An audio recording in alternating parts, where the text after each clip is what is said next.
Three men found themselves in a fiery trap, and the fire was spreading faster and faster. And although the library could no longer be saved, the old man still shouted to one of the guys to take out the hard drive on which all the books were stored. The guy found himself between the shelves of books quite quickly, since he had a good sense of direction and was able to get the hard drive out intact and undamaged. But the joy was short-lived, because at that very moment a falling iron pipe began to creak over the young man's head. The metal structure was massive and heavy, which is why the young man didn't have a single chance, and he only managed to turn around before dying. The librarian suddenly sat up in bed, as if from a bad dream, and screamed at the last image of his life flashing before his eyes and him being crushed to death by a metal pipe. But not only did the guy end up alive, he also ended up in a completely different place, and looking around he didn't understand at all where exactly he was now. Before the young man had time to figure out where he was and how he ended up there, he looked at himself and did not recognize his body or the clothes he was wearing. The guy, without recovering from the state of shock and surprise, received a new portion of the incomprehensible,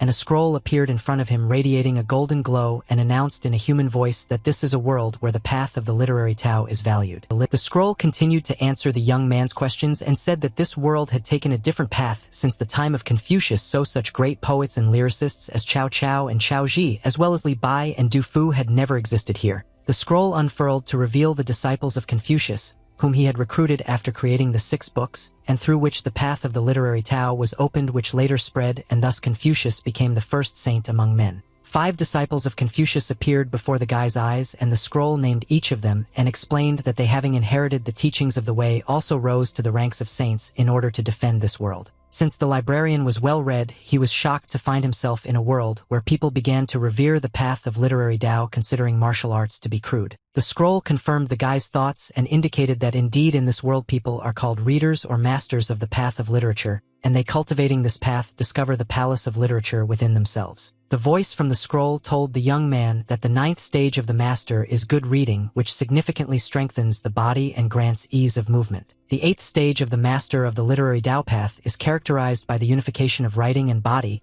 and at this stage the words of such masters become a powerful spell. At the 7th stage, a blade-like letter opens, and a master with such abilities becomes a warrior whose word could strike no worse than a weapon. Finally, the voice clarified that in this world people talented in the field of literature were like the owners of Ma Liang's magic brush, and could destroy an army or restore prosperity to the entire world with just one word. After his explanation, scroll addressed the guy as his master, saying that now he was like a system to him, and that he could request information from the archives of the National Library at any time. The system also specified that the owner could touch it so that the memories of the previous owner of this body would return to him, and the librarian finally realized that this was the same hard drive that had now become his system. The guy looked at the source containing the works of brilliant writers of antiquity, and was glad to realize that this archive was next to him in a world where cultivators of the path of literature are valuable. The joy of having such a tool at hand also gave the young man the idea that he essentially had everything he needed to climb to the top of this world, and after that he touched the scroll to return the body's memories. Bright rays began to swirl from the scroll to the guy's head like incense smoke, thus returning the memories of the old body to the mind of the new hero. The young man's eyes opened wide as all the memories were loaded, which allowed him to feel like he was truly in another body. The guy looked at his hands again, just like the first time he saw them after he woke up, but now the sensations were different. The memories came back just in time, because the door to the house opened and bright sunlight shone through it, and someone was standing at the entrance. The girl was bringing food to her younger brother and smiling that he had finally woken up,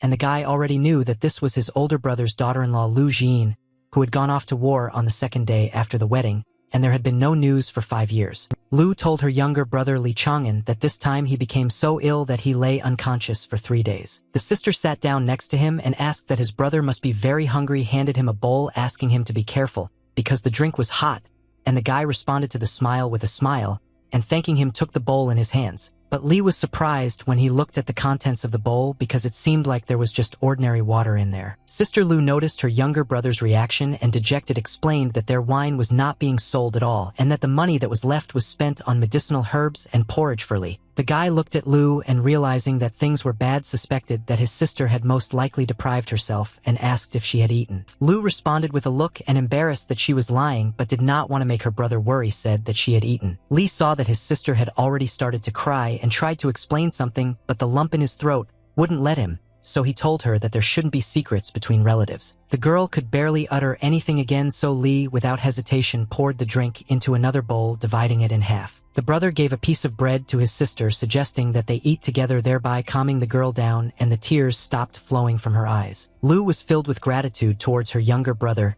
and with a smile on her face she turned around and accepted his offer. The brother and sister sat next to each other and continued to talk, sharing this modest meal with each other, and despite the circumstances both were smiling. Li asked where the younger Linglong was, who in the memories was Lu Jin's 17-year-old sister, meaning she was a year younger than Li. Lu was ready to sink into the ground because this time her lie was even more obvious, and the girl replied that the baby had returned to their mother's house. The bowl of drink stopped at Li's mouth because his sister's answer made him surprised and doubtful at the same time. The younger brother looked closely at his sister and, indicating that he had problems with his lungs and not with his head, asked her to tell the truth. Lu began to cry again and, covering her mouth with her hand, barely audibly replied that Linglong sold herself to the House of 100 Fragrances in order to get money for her brother's treatment. The guy felt a mixture of anger, fear, and shock from the situation, and he shouted to his sister that this was a brothel. Li immediately jumped out of bed in order to take some action without even thinking about it and completely forgetting that the mind is one and the body is another. This is exactly what played a cruel joke on the guy, and his legs not obeying their owner gave way from weakness without even taking a step.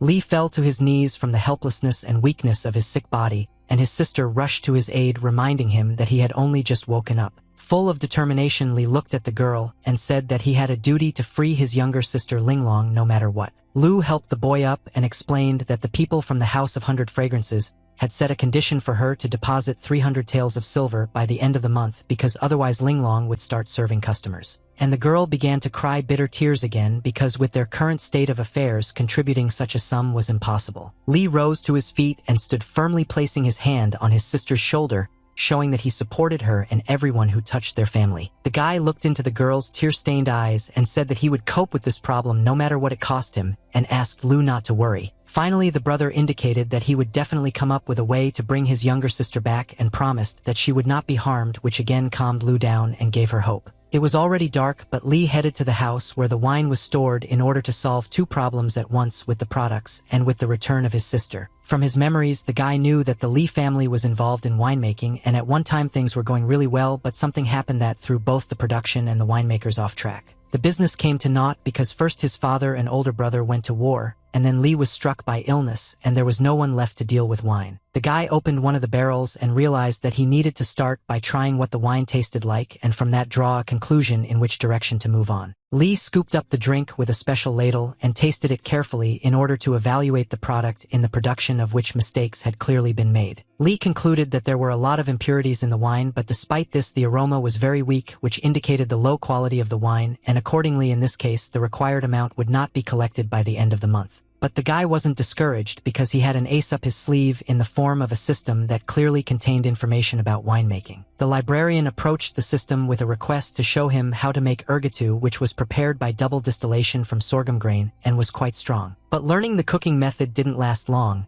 because Li was distracted by the scream of his older sister, which was heard somewhere from the street. The large man pestered Lu, ignoring the girl's reluctance to be near him, and Li just ran to the gate to help. The rude Wanner grabbed Lu's hand, insisting that she had no need to mess around with that weakling brother, since he had almost died, forcing her to go with him, but the girl resisted and screamed for him to let her go. Li came out of the gate and pointed his finger at the scoundrel, telling him to leave his sister alone, showing with his whole appearance that he was talking about this quite seriously. The guy no longer looked weak, as many had become accustomed to seeing him recently, and his eyes showed a real threat to the one who was threatening his family. When Li saw that the freak was not getting the words and warnings, he took the first thing that came to hand, and it was a brick. Go noticed that the guy was different now and really wasn't joking, so he let go of Lu and backed away to his cart. Wanner was a neighbor who was engaged in winemaking, and before the librarian appeared in Li's body, there was no one to protect the girl, so the scoundrel took advantage of his position, but now he retreated for the first time. Li calmly warned Go to return to where he was going, which made his words sound even more menacing than if it had been a shout.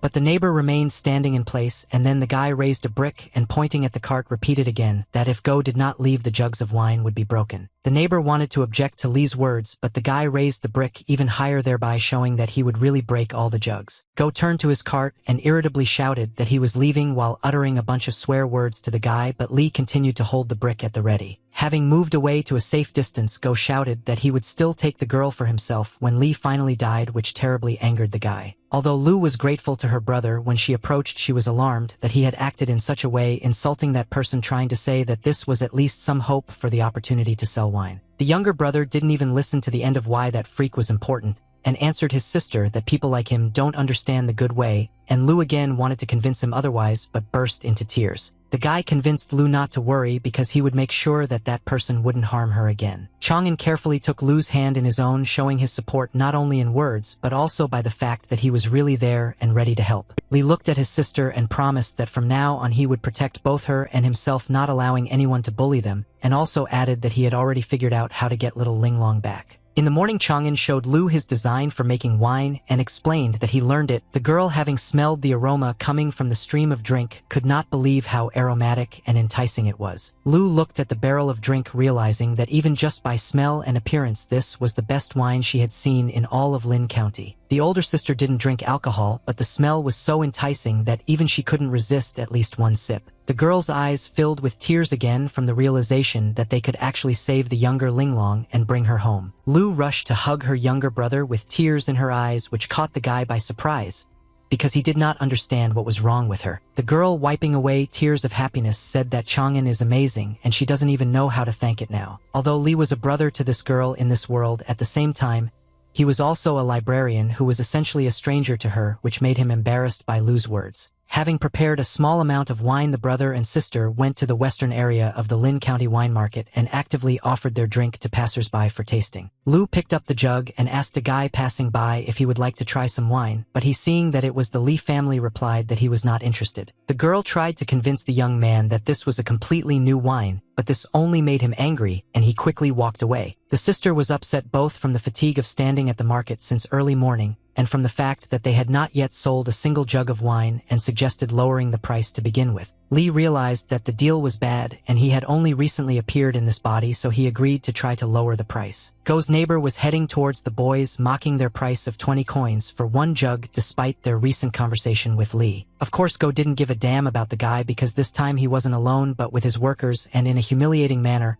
he pointed out that he wouldn't have taken this lousy wine for free. It doesn't take a lot of people to have fun, and after hearing Go make fun of the Li family and their wine, people joined in and started laughing too. Lu wanted to say something to her brother, but he stood in front of her and told her not to be afraid of anything because he was nearby. Go came close to Chang'an and, calling him a pathetic corpse, threw him a few coins, offering to sell the winery along with his older sister and take the money for medicine to last maybe another week. Li silently accepted the words of this clown and did not even glance at the money that fell down, but only continued to stand with the jug in his hands. But when Go approached his sister and grabbed her hand again, it worked like a red rag to a bull for the guy. Chang'an immediately moved towards the dog, who had not understood the previous warning that evening, and said that he was now dead. Jumping over Go's head and swinging hard, Li smashed a full jug of wine on the freak's head, something he didn't expect at all. Go had not yet had time to recover from the blow to the head when Li immediately delivered another blow to his huge stomach with his foot, from which the big guy was thrown to the side. Lying on the ground, Go began to bleat in his defense that this little bastard attacked him on the territory of the wine market.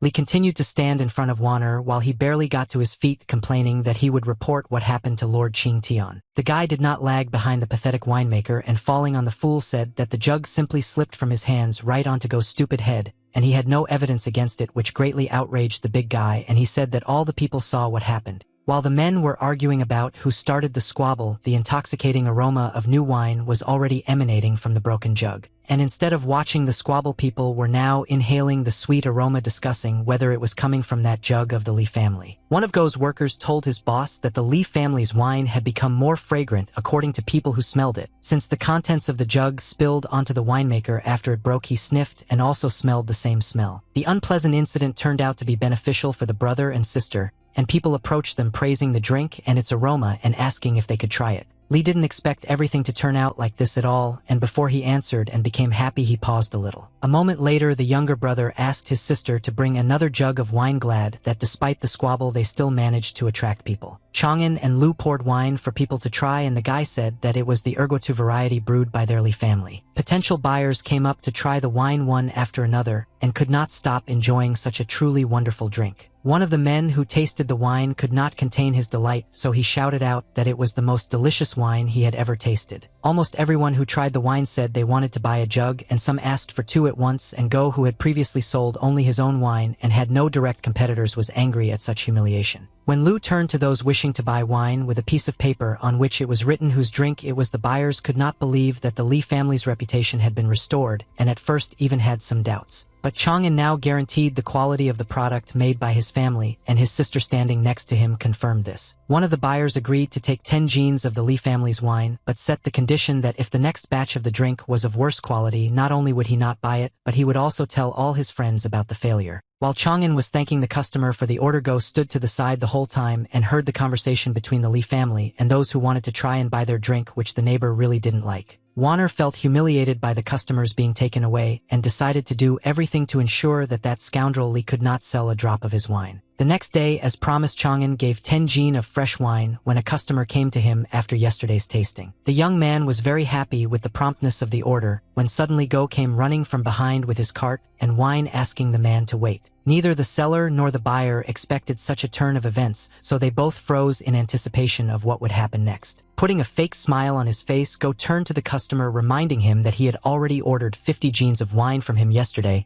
and that they were already ready and standing in front of him. In order to sweeten his already sticky speech, Warner decided to resort to trickery and prepared a couple more extra jeans. The winemaker said that this extra couple of jeans of wine did not require payment from the buyer, which was how he was able to really bribe the man. The customer turned slightly towards Li because it was difficult for him to choose between the orders, and the problem was that in their hotel, they do not drink more than 60 jeans of wine per day. Go, without missing the opportunity, leaned over and quietly told the customer that in that case he should just return the wine to Li, and like a snake continued to whisper that the wine could be bad and could ruin the business. At that moment, Chang'an was analyzing his neighbor's behavior in the form of toadyism and extra jeans of wine, and in addition once again slandering their family out of thin air. The guy took a firm step forward and quoted the great Confucius, who once said that he does not know what a person who cannot be trusted is good for, and whether a glow has appeared around him. Both Go and the customer were taken aback by this sight, because even a simple winemaker and one who is also weak in health can be one of the greats able to use words as a weapon. And Chang'an continued to say that if a man so easily went back on his word,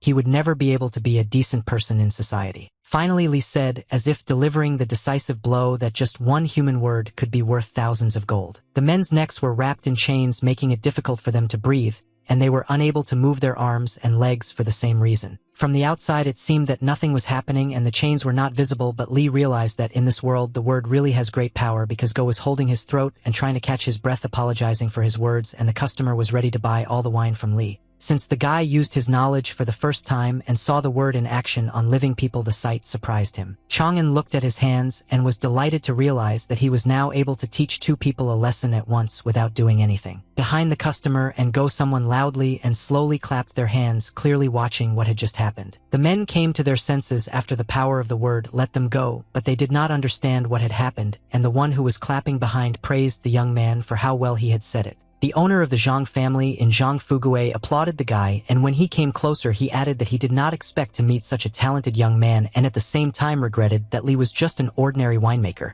Chang'an folded his hands to greet the master and bowed, introducing himself and saying that he would like to take part in the county examination next year. Zhang was amused by the guy's ambition, and he asked his employee who ordered the wine to give him the money, and clarified that since the employee had already ordered the drink from Li, they were obliged to pay regardless of the quality. Go couldn't hold his tongue and told the gentleman that his worker was too kind and couldn't refuse the guy, even though everyone knew that the Li family's wine was disgusting, and offered 60 jeans of his wine. Chang'an rightly responded to Go's words that one can only know what kind of wine it really is by tasting the drink. The boy asked Mr. Zhang to compare Warner's wine with the Li family's, and if Li's drink was better, then Go would no longer tarnish the honor of his family with words. Go was delighted with this move, being sure that it would be to his advantage, since it was impossible to learn how to make wine overnight, and he put forward his condition that if the drink was lousy, the guy and his family would no longer sell wine. Both winemakers agreed to the conditions put forward, as each of them had their own arguments on this matter. Go and Chang'an poured their wine into sample bowls for Mr. Zhang, who still had his worker next to him. The winemakers handed bowls of drinks to Zhang, who smiled and promised to make a fair decision for both of them. The first drink Mr. Zhang tasted belonged to Go, and the man slowly drained the cup. Zhang said that the drink does not contain any foreign impurities, but after drinking it there is a slight stickiness in the mouth and indicated that this quality is above average. After Go's drink, the innkeeper took the Li family's bowl of drink and also slowly drank it down to the bottom. Mr. Zhang's eyes widened in shock and confusion as to how the wine could possibly be of such high quality. The gentleman was struck by the purity and softness of the drink's taste, and how it refreshed, spreading throughout the body like a balm. Zhang was overwhelmed with pleasant sensations, and he felt as if he was young again, and it seemed as if he was carefree running along the seashore enjoying the moment. There was no longer any drink in the bowl, but the innkeeper was ready to dry it so much that not even a drop remained. Zhang not only showed how much he liked the drink, but also immediately approved of the quality of the Li family's wine by directly speaking to Chang'an. Go was outraged by the fact that it was impossible to make such wine overnight, and also because he essentially lost the deal. Zhang gave a semblance of a document to Chang'an informing him that from now on wine would only be supplied to his hotel from the Li family, and asked whether it would be possible to brew 60 jeans a day. The guy convinced the gentleman that he could not worry about the timeliness of the drink's production, and he himself thought that his plan worked even better than expected, and in addition to the fact that he managed to rein in Go, he also established a long-term cooperation. The neighbor stood by his cart angry from defeat in this fight, unlike the guy who was able to teach the impudent guy a lesson without much effort. Chang'an went out with a basket on his shoulders to the fruit garden, which was in the suburbs, in search of the products he needed, and in the garden there were people who were picking fruits and there were those who were selling them. The guy approached one of the sellers and asked why among all the variety of fruits, he didn't have any hawthorn berries. The seller was surprised by the guy's interest in sour and tart berries, because of which no one would buy them even for a couple of coins one jean, but he showed that there were a couple of berry bushes here that he was ready to give away for free. Li realized that in the world where he found himself no one had ever tried hawthorn in sugar caramel, and this gave him the idea of making some extra money on the berries during a break from winemaking. The young man was distracted from his thoughts by the seller, who repeated whether the buyer still needed hawthorn, to which Li answered in the affirmative. Chang'an happily announced that he needed all the hawthorn that was in the fruit garden, which again surprised the seller. That same day at the Li family's home, the younger brother was teaching his sister how to prepare berries, explaining that they needed to remove the seeds and stick the berries on a stick, then cover them with hot caramel sugar. Sprinkling sugar on top of the berries, Chang'an explained that he had read the cooking method from an old book and added that if sales were good, they would be able to earn at least 100 taels of silver in just 5 days. Lu was surprised by this new product and did not yet understand why these berries were so good,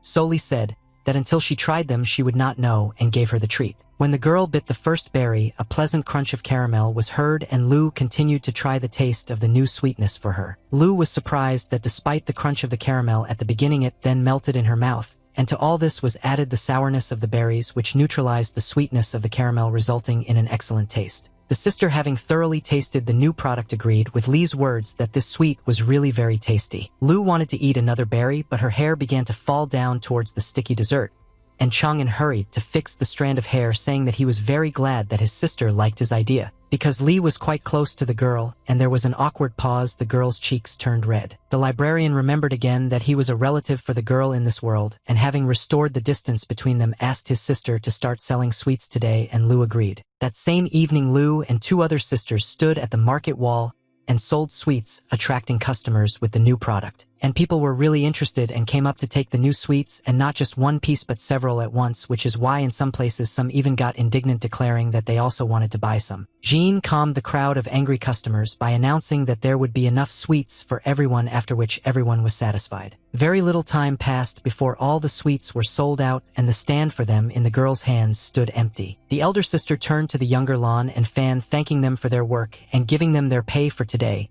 and also called the sisters to continue tomorrow, hoping to sell even more. The younger sisters were outraged by the naivety of the elder Jean, who told her that they had no intention of coming tomorrow since they could do the same thing and earn money on their own. The girl was shocked by such a statement from her sisters and asked them to think better of it and not to do this to her, because she was ready to help them. That's why she called and paid honestly. As always, Chang'an was nearby and, thanking the girls for their work today, asked them to leave since they had received their payment. Lu started crying and immediately began to blame herself for everything, because she thought that she had let her brother down, but Li calmed the girl down, explaining that the sisters' actions were quite obvious because the sweet was not difficult to prepare. Jean wiped away her tears and showed with her whole appearance that she did not fully understand what her brother wanted to say about the obviousness of what had happened. And Li explained that he knew about the appearance of those who would steal their idea and asked his sister what the most important thing is in preparing the sweet. Lu recalled that the two main ingredients for the sweet are hawthorn berries and sugar, which only needs to be melted. And after Jean's answer, the guy explained as a conclusion that the sale of sugar is controlled by the authorities while the sale of hawthorn is not under this control. Chang'an has already imagined a situation where people after eating the new sweet went to the fruit garden to buy hawthorn and also sell the new product. But the seller pointed his finger somewhere further and said that he didn't have any berries because all the bushes were bought by that guy. And Li would be the guy who bought up all the hawthorn and sold one jean for 15 coins, which would be unprofitable since one jean of berries could bring in 7 or 8 coins from sweets. Jean was delighted and asked if her brother had known from the start that this would happen, to which Li replied that although the sweets were selling well, it was time-consuming,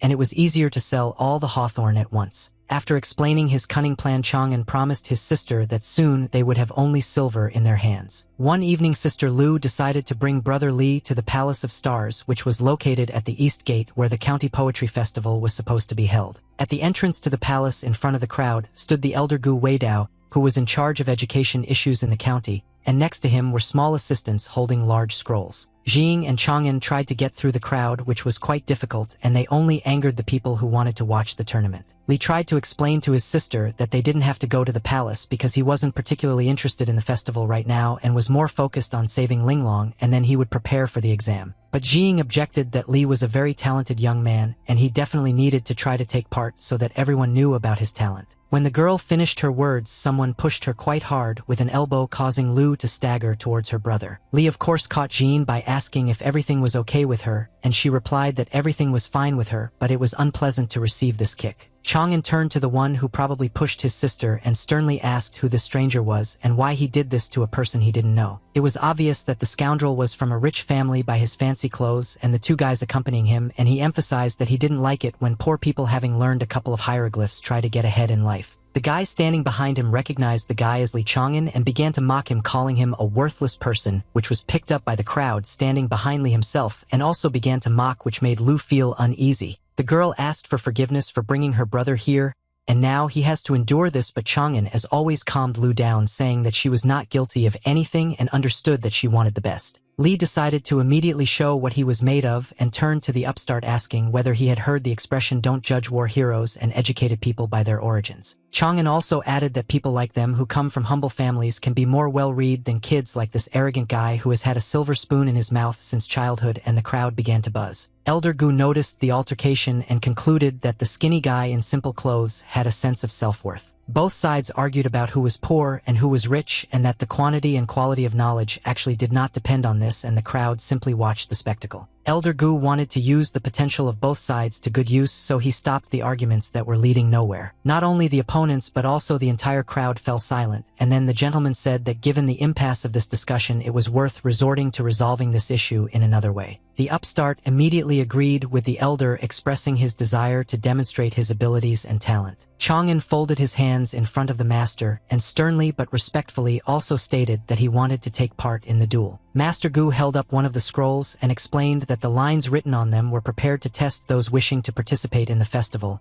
and that it was thanks to them that the dispute that had arisen could be resolved. The elder raised his hand and unrolled all 5 scrolls and explained that the winner would be the one who completed the most quatrains within 12 moves, and in addition the winner would be able to take part in the festival. Elder Gu announced to the participants that they could begin, and next to the master there were again 2 assistants who had the necessary writing tools in their hands. Li looked at the lines thoughtfully and accepted the fact that this was not an easy task, while the arrogant one also looked at the poetry but showed that he was worried. People in the crowd began to whisper that the poems needed to be completed with the appropriate number of characters and that they needed to stick to the same syntax, and although everyone laughed at first, now everyone was hoping for Li to win. The librarian had an ace up his sleeve in the form of a system that contained the books of the National Library, so the task would have been really difficult, but not this time. Decisively towards the elder's assistance in order to use the necessary tool. Li took a huge brush which had already been dipped in ink at the tip, and all that was left was to start writing. And so the first quatrain came together, causing the crowd to make noise, not believing how perfectly the words written by the guy from the Li family fit. Chang'an deftly wielded his brush, adding and completing one verse after another, showing everyone his skills. Elder Gu noticed that the young man was extraordinary and truly had great potential in mastering words. And what was the master's surprise when he saw a student who was initially capable in words but in fact had still done absolutely nothing. Lee approached his opponent and asked if he would finish the verse because if not he asked to give him way, and the unfortunate student began to mumble that he seemed to have remembered. While the false all-knowing guy was trying to justify himself, Chang'an did not hesitate and approached the scroll with the verse and completed the last of them. The poor guy sat on the stone road and felt not just like a loser but humiliated because before all the glory went to him. The crowd raged and screamed, and everyone immediately became fans of the man they had recently been ready to throw tomatoes at and chase out of the square. A scroll suddenly appeared in front of the people, shining brighter than any gold, and when one of the onlookers asked what it was, another answered that it was the very same Wanchang monument. On the scroll appeared a scripture saying to climb to the top of the Palace of Stars and compose one poem, and when Li saw this he was beside himself with admiration for the world where the path of the literary Tao reigns supreme. Elder Gu said that since there was a sign of the beginning of the poetry festival, the road to Li's palace was open, and pointing to the entrance invited the guy to enter, to which Chang'an thanked him and bowed. The brother turned to his sister and taking her hand asked her to come with him and share this transition to a new level. The guys separated from the crowd and ran along the red carpet to the entrance to the Palace of Stars like little carefree children. The students who decided to learn the path of the literary Tao stood on the balcony and discussed the new boy with incredible abilities that were truly amazing even though they were given such skill 10 years later. Standing separately from everyone else was a girl named Ananji dressed in men's clothing, and she was also glad that someone more interesting had finally appeared than these boring idiots, whom she had been tired of listening to all evening. The brother and sister kept climbing up to the place they needed, and Li led the girl behind him, carefully stepping up the steps. When Jean and Chang'an reached the landing and were no longer on the steps, the sister let go of her brother's hand and stopped. Li turned to the girl, not understanding why she stopped so abruptly, and asked her what happened. Lu walked up to the balcony and explained to the young man that she wanted to enjoy the beautiful view from the window for a while because she never thought that one day she would be standing like this in the Palace of Stars. The view was truly mesmerizing because the city and its bright lights were visible as if in the palm of your hand, and beyond that mighty mountains towered and the sky sparkled with stars scattered across it.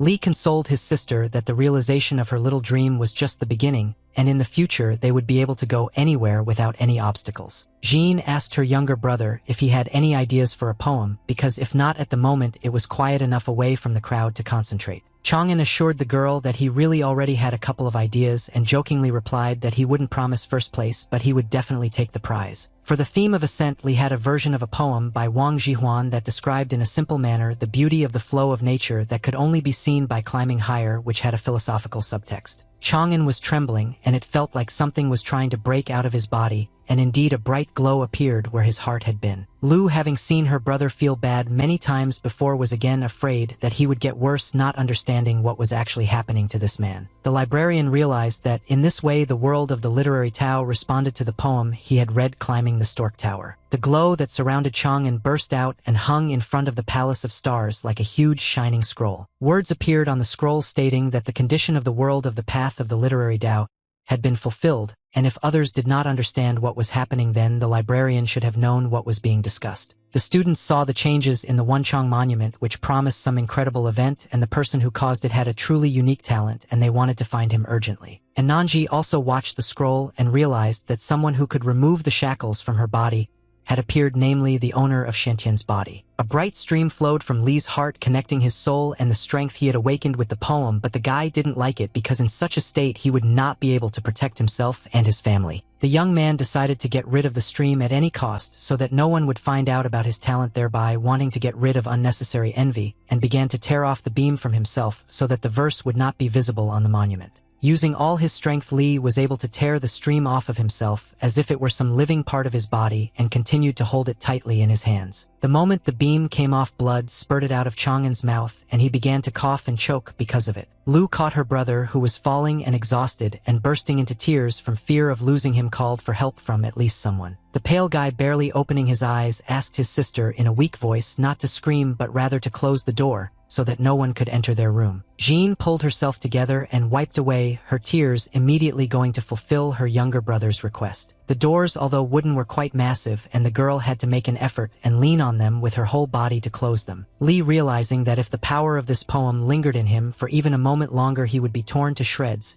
and he would not have time to get out of here, so gathering all his will into a fist, he began to rise to his feet. The boy took a piece of writing coal in order to release his power through writing poetry. Chang'an walked up to the clean wall and began to write hieroglyphs on it, describing what had previously only been in his head. The human body couldn't take it anymore, and Li coughed up more and more blood, but he leaned on the wall with one hand, not wanting to give up. And finally the text of the poem was completely written on the wall, and the guy barely holding on exhaled with relief that this nightmare was over, but still continued to cough. Right in front of Li, a pure monument appeared, shining brighter than the sun, and was already several times smaller than when it appeared outside in front of the palace. The monument returned to where it originally appeared, penetrating back into the heart of the young man, forcing him to feel these strange sensations again. Chang'an stood rooted to the spot, holding his hand on his chest and breathing heavily as he came to his senses, with beads of sweat running down his face. Lu rushed to the guy, screaming that her brother had scared her to death, but now she was glad that he was okay, and Li said that everything was really okay now and asked him to come home. Sitting at home on his bed, Li watched the glow that emanated from his chest, but now it did not pose a threat, and the guy exhaled easily. Chang'an was pleasantly surprised that the qi of the path of literature not only did not tear his body apart, but also strengthened his soul, and now the body that had previously been sick began to recover. Jean knocked on the door of the house and told her brother that the owner of the fruit garden, who was standing behind the girl holding a chest in his hands, was looking for him. Li shouted that he would come out now, and when he opened the doors, a man stood in front of him with an open chest containing taels of silver. The owner of the fruit garden found it amazing that someone could sell the sour hawthorn berries and even make 150 taels of silver from them. Chang'an brushed off the owner's words, saying that it was just luck, and taking a few taels from the chest, handed them to the man as a tip. And when Li added that the hawthorn bushes belonged to the owner again and the next batch would be sold to them, the poor guy was completely delighted. Owner Tang asked again if the young man really wanted to hand over such a profitable business, and Chang'an replied that he had nothing to worry about,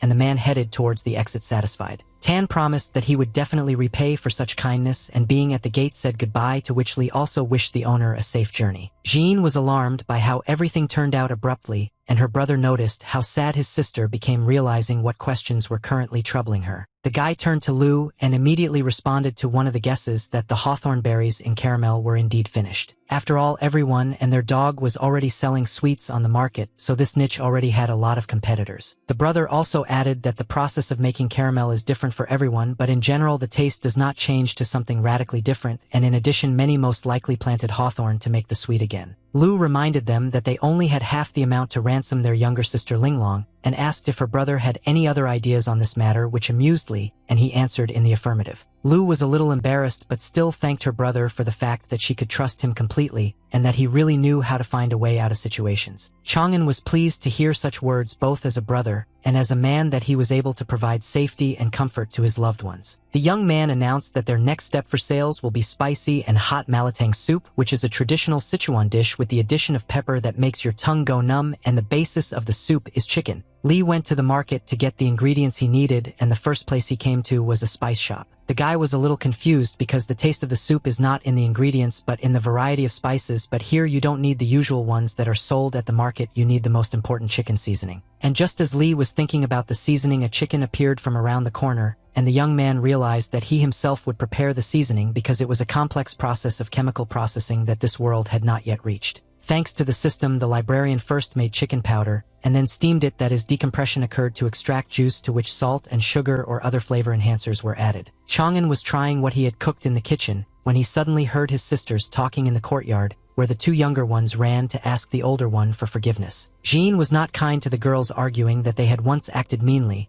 and now they could not be trusted, but the sisters begged the eldest to have mercy on them since the matter with sweets did not work out. Chang'an intervened in the girls' conversation, coming out of the kitchen and inviting all three of them to come in, saying that he wanted to discuss something with them. There were bowls on the table in front of the three sisters, and Li explained that this was his new dish called malatin, to which he had added a special seasoning, and also added that the girls could make it themselves. But to prepare such a soup, the sisters will have to buy seasoning from Chang'an, and it will cost 800 coins per box, and what the girls earn for the dishes will remain with them. The younger sisters looked at each other in horror when they heard how huge the price was for a box of seasoning, and were extremely outraged by such a condition. One of the younger sisters stood up and told the older one that it was not that they didn't trust her, but that they thought it was unreasonable. Instead of Jean, Li responded by moving the plate closer to the girl, convincing her that they would not know whether it would work or not until they tried the new dish. The sisters finally decided to taste it, and one of them decided to start with the vegetable, taking one stick among all the other ingredients that were also temptingly lying on the plate.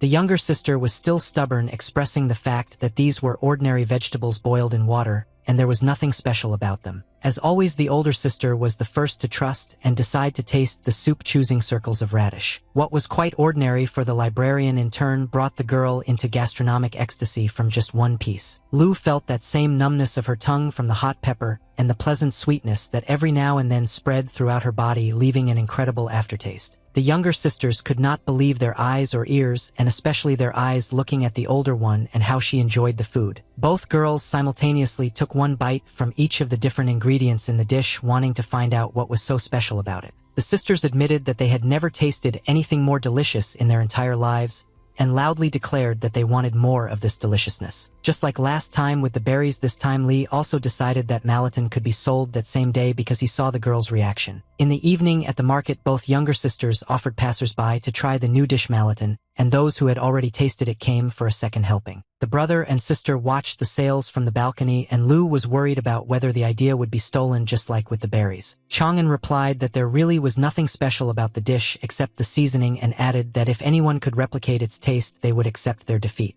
But at the market, all that could be heard so far were the cries of disappointment from visitors that Malaton was not at all like the Li families, but just a tasteless vegetable soup. The part of the market where the Lu sisters were selling Malatang with Li seasoning was bustling with people coming and going non-stop. Lu's younger sister came to the table to take the plates, and one of the customers praised the dish, saying that it should be in every restaurant, and asked what the secret of such an excellent taste was.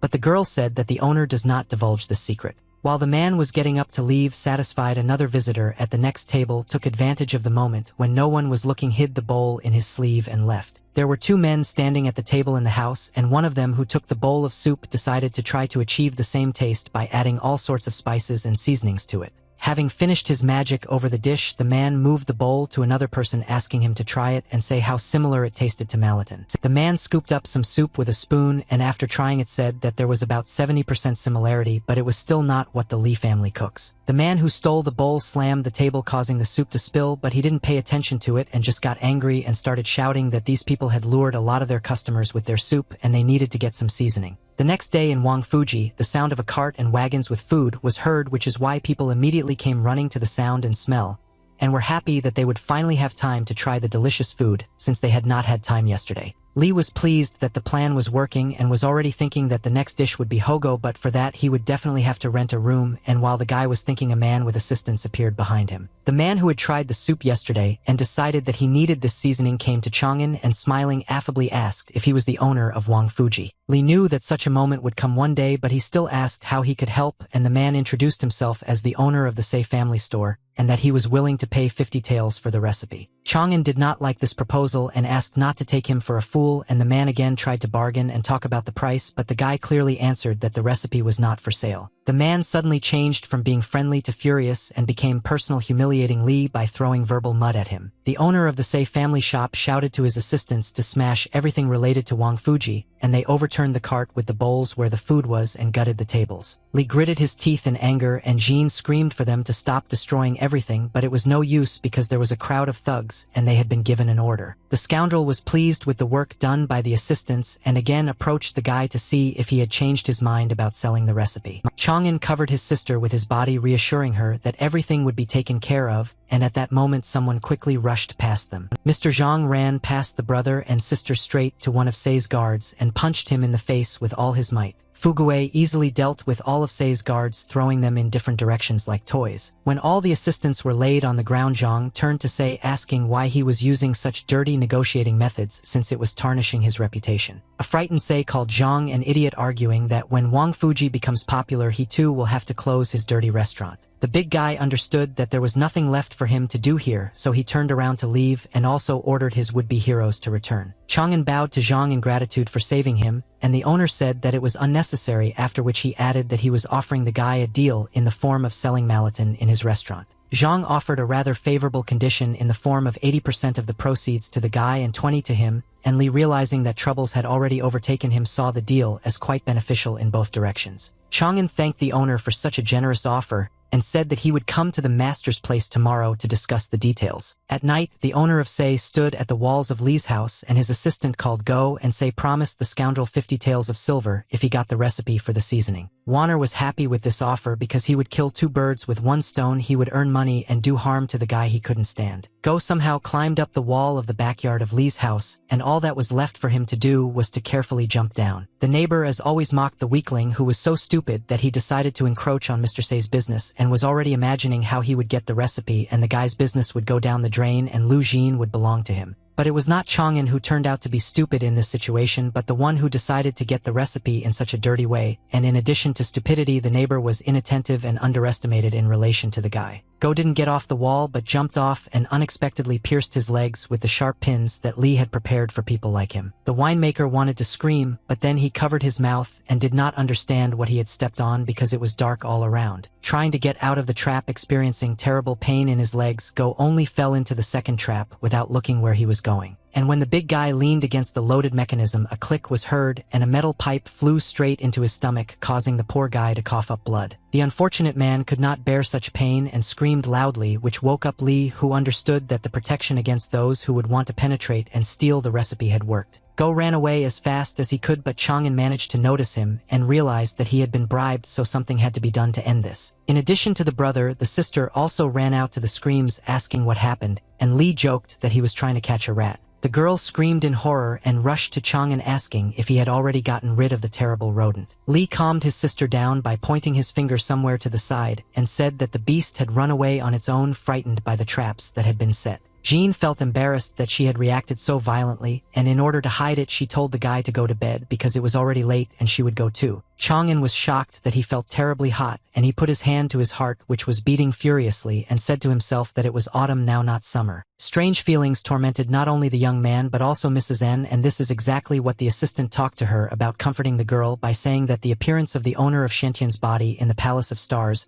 had already destroyed the ice seal of her body. But when the assistant asked why the girl didn't return home since there she could consolidate the result and strengthen her body, Anya emphasized the stupidity of the idea because she needed such a person as a subordinate and showed an icy hand. The girl was amused by the lady's statement about subordination, and she jokingly asked maybe it would be better to go straight to the husband because in that case the head of her family would have to cancel the engagement. Anya supported her assistant's humor and jokingly decided to teach her a lesson for such sarcastic mockery by splashing water at her. Mizan analyzed that the sacred text compass had not yet found its owner, perhaps because he had not fully revealed his capabilities, and decided to contact Gu to check everyone on the list of festival participants. The next day after the commotion on the street, Li came to Zhang with a box of seasoning and again thanked him for the offer, but before agreeing he put forward one condition. Fuguei agreed to listen but warned that he would not be able to make the percentage of revenue more in favor of the guy, and Chang'an replied that it was not about money, but about Lu's younger sisters picking up seasonings from the restaurant every morning.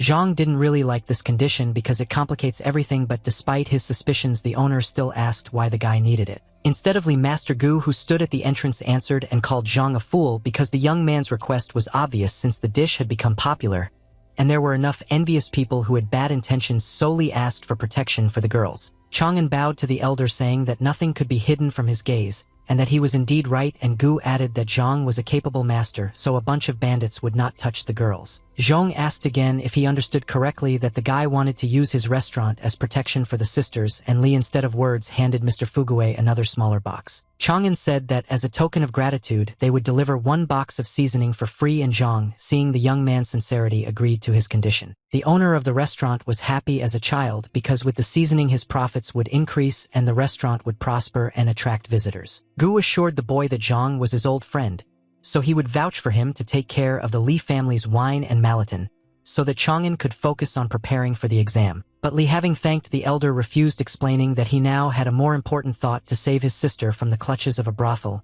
and for this he needed to work hard and earn money. The master was sympathetic to the young man's incident and added that if there was a problem he could come to the academy and find him, and regarding his talent the elder was confident that the boy would pass the district exam without any problems. Chang'an bowed and thanked Master Gu for his support, and at the same time met him and rode up to the restaurant on horseback along with her assistant and guards. The assistant explained to her mistress that Elder Gu was currently here in the Zhang family restaurant, and was once again overcome by the familiar feeling in her heart, just like back then in the palace, and she realized that the owner of Shantian's body was somewhere nearby. Li was just leaving the restaurant, and the young lady immediately noticed him, remembering that this was the guy who suddenly appeared at the poetry festival and won the tournament, and jumped off her horse and ran towards the young man so quickly that Li even stopped, not understanding what was happening. The girl came closer, remembering that she had not been able to see the new guy, and Chang'an in turn asked if they knew each other and why the girl was not letting him pass. The girl extended her hand to the young man, explaining that she was looking for someone talented in literature, and asked him to tell Li what his literary style was. The librarian broke out in a sweat because he understood that he was now at risk of going broke, and he couldn't let the girl find out that it was he who had summoned the monument back then, so only the wine merchant started bleeding, and he was definitely not talented in literature. The people standing behind the girl and the guy confirmed Li's words that he was indeed an ordinary winemaker, and the lady was mistaken but thought to herself that she had a very strong feeling inside. Chang'an was timidly glad that he had escaped and smilingly said that it was time for him to do important things, while the lady watched him with a suspicious gaze. Li instantly disappeared from sight, and the young lady asked Cui Yu to find out everything about this so-called wine cellar. Nianji introduced herself as the eldest daughter of the Yin family and greeted Mr. Gu Weidao, emphasizing his status by recalling from stories about the Ministry of War of which Mr. Gu was the head. But the elder, while drinking tea, replied that he had long since left his post, and it was unclear to him what the daughter of the Yin family needed from him, to which the girl asked for a list of participants in the last poetry festival. Throwing golden sparks, the elder reacted furiously to the girl's request, saying that he would never give her these lists. Since the master heard that Madame and needed the list because the owner of Shantian's body had appeared, he explained that the family that had such a child, or who created his own family, would be invincible for 100 generations. The elder was angry for a reason, because he knew that when the owner appeared the large families would start hunting him, so he was not going to help anyone because he did not want to be an assistant to evil. Gu strictly warned the lady that if she understood everything it would be better for her to leave, but if not he would have to explain in a more rude manner why the girl also activated her power, showing that she was not going to give up. Nianji loudly and confidently declared that even if the elder did not help her, she would find this man, and he would definitely belong to her. Meanwhile, people were flocking to the Zhang family's restaurant like ants to sugar, because a sign had appeared announcing that they were starting to serve Malatin. Among the satisfied customers who kept asking for more of their dish was Mrs. Nianji, who was joined by her assistant Cui Yu, who asked if she had learned anything about the winemaker. Cui said that the guy's name was Li Chang'an, and it was he who invented the sweetness of hawthorn berries in sugar caramel and Malatin, and added that he was an average student, and the neighbors did not know anything else. Yu suggested that the lady visit Li if the guy was so nice to her, but Nianji objected that the assistant was talking complete nonsense, since she was only interested in whether the young man was the owner of Shantian's body. The next morning, after the excitement in the restaurant, Zhang was busy doing calculations, and Chang'an brought out the seasoning box again, and Elder Gu was nearby savoring his dish. Li started to say that perhaps they shouldn't make the seasoning in such quantities, but the owner argued that on the contrary, everything was used up pretty quickly yesterday, so on the contrary, the amount of seasoning could be increased. Elder Gu, as always, caught the wisdom of the young man and explained to Zhang that the owners of neighboring restaurants would not just stand by and watch the success of a competitor, so they would unite to oppose Zhang. The owner flared up and said that in that case he would rip everyone's heads off, to which Gu quite reasonably called his friend an idiot, because in this way he could be set up, since crossing the line with force could end up behind bars. The elder advised him to listen to the guy's wisdom, and Zhang was a little taken aback, but still asked if Chang'an had any plan, to which he answered in the affirmative. The young man began to explain that competitors could ruin Zhang's business in only two ways, one of which was to lure customers, and if they did not get ahead of this, the restaurant would begin to lose popularity. Everything happened as Li said, and competitors began to lure away guests by saying that they did not have a queue and others already had freshly brewed Malatin, but people were standing in line to see Zhang. An employee came out of Zhang's restaurant and loudly announced that the owner had instructed them to place tables outside so that more people could enjoy the taste of Malatin, and it worked. People were happy and attracted, as if magnetized by the fact that they could sit down instead of standing in line and that there were free places to eat. Zhang saw with his own eyes that it worked and appreciated the young man's move, praising him, and the guy himself said that this was the least and that it would not end with just luring clients. Mr. Zhang was surprised and asked what other tricks the rivals could use, since his task was to feed 40 hungry mouths, which was already profitable, but the guy replied that a price fight was awaiting them soon. And indeed the next day the competitor's employees marched like an orchestra and loudly announced a half-price discount on all dishes as well as free appetizers and free wine with any dish, and people took the bait. Because of such offers from competitors, the Zhang family's restaurant was empty, and the owner was shocked by the guy's accurate forecast, but he could not afford to lower the prices because his was small compared to other establishments. Li reassured the gentleman by explaining that even if competitors united against them, it could be useful to them so much that the Zhang family restaurant could become the face of Lin County. Before revealing all the cards, Chang'an asked if Mr. Zhang was ready to play big and trust the guy, to which the owner doubted, saying that he was ready, but if he went broke, he would not be able to recover. The young man understood Zhang's worries perfectly well, but promised that he would do everything possible to save his business. Li began to explain that large establishments were behind the oppression of Zhang's restaurant and his Wang Fuji, and if the shackles of the 9 large restaurants were not broken, the 10th would never appear. The young man also added that the big owners set the small ones against Zhang, and it worked because of resentment, but everything can be solved quite simply. You just need to allow the small owners to also trade in Malaton and they will stop hating Zhang. Li saw the surprise on the owner's face and finished his explanation by saying that if the recipe was shared, the owners of large restaurants would no longer have a hook to manipulate small ones, and it would work about 60% of the time.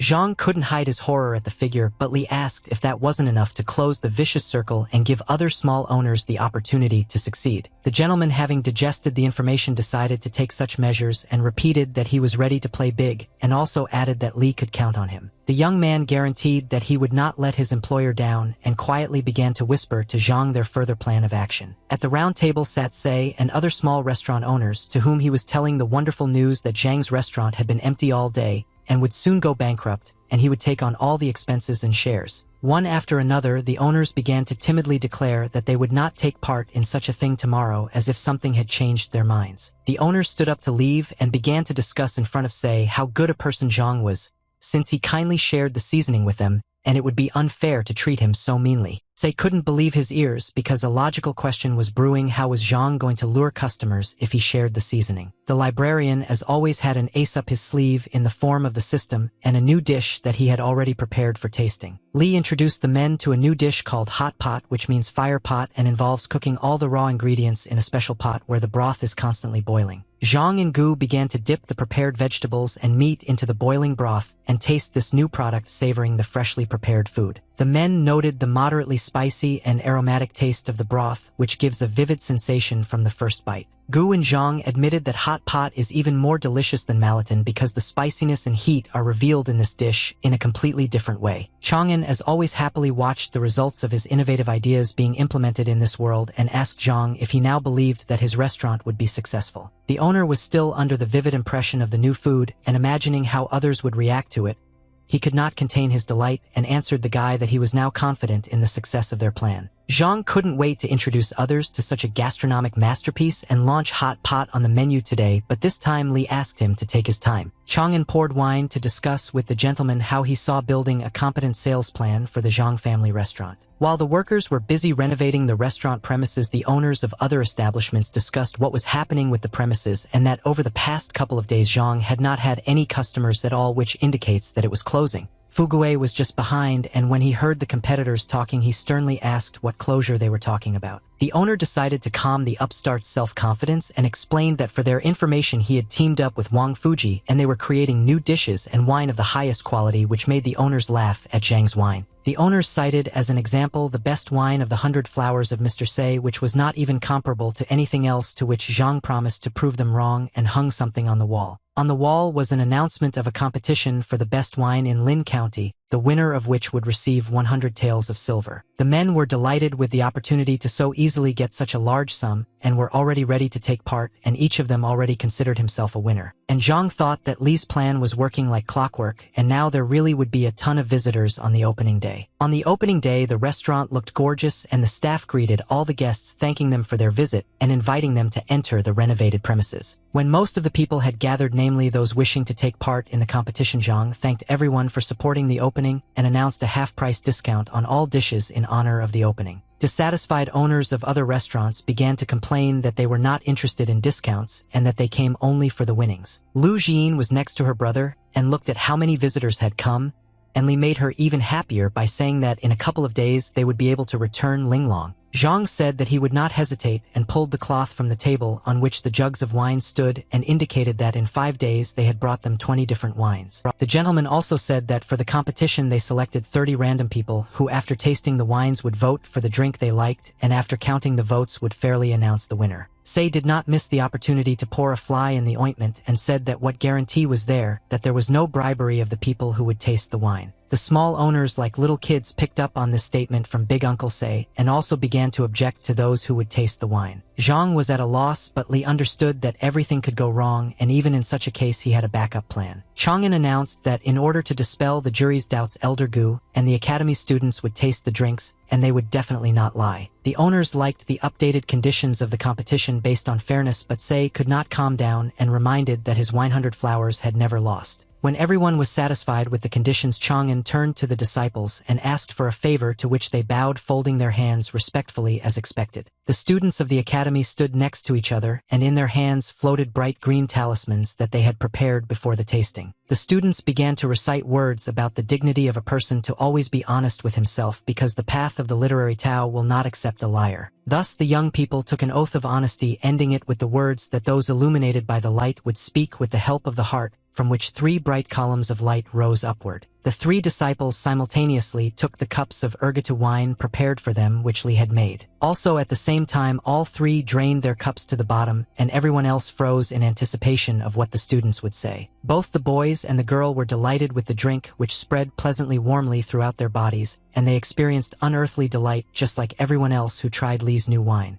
Without any doubt, the choice of the jug with the inscription Ergatu was loudly declared unanimously. Say was so upset by this situation and envy arose that although he was angry, he still decided to try the competitor's wine. The man was so disgusted and underestimated the weakling Li's wine that he didn't even take a sip but only licked the drink with his tongue. Say was about to curse the drink as much as he could because he couldn't allow himself to be defeated and on top of that lose money. But the man was enlightened when he looked at the bright rays that had been shining since the moment the academy students took the oath of honesty. Say looked at the light source in fascination and for the first time sincerely admitted his defeat and also that Ergatu's wine was many times better than his drink of 100 flowers. The owners standing behind were shocked by what they heard, but if Say himself acknowledged the quality of Li's wine, then it is indeed true, and now even they want to try it. Say came to his senses and being furious, he shouted to Li Chang'an that one defeat meant nothing, but the man said this to himself more in order to somehow console himself. Chang'an also decided not to stop and asked if one defeat was not enough for Mr. Say, and he wanted a second one and shouted to the workers to bring in what had been prepared. The assistants brought a pot of broth and the ingredients to the table, and someone was already asking what smelled so delicious that it was making their mouths water. When the table was fully set, Li introduced everyone to the new hogo, which would go perfectly with Ergatu wine. Undoubtedly, everyone wanted to try something new and what's more so aromatic, so they rushed to the pot with chopsticks. People having tried the new dish were surprised that it was even tastier than Malaton.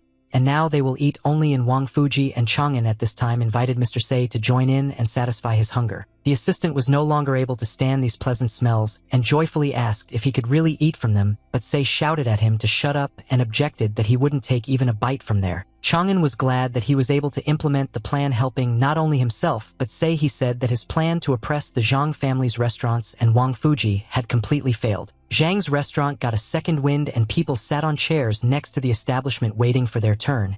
And when their order was ready, the waiter came out and invited the guest by calling out his number. The younger brother came to tell his sister that thanks to all the sales, they had finally managed to save up 300 taels, and now they could rescue their younger sister Linglong. The thin-tiered Jean threw herself into her brother's arms, glad that he had been there all this time, and asked him not to leave them alone again. Li consoled Jean by saying that he was never going to leave them from now on and would always support them in every possible way. Fugue stood at the entrance of the restaurant loudly calling out to Chang'an to come in and have a drink to celebrate the opening. Lu suggested that her brother go and rest while she went to pick up her sister, and Li pestered her with this suggestion and added that they would see each other at home. After the restaurant closed, Gu Chang'an and Fugue were sitting at a table with hot pot and wine, raising a cup of wine and thanking the young man for resurrecting the restaurant from the dead. The guy's face turned red from both the wine and the embarrassment, and Li replied that on the contrary, he was grateful to the gentleman for the opportunity to collect money and help his sister, and once the issue was resolved he would begin to study. Zhang, as always, could not hide his violent reaction, and hearing from the young man about the path of literature, immediately reacted by looking at him with wide-open eyes. Fugue suddenly stood up from the table and slammed his hands on it, frightening both the guy and the elder, giving a sign that he had a brilliant idea on this matter. The owner suggested that Li study under Elder Gu, and since they were old friends, he jokingly added that Chang'an should not look at the old man's advanced age, since he had once been quite an important person. Master Gu, without even waiting for an answer, asked the young man to kneel down, and according to tradition offer him a cup of wine, and then the elder would become his teacher and take care of him. Chang'an was so excited that they had already taken care of him, and immediately found him a teacher, and even such a famous one that he could not collect his thoughts in order to answer anything. Fugue noticed the guy's stupor and decided to help him a little by distracting him from the thoughts he was immersed in, and took him by the arm so that he could stand up. As ordered, Li got down on one knee even though he was already a little drunk from the wine and tired lately in order to do everything. The boy bowed and offered his teacher a cup of wine, asking for permission to become his disciple and learn the path of the literary Tao. Gu, already having a huge amount of experience behind him and seeing many such traditions, was amused by how quickly everything was resolved and announced the student's first task to write a poem. Chang'an felt as if he had been plunged into an ice hole, and he did not believe what the teacher had just said because he had expected some complicated preparations. The master repeated that he was indeed already giving the first task in the form of creating a poem and named the theme of wine. The librarian looked thoughtful and immediately began searching his memory and the system for poems about wine, but could not remember a single one. Fugue was also already drunk and laughingly told the young man not to pay attention to the old man since he was teasing him because Li was drunk, but Chang'an answered absolutely soberly that he could handle it. The librarian knew that in his head there was a collection of tens of thousands of poems and he just needed to find it. Sheets of poetry were flying in front of the guy, but he couldn't find a single suitable one, and he thought that perhaps he hadn't drunk enough yet. Chang'an opened his eyes for a moment, leaving the system and heading towards the wine jug to put himself into the right state. The young man took a sip of the intoxicating drink straight from the jug, taking several huge gulps. Li began to sway from side to side, which is not surprising after drinking so much alcohol without a single snack. Elder Goose smiled at the state the boy was in, and Fugue took Li by the hand and said that he would help him get home. But the librarian's plan worked, and he said that he had come up with a poem about wine, and it seemed like enlightenment. The guy, who was drunk at first glance, now said his words so confidently and soberly that the men froze in anticipation of what would happen next. Chang'an had a pen in his hand and began to write out the words of a poem in the air, causing him to be surrounded by a radiance that blinded Gu and Fugue's eyes. Li continued to write out words that turned into ropes that entangled the bodies of the master and the owner, making it difficult for them to breathe. The guy didn't stop, and the light grew brighter and brighter, and above Li's head hung a medallion similar to those that the students had when they proclaimed the oath of honesty. When the verse was completed, the green talisman came together from many parts and hung in the air above Chang'an. The master and the owner looked at this with their mouths open because they knew that this was the talisman of the owners of the Xintian body that had gathered. When the talisman was assembled and Li was still standing with the brush in his hands, a bright stream of light rushed from his body into the sky. And Yanji saw this beam from the window of her house and realized that her feelings had not failed her, and that the owner had indeed appeared in the county. The girl decided not to waste a second, and using her power began to make ice steps for herself to quickly reach the source of light. Nianji deftly jumped from one platform to another, creating new ones in front of her, thanks to which she could quickly get to the place where the talisman appeared. From the talisman, all the bright light merged into one stream that rushed towards the heart of Chang'an, just like at the festival with the monument. The light was not only bright but also hot, which caused a hole to be burned in the young man's clothes, and the boy himself fell to the floor screaming. Gu and Fugue were still standing at the table and understood that the shackles of the Xintian talisman had been removed, but when they saw that the guy had fallen to the floor, they simultaneously rushed to his aid. The master held the student's hand and said that of course he knew about the young man's talent, but he did not even imagine that he would become its owner, and now such talent is too dangerous in the wrong hands. The elder analyzed that most likely the talisman had completely destroyed Yanji's ice shackles, and she was already heading here, and if she had found out about the owner, then others would also already know. The master knew that he could not allow others to find out about Chang'an since he was facing death, and so he sealed him with the chi of the path of literature. Elder Gu gave orders to Zhang to take Li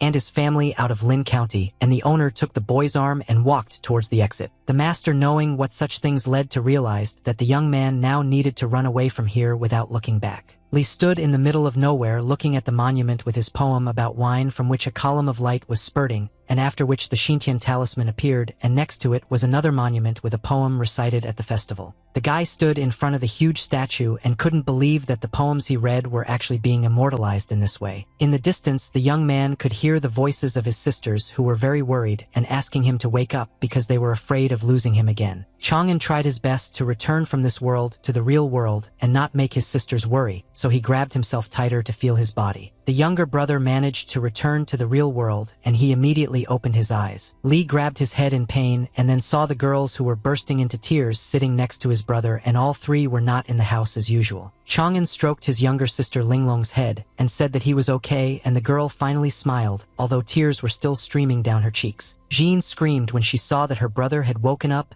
and all three of them hugged each other, and Li was glad to see the youngest safe and sound. And only now the young man noticed that they were not at home but were sitting in a carriage and heading somewhere rather quickly, so he asked where they were going and why they were not at home. Elder Lu wiped away her tears and said that she herself did not know where they were being taken, but she handed her brother a letter from Elder Gu, who had organized this transfer. Jean conveyed the elder's words that when Li reads the letter he will understand everything himself, and the guy took the sheet out of the envelope. In the letter, the teacher explained that the Xintian talisman can be passed down from one generation to another, and the owner of such a body has always been the dream of noble families, so either the guy is married to someone or killed so that no one gets him. Gu explained that he had sealed Chang'an's chi for a while, so that he would not be discovered immediately, and when he grew stronger he would be able to remove the shackles himself, and the teacher sent them to the city of Dongyue to the Bailu Academy where Deputy Su would meet them. Li mentally thanked the elder and gave his word that he would become so strong that he would control his own destiny, and with such intentions the sisters and brother soon arrived in Dongyue. The guys were standing at the open gates, but behind them there was a wall and guards were on duty on both sides of the entrance, and for some time Li did not dare to come closer. Chang'an began to approach the entrance, explaining to the sisters that they were where they were supposed to be, but the guard blocked the way, saying that they were not allowed to enter Bailu Academy. The girls hid behind their brother because they were worried, but Li confidently folded his hands in a welcoming gesture and clearly stated who he was and why he had come here. To prove for sure that he was sent here, the guy handed the guard a talisman, and the man replied that Su had indeed warned them about Li's visit, but only he could enter. Chang'an turned to his sisters, asking them to sit in a nearby restaurant and wait for him, and after finishing his business, he would return to them, and the girls obediently agreed. In front of the young man stood both guards holding talismans in one hand and folding the other in a certain gesture, and simultaneously spoke the words to open the gates of movement. Pillars with hieroglyphs appeared around Li, and a green circle appeared under his feet, glowing like a teleporter. And when the guard shouted forward, Chang'an landed on the ground as if in a jump and was already in a completely different place. Anyone would be speechless to see what the young man saw when he raised his head after landing in another place. Before the librarians gazed the mountains of the heavenly palace Maishan and Lanshan, as well as Iziwaishan and Jushan, stood like giants in the palm of his hand. The guy himself was on the 9th floor of Jushan, and a voice was heard from the building that called Li to come inside. Chang'an walked towards where the voice came from and climbed the steps and opened the massive wooden doors. In the spacious hall with his back to the entrance, the student was already awaited by Deputy Director Su, who immediately interrupted the boy's greeting and said that he would never have thought that a teacher would vouch for some ordinary boy. And then the deputy added that if this was a request from his respected teacher Gu, then he would not ask unnecessary questions, but he would not be involved in training the boy and only handed over the talisman so that Li could make himself a new identity. Su sternly told the boy to write his new name on the talisman and leave, and the stone moved into the student's hands. The librarian encountered something like this for the first time, so he looked at the talisman with bewilderment at what to write on it. But when Su heard this question, he was beside himself with the fact that the student was not even able to use the chi of the literary Tao, and shouted that he might as well teach him the basics of the path. The deputy was so angry that he released his chi palm on Li in order to teach the would-be disciple a lesson for his ignorance. But even though Chi Chang'an was sealed, it still protected him, just like now when Deputy Chi attacked. The fact that the student was able to repel the master's attack affected Su's body,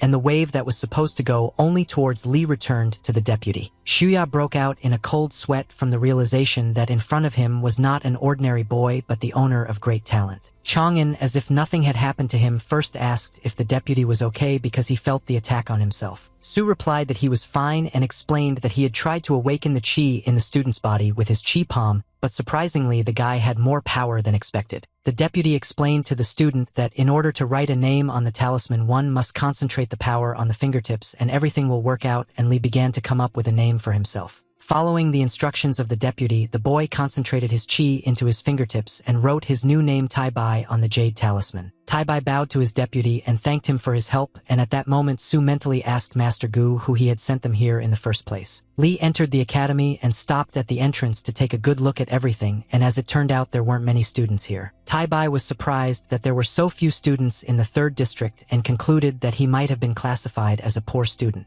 Li was distracted from his thoughts by one of the students who came up to ask if he was new and introduced himself as Anan, and Li, not expecting such a sudden appearance, was only able to say that he was Li Tai Bai. Li was surprised that the guy was so handsome that even girls would envy him, and Anan, noticing the new guy's excitement, asked why he turned away. Tai Bai didn't have time to answer anything intelligible, because a monument appeared in front of them with an inscription stating that this was an announcement of the Holy Literary Tao. Anan shouted out that this was the January announcement of the Holy Literary Tao on the 9th floor of Jushan Tower, and all the disciples fell to the floor bowing in prayer. Tai Bai did not bow down but felt a strong pressure and could not understand whether this was the first step to entering the world of the path of literary Tao. When the students read the announcement, it tore into pieces and flew around, and people raised their hands in the air, rejoicing at the opportunity to be on the list of the best. The students began to argue heatedly about who was trying harder and studying more diligently, and who was truly capable of writing a poem worthy of that list and subsequently moving up to the next level. Tai Bai, observing the students, concluded that if he got on the list and accumulated enough chi of the literary Tao,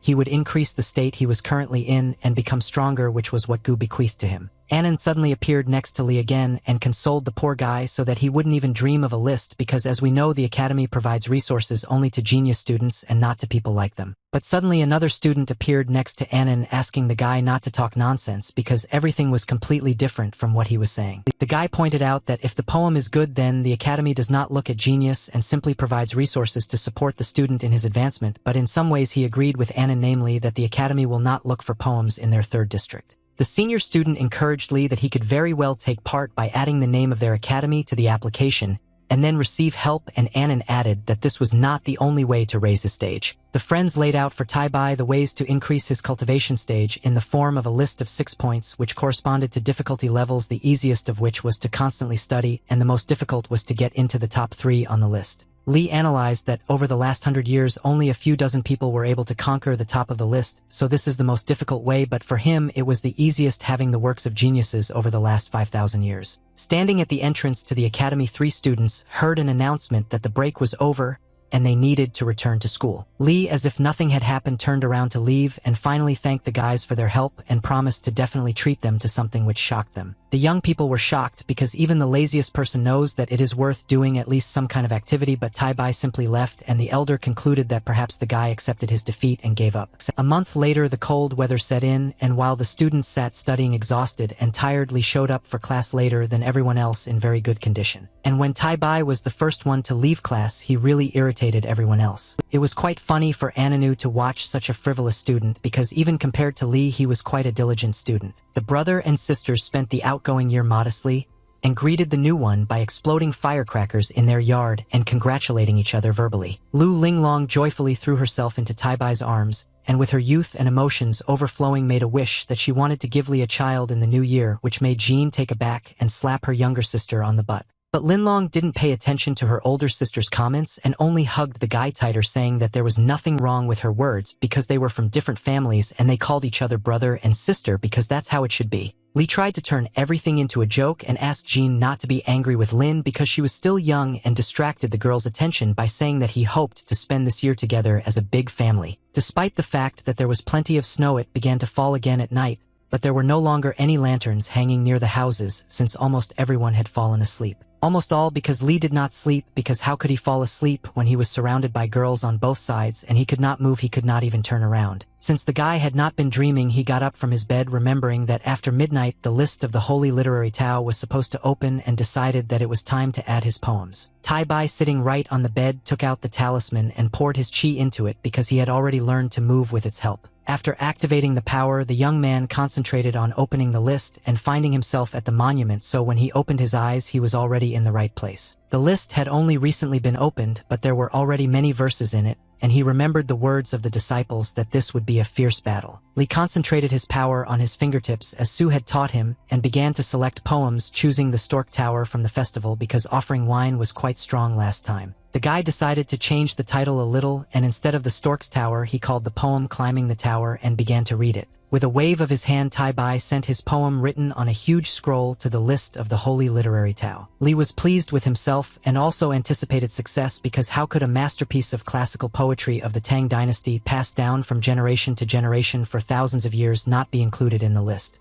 And so the next day, on the first day of the new year, the young man was horrified when he went to the list with the help of the talisman. In the huge numbered list of Tai Bai, and his poem was not in any line of the top 100, and this caused shock from the unexpectedness of such a turn of events. Fluffy snow did not bypass the cities and fell from the sky, covering everything with a white blanket, and the wind helped it do its job better. The friends were sitting in the establishment with Tai Bai and sipping drinks, and the older student decided to cheer up the new guy by saying that he shouldn't worry so much about the list since more than 20,000 writers send poems there every year. Annan picked up on this fact and added that only a genius or a lucky person would get to the top spot, but this only irritated Lee because he did not understand how to get on the list. Annan told Tai Bai that getting on the list was possible thanks to fame and pointed his hand somewhere on the street, and Lee turned there. The guy saw students standing at the monument, which was under a canopy, so that they could approach it at any time and pray. The students stood in front of Wenchang's monument, bowing in the hope of being included in the list of the literary Tao, and Annan explained to Lee that many writers spend money to attend the festival of different counties. Writers attend poetry festivals for fame because the list is a list of masters chosen by people, and not the literary Tao itself, and therefore the one who can win the attention of masters and mentors will be able to take a high place on the list. But there are two sides to every coin, and Annan pointed out the one that many people don't notice, namely that most poems get lost in the sea of submissions long before anyone notices them. Now Tai Bai understood the reason for his absence from the list, but that didn't make it any easier because an unknown poet like him had almost no chance. Annan convinced his friend of the opposite, that there were many who were unknown but very talented, and without anyone's help reached heights, because in the end you can't fool the saints list. After Annan's words, Lee's talisman began to glow in the area of his heart, as if trying to tell its owner something important. When the talisman was in the guy's hand, the text of the poem Climbing the Tower burst out of it and hung in the air in front of everyone. Annan was the first to be impressed by the work, and noted that at first the verse seemed too simple to him, but that was precisely what touched him to the depths of his soul. The older friend also took up the admiration of the verse, and for himself found in it a neatness that emphasized the grandeur of nature, and at the end added that only a true master of style could have written something like that. The guys unanimously declared that the ascent to the tower must be heard by everyone, and soon the poem will shake the whole world. The boys ran downstairs under the impression of the poem to pass it on to others, and did not pay attention to Lee's words that they were overdoing it. But Tai Bai realized that it was useless to stop them and looked at it from the perspective that the first step towards growth had been taken. The struggle for places on the list was officially launched, and people came with works not only to ordinary residents but also to nobles, for example, like Master Tsongkhapa. At one point, the students cried out that the Wenchang monument had cracked, and this scared everyone, so the master said to bring a new one since the lists change and the works of their academy also need to be included in the list of the top 50. The list, like a seething river, poured into itself many streams of qi which were given for the verses, and someone rose and someone fell. The fight for the list did not take long to come, as did the fact that two students learned about Lee's poem, and Ascent to the Tower appeared in 99th place. Tai Bai was saddened by the fact that after 5 days, his poem had only risen to 99th place, and this was not at all what the guy himself expected from himself. Lee looked at the talisman and already began to doubt that he would be able to be on the list at all, and the place where his verse is now is the insignificant limit of him as a poet. There was a piece of paper on the table with Lee's poem written on it, and someone nearby banged their fist on the table. Under the urgent notices sign, Guan stood showing the students' ascent of the tower, assuring them that it was a masterpiece of poetry. Guan raised his hands up and declared that he would give all his literary qi to this verse, and then the crowd began to shout that this was nonsense because the guy was putting his future as a master of the literary Tao on the line. Someone shouted out that it would be good if the verse got into the list, but if not, the nearby students shouted out that Guan should not put everything he had accumulated on Lee, about whom no one had heard, and asked him to think better of it. But Guan had already made his decision, and the talisman began to shine in his hands, and before giving qi, he turned to his students so that they would not worry about him because this work was worth it, and they would also join in if they read it. The guy loudly declared that he was putting all his qi into the poem Climbing the Tower, and the text appeared before everyone's eyes. And along with the text, the students imagined the place that was mentioned in the poem and felt harmony with nature and peace. The guys really changed their minds because after reading it their hearts fluttered like the wings of birds. The disciples joined Guan and directed their chi rays at the verse just as Taibai's friend had already done. These bright flashes flew towards the list of the holy literary Tao, and they were brighter than all the others. The list began to spin like a film strip, and it seemed as if the hieroglyphs were about to fly off the paper into the air. Imagine the guy's surprise when he saw the talisman change the numbering of his verse in the list. Li's work went from 99th place to 5th place, and this happened in just one night. The students noticed on the general list that was hanging on the wall that on the 9th floor of the Jushan Tower there appeared some genius who was able to rise without the support of the academy. This most shocked Deputy Su because a month ago the guy couldn't use literary chi, but now he's in 5th place among the best. Su admitted to himself that he was wrong in considering Li an ordinary boy and was shocked to realize that Teacher Gu had sent a real genius to them. The voting volume only increased, and the masters of the Western County had already voted for ascension to the tower, and the same thing was happening in the northern county of Lianting, and Beixiheng was not far behind. And with his popularity, envy and greed grew, from which some masters ordered to find out everything about this unknown person and not allow him to rise higher on the list. The list and the changes in it were contemplated by 3 sages, so here too there was a discussion about the commotion that was happening with Li's verse. One of the elders was surprised that the young Taibai had only just begun his path of literary Tao and had already reached such heights, and this indicated that perhaps he would become one of the pillars of literature before Su Yuanqing himself. Another elder who was clearly not ruled by wisdom and prudence said that such talent should be lured to them, but the first master asked not to get excited and just observe for now. Li walked into the first floor of the central tower and into the classroom area, and was immediately met with many glances in his direction. In the gaze of each student only negative emotions were read, and to a large extent it was envy or anger from the fact that it was unclear who reached the top of the list while others were wasting years on even the smallest chance. Li read the anger in the eyes of others and understood that most likely his peaceful and quiet days had left him from that moment on. One of the top 3 students from the first district was walking towards Taibai, asking the guy what books he usually reads because everyone wants to get on the list. Li answered quite seriously that recently he had been paying attention to the sayings of Confucius, also leafing through Introduction to the Reefs and also looking at the collection of poems. But this only made the best student angry because from the outside it looked like Li was mocking him, since all the books that the guy listed were read by beginning students. Taibai turned around to leave, but the student made a mistake and grabbed him by the shoulder, shouting that until he answered the question he would not go anywhere. The young man only turned his head and told the bully to remove his hand, but that was enough to teach the impudent fellow a lesson. The student flew away from Li so hard it was as if he had kicked him instead of turning his head to him and saying a few words. The librarian remembered that the system told him that the level of chi would grow, and in fact now Li could influence the world with just one word. There was a dead silence in the hall, and the student remained lying on the floor afraid to get up and continued to look attentively at Taibai. The guy used his power for the first time and learned a lesson that he still doesn't understand a lot of things, and it's better to try not to make enemies. Li turned to the student saying that he had not deceived him, and taking a book out of his pocket,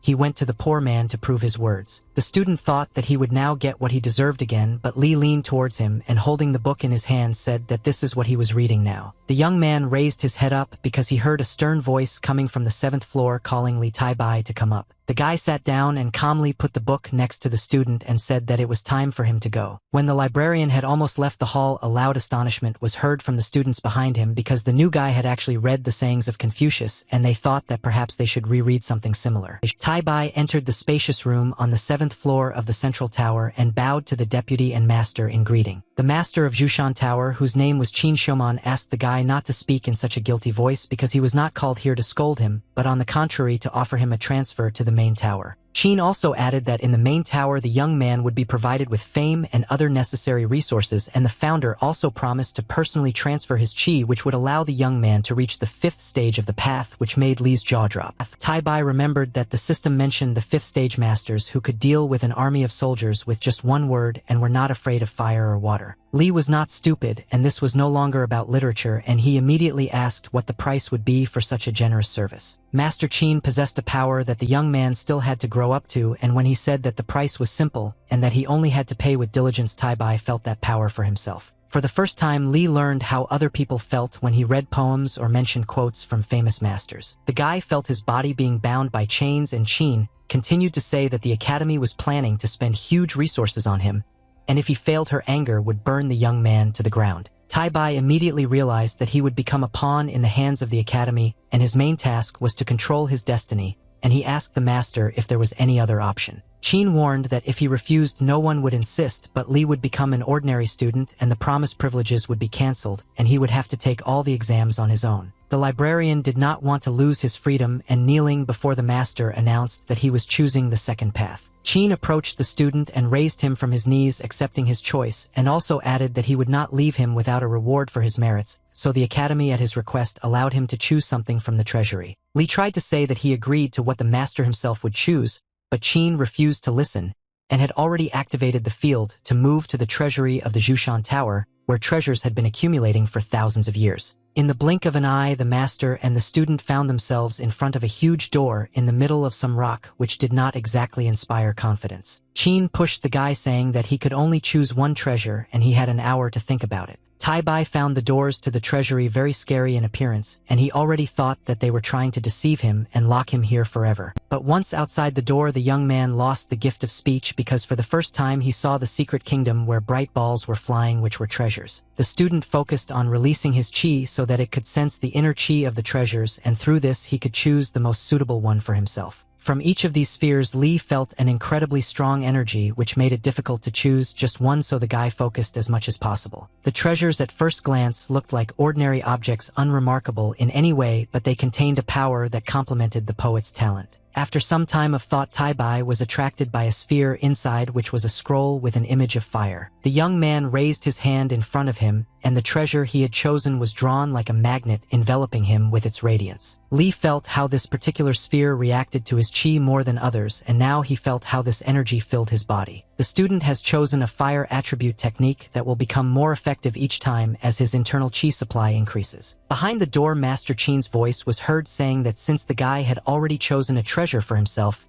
it was time for him to return. After the master's words, the doors opened and Li was sucked into them like a whirlpool, but the young man did not resist and simply waited for the force to return him behind the doors. Tai Bai was thrown to the ground, and in front of him for some time the doors were open, from which emanated a blue glow of a wall that could let in or not those who came. The doors slammed shut, and the student sitting on the ground turned around to the laughter of the master, who indicated that, as he had said, the Bailu Academy really does encourage everyone who deserves it. Li smiled back and thanked the master and thought to himself that it would be great if the landing was a little softer. While the young man was shaking the dirt off his clothes, the master put his hand on his shoulder and asked the boy to go back and continue his diligent training, and he could leave the rest of the troubles to the academy. Finally, Qin assured the boy that their academy would do everything possible to maintain the high place of Li's work on the list of saints. Returning home in the evening, the guy was already met at the gate by a joyful Jin, who told Li to quickly go home and see who had come to visit them. Chang'an was very happy to see Mr. Zhang, with whom communication had been so abruptly interrupted for a long time, and Zhang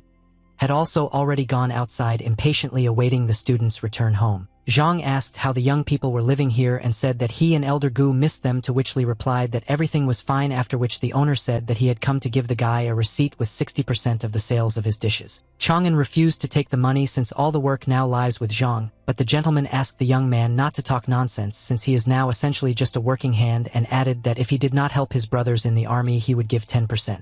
Li was shocked when he learned that Mr. Zhang, with those 10% of sales, also managed to help former soldiers. Zhang was dejected by the state his brothers in service were in, and replied to the young man that he was indeed helping them as much as he could. The owner recalled how they once fought shoulder to shoulder with the men on the side of the Jin dynasty, every day being on the brink of death. And now the restaurant owner watched the heartbreaking picture of how those who managed to survive were still fighting for their lives but already on the streets. As a former comrade, Zhang could not bear to see his comrades suffer because the country had forgotten them, and so he helped them with silver from time to time. Li was angry with himself because, being focused on the path of the literary Tao, he began to forget how unfair this world is, but Zhang reminded him that the boy wants to help people. Zhang had tears in his eyes when Chang'an told him to bring his service brothers to him tomorrow, and he would help them improve their lives. The next day, Zhang introduced his comrades to Li Chang'an, who promised to help them find a way to feed themselves and their families. One of the tramps was outraged that his already hard life was now in the hands of some brat, and this was picked up by the others, who pointed out to Zhang that he had trusted the wrong person. The owner of the Zhang family restaurant sternly told his comrades to bite their tongues and listen carefully to what he was about to say, to their indignation. Turning to the first disgruntled friend, Zhang reminded him that without the 5 taels of silver he had received, his mother would have died long ago. And the gentleman also wiped the nose of the second comrade, refreshing his memory of how he received 10 taels for medicine for a sick child. And after giving examples, Zhang pointed his hand at Li and indicated that he was able to share this money with everyone standing here only thanks to the young man who taught him how to earn this money, and now he will teach the others too. Chang'an smiled and asked Uncle Zhang not to be savage, since it was normal for these people tired of begging not to trust a stranger, to which the owner calmed down but ordered the men to address Li as sir. The men, not entirely confident, responded that they understood Zhang's words, but the owner said that if they were truly tired of their poor life, they should say so louder. And the voices of these men merged into one just as their movements became synchronous, and all in unison said that they were ready to obey Mr. Li. Chang'an thanked everyone for their trust and voiced his idea, which was to teach everyone to catch fish instead of feeding them fish. The guy took out the recipes for the dishes he had written out from his clothes and showed them to the men, saying that they had become quite popular in Lin County, so they should take hold here, and so he advised them to start small. Li told his comrades not to worry because they could turn to him for help at any moment, which shocked the men that the young man was ready to share his recipes with them and take them under his wing, and called the guy a great benefactor. All the brothers bowed before Chang'an, and Zhang said that they were not ready to just accept these recipes, so they were ready to repay them with faith and service. Now Li himself was numb because he had accidentally acquired his own small army that was still capable of much. He just needed to help them. After the competition for a place on the list of the Holy Literary Tao ended, the first place was taken by the poem Ascending the Tower by Li Taibai. The students stood in front of a list that began to writhe into huge tongues of light, and it was time for the awards to be presented. Rays of new chi spiraled and headed towards the young man's heart, feeding him with new strength that would help him rise to higher levels. When Chang's voice announced that the faith, hope, and admiration of the people had taken the form of chi,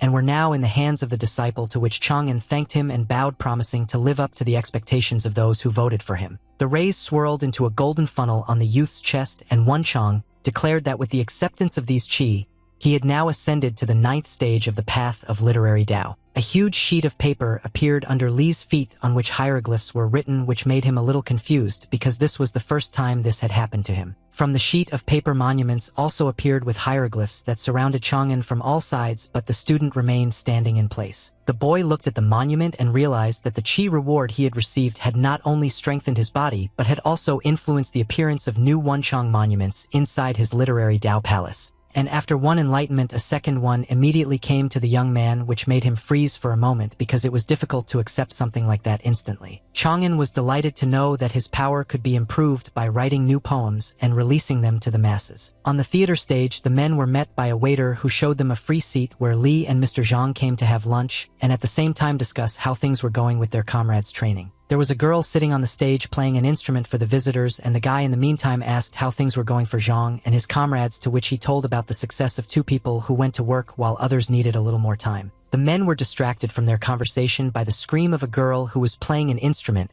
and they immediately turned around to see what had happened. Some scoundrel grabbed the unfortunate Yan Qingshi by the hand, insisting that she wouldn't earn much by sitting there and playing the pipa, and that it would be better for her to go with them. Senior Shi loudly declared that they, as the Longhu gang, were one of the 5 major ones in the area, and would provide the poor girl with everything she needed, but the girl tried to resist him, although the other bandits were already down below the stage. Li understood that he had promised himself not to get involved in such conflicts at the moment, but his honor as a man would be tarnished if he did not do something now. The guy didn't even get up from the table and didn't go towards the scoundrel, but simply threw the bowl that was on the table in his direction. The bowl hit the target right on the elder Shi's hand so that he would be distracted from the girl and turn his attention to Li. It worked, and she let go of Yen, grabbed his hand, and angrily shouted what kind of bastard dared to do such a thing. Here Li got up from the table, and now not only the bandits but also other frightened visitors of the restaurant paid attention to him. The guy said that it was he who struck Shi, but he himself thought that he would no longer be able to call himself a man and a master of Tao if he ignored such vile behavior of the bandits. Yen froze in place but looked at the young man as if he were a hero and understood that she would really be saved now. The scoundrel Shi decided to teach the upstart a lesson and set his fellow gang members on Li, wanting to show that the Longhu gang was not to be trifled with. Chang'an responded to the guy's abrupt movements with only a smile, realizing that not only his words but also Uncle Zhang, who was also no slouch, opposed their rude movements,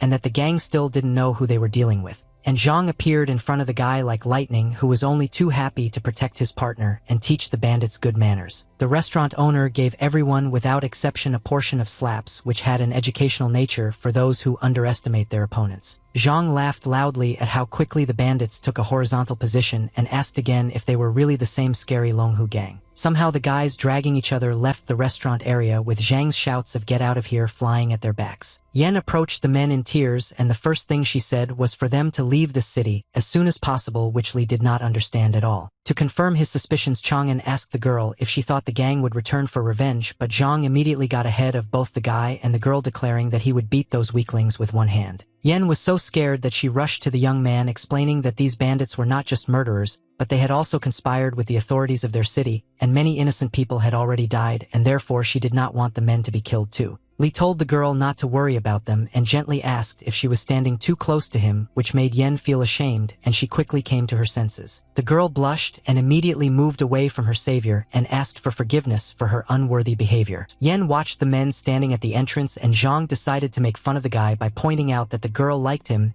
and suggested that he meet her in person, to which Li smiled but asked him to stop teasing him. Instead of jokes, the guy suggested thinking about what the gang could do and immediately asked Zhang to give him a few of his men for the safety of the sisters, and the gentleman said that he would take care of it. On the day when the girls went out into the city, they were prevented by rain and therefore had to return home quickly as the bad weather only got worse. In the gateway, someone was watching the girls sitting in complete darkness, so it was difficult to notice him. So when the sisters were passing by a dark alley, some scoundrels jumped on them and dragged them into a gateway. The girls were scared because they were surrounded by strong men on all sides, and the sisters did not know that it was the Longhu gang that had decided to take revenge on Chang'an. She was happy with such a capture and grinned and said that the sisters of that bastard were quite good, and since they did not get Yan Qingshi, they would be able to have fun with such beauties. A rope had already been prepared for the girls, and all that was left was to tie them up and kidnap them, and the last thing the sisters shouted was their brother's name. Li was studying when he learned that the Longhu gang had kidnapped his sisters, and if they had been standing in front of him at that moment, the brush that the boy was holding in his hands would have been intended for more than just writing. Chang'an was beside himself with rage and was about to rush to where his sisters were being held, but Zhang held the guy by the shoulder, saying that the girls were okay. The young man was still standing at the exit, but he listened to Zhang until the end, and he explained that his comrades reacted quickly and did not allow those scumbags to get far. The guy, feeling anxious, turned around at the screams of his sisters, who were scared to death and were already running to their brother in tears, while Zhang's comrades stood behind them. The sisters rushed to hug Li and complained to him about how badly they had been treated and how scared they were that no one was around. The youngest Linglong was even more frightened and could not stop her tears, but Chang'an stroked the little girl's head and consoled her that everything was already over thanks to Zhang and his friends. The young man was angry at how these vile scumbags acted and decided that they would not get away with it so easily. The elder Lu asked her brother not to put himself in danger for the sake of her and her sister, because those bandits could kill him. Chang'an remembered that Jean would calm down when he not only spoke to her but also gently touched her, so he extended his hand towards her. Li wiped the tears from the girl's face and, carefully holding her face with his hand, said that she and the younger one were the closest and dearest people to him, so he could not allow a repeat of what happened today. Lu wanted to say something about their departure to ensure her brother's peace of mind, but one of her comrades appeared at the entrance to the house and shouted to Li and Zhang that they were in trouble. Yan explained that the scoundrels from Longhu sent people in revenge to destroy their stalls, and they destroyed everything with clubs, saying that Zhang insulted their gang and therefore they will not sell anything here, otherwise they will be cut. Now Zhang also felt angry at how vilely these scumbags, who were also covered up by the authorities, had acted. Li decided that if he couldn't avoid trouble, he had to face it and sort it out once and for all. The young man compared the gang's villains to weeds, and as is well known, they are usually gotten rid of by pulling them out of the ground by the roots and throwing them away. Chang'an decided to put all his anger into the right direction to destroy the Longhu gang, and for this he needed help. Zhang's comrades stood in front of Li and the owner himself, and the guy explained that he felt guilty for dragging people into this, but unfortunately he didn't know that such chaos was happening here. Li dropped to one knee in front of the crowd of men, asking for their forgiveness for the brutal treatment they had suffered at the hands of the gang. The crowd was shocked. On the contrary, they were thanking the young man for helping them, and they didn't even think of blaming him for what happened, but Zhang came up and lifted the guy from his knees, repeating that no one blames him for anything. Li turned to his comrades with a request for help in order to easily deal with the gang together, but immediately voiced their problem that the bandits were in collusion with the local authorities, so they would not be able to attack directly. The guy pulled out several pieces of paper from under his clothes on which he wrote out a plan of their actions in order to avoid running into the government.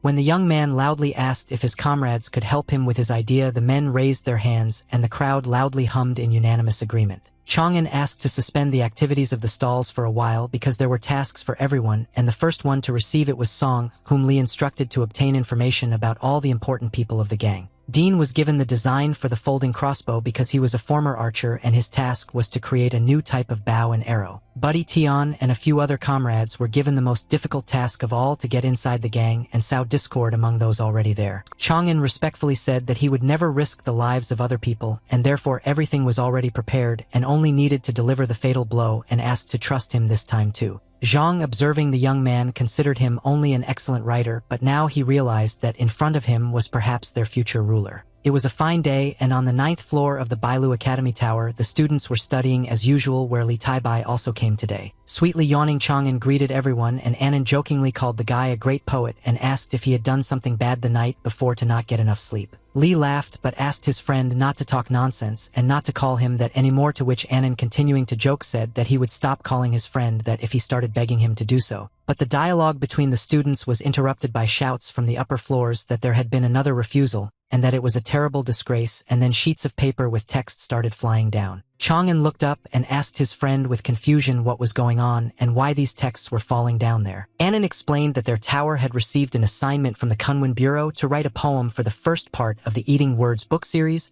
but the Bureau had already rejected the 7th piece. And so the papers are flying down because the tower master is angry that the task risks going to another tower, and this is already a ruined reputation. And then Annan decided to play a joke again, whether Taibai the great poet wants to try his hand at this. Su looked out from the balcony at the students and sternly declared that everyone listening to him now must write a poem for the first part of the Eating Words book series. The deputy also added that the one whose poem is approved will receive 500 taels of silver, and in addition, if the sales of the book jump, then also 10% of the proceeds. But the students began to protest that they could not cope with this. Li was over the moon when he heard the amount of the reward, as he would be able to properly thank Zhang's comrades. Chang'an picked up the book and opened it, loudly declaring that he would take on this, to which the students again began to complain, wondering if the simpleton was taking on too much. But Li did not listen to the students' cries and was already immersed in the story of a couple in love who had been friends since childhood, and when they grew up got married, but the man had to go to war and the woman remained at home to wait for him. When it turned out that her husband had another lover, the girl, unable to bear such grief, hanged herself in her own home. The young man silently slammed the book shut, analyzing the story he had just read, and still came to a conclusion about it.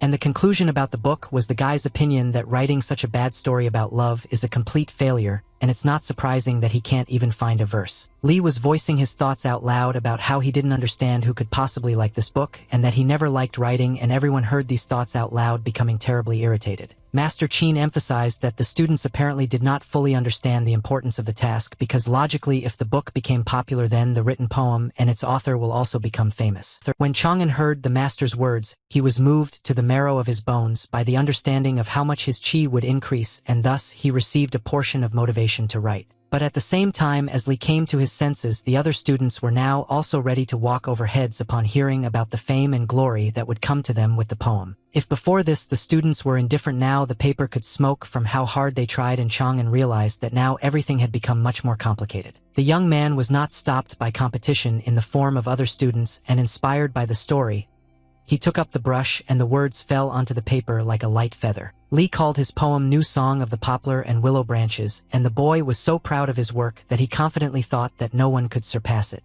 Chang'an knocked on the door of the office where Master Qin and Deputy Su were, and after greeting them, the young man said that he had come to show his poem, which greatly surprised the men. Su explained that he had forgotten to tell his students something, and Master Qin picked up on this, continuing that Li was the only student who did not have to write a poem. Li felt as if he had been dipped in a bottle, and stumbling from surprise, he asked why he couldn't write a poem and whether he had done something wrong. Su reassured the student by explaining that his previous work had become a masterpiece, but he had not yet reached the level of a poem for a book, and if his next creation was bad, he would be dismissed as a mediocrity. Chang'an thanked the masters for caring for him, but bowed with the text in his hands, and still insisted that he wanted to try his hand. The guy thought to himself that if he had been dissuaded a couple of days ago, he would have backed down, but now his comrades had stopped working at the kiosks and were busy with the gang, so he had to get this money so that his friends wouldn't go hungry because of him. The master was amused by the young man's eagerness to find out what he was capable of, and that he wanted to be the first in everything, but Li replied that this was not entirely true and that he was more driven by confidence in his work.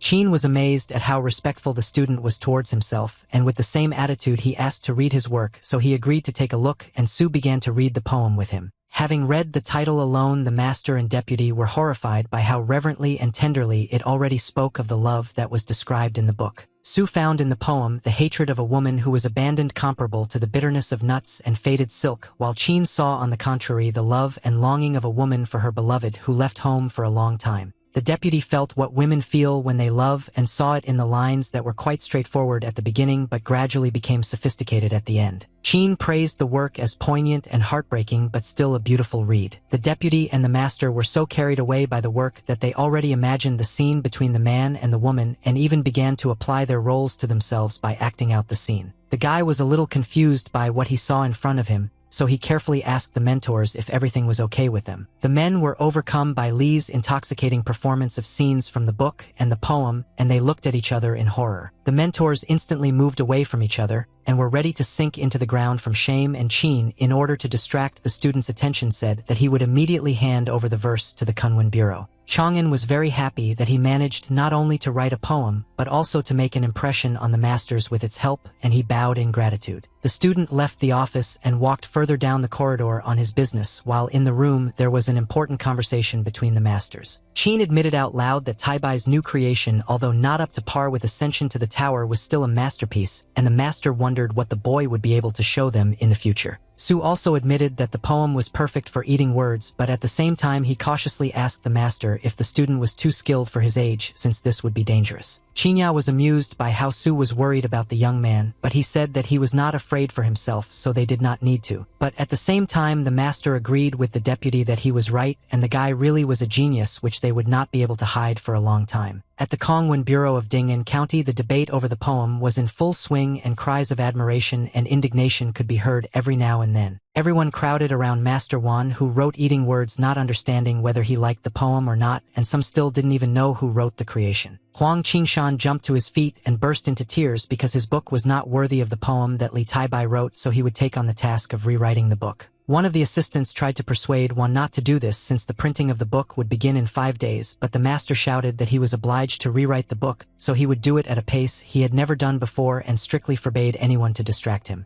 The assistant got angry because he didn't understand why the poems of some Taibai were so good and began to stomp his foot on the floor menacingly. Poems for the book continued to arrive at the Kunwen Bureau, but the author Huang, although he thanked the writers, refused their works, explaining that there was already a suitable poem. Huang directly declared to everyone that the works that were brought to him could no longer be better than the new song of the poplar and willow branches. Masters Zhao from Zongyue Academy and Lu from Xiangshan Academy were shocked that the author of the book made his conclusion without even reading their works, and asked who had impressed Huang so much. Huang smiled mysteriously and said the name of the student of the Bailu Academy, who was already known as a genius, and it was Li Taibai. The masters of the academies were horrified by what they heard, because only recently no one knew about this man, but now he is famous. The poets heard of the sudden fame of a simpleton and were pressured both by the fact that he was strong in the literary Tao and by the fact that he would outshine them with his works. The hearts and minds of the masters were filled with envy, followed by anger from the fact that if this damn genius continued to become more and more famous, there would be no room left for them, so it was decided to unite and reign in the upstart.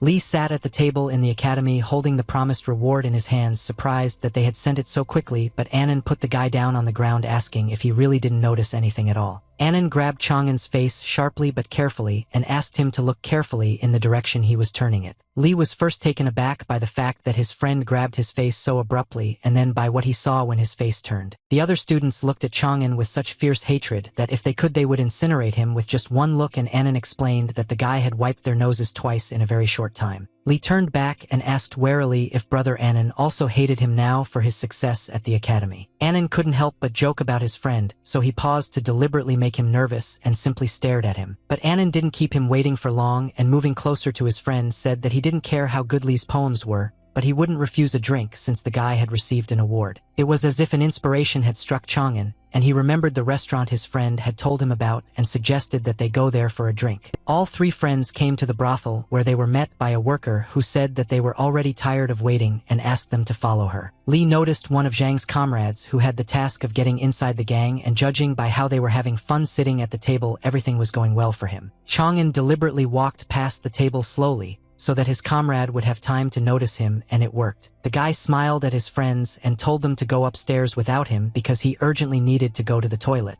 It was pitch black outside and only the lanterns from the windows of the house were shining brightly, so the men made their way out into the street unnoticed. The comrade bowed to Brother Lee and admitted that he did not expect to meet him in such a place, to which the young man joked that it was probably because the gangsters and the students had a common trait of relaxing and drinking. Chang'an asked how things were going with the assignment, to which the comrade said that there were about 500 people in the Longhu gang, 37 of whom were major and minor leaders, and the boss often met with the prison warden. The man also added that the Longhu gang has such and such relationships with other gangs, but they are openly at odds only with Zitzen, and Lee approved the transition to the second stage, where comrades under the guise of the Longhu gang will begin to provoke Zitzen. The comrade was delighted that the young man had done everything in such a way as to do the dirty work with someone else's hands, but Chang'an said not to rush to rejoice because in order to completely get rid of the gang, he asked to find out about the leaders. Lee only managed to add that it would be wonderful if among the comrades there were people with a similar body build as the leaders. Just Chang'an wanted to say the main thing, but he didn't have time to finish because Annan called him asking if everything was okay with his friend. The young man turned around saying that it was time for him to go, but finally summed up that if he had thought everything through correctly, then in half a month they would be able to squeeze Lunghu into a ring. The voices of friends could be heard in the night sky making fun of each other because when Lee asked why Annan was screaming like that, the guy as always joked that he ran to save his friend if he fell into a cesspool. The friends sat at the table and enjoyed the game as well as the drinks and the company of beautiful girls, and when Lee lost again, Annan laughed loudly and told the guy to drink the drink. Chang'an jumped up and picked up the glass, shouting that he would never accept his defeat, so he said that they would continue the game. But instead of putting the glass on the table, Lee missed and flew past the table straight at Annan, already very drunk. Chang'an was lying on Annan's feet, and the friend was surprised at how quickly his friend,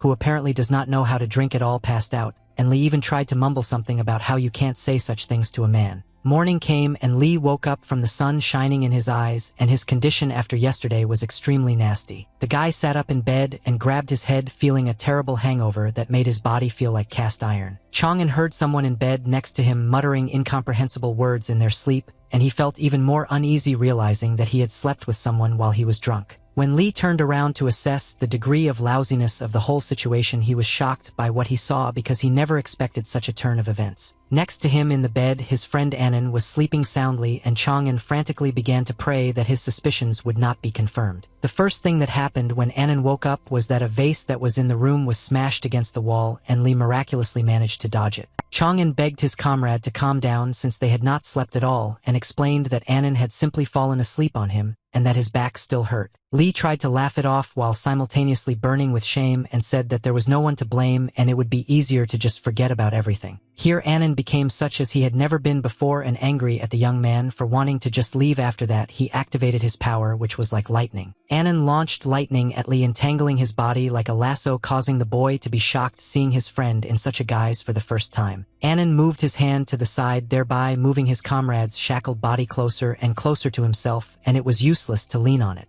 The guy deftly controlled his energy and threw Lee's body back onto the bed, and all he could do was lie obediently and wait for his friend to calm down. Chang'an decided to ask why and considered him to be the one to blame for what happened, and even if it happened that they slept together, there was nothing wrong with that. But it became even more menacing when he heard his friend's words and was about to strike him with his strength, but Lee quickly rattled off that his friend would simply say what he wanted from him so that he would stop being so ferocious, and returned to his appearance but was still angry and replied that he needed to think about it, but Lee would still owe him. Chang'an was already willing to do anything just to make it stop, and when he left the room he breathed a sigh of relief, but still didn't understand why he was the one to blame, and since he wouldn't get an answer, he decided to go home. When Chang'an left the room, it turned out that there were not two of them but three, and female hands reached out to him from behind. The girl hugged the guy and addressed him as Mr. Anya, to which the young man repeated that he asked to be called simply Mr. Anya, and looking at the girl began to think out loud that maybe he should have killed that guy Lee Taibai in mind. But the girl objected, citing the argument that today he is a genius who became successful quite quickly, and agreed that the young man became famous at such a young age and he knows almost everything about him, but Lee doesn't even know who An is. Chang'an returned home where the younger Linglong met him at the door, sniffing the guy and saying that he had gone to relax with friends,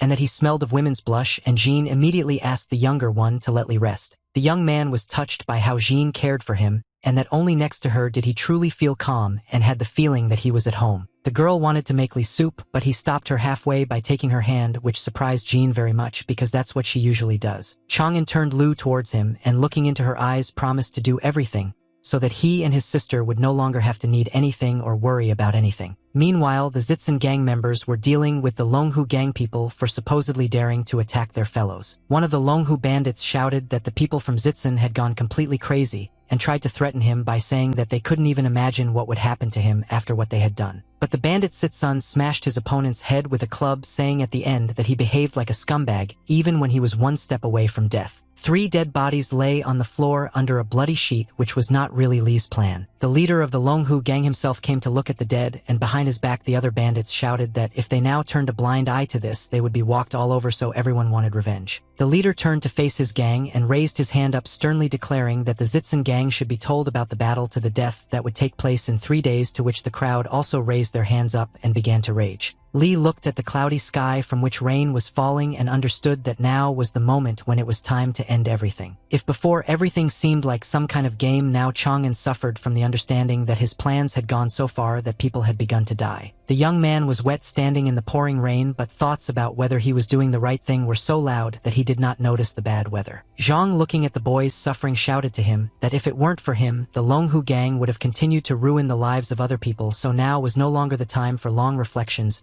but an order had to be given, otherwise everything would have been done in vain. The army of comrades once again bowed trustingly before the master, waiting for him to give them an order. The guy turned to everyone and thanked them for being there and believing in him, and agreeing with their words, he realized that he needed to move towards completion. Chang'an wanted to say a parting word and, raising his hand, declared that he understood that the scoundrels the former soldiers would now deal with were an unworthy matter, but that this infection needed to be removed. There were 2 gangs facing each other on the street, and before the battle Lee warned that if the men wanted to return safe and sound, they had to strictly follow his instructions. The archers were ready with crossbows and were positioned on the rooftops so as to remain unnoticed. One of the comrades who had infiltrated the Longhu gang saw his brothers but did not show it so that the plan would not fail. The leaders shouted the command forward, and the battle began where there was no place for mercy, and people with weapons went at each other like wall to wall. Logically, the authorities should have intervened in a battle where more than 100 people were fighting on the streets of the city, but Lee understood that by the time the higher-ups came to their senses, it would be too late. Since Chang'an had taken command, he understood that there was no time to hesitate in this matter, especially in the midst of the battle. The archers were given the order to shoot from crossbows while on the roof of the house, while the bandits did not understand anything, and this was the first step. The former soldiers showed the highest result in hitting enemies, which spoke of their mastery of weapons control. Lee reminded the warriors that killing the thugs was not the end goal but a means to an end. One of the comrades who managed to get into the Longhu gang approached one of them, taking something out from under his clothes. In the warriors' hands was a mask made of human skin, which they had prepared in order to disguise themselves. The man put a mask on his head, the face of which was very similar to the faces of the scoundrels from the Longhu gang. The point of the masks was to take the place of the Longhu gang after they were destroyed, which was quite risky but should work. The most important task was to disguise themselves so that the real thugs would not notice the substitution of Longhu's men for Zhang and Li's warriors. Chang'an pointed out that it was important to disfigure the faces of the corpses so that they would not be exposed, and to Zhang's question what the next steps would be, and whether the young man really wanted to become one of those freaks. Li turned to Uncle Zhang and sternly replied that, of course, he was not going to become a bandit. While the warriors were doing their job, Li explained to Zhang that simply destroying Longhu would not lead to anything because they were one gang out of many, and such cruel people as bandits would continue to intimidate and kill peaceful people. The young man explained that his plan was to become masters of their own destinies, and that is why he used the shell of the Longhu gang to change the established order and give people a peaceful life. Zhang was once again amazed at how the guy created a plan that would cause bloodshed, but not on those who were truly destined for it by fate, but on those who could live in peace. Li stood with his back to Zhang, but he clearly heard that the moment when people would stop being afraid to walk the streets or trade would soon become real. The warriors returned, praising their master for being smart and for his plan working perfectly, although they had to rough up old man Tian and his men a bit so as not to arouse suspicion, but they were able to kill 47 of Longhu's thugs. Li thanked the warriors for the work they had done, and after that the men, pointing to the 3 prisoners, said that as a gift they had found those 3 scumbags who had stolen the Lu sisters. Chang'an approached the elder Shi, whose hand he had once hit with a bowl to let go of the girl in the restaurant. Chang'an did not take his eyes off the scoundrel and asked him to give him the crossbow that the archers had already shot from today. Shay turned whiter than chalk when a crossbow with a loaded arrow that looked sharper than a blade was brought to his face, but he couldn't utter a word because his mouth was closed. Li continued to hold the crossbow and look closely at the bandit and then asked if he remembered him. When the gag was pulled out of Shah's mouth, even under threat of death, he snapped that he shouldn't remember anyone he met and reminded everyone who he was and what gang he was from, and that it would be better for them to let him go. Chang'an's eyes turned red with anger, and he mentioned that he was no longer a simple stranger to she since this freak stole his sisters, after which he brazenly lies that he doesn't remember this. Being both a librarian and Li Chang'an, this man's hand trembled as he placed his finger on the trigger of the crossbow, apparently having never killed a person before. One of the warriors noticed the guy's excitement and indecision and offered to do it instead of him, but then Zhang put his hand on his comrade's shoulder. When the fellow soldier turned to Zhang, he said not to interfere, but on the warrior's face there was a silent question why he couldn't do it instead of the guy. To which Zhang asked a very reasonable question: would a soldier follow a man who was unable to finish off his enemies? Both his comrades looked at the young man, and Zhang explained that Chang'an needed to finish the job himself in order to show his brothers that he was worthy of their loyalty, but the former soldier noted that Li was too young for that. Chang'an finally told Shi that he was not a saint and never thought that he would have to kill, but the case with the thugs was different and he should not have gotten involved with his family. Li shot an arrow into Shay's head, saying that he would still have to die after everything he had done, including kidnapping his sisters. She, bleeding profusely, fell forward face down dead in front of Chang'an's feet, but he didn't even flinch or lower his crossbow. The guy looked at the remaining two freaks who were shaking and mumbling something, but it was impossible to make out, and pointed out to them that all the lives of the Longhu gang members were not worth a hair on the heads of his sisters. 2 more arrows were fired from the crossbow into the heads of the bandits, and they hit, staining the floor of the courtyard where Zhang's comrades were gathering with their blood. The former warrior and Zhang stood there dumbfounded and couldn't even find anything to say about the confidence of this young man who was able to go all the way. Zhang looked at the man who not only had not been broken by the difficulties facing him, but had made him even stronger in their eyes. Li Chang'an became the warrior's equivalent of the Dark Lord, who was cruel but fair and willing to take risks to save others. The guy found himself in the darkness and heard someone's hands scratching the damp earth and voices howling, asking why he had committed this murder, and dealt with violence with exactly the same violence. 3 bandits rose from the ground in front of Li, and he shot arrows into their heads, and she, barely moving from foot to foot, warned the young man that since he had taken the path of a murderer, the same fate awaited him.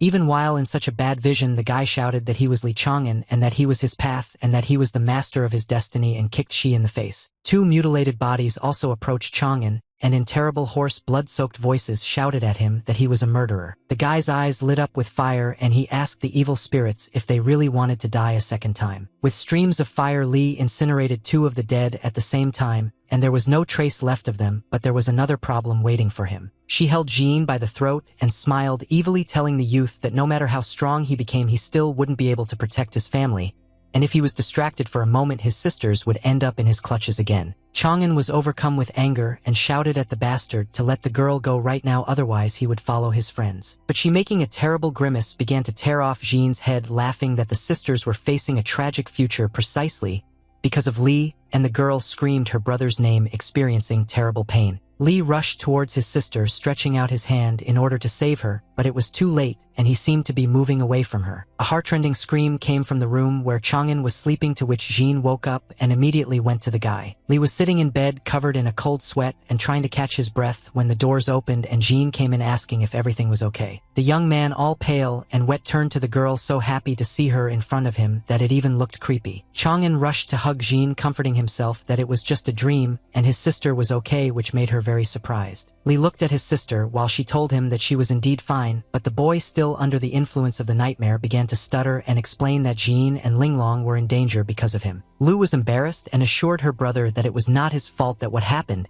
because she and Linglong were trapped precisely because of those scoundrels. The girl reminded Li that it was he who revealed so many interesting things to her, and thanks to him she got to the Palace of Stars and helped rescue her sister, so the way he cared will forever remain in her heart. Jean admitted that if the time came when she had to die for Chang'an, she would do it without hesitation. Li found it difficult to restrain himself, and he touched the girl's face and was so close that it took his breath away. Jean was afraid of what might happen, especially when Chang'an began to say that she was the only one who gave him peace and comfort. The girl jumped up from the bed and, putting some distance between them, put her hands in front of her while shouting that they couldn't be together. Lu took the lamp and headed towards the exit. After wishing Chang'an a final good night, she also went off to get some sleep. The guy looked at Jean and how the doors closed behind her just as they were closed in her heart. Chang'an sat holding his chest where his heart was beating wildly, wanting to jump out at any moment, and he realized that he wanted to protect the girl, but instead he almost hurt her himself. Trying to calm himself down and convince himself that Jean couldn't like him didn't lead to anything,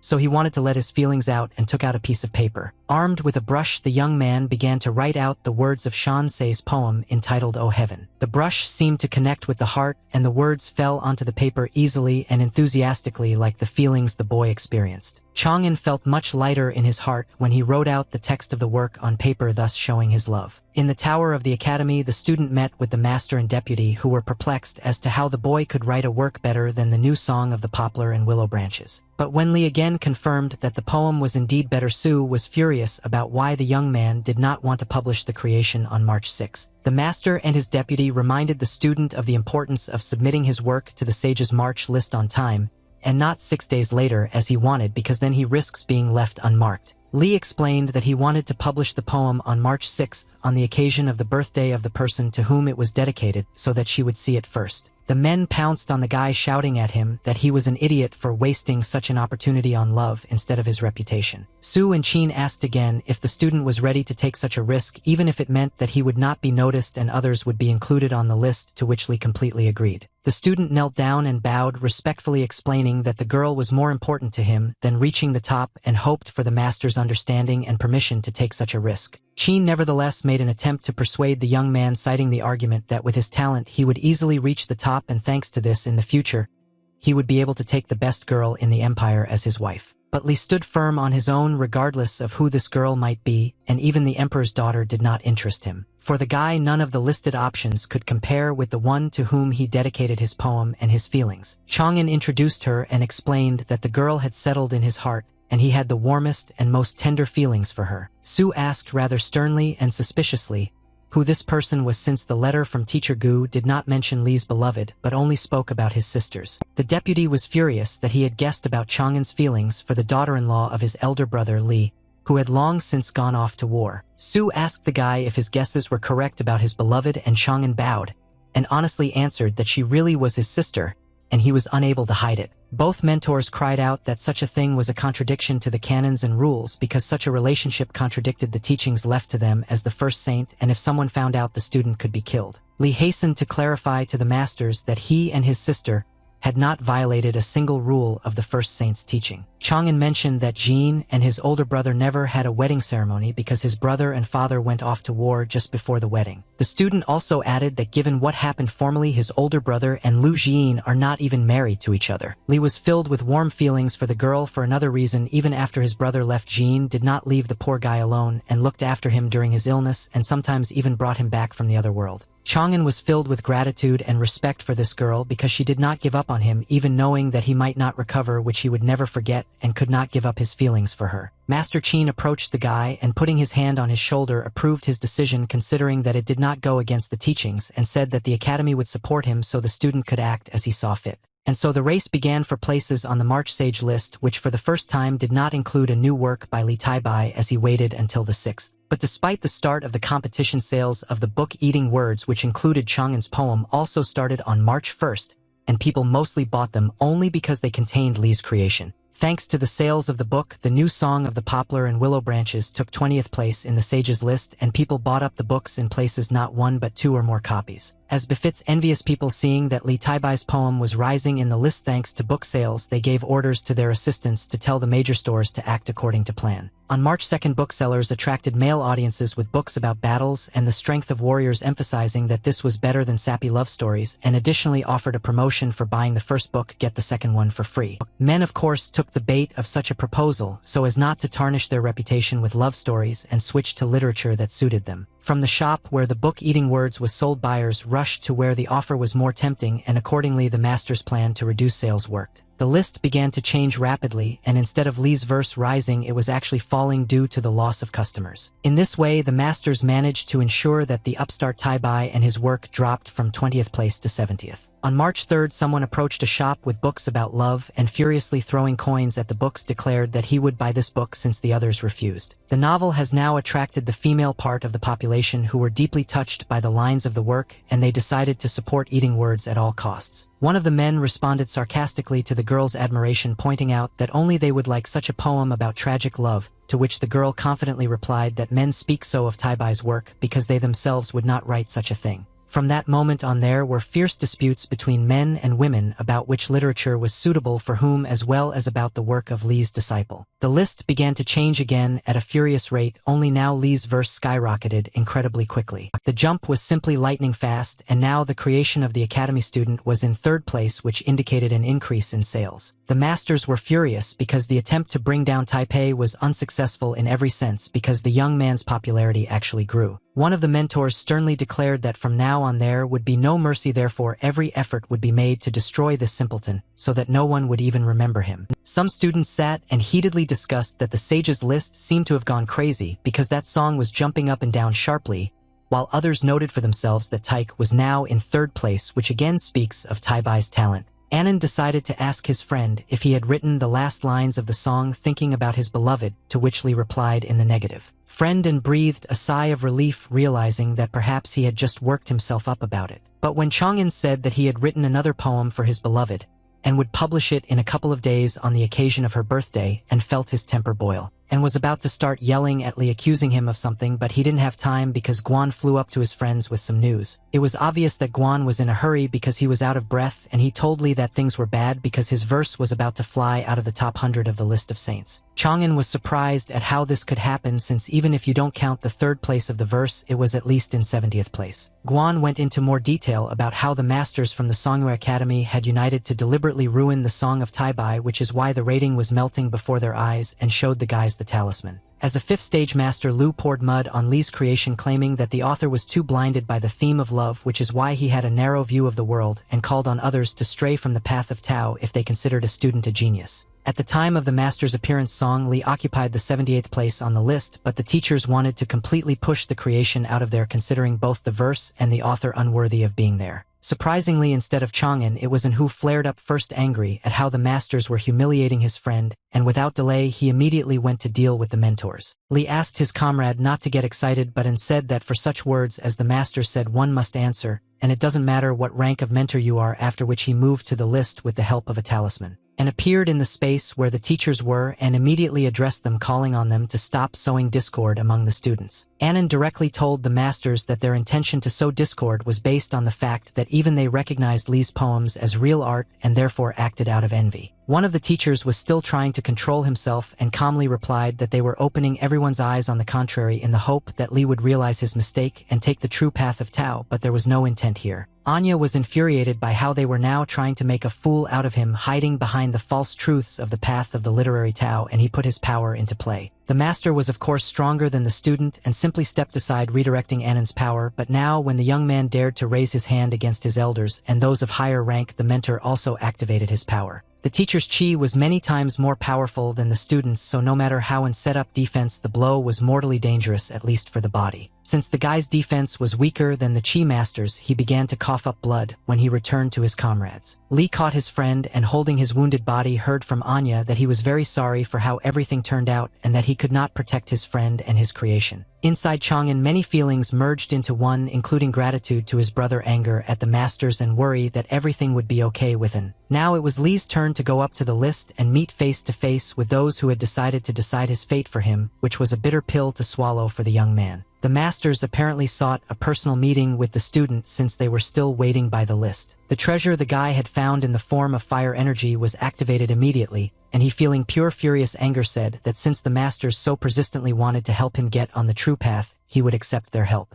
After speaking, Li released a huge stream of fire towards the mentors that would have incinerated an ordinary person instantly. But the Chi Chang'an masters were under such extreme pressure that they were unable to move, let alone put up a defense. The mentor who stood in front of the other two was outraged that this brat did not respect masters like them. The students were constantly watching with the help of talismans what was happening at the list, and were glad that Taibai was able to rebuff the teachers who with their actions disgrace all the masters of the path of literary Tao. Li was wise beyond his years, and instead of wasting his energy on the envy of the masters, he suggested that they stop squabbling and wait for the results of the sage's list because in that case everything would be decided fairly for both sides. The mentors called on Lu to accept the boys' offer because if they don't stop now and most likely lose, they will never wash away this shame. Chang'an had no intention of provoking anyone, but looking at Lu, he asked point-blank, was the master really so afraid that his poem would lose and the song would win? The mentor didn't even make an effort to control himself even a little bit, which is why he was now furious again from the truth that was told. But the pressure from the chi that Li sent into the masters was strong, which is why the master, in another fit of anger, only made things worse for himself and coughed up blood. Chang'an turned around and before leaving said that the feelings he put into the work were sincere and pure, thanks to which the lines of the creation would reach the hearts of readers.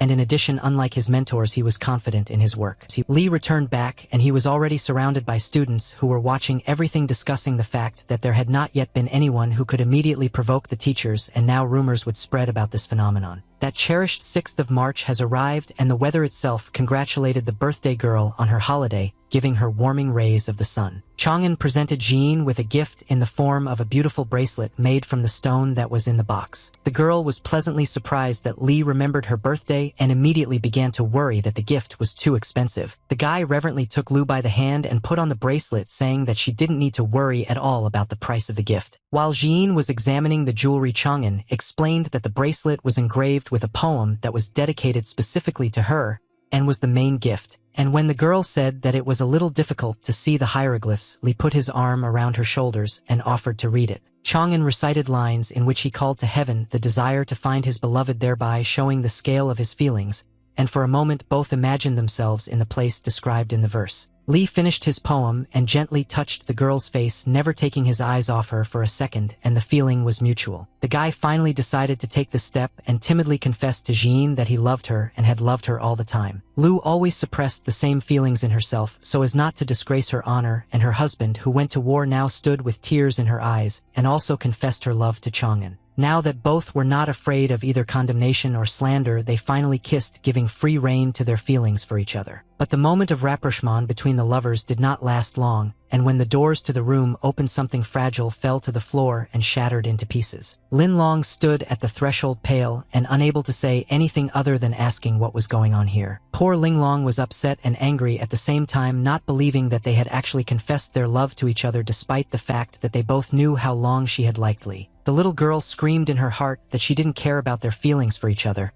So if Li kissed Jean, he should kiss her too. Chang'an didn't expect that everything would turn out like this, and now he was in a stupor because he didn't know at all how to act in such a situation. Lin Long flew up to the guy and hugged him, kissing him on the cheek, which made Li extremely uncomfortable, and he cursed like a statue. The little girl looked at Chang'an and offendedly called everything that happened unfair and added that although she was ready to accept the fact that the guy loved her older sister more, she also wanted to be on the list, at least in second place. When Li agreed with the younger one and she left, Jean thanked the young man for how he made her birthday the best ever. Chang'an was able to make the girl look surprised when he said that the day was not over yet, and he had another surprise prepared for her. In order to create the atmosphere that Li had in mind, it was necessary to wait until evening, and when it got dark, he took Jean outside where many sky lanterns were flying in the air. Other residents also noticed the lanterns stopping and watching their flight, and some wondered who this Jean was who was so lucky, and some envied her that such a romantic guy was already taken. The couple admired how the lanterns with the words of the poem flew higher, and Chang'an said that he wanted the whole world to know about his love for the girl. The day after Jean's birthday at the academy, and had already managed to ask if the boy was yawning so much because he hadn't slept all night, to which Li replied that he hadn't slept because he was so nervous after publishing the poem.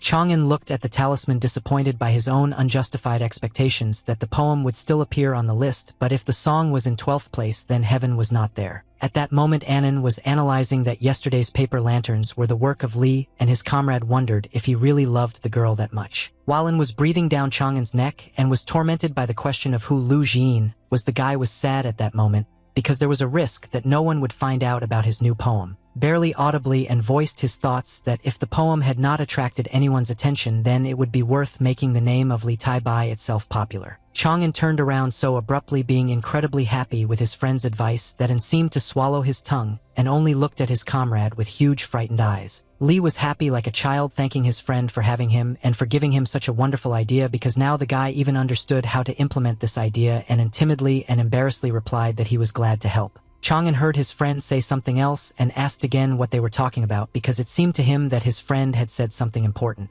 But in pretending not to say anything shifted the focus of attention to asking what Li had already come up with for himself regarding the promotion of his name. Chang'an had a brilliant plan to raise his reputation thanks to those he could also help, and that was the Kunwen Bureau. The seller standing behind the bookstall loudly announced that the book Eating Words included a handwritten version of the poem New Song of the Poplar and Willow Branches, written by Li Taibai himself. The girls immediately came running to buy the book they loved, and now they also had the opportunity to receive a poem from the hand of Li Taibai himself, which gave them the feeling that he had personally written the love story. The masters watched from the window the crowd of girls at the Yatka with books and were indignant that now this Li really wants to rise higher in the list thanks to his calligraphy, because this is a trick that only such women fall for. The girl couldn't stop looking at the piece of paper with Taibai's handwriting, the calligraphy of which was mesmerizing. The student who had been standing next to the master and was indignant carefully looked at the sheet of paper that the girl was holding and was impressed by the calligraphy of Li's writing. The guy snatched the sheet from the girl's hands and began to examine Taibai's xingshu, praising it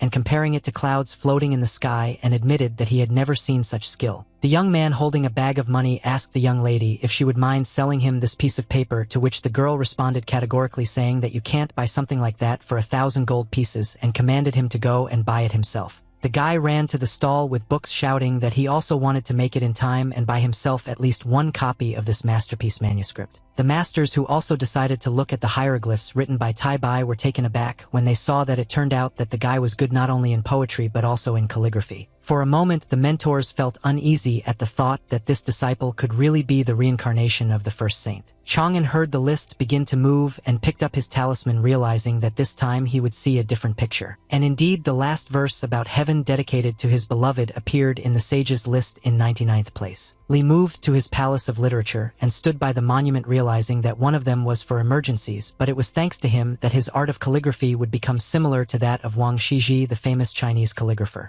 Taking the brush in his hands, the guy began to absorb the knowledge that Van had at one time and began to draw hieroglyphs, being confident that such skill would not leave anyone indifferent. The rating of the poem O Heaven dedicated to Lu Jin grew at a rapid speed and now only went up the list, and many people watched this with a variety of feelings. Guan's study buddy and the one who helped everyone learn the song of Taibai was filled with pride for his friend, and that he was able to show the love between a man and a woman perfectly. But He Wanru was deeply upset by the fact that the poem O Heaven was dedicated to a certain Jin, and it was difficult for her to accept that the young man's heart was already taken. Well, Master Luya was irritated by the fact that the success and fame of this young scoundrel could not be stopped in any way, and the old man was tormented by the question of how and where such a young guy was able to master such a skill. Su, looking at the talisman once again, remembered with gratitude Elder Gu, who sent them the genius Li, thanks to whom the Bailu Academy also gained popularity. The moment of jubilation was interrupted by a knock on the door, where Taibai appeared, asking if the deputy could spare him a little time. The smile that was on the man's face while he was alone suddenly disappeared, and he got angry at the guy for wanting to take a vacation again,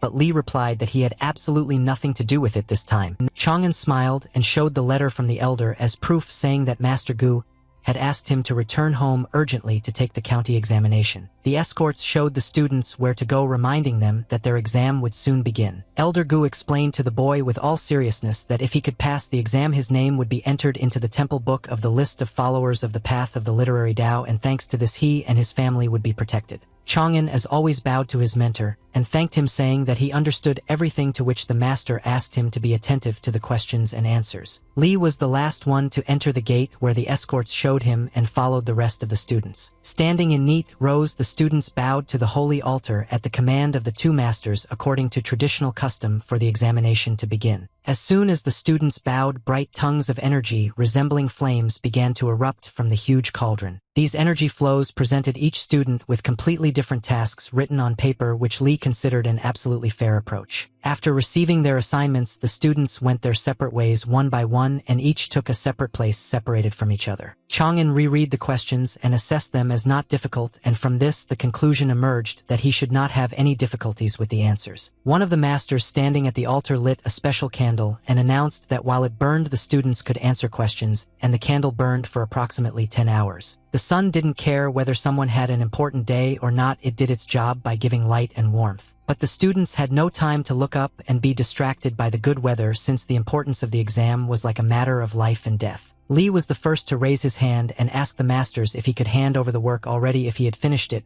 and those who were sitting on both sides of him even looked out from behind their tables to see who had managed to finish it ahead of time. The other people taking the exam began to be outraged again out of envy, shouting at the guy that only an hour had passed since the start and he couldn't have passed so quickly, and if he didn't have enough knowledge then he should just admit it. But the master standing at the altar did not react to the students' cries and calmly told the young man that he could throw his answer sheet into the sacred cauldron. Chang'an walked up to the cauldron, the size of which was astonishing, and threw a rolled-up piece of paper inside. A glow appeared from the cauldron again, which this time looked more like a hot ball, and Li watched carefully and waited to see what would happen next. On the round ball was written the result, namely that the exam was passed and the grade of Chang'an's answers was level A. What a disappointment the students were, but not in the young man but in relation to their work, because not only did he complete it in an hour but he also passed it with excellent marks, which is impossible, and some even started shouting that the boiler had made a mistake. One of the masters sternly declared that the chatter that was going on here should stop, because if the students did not want to take the exam in this way then no one was holding them back and the boiler could not have made a mistake.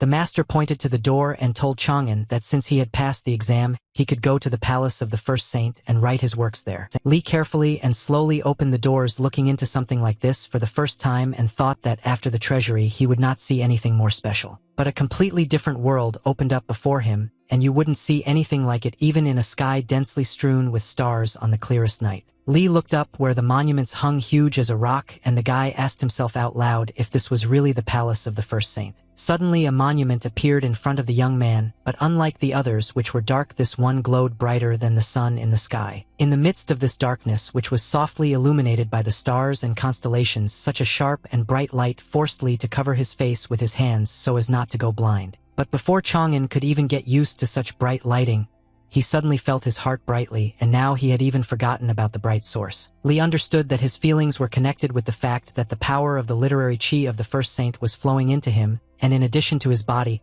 his palace of literature was being improved, but the energy was too powerful, which is why blood began to ooze from his mouth. The bright light and the guy's screams from the door attracted some dark creatures that were neither human nor beasts. These higher beings recognized the energy of the owner of the Xiantian body in the young man, and now they needed to take some measures, because if they left him there would be one more genius in the world that would prevent them from surviving. One of the figures did not hesitate, and releasing a bright stream of power from its finger decided that the owner must die here and now. This ray of the creature hit directly into the heart of the vulnerable Chang'an at that moment, causing him to scream furiously in pain. Li fell to the floor and everything around immediately became dark, just like at the beginning when he just entered here, and holding his chest the guy tried to move away from what had just happened to him. The student dodged the shot in time, although he risked being killed immediately, but that power did not feel like the power of the first sage to him but something else. While the young man was thinking about what this unknown attempt on his life was, another danger was already waiting, and Li, raising his head, saw a huge wave in front of him, but it was like hot lava. Chang'an looked up at how high this wave rose above him and understood that he would definitely not survive this. But the achievements of the literary Tao of the student worked as a defense mechanism when it seemed there was no chance of salvation. The scroll of Li's achievements began to rapidly swirl like a funnel, distorting what had been accumulated in it. When the wave almost covered the young man, taking his life with it, the scroll with the achievements of the literary Tao rolled up, hiding everything. As soon as the scroll hid the achievements, the dark entity directing the wave at the student realized that it did not feel any traces of achievements in the person. The entity waved its hand towards itself, calling the wave back, and decided for itself that this was just a waste of time. Chang'an stood there waiting for his death and continued to stand and watch the wave recede, but as before he still did not understand what had happened. The guy realized that his jade scroll, which he received at the academy in time,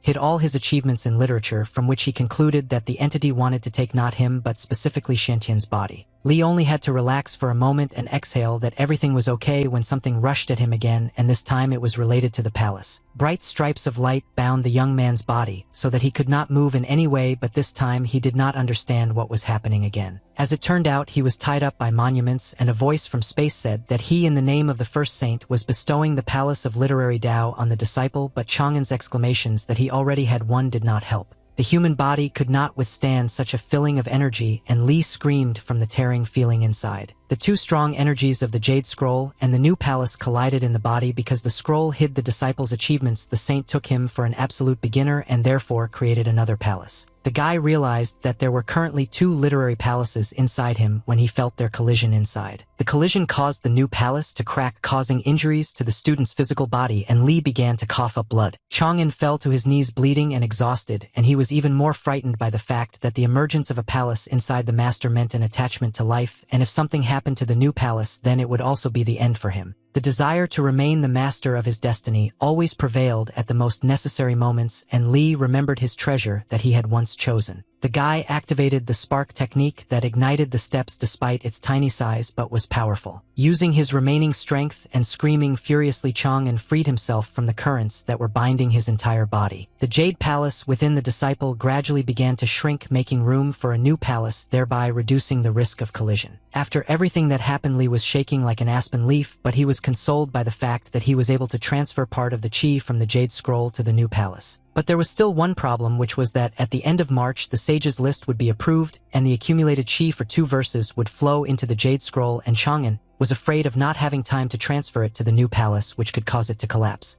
The young man left the palace telling himself that he couldn't just up and die, so he set himself the goal of nourishing his new palace with chi in the remaining half a month. Sometime after the exam, Chang'an decided to personally visit the Kongwen Bureau to inquire about what was wrong with his book. But the bureau employee nervously replied that everything was fine with the book, it was just that romance novels don't sell very well. And if you take into account eating words, it sold thanks to Li Taibai's poem, so now he has to refuse to print the book. Chang'an realized that he did not have time to spin the verse offering wine, so he would have to use the Chinese legend about the two lovers Liang and Zhu. Li took a different approach and asked if the bureau would be able to sell his books if he himself paid all the printing costs, but the employee was stubborn, claiming that there was no point in this. Chang'an bowed and respectfully replied that the risks the employee was talking about were of no importance to him, and that he was only asking to take over the sales bureau. The worker, although worried, nevertheless agreed with the young man and announced the rules of the academy, according to which the minimum order is 10,000 copies and the cost of one book is 14 coins and the sale is 23. Li told the employee his desire to sign a contract for 100,000 copies, mentioning that he would pay the costs himself. Here the uncle felt completely uneasy from the numbers he heard, and he began to dissuade the guy, naming the payment amount of 1,000 taels of silver, and even if the books could be sold it would only be a loss of capital. The young man calmly mentioned that such a problem did not bother him, and the worker, having resigned himself to the client's decision, asked to follow him. Other workers, hearing the whole situation, began to mock Li behind his back, saying that he was another fool who thought he could buy fame, but the student did not pay attention to them. The worker placed a sheet of paper with the contract in front of Chang'an and asked him to sign it, and now Li was deciding how to identify himself. If for the Jade Scroll he was Li Taibai, then for the new palace he could also come up with a new name. Based on his previous names, the young man began to draw with his brush his new name, which would be associated with the new palace. And this time the guy decided to be the one whose name translates as Blue Lotus and is sometimes even used to describe the eyes of Buddha, and this is Qing Lian. When Li looked into his palace of literature, he saw how the Taibai Palace grew and strengthened, but the Qingliang Palace did not move from its place in size. Now that 2 palaces inhabited the human body, it was becoming more and more difficult for the guy to dive into his palace. Chang'an sat in his room and analyzed that Qinglian's palace had not increased its literary chi at all due to the low sales of Liang and Zhu's book, and if this continued his body might not be able to withstand it. The young man fell back onto the bed and thought about how the first author of the story about the lovers was able to make it popular. The system reminded its owner that the original author of the book Liang and Zhu was lucky enough to have his story noticed by other famous writers, which is why the work sold like hotcakes. This information didn't make things any easier for Chang'an, because if he goes to the masters he'll have to admit that Taibai and Qing Lian are him, and the glory will go to Taibai,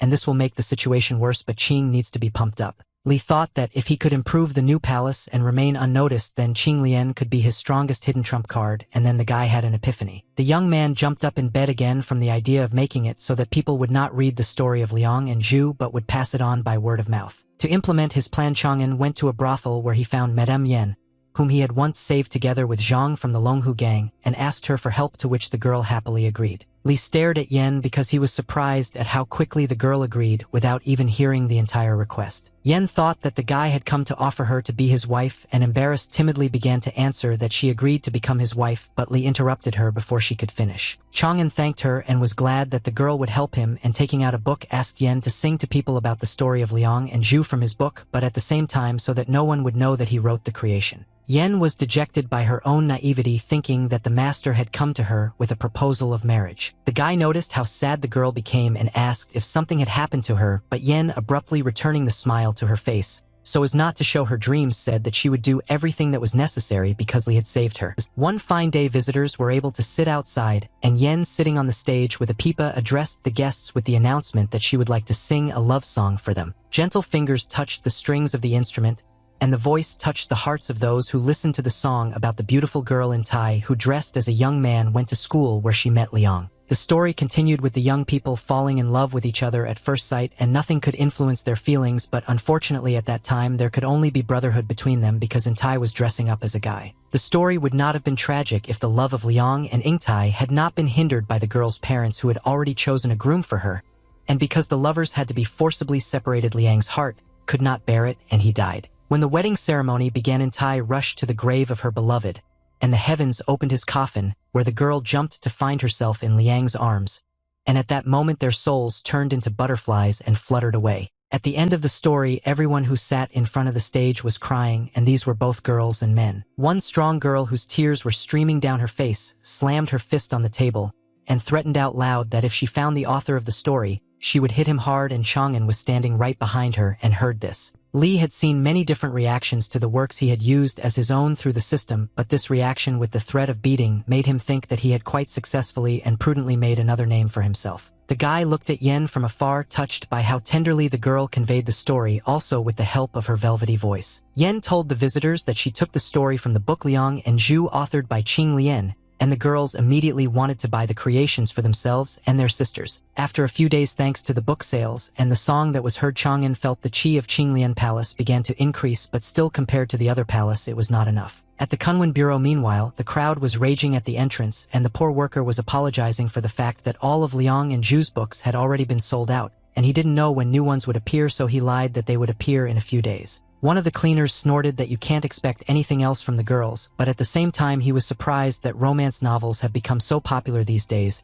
and if he knew this, he would have written a better story himself and become famous. The boss, listening to these proud thoughts out loud, reprimanded the young man, asking if he really thought he was better than Qing Lian, to which the cleaner apologized and continued doing his job. The boss exhaled and concluded that at this rate Qing Lian could become the second Taipei, and the man was more frightened by the losses they would suffer if there was no more order and they could not republish the book. The assistants announced that Mr. Qing Lian had arrived just as the boy was entering the office, and the boss felt alive again. The boss immediately suggested talking about increasing the copies of Qing's book at a reasonable price, and Chang'an agreed to listen to the man. The manager explained that they could start with 500,000 copies at once, and now nothing was required from Chang'an in terms of payment, and the guy would receive 30% of the total profit from sales. Lee slammed his cup on the table so that the water rose to the top and asked menacingly if they were trying to fool him into thinking that he was a newbie in the field of writing. The young man explained to him what he himself understood perfectly well, because what the man proposed would barely cover the expenses that the author himself paid at the beginning of sales, so it would be smarter for him to spend money and print it himself. And the director tried to pull off the same scheme, assuring the author that investing and printing on his own was a rather risky business since the books might not be sold. Lee simply went to the exit, saying that he himself understood perfectly well the risks, and also that other stores would offer more favorable conditions, and the unfortunate director shouted that he agreed to 30% of sales and not of profits. Having heard what suited him, Lee agreed to his boss's proposal at the very last moment. As Chang'an was leaving the bureau, one of Zhang's comrades, dressed in the clothes of the Longhu gang, ran up to him. A logical chain immediately ran through the guy's head that Sun wouldn't have come just like that, which meant that something had happened to their Longhu gang. Lee appeared in the veterans' courtyard and was informed that they had completely taken control of the Longhu gang, but their boss did not want to disclose information about the deals with the prison warden Zhang Inquan. As it turned out, Boss Longhu was right in the courtyard at that time, and the bag was pulled off his head so that Mr. Lee could see for himself how the boss was behaving. The leader of the Longhu gang, despite exhaustion and numerous beatings, was still just as fierce and looked ahead when the bag was removed from him. A scoundrel is a scoundrel for a reason, so when the boss saw Lee in front of him, he began to mock the fact that this insignificant brat was the main one among the warriors. Chang'an looked closely at the big guy and calmly replied that since the boss refused to talk, he would have to kill him. The thug did not expect such a sentence, but Li continued to tell his comrades that after the death of this man, they spread false rumors about his death, and after that the authorities would definitely come to them to negotiate with the new leader of the gang. The leader was immediately finished off and blood was left on the floor, and Chang'an said that their goal was to become the leading force of the gang and not puppets. The boy turned to the brothers, giving them a choice of units they could go to since there was now no threat from the Longhu gang. Chang'an explained that the first division was an opportunity to peacefully conduct his business, and the second was a spy division in which he would have to hide his identity and secretly control the actions of the Longhu gang. The young man also clarified that the soldiers will be able to get acquainted with everything in more detail when they make their choice, and some have already become truly happy that they will begin a normal life, which is how they showed their choice. The men voiced that if that were the case, then few would want to become spies, and Chang'an prudently said that he understood the difficulty of the job, but there would be 2 additional conditions for them. The first condition of the spies' work was to receive a reward depending on the quality of the completed mission, and the second condition was the creation of a school for the children of spies by Li himself, and those who were the most talented would be sent to the academy. Sun admitted that in such a case one really needed to think about the children's future,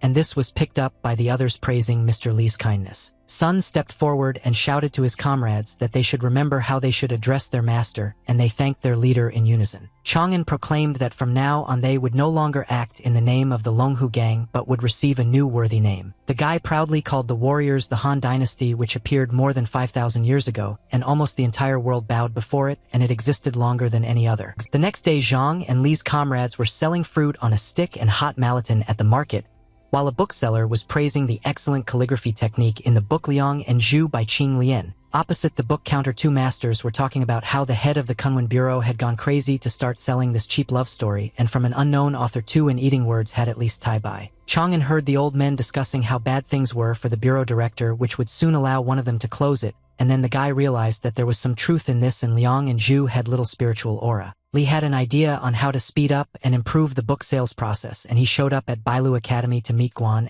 and was delighted to see his friend from afar, wondering where he had disappeared to, while Chang'an was already getting a gift for his comrade. Li gave his friend his own book, but under a different name, and Anna was very surprised by this gift. The young man sat down next to N and said that since he liked the song from Eating Words, he decided to give something similar and opened the book in front of his friend, and was a little taken aback by the fact that the book was about a girl who dressed up as a guy, while Chang'an was giving another book to his friend Ziyu. Confused, and turned to Li and asked why he brought this book to him and not to someone else. Chang'an replied that he brought the book only thinking that he might like it, but in his head, he had a plan for and to show the book to the girl Kai, which would lead to more readers and sales. Guan decided to play a joke and asked Chang'an if it seemed to him that Annan looked a little like the girl from the novel, so the book seemed to him like Liang was Li and Annan was Zhu. Judging by Annan's sharp and rude reaction, there was some truth in what Guan said, which confused the guy. Li, without mockery but wanted to show off, and clarified that even if the role of the young man Lien was more suitable for Guan, since they and Annan often go together, and now no one was laughing anymore. Annan couldn't stand such words from his friends and kicked Chang'an's leg with all his might. Li fell to the floor away from his evil friend and screamed that he was going too far, to which An warned that if he didn't stop talking nonsense their friendship would come to an end. Guan was already running to the other students, shouting out Li and Anya's conversation about ending their friendship because they would become lovers as a sensation, and showed everyone the book. Annan was now not even furious but in a rage, shouting at everyone to shut up, and Chang'an sat and quietly thought about how he had not imagined the book's promotion this way, but it still worked out.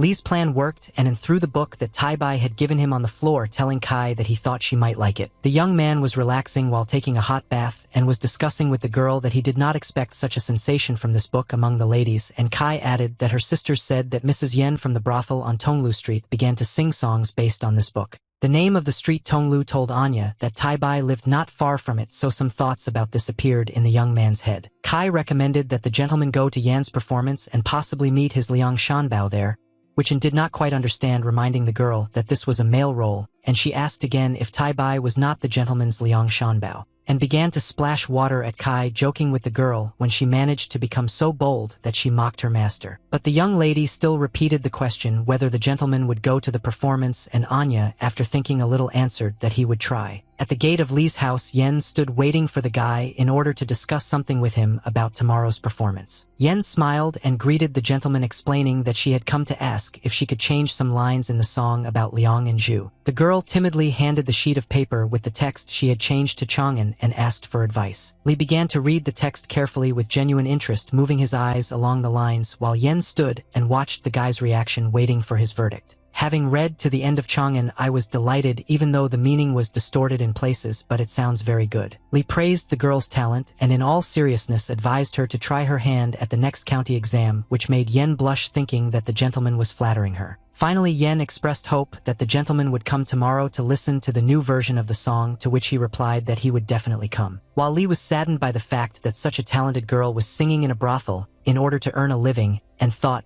maybe he could help her somehow, at that moment Linglong appeared behind him. The younger one raised a fuss because there was another girl there and started bombarding Li with questions about her. Linglong asked with displeasure if she and her older sister weren't enough for him, and Jean picked up on this and said that if he really liked that girl he should find a matchmaker. Chang'an waved it off, saying that there was nothing between him and Yen, and that what the girls had already imagined for themselves was a misunderstanding. Linglong approached the young man, looked him in the eyes, and asked if he could promise that he didn't like Yen, and then he did something stupid and didn't give any clear answers. Since Li didn't really answer, Linglong drew conclusions and shamed Chang'an for knowing that. The little one pushed the guy into the house, shouting that Chang'an liked Yen, and she liked him, but he had Linglong and Jean, so the young man was obliged to give her a child, and when Li asked the old woman to save him, she responded by fulfilling the younger one's request. No amount of persuasion or requests had any effect on Linglong, and she pushed Chang'an onto the bed, terrifying the guy. The younger one took off her cloak from her shoulder and brought up the argument that her sister Jean was very kind and Mrs. Yen was talented in literature,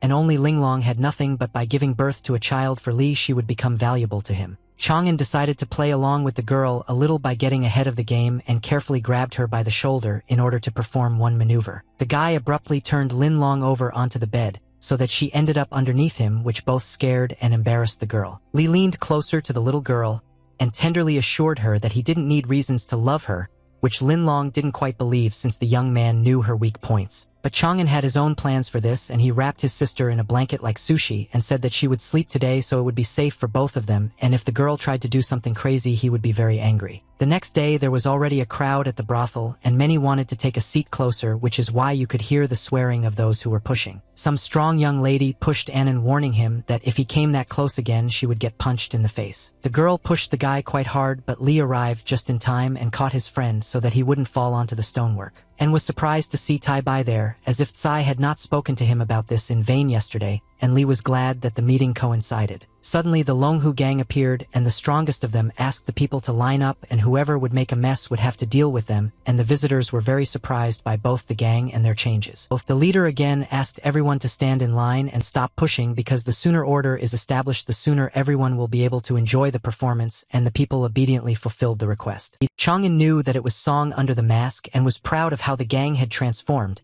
and he decided to raise his comrade's salary for such high-quality work. The house worker personally approached Mr. Li and asked him to follow him since Mrs. Yen allowed him to watch the performance backstage, and then was unhappy with the appearance of another chosen one. The guy exhaled heavily upon hearing his friend's discontent, which only made things even more tense, not to mention that at the moment everything had gone too far. Mrs. Yen sang for the visitors, and those who could see the chi that was sent to the author would notice how much of it was coming from people. At that moment Chang'an felt his palace of literary Tao being nourished, and was filled with gratitude to Yen, because if it weren't for her, the guy wouldn't have achieved such results. The joy did not last long, because although Qing Lian's palace became stronger, the situation did not improve. The Taibai palace grew to unprecedented proportions and took over the tiny Qing palace, and if they collided a person would be in danger of dying. Chang'an was inside the spiritual world looking at the saints list and was already in a sense preparing for the worst. Li understood that his life directly depended on the results that would be summed up at the end of the month and the results of the saints list. It was only worth thinking about something bad, and it was right there, because a new portion of chi was directed towards the young man, which had previously been a joy but now was bringing his death closer. Li screamed from the pain that was brought to him by the chi filling him, which made it feel like his body was about to be torn to pieces. The chi that came to the Taipei Palace accelerated the collision of the two palaces, causing the monument to crack and Li to start coughing up blood. The last hope was the spark of igniting the step technique which Chang'an activated in order to expend chi and balance what he received and gave. By releasing fire from a finger, the power was such that it was possible to burn someone alive or burn down a house. But Li fell exhausted, feeling that what he had done was not enough and that he was spending many times less than he received. The poor fellow lay there blazing with fire and realized that if things continued like this,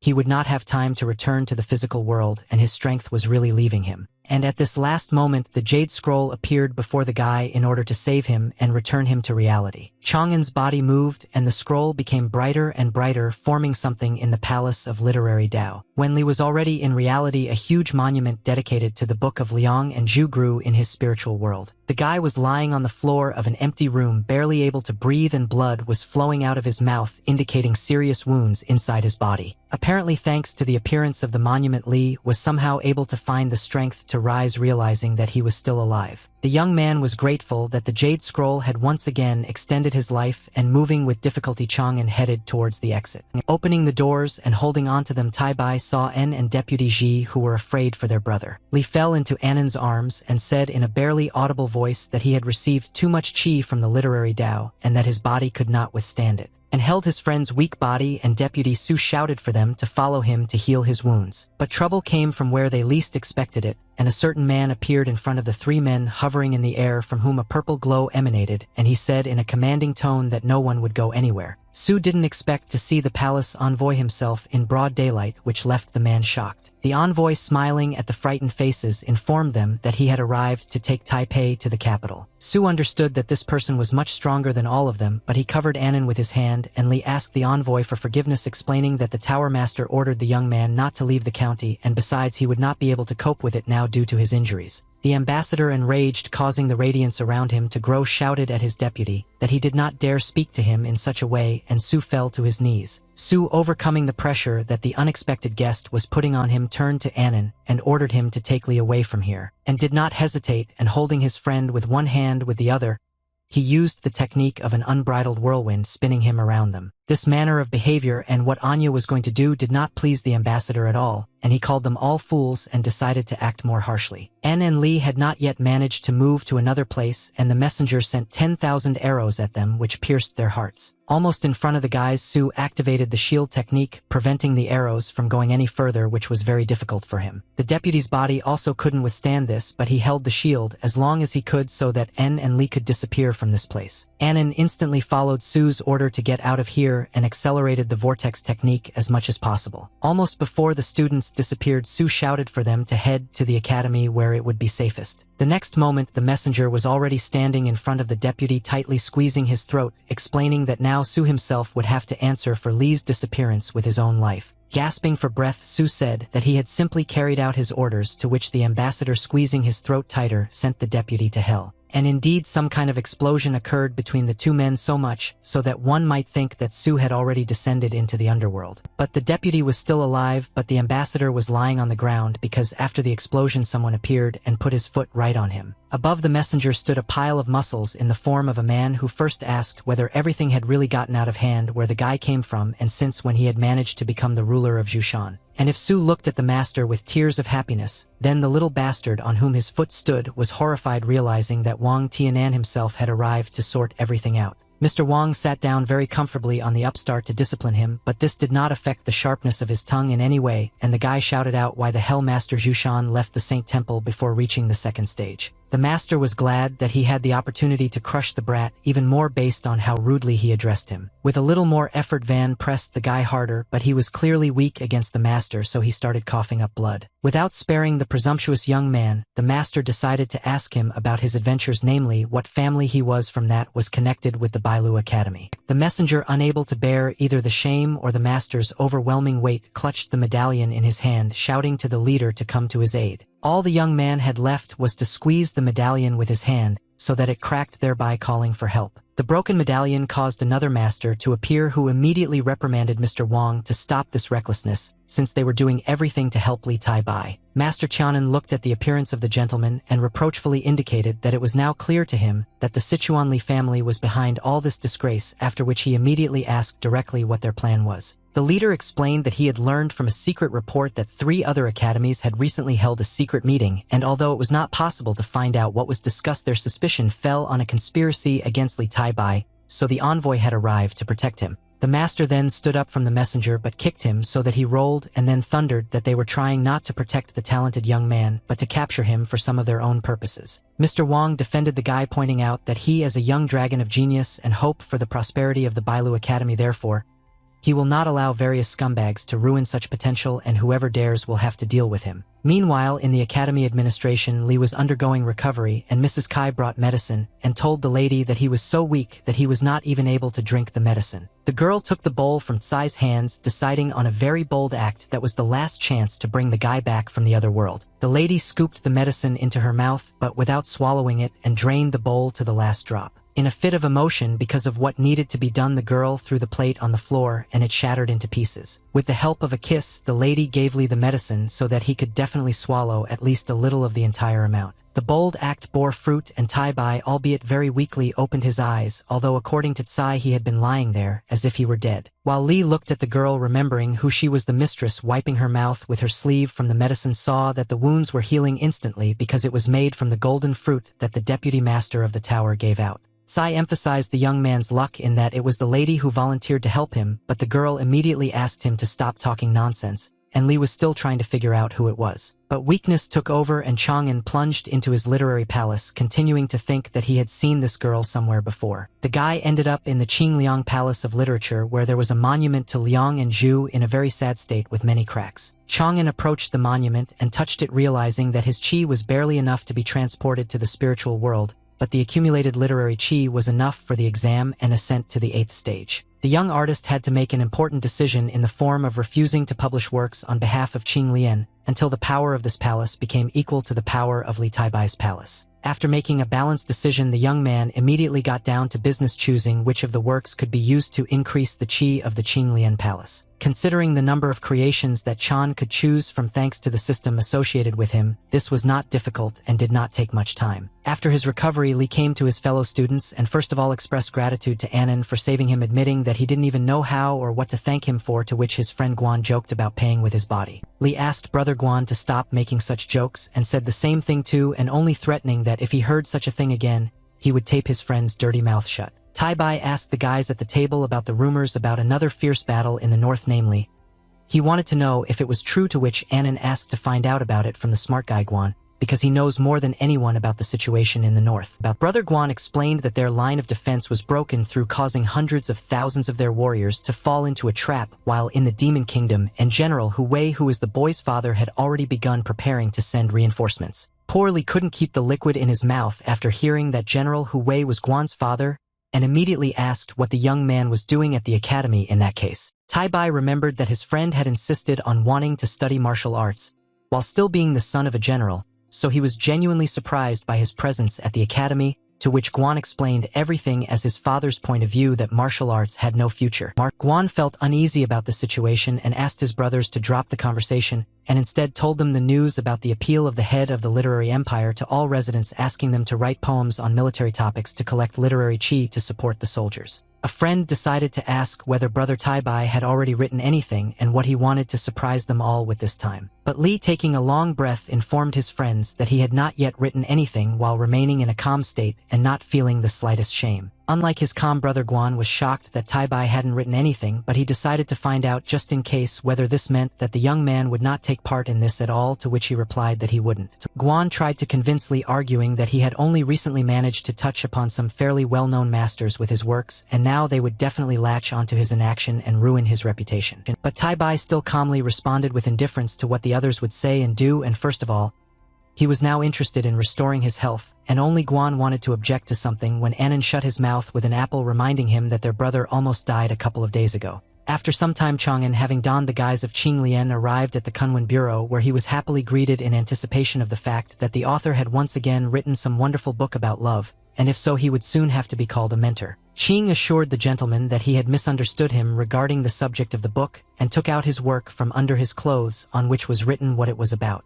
The head read that the book this time was about martial arts, and his face at one point distorted in misunderstanding and even some disappointment from unjustified expectations. The bureau chief hesitated but explained to the author that the choice of writing such a work was a bit irrational since their empire had not been interested in battles for a long time, so it would only be possible to print 100,000 copies. The head also argued his point of view by pointing to a real example of how Liang and Zhu's book sold 3 million copies, so this option would be unprofitable, but Qing pointed out that the book is not about martial arts. Chang'an saw the master's confusion, so he gave him a more detailed answer about the fact that he had wuxia in his hands, and this was not just about martial arts but about the adventures on the path of the one who mastered them. The guy was confident in his abilities once again despite the fear of others to go into such an adventure, so he warned that if the Kunlun Bureau did not agree to print the book, he would easily find those who would decide to do so. The head of the bureau brought the creator to the heads of their bureau, so that the gentleman could make a final decision regarding the publication of the work. Chang'an looked at the projection technology with delight until one of the leaders told the young man that they were only here for his book, so hopefully there would be an excuse for their presence here. Again, without fear or doubt in his abilities, Qing sent his manuscripts to the gentleman, assuring them that they would understand everything as soon as they gave the work a chance to read it.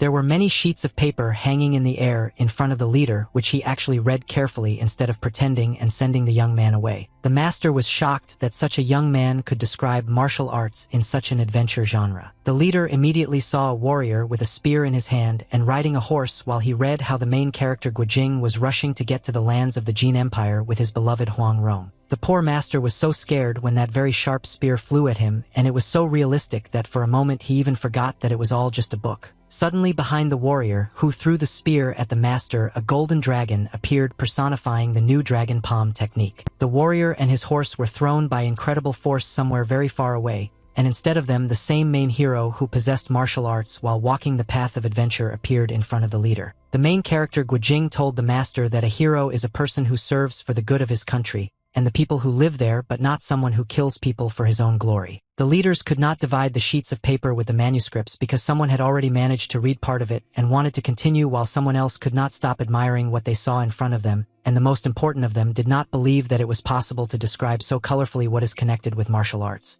The author of the work himself was watching all this flying somewhere in the clouds of fantasy all this time, and without waiting for everyone to read it to the end, he asked about the verdict of the mentors. The manager was embarrassed that he had become so engrossed in reading, but he happily informed Qing Lian that they were definitely ready to sign a contract to print the book The Legend of the Condor Heroes. The master was not afraid to say that they would need to show the book to this world, so they are ready to print 600,000 copies at once. One of the managers asked the chief not to get excited because the book, although good, had never sold more than 100,000 copies, but the chief said that this was an exception and it would become a hot new product. When Chang'an was about to leave, the master asked him to come to them without fail on the occasion of writing new books, because from that moment on they were ready to take care of everything without any hitches. The guy came back to express his hopes for good further cooperation and to shake the manager's hand, but he did not understand this gesture. The master, seeing the young man's outstretched hand, asked if he wanted anything else, but Qing, burning with shame, replied that he didn't need anything and put his hand behind his neck, remembering that he had completely forgotten that in this world no one knew about a handshake. Having become Li Tai Bai again,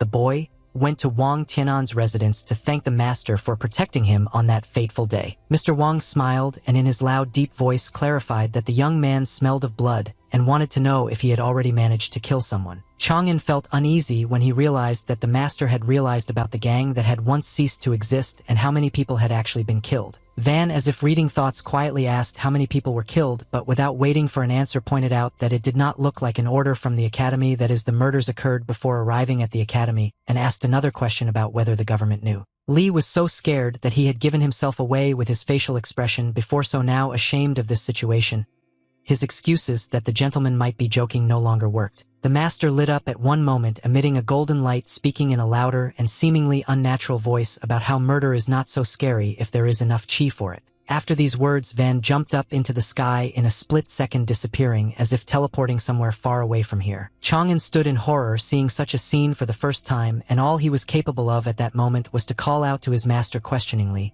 while the only question that was spinning in his head was where he had gone. The master appeared just as abruptly as he had disappeared, only this time right behind the young man's back, saying the only word freeze, but Lee did it anyway, experiencing a terrible fear of not understanding what was going on. Chang'an still wanted to tremble even a little bit with just one of his nerves, but it didn't work out, and it felt like he was like a pathetic cricket that a tiger had caught with its huge paws for fun. Putting his hand over the guy, Wang did something related to Chi Chang'an because light began to spread out from him in waves and a stream flowed over him, writhing like a snake. Lee clenched his teeth, experiencing terrible pain that he was unable to cope with, and the master, noticing this, immediately told him to take a deep breath and hold it, otherwise he could die. Following Mr. Wang's recommendation, the boy took a deep breath and held it while he did what was necessary and mentally praised the young man for holding up very well even though he was about to lose consciousness. Tiana noticed that the guy was getting really sick, but he asked him to hold on a little longer, believing that Lee could handle it. By putting absolutely every possible effort into the final push, Chang'an discovered something new and previously unattainable. The master put his hand in the literal and figurative sense of the word to give the guy the restoration of the main spiritual body, while explaining that there was a lot of damage in his meridians, so now it hurts from such chi, but this is the only way to healing. Mr. Wang warned the student that further healing and improvement would depend only on him, even though someone else's chi was pouring into him now.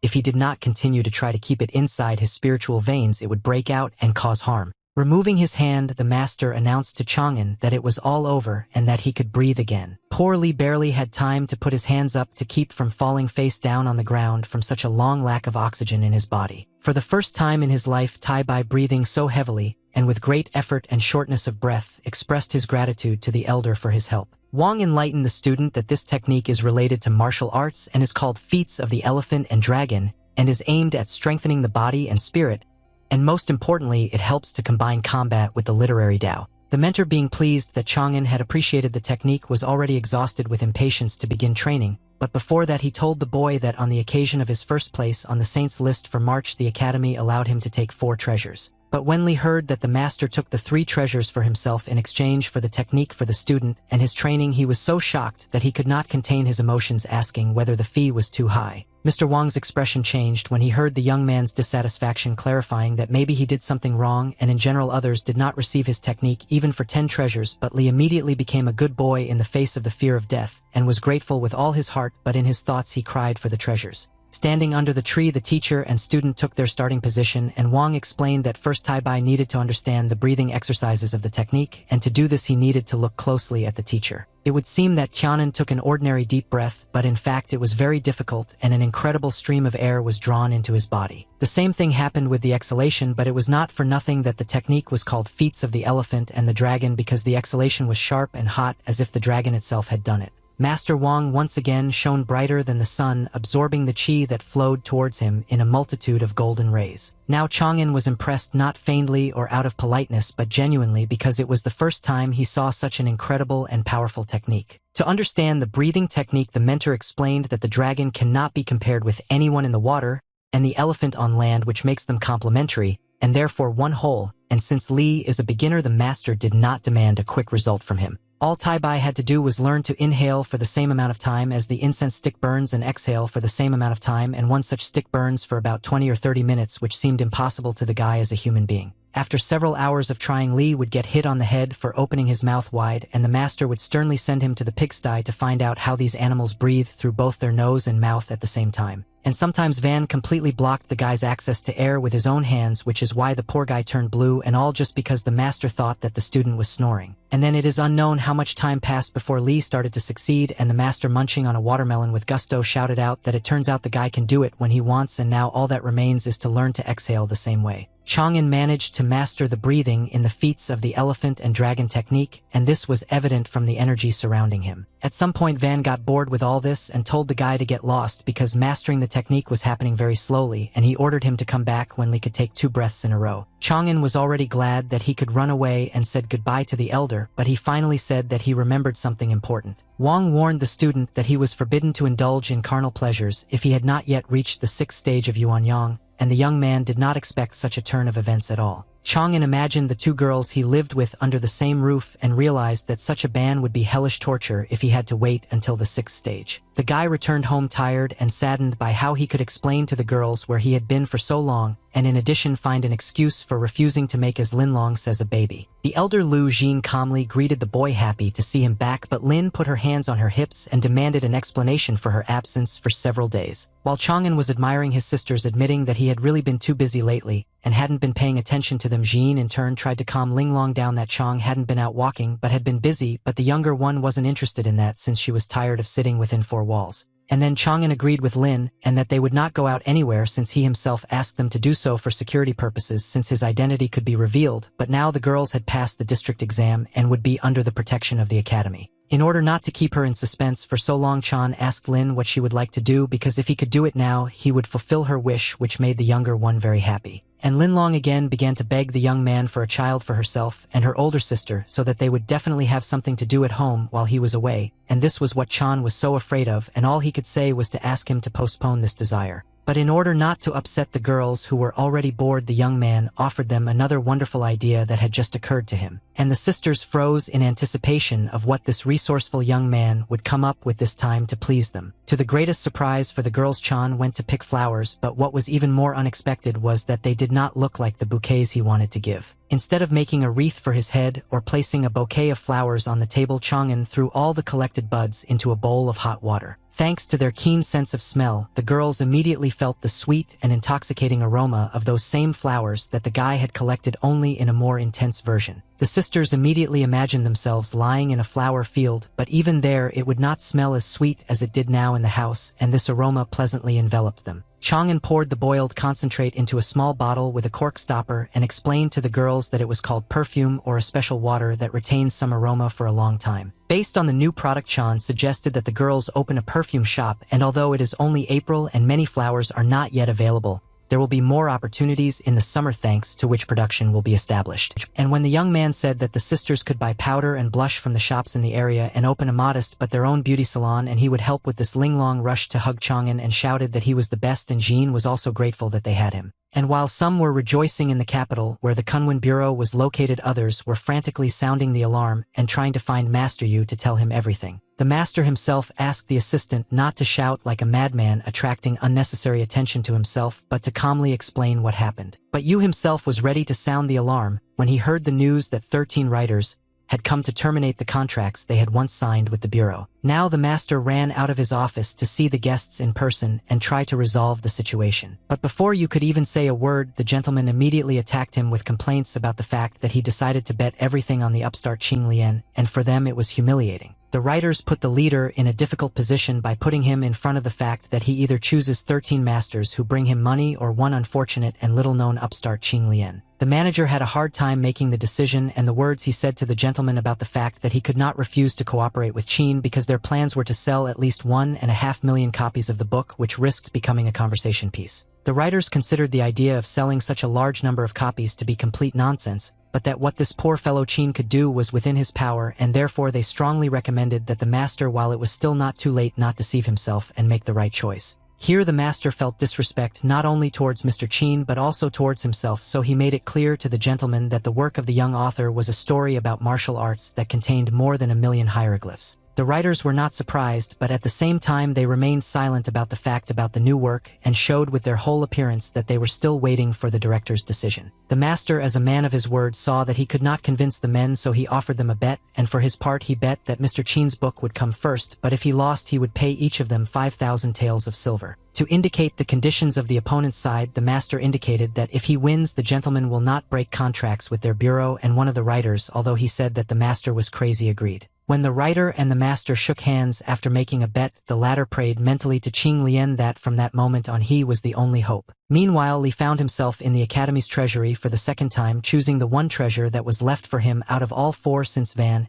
had exchanged the other 3 as payment for his technique for the guy. Chang'an was in no hurry because now he needed treasures for both martial arts and literary Tao, which was a very difficult choice, but after thinking it over he still decided to strengthen the Qin Palace so that it would not collapse from the dominance of the Taibai Palace. Using his skills, the student isolated only those treasures that emitted literary chi using cold light instead of warm light like the other treasures. Several important elements were immediately displayed in a cold shade, and Chang'an began to take a good look at them in order to choose them later. Just like the first time, the search did not take long to come, and the student immediately found what he needed without delay. In the ball there was a scroll on which was drawn an image of water wearing away a stone, and it was truly powerful both in words and in actions. The treasure resonated with the guy the most because it was similar to his previous technique of the spark burning step, so he pulled it to himself. Without waiting to leave the treasury, Chang'an immediately began to try to control two techniques at once, rejoicing like a child at how well he had selected two complementary elements. But the happiness did not last long, and Chan felt himself being dragged by his clothes, and someone spoke to him in a rough voice asking a rhetorical question about whether he had chosen the treasure, and in that case he had had enough of this pampering. Just like last time, the guy again plopped down on the stone floor, and the doors in front of him were open for some time like the gates to paradise, and Mr. Wang stood next to him. While Chang'an was returning to reality with his senses, realizing that he had fallen on his ass again, the master immediately moved on to the important part, asking how the training was going and whether there was any progress, because he had a suspicion that there would be no progress there.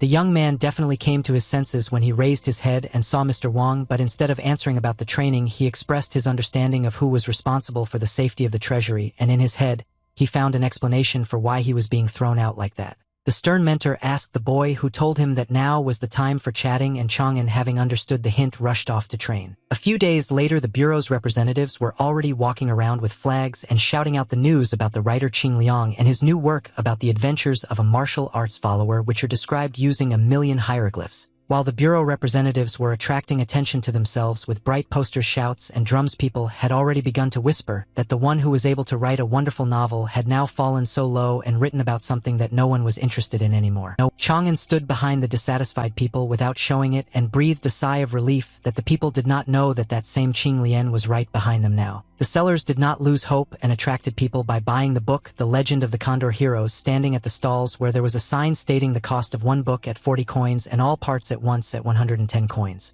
The buyers, although reluctantly, stood at the bookstore, and when one gentleman finally decided to buy at least one part to satisfy his curiosity, he was dissuaded by the claim that the bureau had gone completely crazy to print such a thing. But the young man slammed a handful of coins on the table and told the others that he didn't care about their opinions and that he would start reading the first part anyway. The seller gave the first part of the book to the brave buyer, and he threatened that if he didn't like it, he would never touch Qing Lian's books again in his life, let alone even look in their direction. The herd instinct kicked in among the people standing at the yakka, and they all followed the example of the first buyer, asking for the first part of the adventure, and the author himself observed all of this. Chang'an saw that people were being sold the book in parts and found it quite reasonable, since in this way they would not lose much and would still be able to get acquainted with the work, but at the same time the guy understood that they would soon regret their choice. The writer had a pretty good idea, because soon the very first buyer didn't even have time to blink before he finished reading the first part, stopping at the most interesting part, and his curiosity had already been fed to terrifying proportions. The young gentleman ran out of the house in hysterics to buy the remaining parts, basking in the hope that he would make it before a line formed at the yatka. But then, as if by Murphy's Law, the young man was abruptly stopped halfway to the bookstore without any explanation. The guy looked at the big guy who blocked his way and asked him why he was pushing, since he was only heading to the bookstore. The brute made it quite clear that it was for this very reason that he pushed the young man, because he ran away without noticing the line of people in front of him, who also wanted to buy the rest of Qing Lian's books, and then the guy was taken aback by such a number of people. Meanwhile, the discussion of the book was already in full swing in the queue, and now, instead of spitting, people could not contain their delight at how interesting a book about martial arts could be. The seller deliberately raised his hands like a white flag, showing that he was giving up, because he had to tell the huge crowd of people that all 800 copies had already been sold. And pure anger poured out on the poor guy in the form of indignation from those who initially had no intention of reading this nonsense, and now shouted that 800 copies was too few, and that the Kunwen Bureau were incompetent fools to print so few. The bureau representative, wishing he could sink into the ground right now so he wouldn't be lumped in with the shit, tried to console the angry crowd by saying that new books would go on sale in 3 days. That very first buyer was ready to give himself a slap on the wrist for listening to those idiots and buying only one part, and now he still has to wait 3 days, and then it's unknown whether he'll be able to buy the rest of the books with such queues. Having reincarnated as Li Taibai, the young man came to his brothers at the academy with a gift in the form of those very same Qing Lian books in full collection. The boys were delighted to learn about the bestseller in the books, which you can't find even with fire, and they immediately wanted to find out how their brother was able to get such a rarity, but most of all Anani was interested in who would get the last set. Lee was embarrassed but still tried to justify himself by saying that he himself was quite curious to read the work. But Anne was quite perceptive and immediately refuted his brother's theory, saying that he didn't believe him and most likely the set of books would go to his sister, or even to Mrs. Yen, and as always Tai-bai gave himself away with the expression on his face at that moment. Chang'an let out a nervous laugh and thought to himself that An knew how to surprise because he immediately figured out his plan to give the books to Yen, but he would not know for sure that this was being done in order to advertise the book. At one point Annan suddenly grabbed Lee by the hem of his clothes, thereby pulling him towards himself in order to find out the details from him up close. Looking straight into the eyes of his brother from the academy and directly asked if he had fallen in love with Mrs. Yen, and Lee's reaction was again not long in coming. Tai-bai began to sweat and pretend that everything was not so, but by doing so he showed even more that he was lying and hiding the truth that his friend had already revealed. But then Guan came to Lee's defense, hanging on Anya's shoulder and pointing out to him that each of them had the right to their secrets, and in order to definitely throw his friend off track, he immediately asked the young man if he was jealous. Of course Anan responded instantly that he was not jealous and that this was some kind of nonsense, but Guan insisted on his own and turning to Tai-bai asked to talk to an unknown, which made Lee himself feel awkward. After class An asked Tai-bai if he had changed his mind about refusing to participate in the Saints' April list, and Lee still replied that he would like to stay in the background for a while now. But Annan decided to try to convince his brother again and warned that in that case he would have to hang on the 9th stage for a long time because without high places in the Saints' lists, he would not jump higher, and then Lee became tense. Tai-bai, hearing that he was either stuck in place or even going down the stages, felt as if he had been struck by lightning, and he turned to Anya to make sure of what he had just said. Annan explained that he said what he said, and now only Tai-bai and brother Guan are sitting at the 9th stage, but Guan will break through a little more, and in fact only Lee will remain. If Chang'an really didn't care about the lists before now, he felt like he was falling into the abyss of uncertainty from which he started, and if he didn't do anything now, everything that had been done before would collapse in an instant. Lee rushed towards Anya with a burn, grabbing the poor fellow by the shoulders, and was ready to shake all the spirit out of him, but having restrained himself he asked for help. Tai-bai, thinking at lightning speed, could not find another way to find out from his brother Annan how else he could become higher in the stages. Pretending to be untouchable and waved away Lee's touch and said with great favor that there was one way to rise. This method, according to Anya, was called the June Exam Dragon Gate, and in essence was almost a springboard, and at the same time it suited the goal that Lee wanted to achieve. Brother Annan enlightened his friend that this exam was a grand event that until now had only been held in the main courtyard of the imperial capital, but this year they had made branches to cover more talents. And also explained that the Dragon Gate is divided into 9 competitions, namely etiquette, music, archery, horseback riding, writing, counting, verbal combat, knowledge of laws, and martial arts. The exam would not have been without rewards. In addition to glory, each Jushan Academy had already received various rewards for the winner, and these could be heavenly and earthly treasures as well as martial arts techniques and ordinary jewelry. Anya concluded that with the help of such rewards one can not only break through to the highest stage but also fly almost to the top. Lee was so determined that he wondered why this event was called an exam when in fact it was almost a free distribution of treasures. In order to bring his brother back down to earth, Anya said that in fact it was only this year that they were so generous with the rewards because this had never happened before. And then the first thing that came to Chang'an's mind was the suspicion of a trap if the rewards were to be distributed so generously only this year, and this had not happened in previous years. The young man felt uneasy at the thought that maybe this was a special trap for him given his past experience of persecution and threats to his life. Tai-bai immediately brought himself to his senses with light slaps to the face because the fact that this was a trap for him personally already smacked of paranoid thoughts, because doing something like this only for him was complete nonsense. While the guy was lightly slapping his face with his hands, a huge shoe flew straight at him, which he of course did not notice. The shoe landed neatly and beautifully on the student's face,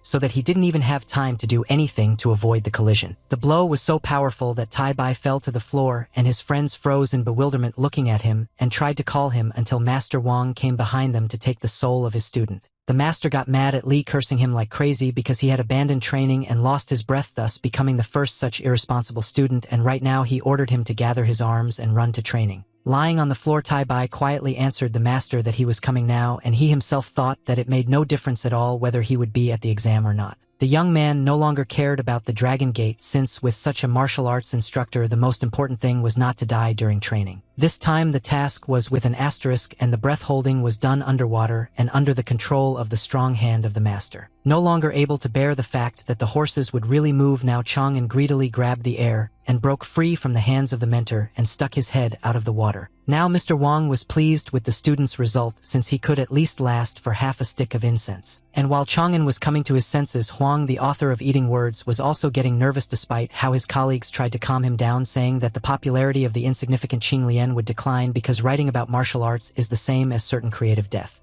As it turned out, one of the writers brought a copy of the book with him and decided to let one read it so that he could see for himself that it was a piece of mediocrity. Qin Shan, realizing what could await him after reading, extended his hand to his friend, asking him to give him the book right now. Wan was so focused on reading his competitor's book that he completely forgot about the young girl with whom he had already agreed to go for a walk today. But when you are a creative person to the core, the killer reader mode awakens in you despite the fact that the book was brought straight into the mouth of the letter-crushing machine. And when the work ended up in Qin Shan's hands straight from the bureau itself, the choice was obvious, and the young lady went to hell with her walks. The reading mode was successfully activated, as well as the young author's concentration status on the manuscript text. The friends asked their colleague about his first impressions of reading it and were sure that he would now agree with them that the book was completely tasteless. But Wan shook his head and threw a chuckle of disappointment at the guys for how much they underestimated the author and his writing, having made the huge mistake of judging a book by its cover. Qin Shan did not go into much detail but simply said that Qing Lian was indeed better than him, which shocked his colleagues, and then added that all of them together were nothing compared to this genius. At that time, Qing Lian himself was sitting somewhere among the mountains in the form of Li Tai-bai next to his martial arts mentor Wang and sneezing repeatedly. The master asked the guy if he had caught a cold, to which he of course said that it was just an itchy nose, and so Van decided that in that case everything was fine. And considering that everything was fine, the coach immediately informed the guy that he had clearly already rested, which meant he could continue training. Chang'an's heels shone brighter than the moon in the sky as he ran away from the tyrant master who wanted to kill him for the umpteenth time. But it was not to be, and the fugitive was abruptly returned by a strong hand to his place to continue training his breathing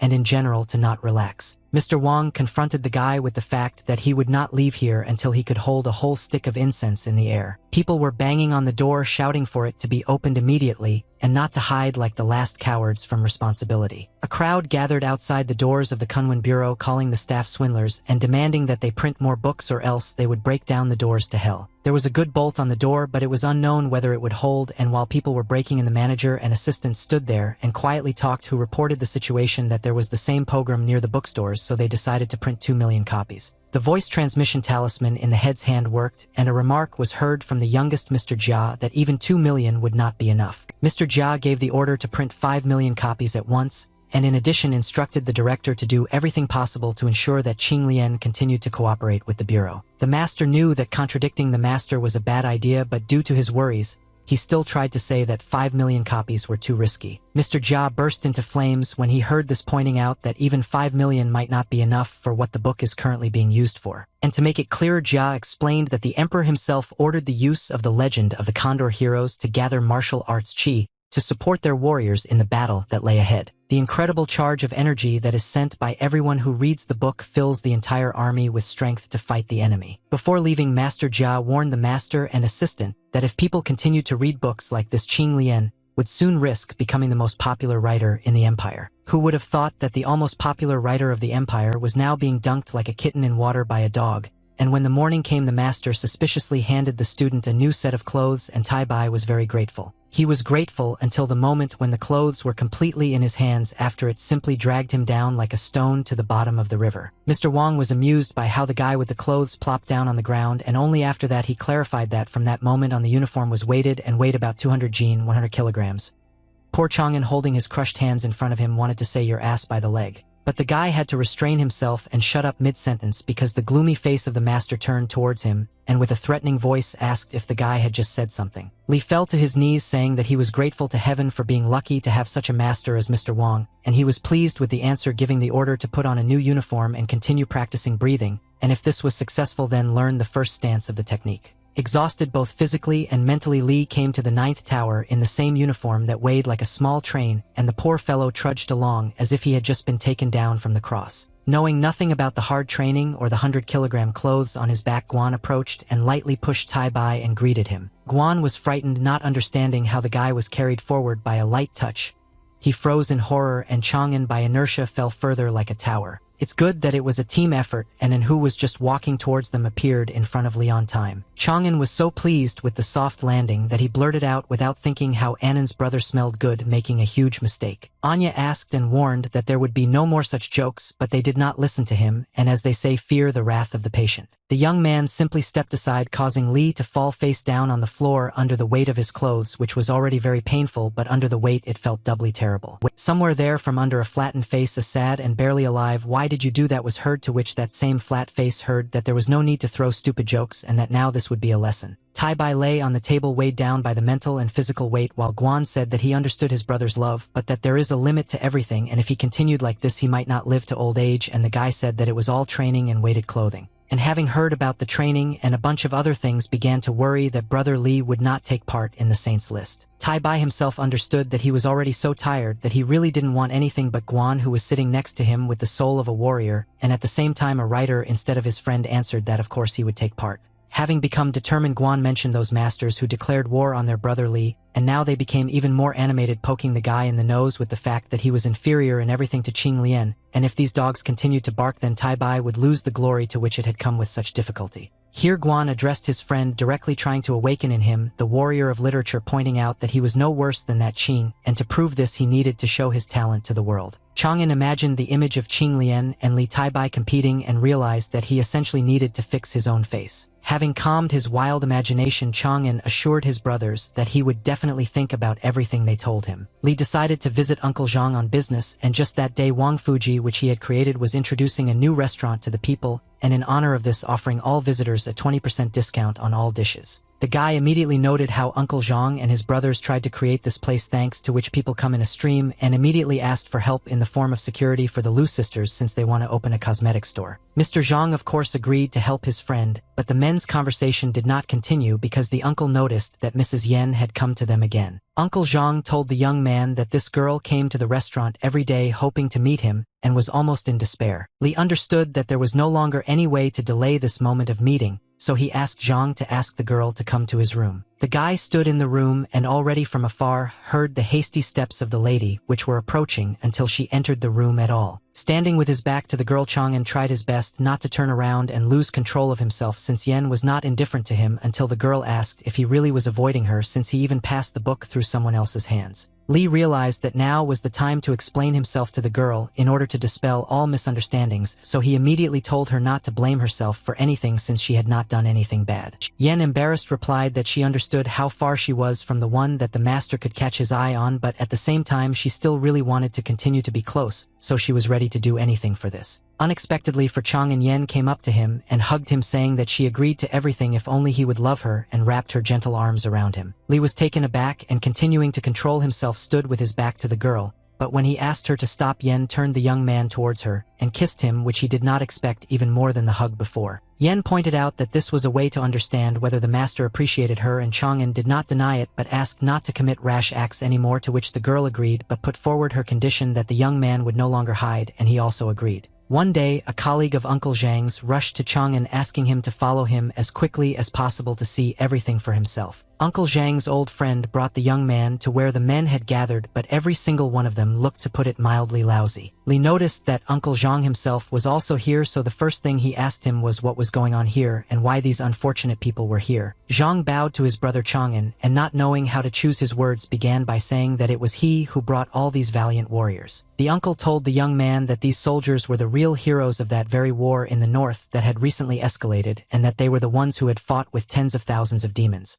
Zhang explained that here the few who were lucky enough to survive the terrible meat grinder, but having received serious injuries, they could no longer go out onto the battlefield. One of the warriors, on behalf of everyone, began to sob bitterly, calling on Mr. Zhang not to ask anyone for anything, because now they were just insignificant pieces of meat who could only live out their days on the street. But Zhang not only did not listen to his brother, but actually knelt before the young man regardless of his age or status. Uncle Zhang folded his hands in respect to Li and asked him to help these unfortunate people abandoned by the authorities to know a better life. Chang'an delayed the moment for a bit, but eventually he loudly addressed the warriors, calling them lords, and looked to see if everyone was listening to him attentively. When the warrior's gaze was directed at Chang'an, he folded his hands, showing his respect for the men, and said that they were not even gentlemen but real heroes. Li explained to the brothers that they should first rest and eat well, and he would personally take care of this, and after recovery they could decide to leave with 20 taels of silver or stay under his wing. And one of the warriors didn't even listen to the end but immediately agreed to the second option without hesitation, swearing an oath to be a loyal soldier wherever he was sent. The other brothers listened attentively to their comrade, and he hesitated to say the following words about his oath and asked why they were staring at him like that since he was speaking sincerely. But these were looks of inspiration and not reproach, and all the comrades, as one infected with pure recognition of their service, raised their hands up and swore to be faithful to Mr. Li. Chang'an stood amidst these cries but felt everything on a more subtle level as the faith of warriors filled him, and this glory was not like that which came from achievements in literature, so he wondered if it was possible to direct this qi to achieve within the palace.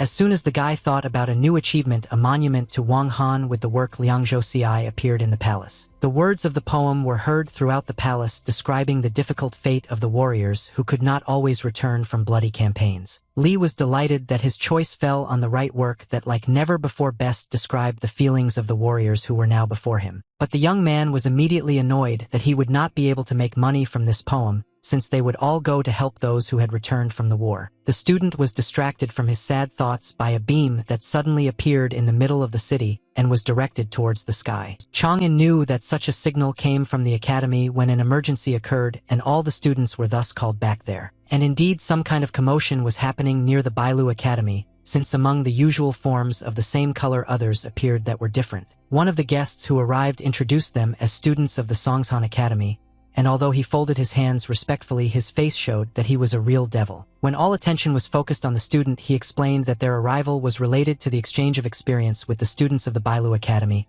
and used his qi to immediately make it clear to everyone why they were here. The Bailu students did not expect such a sudden demonstration that Songshan was supposedly stronger and could barely stand on their feet from the vibrations. Li arrived in time to catch one of his fellow students from falling to the ground. Qian Zhuozhuang, who was the son of the richest man in the area, did not expect that it was Tai Bai who was behind him, but he still asked if everything was okay with him. Chang'an looked closely at his future competitor, wondering whether he just wanted to show off like a boy or whether there was another goal behind such a demonstration, but the guy was just standing there demonstratively and shouting out that he would have to wait a long time for the students. To make it more interesting to be in the crowd, the guy asked a provocative question about how if no one comes out to them, it means that only cowards study at the Bailu Academy. The wounded egos of Bailu students did not take long to show up, and they in a rage decided to teach a lesson to the upstart who takes on too much. But the qi directed at the arrogant man didn't frighten him, and he wasn't even going to step aside, showing pompous self-confidence. Stretching into a sly grin, the student of the Songshan Academy was glad that the intensity of passions had only just begun to grow, which meant it was becoming more interesting, and he activated his power as well. And when the qi sent by Bailu's disciples reached the upstart, they flew with an explosion into the defense that he had previously set up. Without dwelling on what the student had disrespectfully told the others before, he now also said that you can't look at the guys without tears. The guy also reproachfully said that everyone should be grateful that their weak attacks did not touch the one who came to them in peace, and he spoke like that for a reason because he noticed Deputy Su and asked him if he supported the words he said. Su had no intention of bending over for this brat from Songshan, so he made it clear to him that his intentions were false, just as he had shown himself to the marrow of his bones immediately after he insulted Bailu's students, but did not refuse to exchange experiences. Before leaving, this bastard solemnly declared that no one should hesitate to challenge them to a competition in the 6 major arts of the Dragon Gate. There was a noise of excitement and indignation among the students, while Li wondered what these guys were doing here because it looked more like they were looking for someone rather than coming to a competition. Qian quietly addressed Brother Li with a warning that almost all of them were sure that these pompous scumbags appeared here to catch him, so he better not stick his neck out, and they will take them on themselves. Worthy opponents from the Bailu Academy came out to the students of Songshan, and the former were very happy that they would finally get down to business. The young gentlemen introduced themselves as Chun Jingyu, a scholar of the 8th stage, and after him Zhang Xianfeng, a practitioner of the 6 great melodies, and the one who led them Qian Zhuozhuang, the most experienced disciple of the Bailu Academy, and the one who demanded a duel.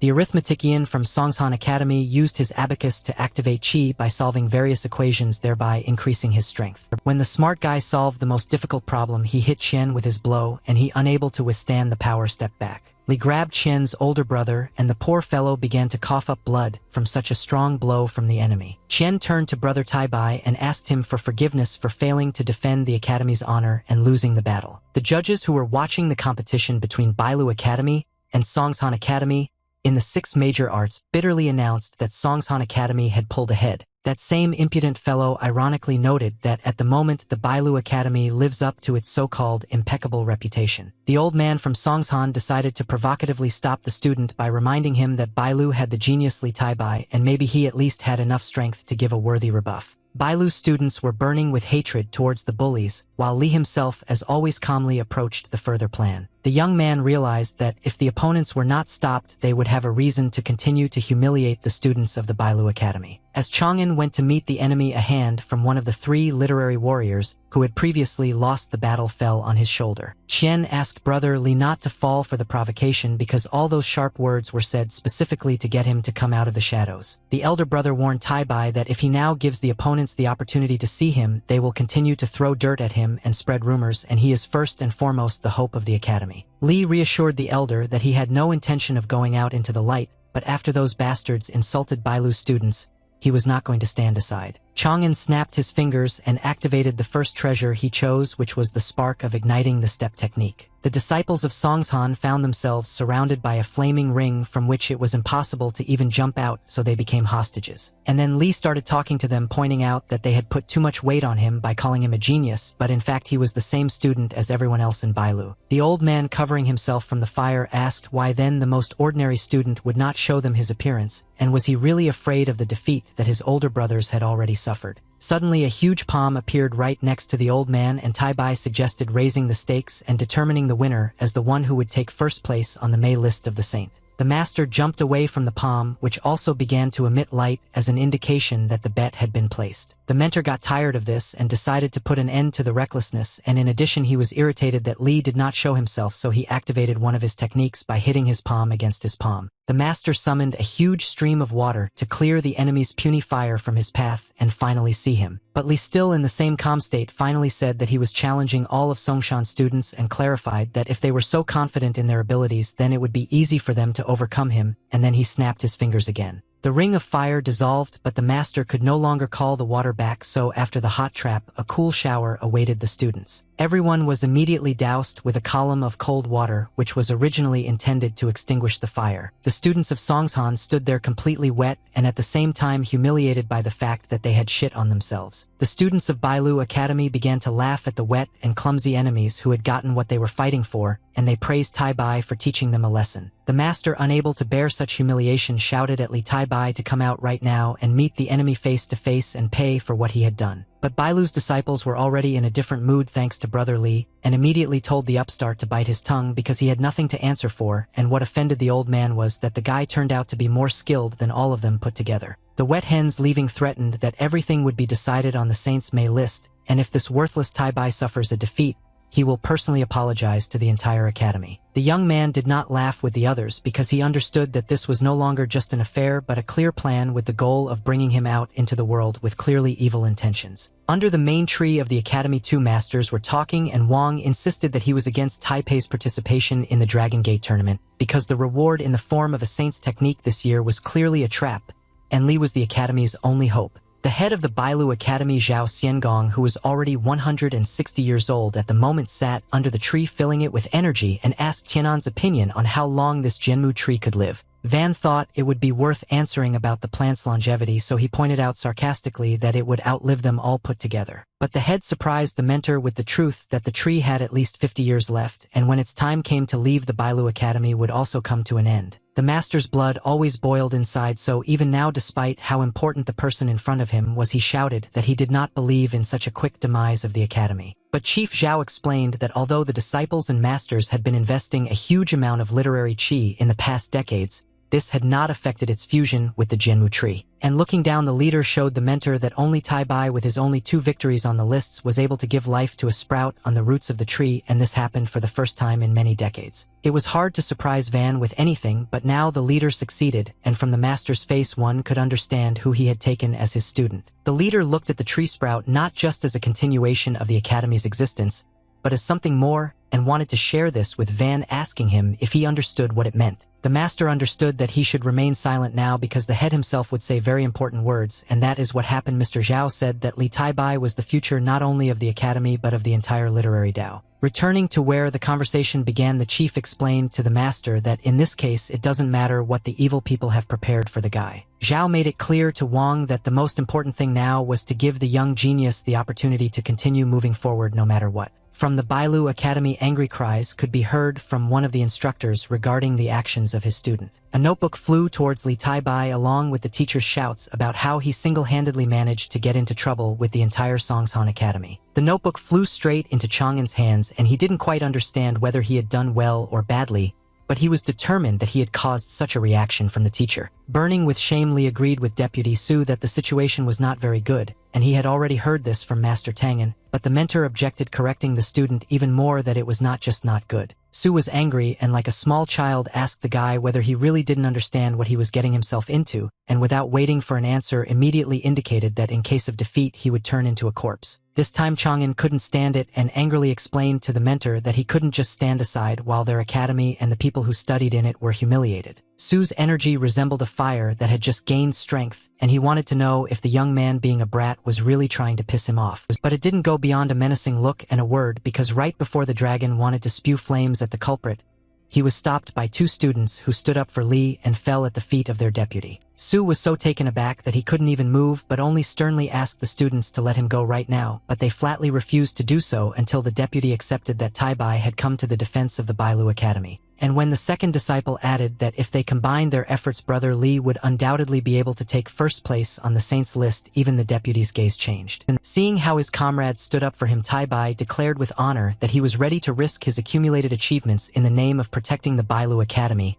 and also assured his deputy that he would trample the impudent people from Songshan. Chang'an turned around at the noise coming from the entrance and imagined his surprise when he saw that the rest of the academy students were crowded together and were zealously proud of the fact that Brother Li was showing what the new generation of literary Dao should be like. The students shouted that if it weren't for Taibai, they would now be covered in shame, so they cheered for their brother at the academy, offering all their possible help, and this made the guy embarrassed. Chang'an accepted the brother's support with gratitude and respect and bowed to the crowd and promised that he would do everything possible not to let them down. In addition to the bustle of the city, the guy still had training with Master Wang, which took place mainly in nature, and now there was a part of learning the truth that was connected with water. Chang'an sank to the bottom of the pond holding his breath and sitting in the lotus position, training his internal breathing, which was part of the technique feats of the elephant and dragon. The young man had already had some good success, but today his thoughts could not calm down in a special way, and although the water was smooth on the outside, a storm was raging inside. The disciple was haunted by the thought that his inner temple's condition would deteriorate again due to Li Taibai's character receiving first place on the saints list. And when Chang'an thought that he would not survive because his pseudo-personality Qing Lian only had one book, this led to an imbalance inside and anxiety. The guy realized that it was time to get up, but the internal discussion with himself about how it was impossible to accomplish everything that was planned and that he would have to sacrifice something again was like ballast pulling him down. Frozen halfway to the surface of the water, the young man clenched his fists as if gathering all his power and strength there before making an important decision for himself. Just when Chang'an thought that he couldn't just give up after everything he had been through, his body began to glow brightly with new energy. The water shone with the guy's energy so much that it seemed that a bar of pure gold would appear from there, or even the sun would appear. Even Master Wang hurried to the shore where his student was studying, not understanding what was happening there because everything was calm. Van was delighted with the picture he saw because he was convinced once again how strong the young man was in spirit and body. Chang'an stood on the shore and continued to glow like a precious stone, and the master immediately asked the disciple if he had finally grasped the truth and was able to break through. Filled with confidence and newfound energy, Li raised his head and proudly told his master that he had indeed done it.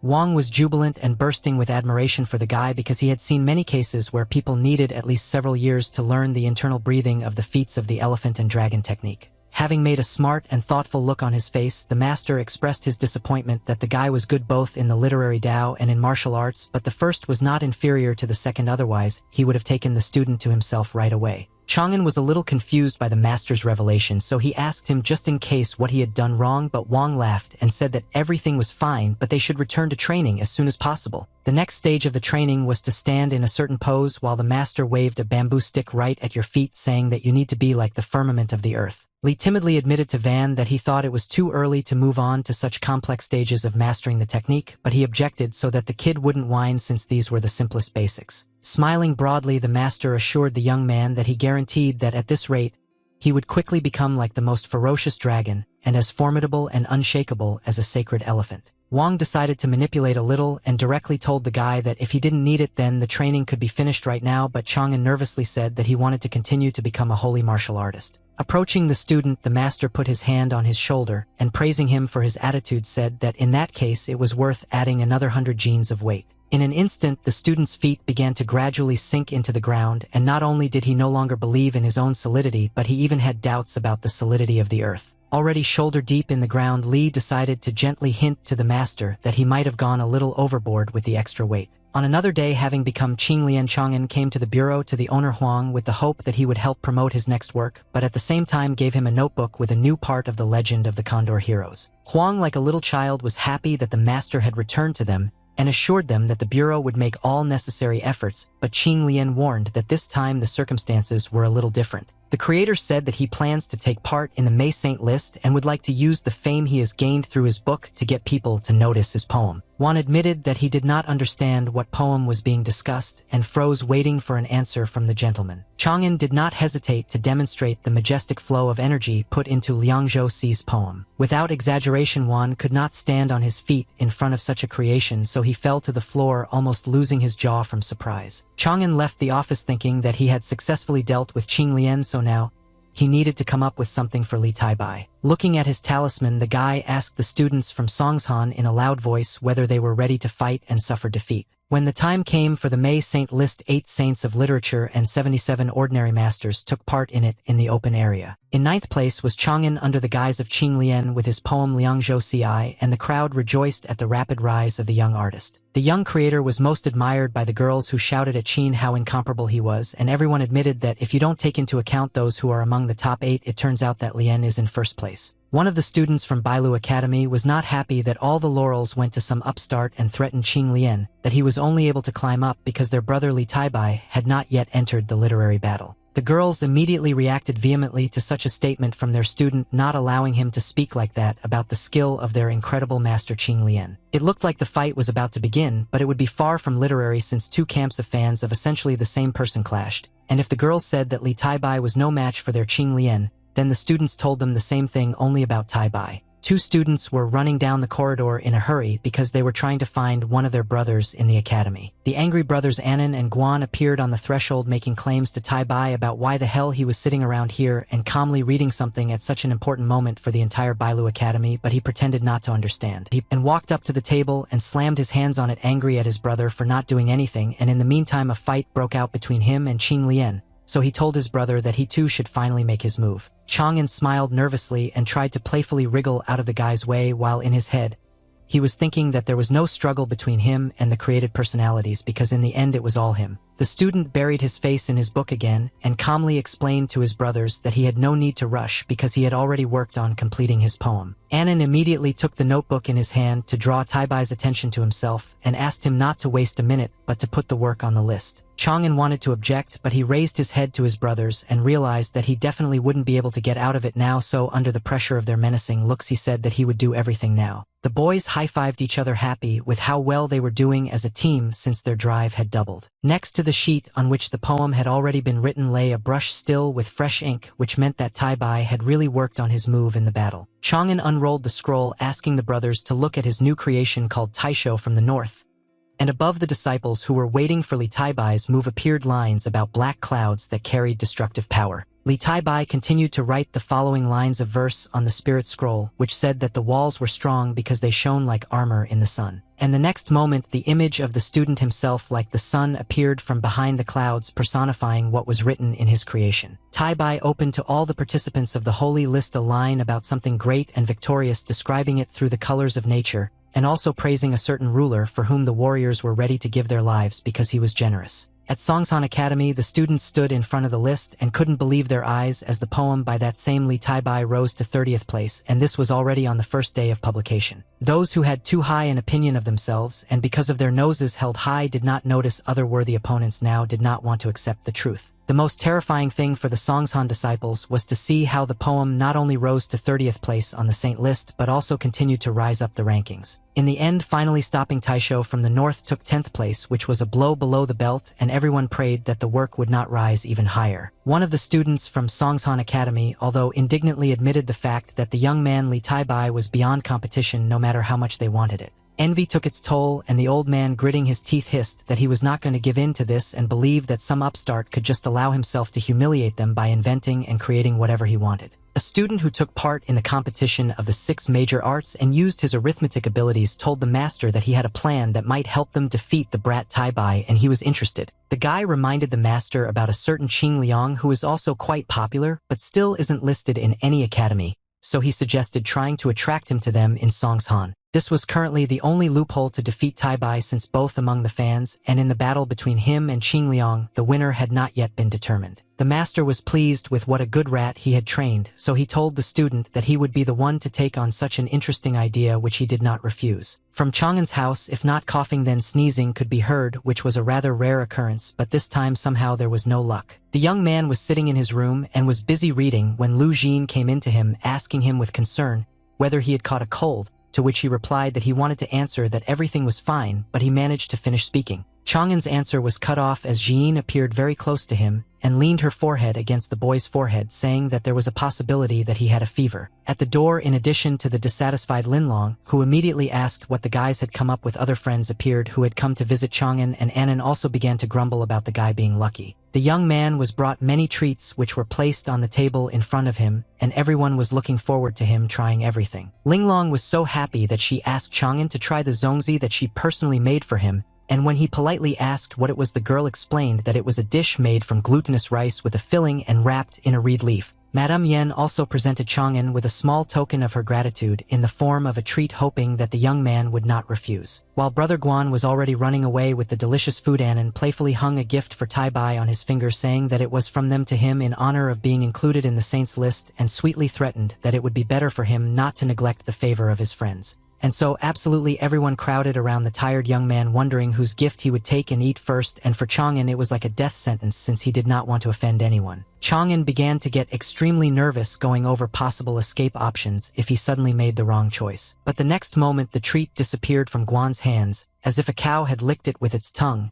and he simply stared at his empty palm. While Brother Guan was being glared at by Linglong and Annan, Chang'an himself thanked everyone for the wonderful treats and turned around to say that he would probably start with the gift that Brother Guan had brought. Somehow Chang'an found himself at the wedding ceremony, and the event was announced to be over, and the newlyweds were told that they could return to their quarters. The young man was not embarrassed by the fact that his wife was standing in front of him, and they were dressed like newlyweds, and he even approached his beloved to lift her cape and see her beautiful face. But suddenly behind the guy he heard the voice of Linglong, who, squeezing between the guests, shouted not to do this and to immediately stop the ceremony. The elder sister appeared next to the younger sister, and both burst into tears, not understanding how Chang'an could do this to them and marry another, because by doing so he showed them that he had fallen out of love with them. Finally, the young man suspected something was wrong because the sisters were standing in the crowd, and he could not understand who was standing in front of him in the role of his wife. The mysterious person slowly began to lift the cape on his own, and it was not yet clear who it was that was standing there. An unknown girl showed her face and asked with a smile how her beloved husband could forget about her, but Chang'an cried out what the hell Annan was doing here. The young lady laughed and told the silly boy that she was Anna's twin sister,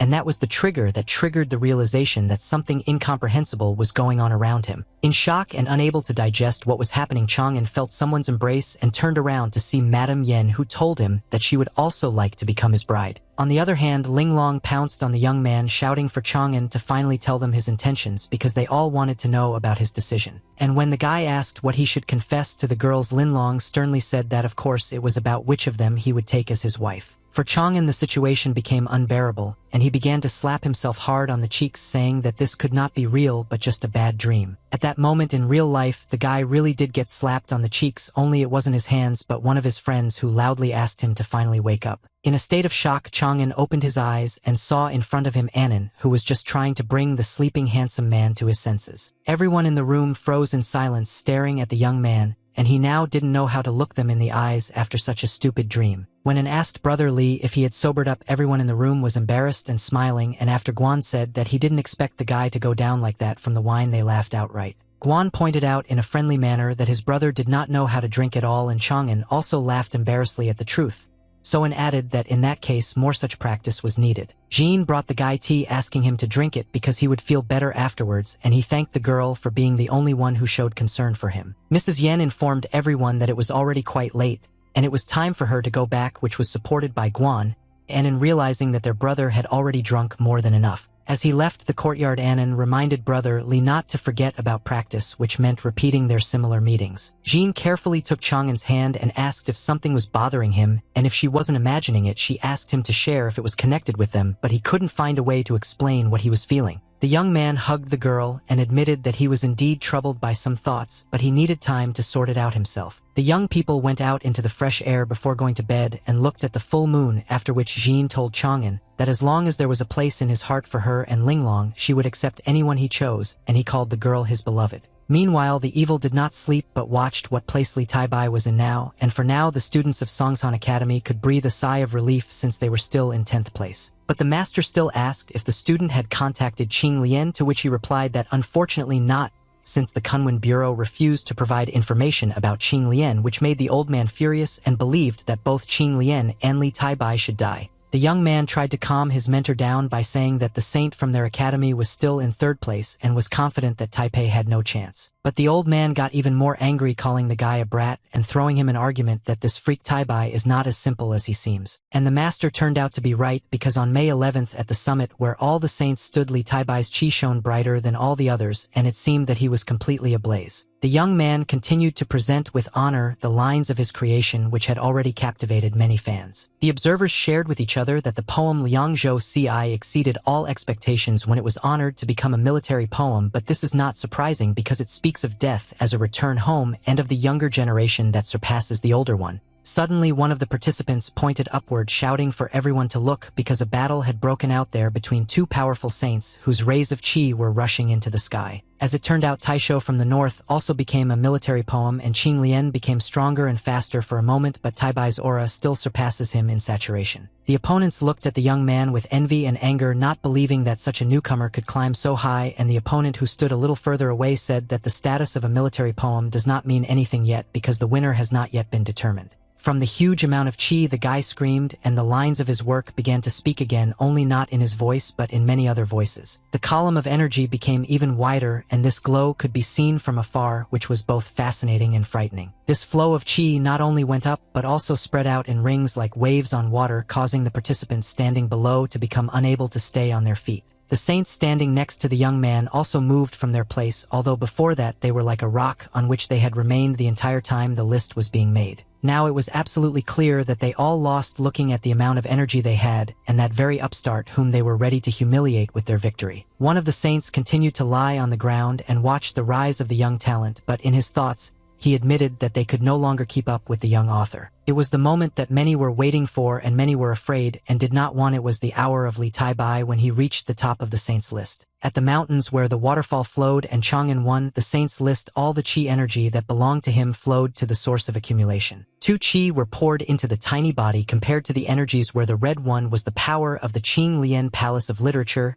and the blue one was the power of the Li Taibai Palace of Literature. The young creator screamed furiously from the pain his body was experiencing because these two spiritual palaces could no longer fit into the physically small vessel. Chang'an hid from the participant's sight so as not to reveal himself, but he was seen by Master Wang, who knew that after training the guy had a body like that of a martial arts master of the 9th stage, but even it could not withstand so much literary qi. The mentor understood that if nothing was done, then at any moment the student's body could burst from the accumulated energy. Qing Lian's Palace of Literature was destroyed, but another one was also damaged, causing the young man to start bleeding from the mouth. Master Wang arrived in time and picked up the guy in his arms so that he wouldn't get injured even more since he had already lost consciousness. The mentor moved with the student to the surface of the water to try to heal the poor fellow. Having lowered Chang'an onto the surface of the water, as if onto land, Wang realized that he was dying, and there was nothing left to do but take extreme measures. For the first time in such a long time, the master activated with the movements of his hands a power that he had not told the young man about. A fiery red dragon appeared in the water beneath Chang'en's body, representing the true dragon's blood technique. Holding such power, Van looked at the guy and mentally scolded him for being such an asshole for forcing him to use his last chance to activate the technique. The chi energy was directed towards Chang'en's chest, but he was still lying motionless, and it was unclear whether he could be brought back. Since Van was dear to his student and the supply of true dragon blood was the last one, he strictly told the brat not to dare die, otherwise he would personally kill him, and it would definitely be without a chance of return. Opening his eyes, the first thing Chang'en saw was a stone wall, and he vaguely understood what was happening and what he was doing in such a place. Van, hearing the guy's heavy breathing and how he rose up, asked rhetorically if he had really woken up, and although it looked like indifference from the outside, in fact the stern man was glad. Chang'en immediately realized what was going on and immediately thanked the teacher for his help, and he replied that if he really wanted to repay for saving him, it would be better to promise to fulfill something. Without turning to the youth, Wang's request was for Chang'en to take part in the Dragon Gate tournament in June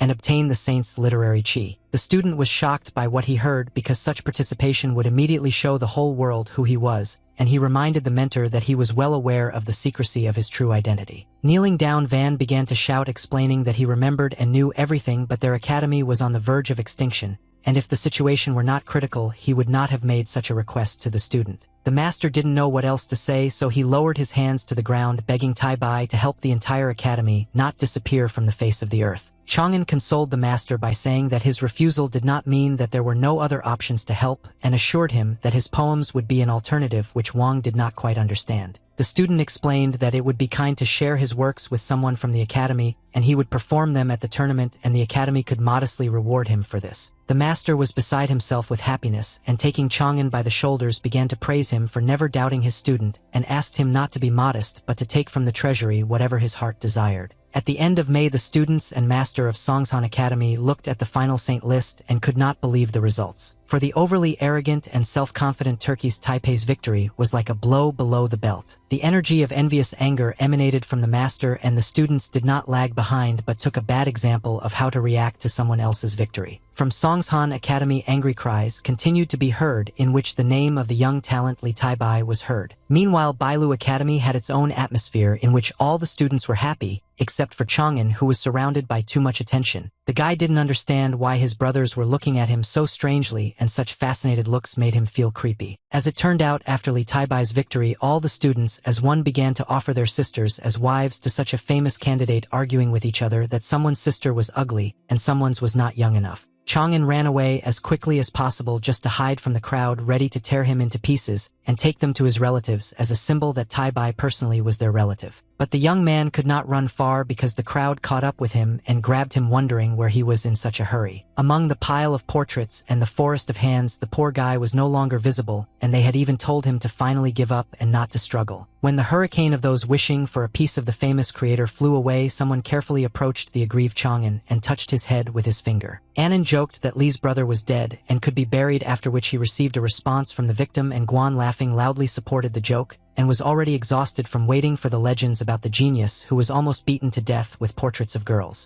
While gave his hand to the young man so that he could stand up, Guan told his brother Taibai that if they really bothered him, he could very well choose one for himself, since there were many beautiful girls drawn there. Chang'en, holding hands, also decided to joke that none of those girls could compare with brother Anan, and that if he were a girl he wouldn't even think about choosing. Anya's cheeks were already filled with scarlet fire, and he exclaimed that brother Li was saying such a thing, but he only replied that he was just joking, just like he and Guan had done before, and didn't notice one of the portraits under his feet, and so when he managed to lift Taibai, they both flew back to the floor. It was a rather awkward situation, as Anan fell on top of Li, causing the young man to blush even more, and was angry with brother Li and strongly recommended that he let him go, otherwise he would not vouch for himself and would take all necessary measures to teach the impudent man a lesson. But instead of doing what was asked, Taibai instead took Anan's head in his hands and asked him to freeze, which drove him into an even greater stupor. And then what feared most happened, namely Li came so close to his face that he couldn't get any closer, but at the same time he only said that the guy's eyes looked just like in the poem. The youth's cheeks blushed again, but it only further emphasized the beauty of his eyes that Chang'en had noticed. The verse spoke of an intoxicating feeling that blurred the understanding and vision of the boundaries of sky and water,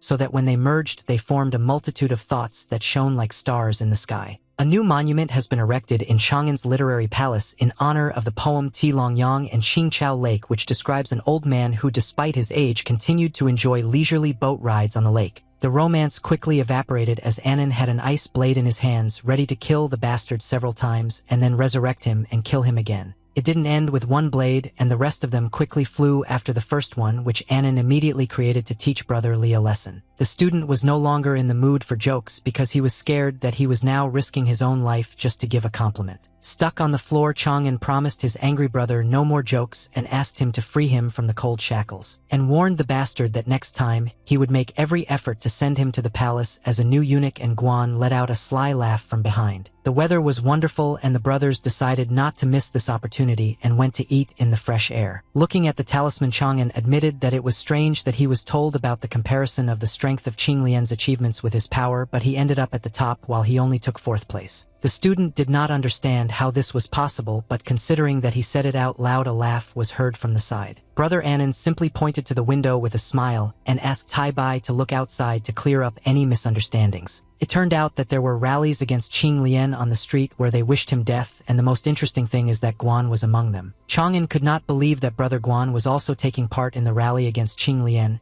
and that he was there against his work more than anyone else and louder than anyone else. The thing was that in the second part of the Legend of the Condor Hero, something happened that many readers did not like, namely their favorite heroine was desecrated, and they did not understand why the author did this, and some were even ready to curse him. In addition to curses and tears, there were determined warriors who wanted to personally introduce the freak to their weapons because everyone was so angry that even killing the creator could not calm them down, and continued to smile at such a dangerous sight, explaining to Tai Bai that Qing Lian was now the only writer hated by the entire empire. Annan said that he personally saw how some students of their academy, while reading the last part of the book, tore it up and then ran to the bureau for a new one because they still wanted to finish reading it, so thanks to such hysteria Qing gained fame and caught up with Taipei. Chang'an let out a nervous laugh and played along, saying that this was truly a disgusting person, but in his head, he thought that now he would definitely never under any circumstances reveal his identity, otherwise he would be dead. Today's training of the student with Master Wang took place in the forest, not underwater, and it was necessary to work with a target.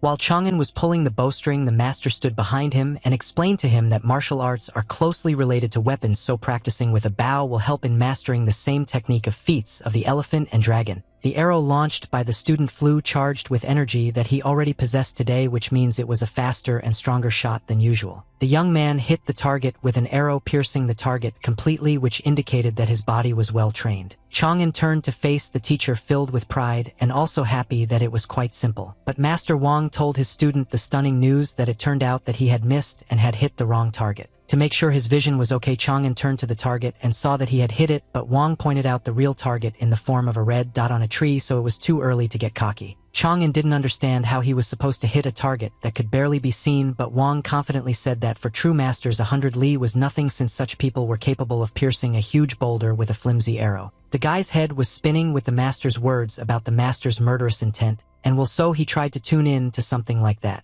Ancient paintings of great masters and warriors came to the young man's mind, and one of them was Crouching Tiger. Just as Chang'an was thinking about this technique, a fierce and huge tiger suddenly appeared out of nowhere and flew straight towards him. The appearance of the predator was so real that the student perceived it as real, and shouting at it to get away, fired a bow. What happened was what Van told the guy, but he was able to pierce the boulder with an arrow the first time without many years of training. The master could not contain his surprise, and for now he was trying to convince himself in his head that he had not imagined how the guy had just used murderous intent, but one thing remained a mystery: what he had imagined for this. Chang'an was no less shocked because now he realized that his knowledge would be useful to him in training, making the process much easier. Van was pleased with the student's results, but at the same time asked him to continue because his strength was not only in power but also in precision, with which the young man agreed. After a long time, Chang'an fell to the ground exhausted, and the master asked him to go and rest and that the training was over for today. Chang'an didn't like the fact that he never hit the target even after spending so much time and effort. The guy was distracted from such heavy thoughts by Van,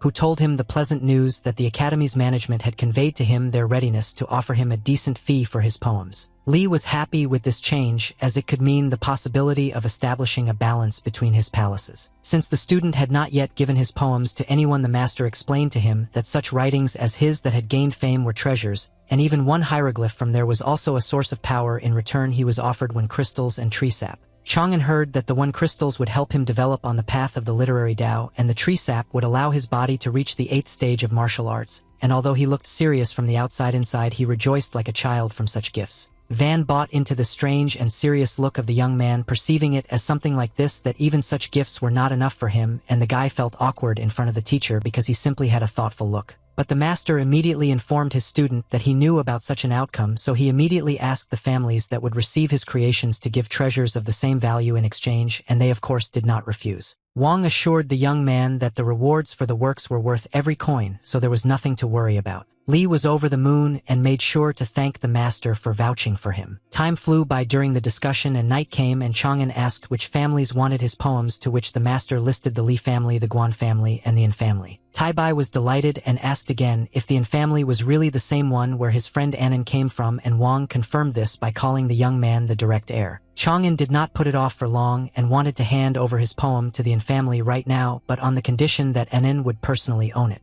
Wang asked the student if he was sure of his words, since the treasures offered by the Yin family were slightly inferior in value, but Li nodded in agreement to pass on the poem to Yin. The mentor threw the boy the Annan talisman and said that the family had only handed over 2 characters of the sacred scriptures, drop and ice, which could be taken right now, but Chang'an was not embarrassed by this, and was also ready to hand over the verse at that moment. The master warned that if this was the student's final decision, then he needed to begin immediately, so he activated the break in Taipei's connection with creation. Li didn't expect that everything would happen so suddenly, and on top of that he was experiencing something like this for the first time. The whirlwind spun the young man at a crazy speed, and he began to yell at the master to be gentler, otherwise he would die now, but Van asked him not to whine but to write a poem on a jade tablet. Biting his finger to make it bleed, Chang'an decided to pass on to him the very verse he saw in his eyes. And when the text of the poem appeared on the talisman, the young man put his finger to it to seal the transfer with blood. The energy of the work immediately moved from the disciple's inner palace to the talisman, but without causing him pain. Chang'an saw how the poem monument almost disappeared from the Taipei palace, indicating the successful transmission of the creation. Having fallen to the ground, the young man felt for the first time such a strange feeling of loss, but at the same time he did not experience physical pain. When Li approached the master, he repeated once again that there was no turning back, but the guy showed a respectful gesture, bowed, and said that he did not regret his decision. Now Chang'an needed to create a new name for himself so that outsiders could not discover his identity, and the master asked him to choose it wisely. Taking the talisman in his hands, the student gave himself some time to think, so that as the mentor had asked, he could choose a name wisely. At the moment when it dawned on the guy,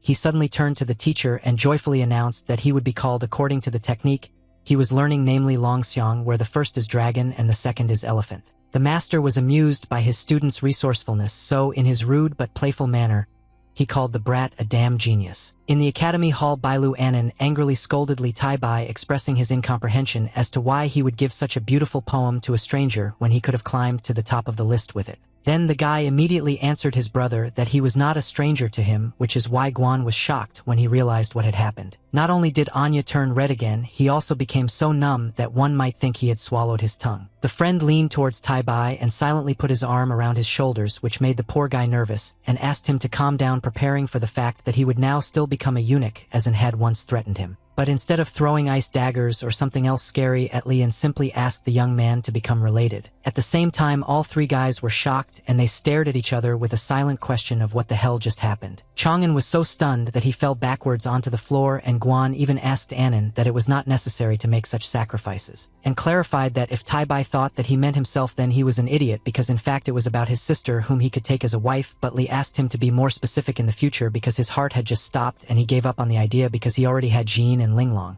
Annan looked at his friend and asked him directly if he didn't understand what he meant when he talked about marriage. The young man, looking sad, tried to explain to Tai Bai that neither he nor Guan were able to help him at the moment. But Chang'an moved closer to An and shut his mouth in time so that he would stop making up all sorts of nonsense. Li cited the great founder of the Jin dynasty as an argument, who was also an ordinary man at the beginning of his journey, but thanks to his persistence and determination he was able to achieve the impossible. After this example, Tai Bai told his brothers that if the founder was able to conquer such a peak, then he could do it too. Armed with crystals and golden tree sap, Chang'an approached a huge vat where he filled it with stones and sap to brew the mixture he needed. The young man took into account the fact that last time he was on the verge of death, and it seemed that because of what everyone else strives for all their lives, and he, having received literary chi for a military poem, risked departing to another world. When the mixture was ready, Lee scooped it up well from the cauldron, thinking that if he wanted to climb to the top of the list, then he needed to take care of his insides. The young man thoroughly washed and smeared the monument with the mixture, and this was preparation for the next rollback that could certainly happen. Chang'an shook his hands and was satisfied with the work done,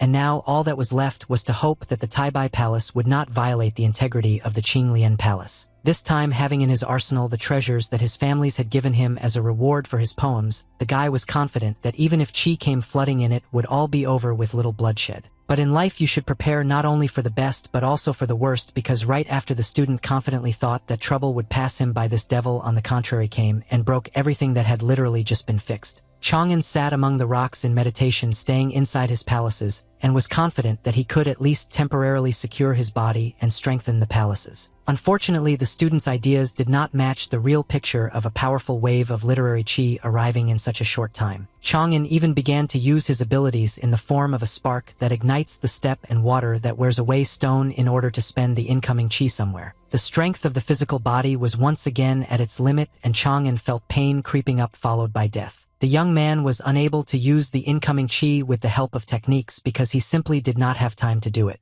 It was difficult to think about solving the problem when the pain was overwhelming, but the understanding that if nothing was done, death was inevitable made itself known, and since the physical body was limited, Chang'an returned to the outside world and coughed up blood. Master Wang was already running to his student, calling him so that he would at least not pass out and respond to his name, but the guy was so bad that he was barely conscious. Li confessed to his mentor that he was unable to absorb so much qi, and now did not know what to do, but Wang immediately explained that it was necessary to reach the 8th stage of the palace and place all the excess energy there. The master gradually lifted the young man up so as not to waste time, and along the way explained that in order to open the 8th stage one must pass the district exam and get into the temple, so now one must go there and ask the elders about this as an exception. Wang asked the student to just hold on, but Taibai stopped him, explaining that it was too late and there was too little time and strength left. After activating his power, Chang'an informed Wang that he would try to create the 8th stage literature palace himself. The guy put his hand, which contained energy, to his heart so that it would go inward and he would follow it. But before he plunged into the inner world, Li again experienced unbearable pain from the qi that did not stop coming. The master had never heard of a person who could do something like this, and so if the young man manages to break through to the 8th stage himself,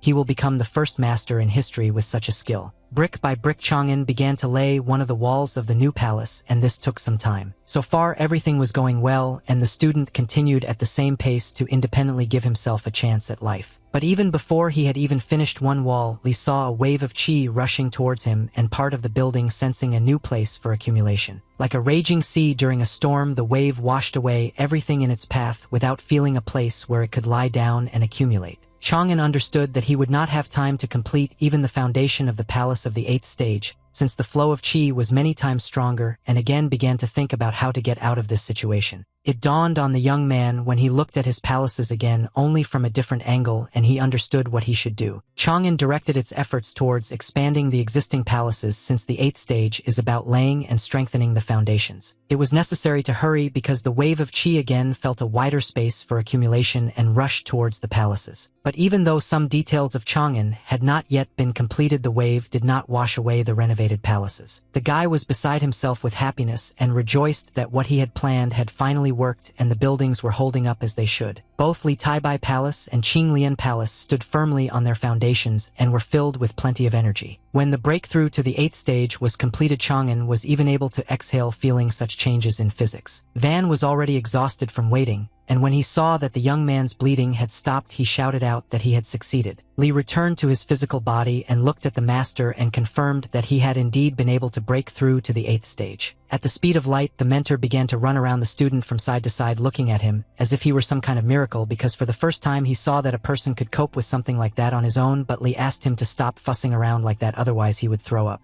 Van curbed himself and his delight, after which he said that he had long since had no doubts about the guy's talent for the path of the literary Tao, but there was still a lot of work to do on his frail body. Chang'an was confused that he had just almost been blown away, but the master still managed to find a reason to scold him. Now the disciple could easily accept the rewards for first place on the saints' list in the form of qi for various poems, as well as a painting and a spatial bag as a reward from the academy. There was a strange atmosphere in the Bailu Academy, as everyone looked like they were about to quarrel with someone, and what was most surprising was that the expressions on Ming, Annan, and Guan were also dissatisfied. When Chang'an, who had just entered the room, saw how everyone was looking at him, including his friends, he couldn't think of anything else to do except ask what was going on. As it turned out, it was not the young man who was the problem, but the fact that Donghua County was chosen as the location for the Dragon Gate competition. After the friends explained everything to Brother Lee, he understood their mood and was also angry because of such madness, because it meant that the participants of all the academies would gather here to confront the Bailu Academy. Tai Bai was more than sure that those bastards had conspired among themselves, but told his brother that this was not all the news, and having activated the spell of the water element, decided to show something else. A list of Dragon Gate entries with names of participants and types of competitions appeared before Taipei's eyes. Li was shocked that some of the academies were focusing on specific types of competitions and thus wanted to crush the Bailu Academy by distributing their forces among themselves, and asked his brother to take a close look at these 3 candidates who were even recalled from the battlefield for the sake of this tournament,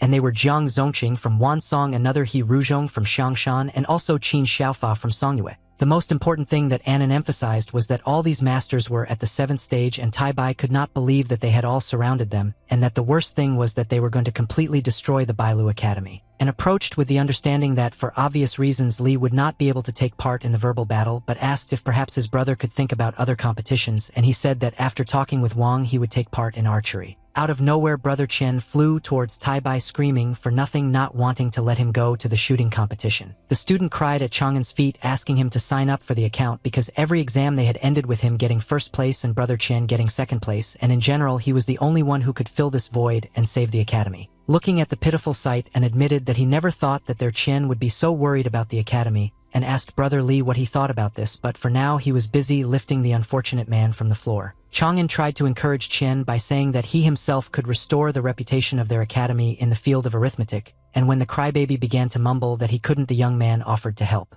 Tai Bai got serious and asked Chen if he knew what differential and integral calculus was, but the student heard Li say Waijifin, which meant the aroma of disaster, and did not understand why it was there. But Li had already gotten into the role, and diagrams and formulas appeared around him, and armed with a brush and a notebook he promised to show Chen more large-scale methods of algebraic calculations. Guan looked at these endless symbols and calculations which made his head spin, and it was impossible to look, let alone understand. And covering his mouth so as not to vomit, confessed to Guan that he could not stand it, and Guan, supporting his brother, said that he himself was holding on with all his might. Chang'an saw the brothers running away with their heels flashing, shouting that arithmetic was not for ordinary mortals like them, and that even under the threat of death they would not dare to understand all of this. Li realized that the situation with the guys was hopeless and turned back to Chen, surprised that he was still holding on, looking at everything with interest. Chen confirmed what Tai Bai had noticed and asked him not as a brother but as a master to teach him this art. Li was glad that his brother trusted him and drove away his panic, so he officially announced that their lesson would begin right now. On June 15th, students from all the academies gathered in Donghua County, and this made the streets even more crowded. Song Ji from the Academy of the Sons of the State appeared at the shooting range of the Bailu Academy, and after greeting the participants expressed a desire to exchange archery experiences with them. One of the students rightly noted that he did not understand why Song Ji was trying to enter into an argument before the competition had even begun, but his brother standing nearby whispered that if they refused they would be considered weaklings. No one wanted to be disgraced, so the student accepted Song Ji's challenge, who, putting on a sweet face, said that he did not want to offend anyone. Shooting outside the competition began, and the guys confidently launched their arrows, which were aimed at the target. But considering that Ji was a more skilled man and asserted himself at the expense of the weak, his arrow was aimed not only at hitting the target but also at eliminating the arrows of his competitors. For the 3rd time, Ji did not give the weaker guys the opportunity to hit the target, but he was able to cut through someone else's arrow with his own. And while Ji was rejoicing that he had already won for the 3rd time, the other disciples suffered from the pain of the collapse of their inner palace. The initially sweet and modest student turned into a gloating freak who only wanted to practice on the guys who were a little weaker than him. Ji looked arrogantly at the lying students of the Bailu Academy, laughing at how weak everyone here was. Chang'an just came up to ask his older brother to replace his bow with a stronger one because his previous one broke again, and was shocked by what he saw on the sight. Li immediately realized that his brothers lying on the ground were someone's doing, and when he turned around he was convinced of this because Ji was just walking towards him with a sly smile, and words like "another shooting master has appeared." Sun decided to see who was in front of him, and opening the list in the talisman, he saw that the young man was only 15th, which is why he did not take him seriously, and since even the elders lost, he decided to finish off this brat, so he suggested competing. But Chang'an, raising one of the brothers, refused the upstart and preferred to compare forces officially in a competition. Krudish didn't like this tone, and he clenched his teeth and decided that no one would go anywhere until he said so. Having shot an arrow towards the student's son, shouted that a freak like him had no right to study in any of their academies, so now he would act nobly and rid the Bailu Academy of another weakling. Li stood still even when the arrow was almost at his head, and not a single muscle on his body moved. Having caught the arrow in flight, Tai Bai agreed with the impudent man's words that he was indeed weaker than his older brothers. And loading an arrow without a bow, directing it back to the owner, Li explained that even taking into account his timidity, there was still a difference between them. Launching the arrow, Tai Bai shouted back, "Doesn't the fact that they are such bastards uniting against their academy make them even more cowardly?" The arrow flew straight past Ji's ear like a fiery stream, leaving a burn on his cheek, as he was so shocked that he didn't even have time to dodge. Such a great and powerful show-off fell to the ground, unable to believe that such a young guy could give form to the lust for murder. As the day drew to a close and night fell upon the city, Ji trudged along the streets, barely able to stand on his feet after what he had experienced in the skirmish with Chang'an. Having not taken the young man who was in 15th place on Ji's list seriously, he was still recovering from how wrong he had been and underestimating his ability to give form to murderous intent. Just a couple of hours ago, the young man had his own arrow near his throat, which he had shot at Chang'an to teach him a lesson, but he had clearly explained that he had no time for such games. Li looked at the bully and warned him to get out of here while he still had the chance. Ji understood from the first time that this was really not a joke and walked away without saying anything more to either the participant or his fellows. The other participants noticed Brother Ji and asked why his face was blank, and whether it was because he had met someone from Kuwaijir Academy. Ji was ashamed to admit that it was a seemingly ordinary and frail guy from the Bailu Academy named Li Chang'an, but he wanted to share that he was able to catch an arrow with his bare hands and send it back with the help of killing intent. The students did not believe their brother because they knew that Chang'an was only in 15th place, so they wondered if Ji had confused him with someone else. But the guy didn't have time to answer because a warrior with a sword came out of a dark alley and clapped his hands and said that the situation was only getting more interesting. Ji even opened his mouth in surprise that in front of him was he Ruzhong himself from the Sanshan Academy,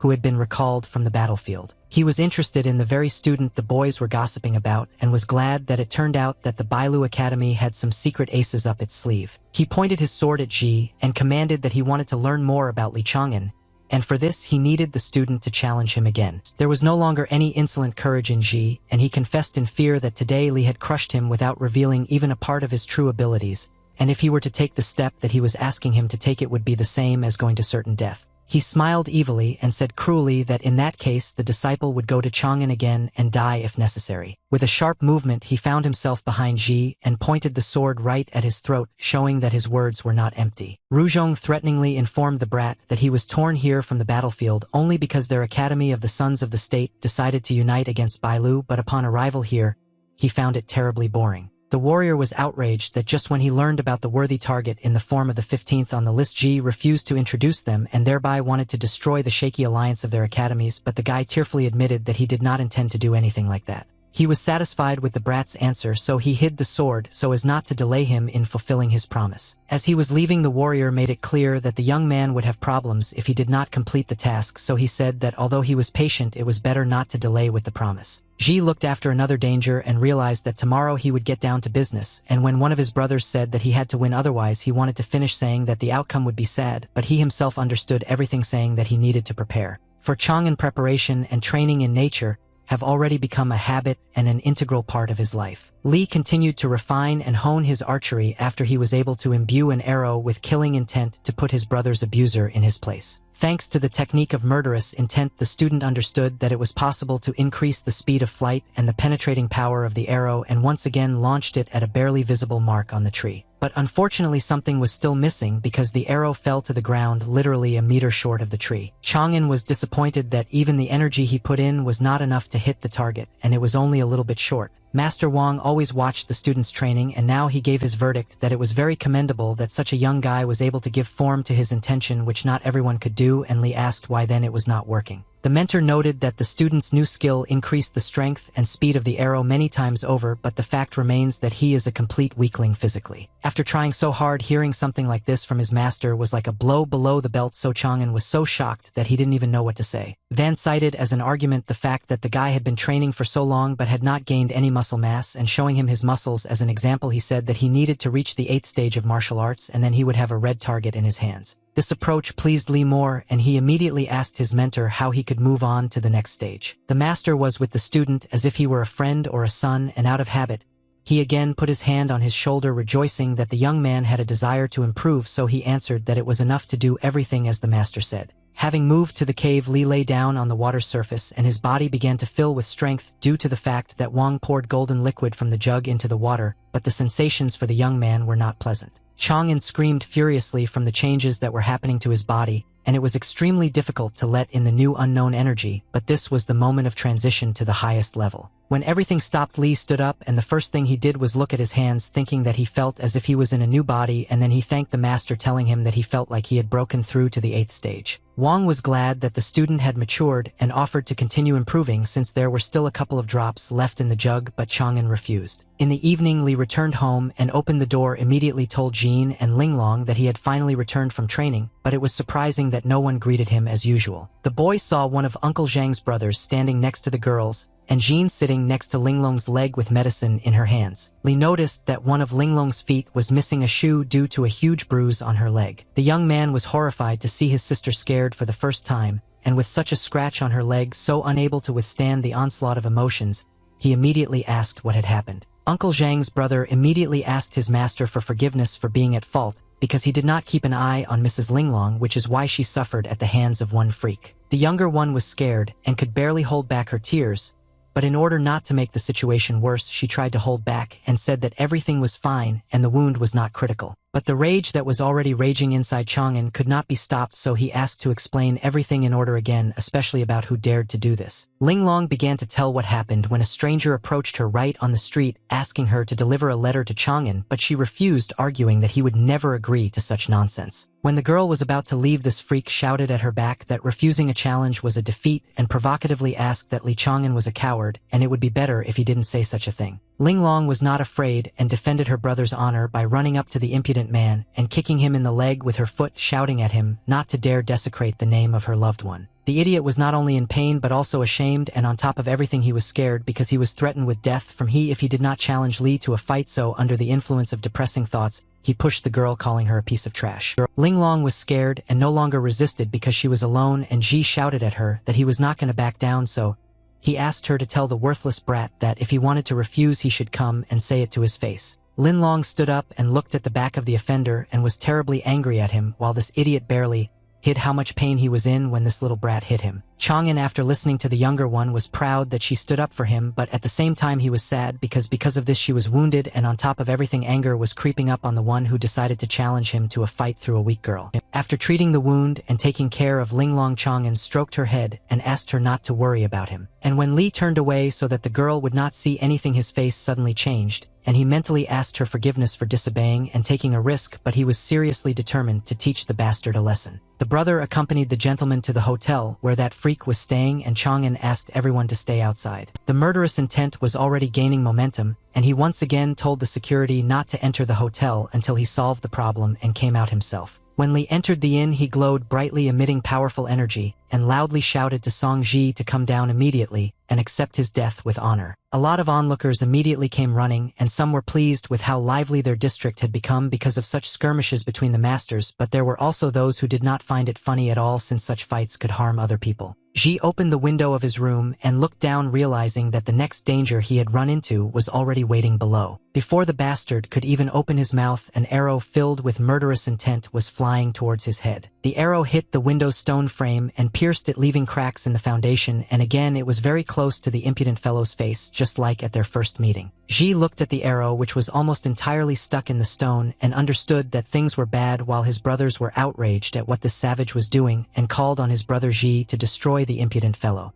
Li pointed his finger at the freak and asked about the fact that he wanted to fight, and without waiting for an answer told him to drag his skinny ass down before his patience snapped. The gentle boy did not like this humiliation, and he gritted his teeth and decided to show who was the best here, but he only had these show-offs in the form of weapons. Grabbing his bow and arrows, Ji activated the platform to descend to fight the one he was forced to challenge. Once downstairs, Ji immediately asked Chang'an if he had turned his nose up too much and ordered him to pay close attention to what real archery skill looked like. Having reached the spacious square, Ji asked first what kind of shooting competition the idiot would choose, but Li snapped that he didn't care, so let it be even the first one. Taking the arrow out of the case, Chang'an announced the conditions in the form of a position opposite each other and a distance of 10 zhong, and after the shots it didn't matter to him what technique would be used, and the most important thing was that everyone had 10 arrows. Everyone who stood around the guys, and Ji along with them, were shocked, asking if Li really wanted to fight to the death. But Chang'an immediately replied that he, unlike some others, was not crazy and did not need problems with the academy, so he began to remove the arrowheads. And when the piece of iron fell to the ground, Li ironically told Ji that if he managed to get hurt even by an ordinary piece of wood, then that was his personal problem. Ji did not understand why the new guy had not wanted to accept the challenge before, but now he came to fight to the death, and Li replied that he had injured his own person, which was a good reason, and the brat began to make excuses, but this only made things worse.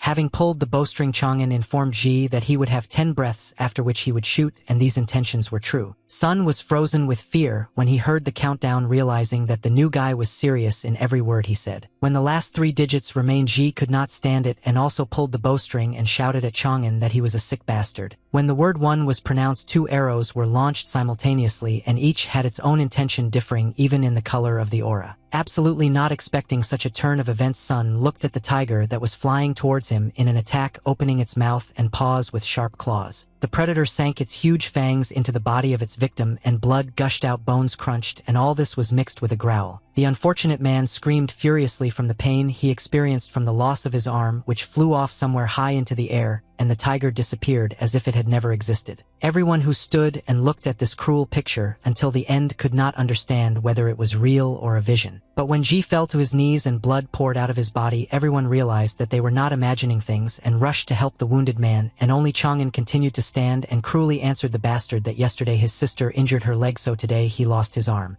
Li kept his eyes on his opponent while his fellow academy members rejoiced that now the students of other academies would start to treat them with more respect. Chang'an decided to immediately ask if there were any other people willing to come before leaving, and was prepared for the fact that after what he saw no one would come out to the meeting. But someone appeared who looked at Ji as a worthless and pitiful sight that could not even withstand 1 arrow. Li immediately asked who was in front of him, and he thought that the stranger had the 7th stage of martial arts, and from this it follows that this is the leader of the group of students from the Academy of the Sons of the State. In a welcoming gesture but with an evil smile, the stranger introduced himself as Ling Xiao from the Academy of the Sons of the State, adding that he was very glad to meet the young man. The 2 strong opponents stood for some time in the square among the other students, and none of them even moved. Ling Xiao stared at the new guy, and the smile had already disappeared from his face, but Chang'an also did not turn away from the archer, understanding that he could strike him in the back, which was to be proven.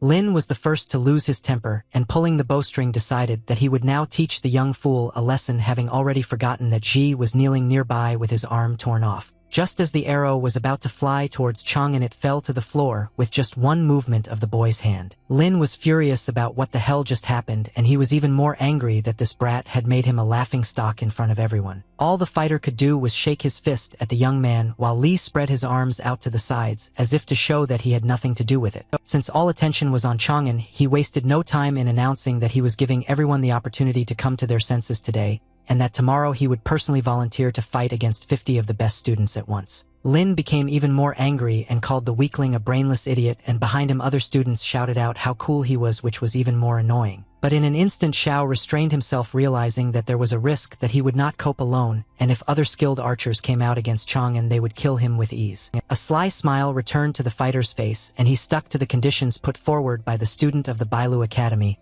who had already turned around to return home. When Li returned home, Linglong still had not calmed down and blamed herself for having started this mess, and now the young man had problems, so she asked to punish her. Chang'an had never been so thrown off track by even the most difficult training, but now he was shocked by such loud statements. But his imagination could no longer be stopped, and the young man imagined the sight of him actually punishing Linglong. Li, driving away such nasty thoughts, jumped up from his chair just in time because Lin did not have time to sit on his arms. Embarrassed, Chang'an assured the girl that it was not her fault that what happened and asked her not to worry because he would sort everything out, but Linglong continued to worry that there would now be a lot of shooters and that they could also set a trap. Jean knocked on the door of the room and opened it and told the guy that some friends had come to see him, to which he thanked her and said that he would come out now. In order not to leave the conversation unfinished, Chang'an patted Lin on the head and asked her to be a good girl, and when he finished his business he would give her a surprise. Without forgetting about his guests, Li left the room and saw that Brother Qian and Brother Anan were waiting for him. The young man was horrified when he took a closer look at Qian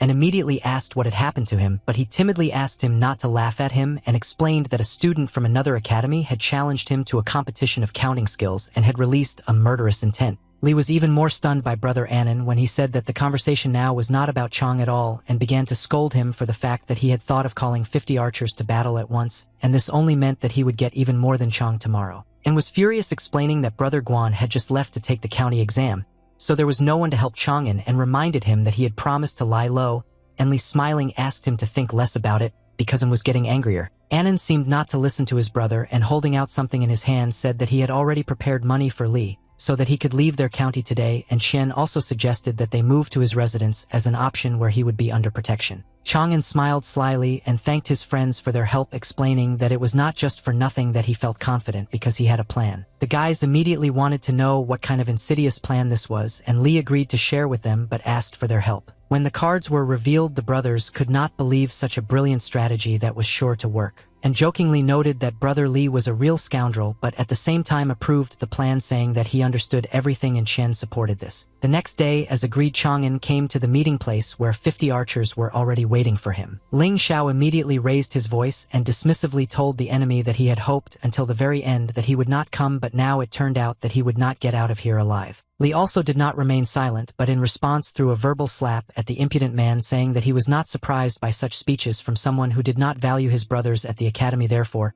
he warned everyone in advance not to blame him if they were hurt, since Xiao had brought them here. Showing his worst side, first and foremost, Lin began to shout and curse at his opponent, but then a hand fell on his shoulder. One of Zhao's brothers, who had more self-control, asked the guy not to get involved in a verbal altercation, and he quickly restrained himself. Lin began to explain to his opponent that since he wanted to fight 50 students at once, he would be the first opponent, but Li extended his hand forward and asked the young man not to rush. Chang'an, holding a piece of paper in his hands, said that if the Academy of the Sons of the State decided who would fight against him, then he believed that he had the right to choose the order of his opponents. Xiao agreed with what the opponent said, since there really were such rules, and told the young man that he could choose. Li looked like he came to have fun because he cleared his throat ostentatiously and looked at the list as if he was choosing products rather than an opponent. And the unexpected turn of events was that Chang'an chose as his disciple the 9th stage of martial arts, Xiao Wanba. Everyone began to be indignant and bewildered, since Wanba was considered the worst student, and if Songji's arm was torn off, then for the young man a fight with Li was tantamount to death, and Chang'an was offered to choose someone stronger, and there were about 20 of them.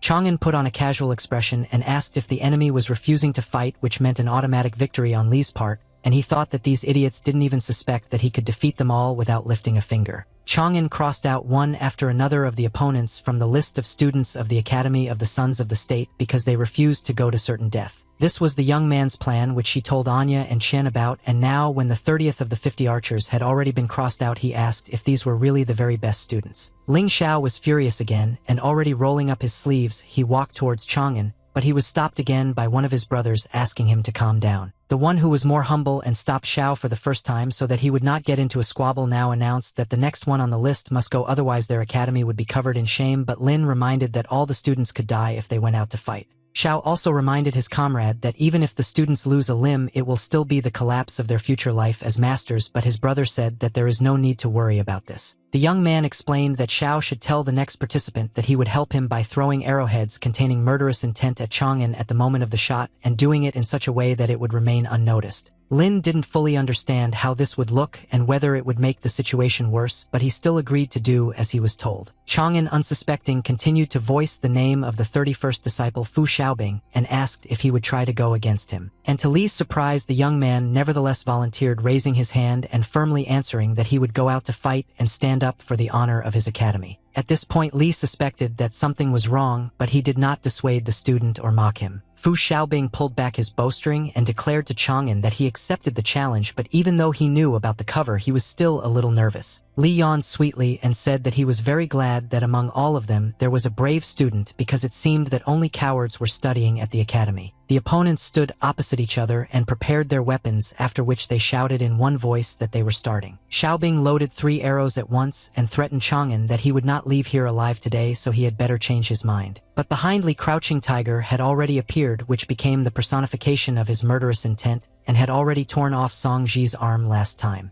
Li released an arrow and with it a murderous intent, but 3 arrows flew in his direction from the enemy, and even that was not all that was in store for him. Xiao looked at his brother and told him it was now or never, and he replied that he remembered the agreement and prepared his blades to fire. 2 blades flew towards Chang'an with lightning speed to confuse him, injure him, and then kill him. The weapon hit Li's hand, which was holding the bow, and he, not expecting such meanness, clenched his jaws in pain. Because the source was wounded and diverted, the tiger also began to dissolve without reaching the enemy. This time the arrows passed by Chang'an's face, leaving behind a cut on his cheek, but this no longer caused pain but rather aroused rage. The vile students rejoiced that they had managed to discourage their opponent, and most importantly to do it on the sly. Chang'an, without even wiping the blood from his cheek, simply said that in the end, instead of fighting, the disciples decided to stoop so low that they used underhanded tactics. Staring at his opponents with an empty but cold gaze, Li stated the fact that apparently they all wanted to die today, and calmly said that he still had 9 arrows. It was this cold calm that provoked the blade thrower to repeat his throw again in order to stop an opponent stronger than all of them. Xiaobing also did not hesitate and launched an arrow filled with energy at Chang'an before it was too late, because he remembered what happened to Ji. Chang'an was not going to tolerate lies and meanness, so he decided to teach 3 students a lesson at once. 3 tigers in the form of 3 arrows rushed towards the opponents at the same time, again with murderous intent. The blade thrower couldn't believe that such a young talent managed to launch 3 intentions at once and tried to dodge the tiger. Xiao could barely maintain the defense that the predator broke through, if not with its claws then with its menacing growl. Xiaobin faced the same fate as Ji, since the tiger again tore off his arm from exactly the same side. Li simply remained standing in place, and after his opponent fell to the ground, calmly declared that he had won and then asked who was next. He Ruzhong watched the shooter from the side and liked what Li was doing, because he hadn't met such an interesting person for a long time. In an instant he smiled, because he felt a fierce desire to kill the brat and have everyone see it.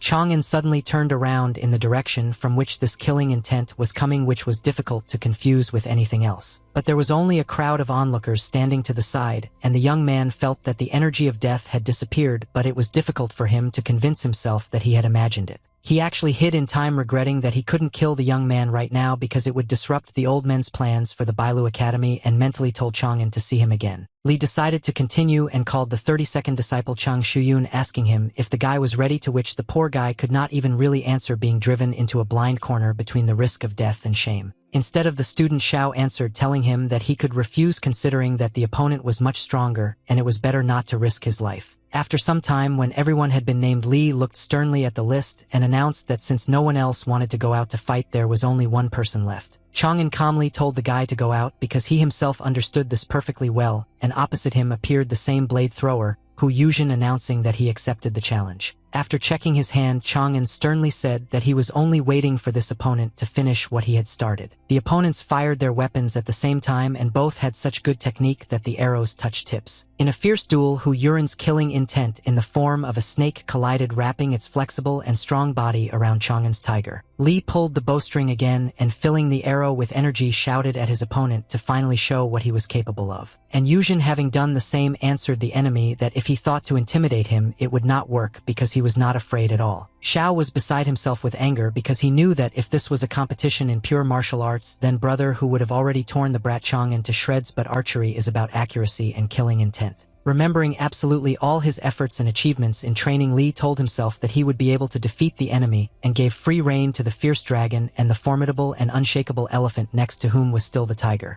All 3 great beings merged into a single killing intent, as their master was at one with himself and did not retreat. Whose snake-like killing intent widened his eyes, realizing that his end would come right now. The snake was shot straight through the body, causing a gaping hole, and for Hu it felt like an arrow had hit his shoulder. Xiao rushed to his brother's aid, while he fell to his knees, clutching his wound and no longer intending to get up and fight. Chang'an publicly declared that he had defeated 50 students of the Academy of the Sons of the State, and that the duel was over, after which the crowd rejoiced and praised their hero. Ling Xiao appeared at lightning speed next to the winner and, grabbing him by the clothes, nevertheless broke into a hysterical cry demanding a rematch and calling the young man a cowardly bastard, while Li calmly asked if he had somehow violated the agreement. Unexpectedly for absolutely everyone, including Xiao Chang'an, began to choke on blood and cough. After Li fell to the ground like a dead weight, Lin froze like a statue, afraid to move, because he immediately heard the crowd start shouting what this freak did to Mr. Li. A large number of not only students but also ordinary people who were watching the fight now rolled up their sleeves and began to attack Xiao, shouting at him that their academy was dishonorable, and no one even wanted to listen, that the student had done nothing. From the crowd of people, Zhao's cries could be heard, and An had already arrived at Chang'an's side, and holding him quietly asked if he had seriously damaged the academy's reputation, since now everyone would whisper that they were vile and vile. Li slightly opened one eye and looked at his friend, after which he let out a light laugh as if answering that he hadn't gone too far. After some time, An appeared on the threshold of Li's house and explained to the sisters that the guy was fine, but for appearances he needed to stay a couple more days in the hospital, and since he was afraid that the girls would worry, he asked to visit. Annan heard quick steps from the side and saw that Madame Yen was already rushing to the gate to ask Jean how Mr. Chang'an was doing. But Jean first looked at Anya to understand what she should do, and he carefully pointed his finger at her mouth, meaning that for Mrs. Yen, the situation with brother Li should remain a secret. Jean put on a sad look and said that Chang'an was currently undergoing treatment at the academy, and nothing more was known for now. Yen was so upset by this news that she could not stop herself from worrying and fell to the ground sobbing. Jean hurried to the girl, assuring her that everything would be fine with Li because he was strong, and Yen said that she was ready to do everything in her power for the recovery of the master. Ananu felt uneasy because brother Taibai had come up with a good plan but had not taken into account the fact that it would also affect those who really cared about him. Meanwhile, Chang'an himself was in a cave sitting in a hot spring completely naked. Annan came to his brother and told him that rumors about Li's injury had spread like snakes throughout the entire county, and the Academy of Suns was already looking for him to take revenge,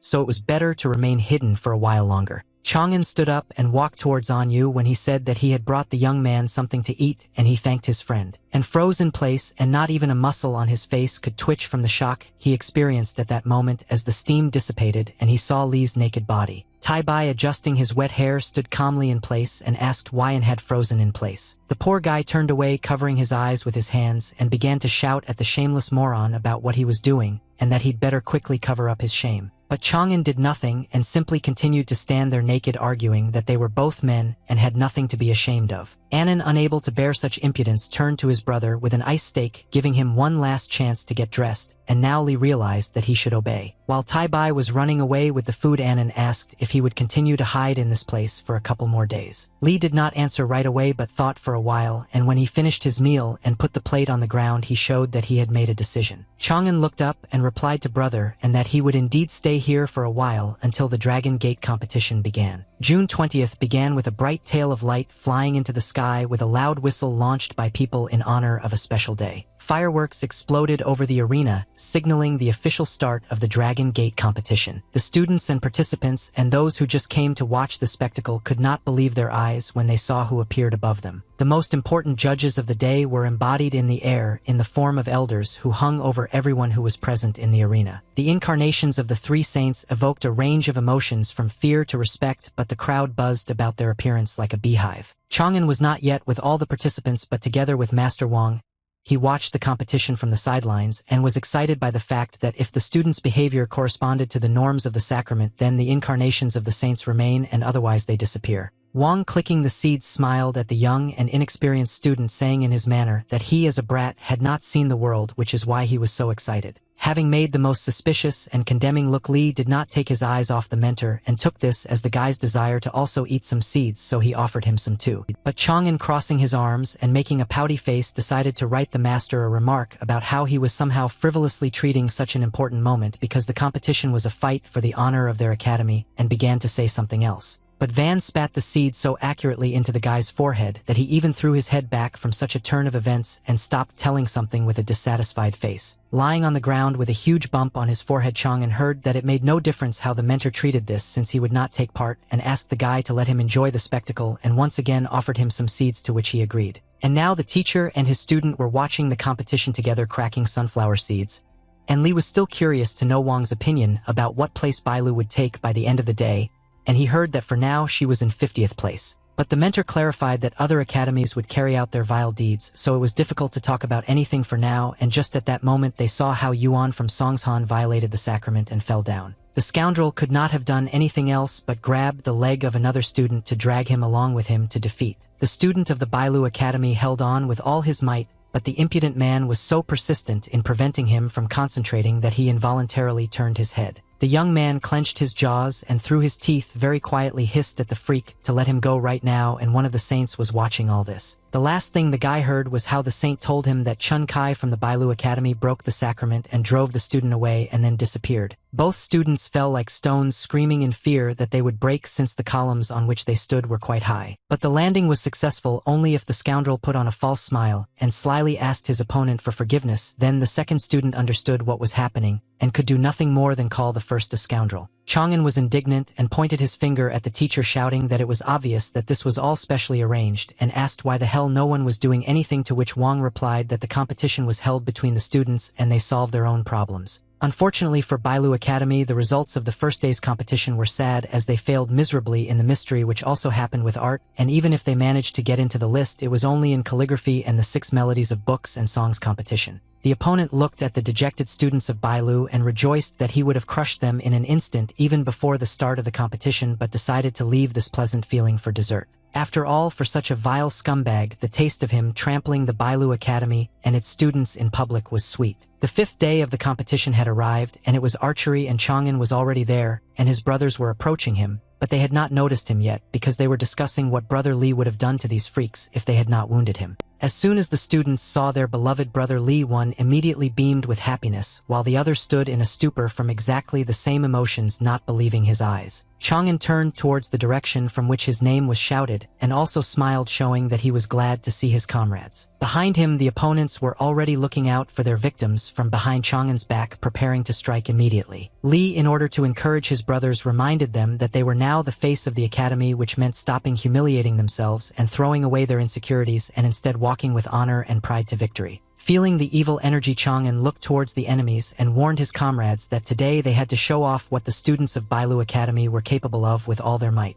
When the shooting competition began, the judges lit a stick of incense and the students stood in a stance, and while the stick was burning they had to hit as many targets as possible, after which the winner would be determined. Li noticed that the enemy standing nearby was busy not only hitting the targets but was also preparing to attack him. The opponent's killing intent took the form of a poisonous spear that was about to strike Chang'an's body. Pretending to simply pull the bowstring, Li saw the intention flying towards him and was already angry that these bastards again could not resist committing a meanness, but at the same time he remained in his stance, accepting it as a challenge. Only the brothers did not know that Li was in control of everything, and one of them took the fatal blow on himself, and since the spear hit the young man straight in the heart, blood immediately gushed from his mouth. Chang'an fell to his knees in horror next to his brother, asking why he did this, because those bastards were counting on removing someone from the arena, but he wouldn't let anyone hurt him. Brother Wang argued his actions by saying that even if Brother Li had defended himself, it would have taken away some of his strength, and asked him not to worry and promised that they would clear the way for him to win. It was announced that Wang Qing was leaving the Bailu Academy,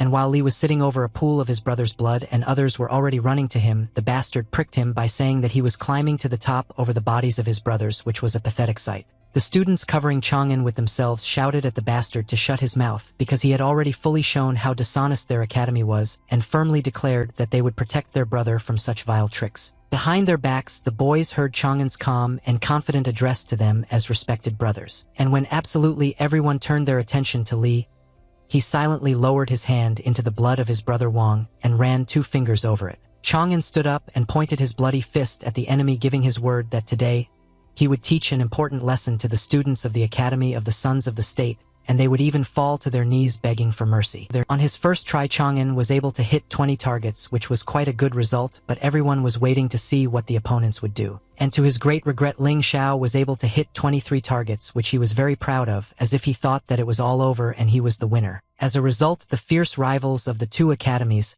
hit the same number of targets, 27 pieces, and ended in a draw. Xiao was dissatisfied with the way the brat Chang'an was behaving, but he looked in his direction where there was something that brought him joy. Namely, Xiao was pleased by the fact that from the Bailu Academy side only this upstart Li Chang'an remained, who alone had no chance against the Academy of the Sons of the State. Li held his exhausted brother's hand, who asked him to win, to which the young man replied that he would not let everyone's efforts to defend the honor of the academy go to waste. What Chang'an hated most was when people dear to him suffered, and now looking at the enemy he understood that there was no more time to delay and it was time to press on. Lin did not stop mocking the student, and this time he spat at him, sarcastically asking why he was despondent and whether it was because he decided to give up since they had no chance of winning. But Li was so confident in his abilities that he even smiled at the scoundrel and said that on the contrary he was getting bored with them all. And pointing towards the targets, Chang'an suggested not to waste time but to take down 50 of them at once. Of those who watched the competition, some were shocked because it was on the verge of fantasy, and some said that Li was simply drawing attention to himself before he was defeated, and most were already really set on losing.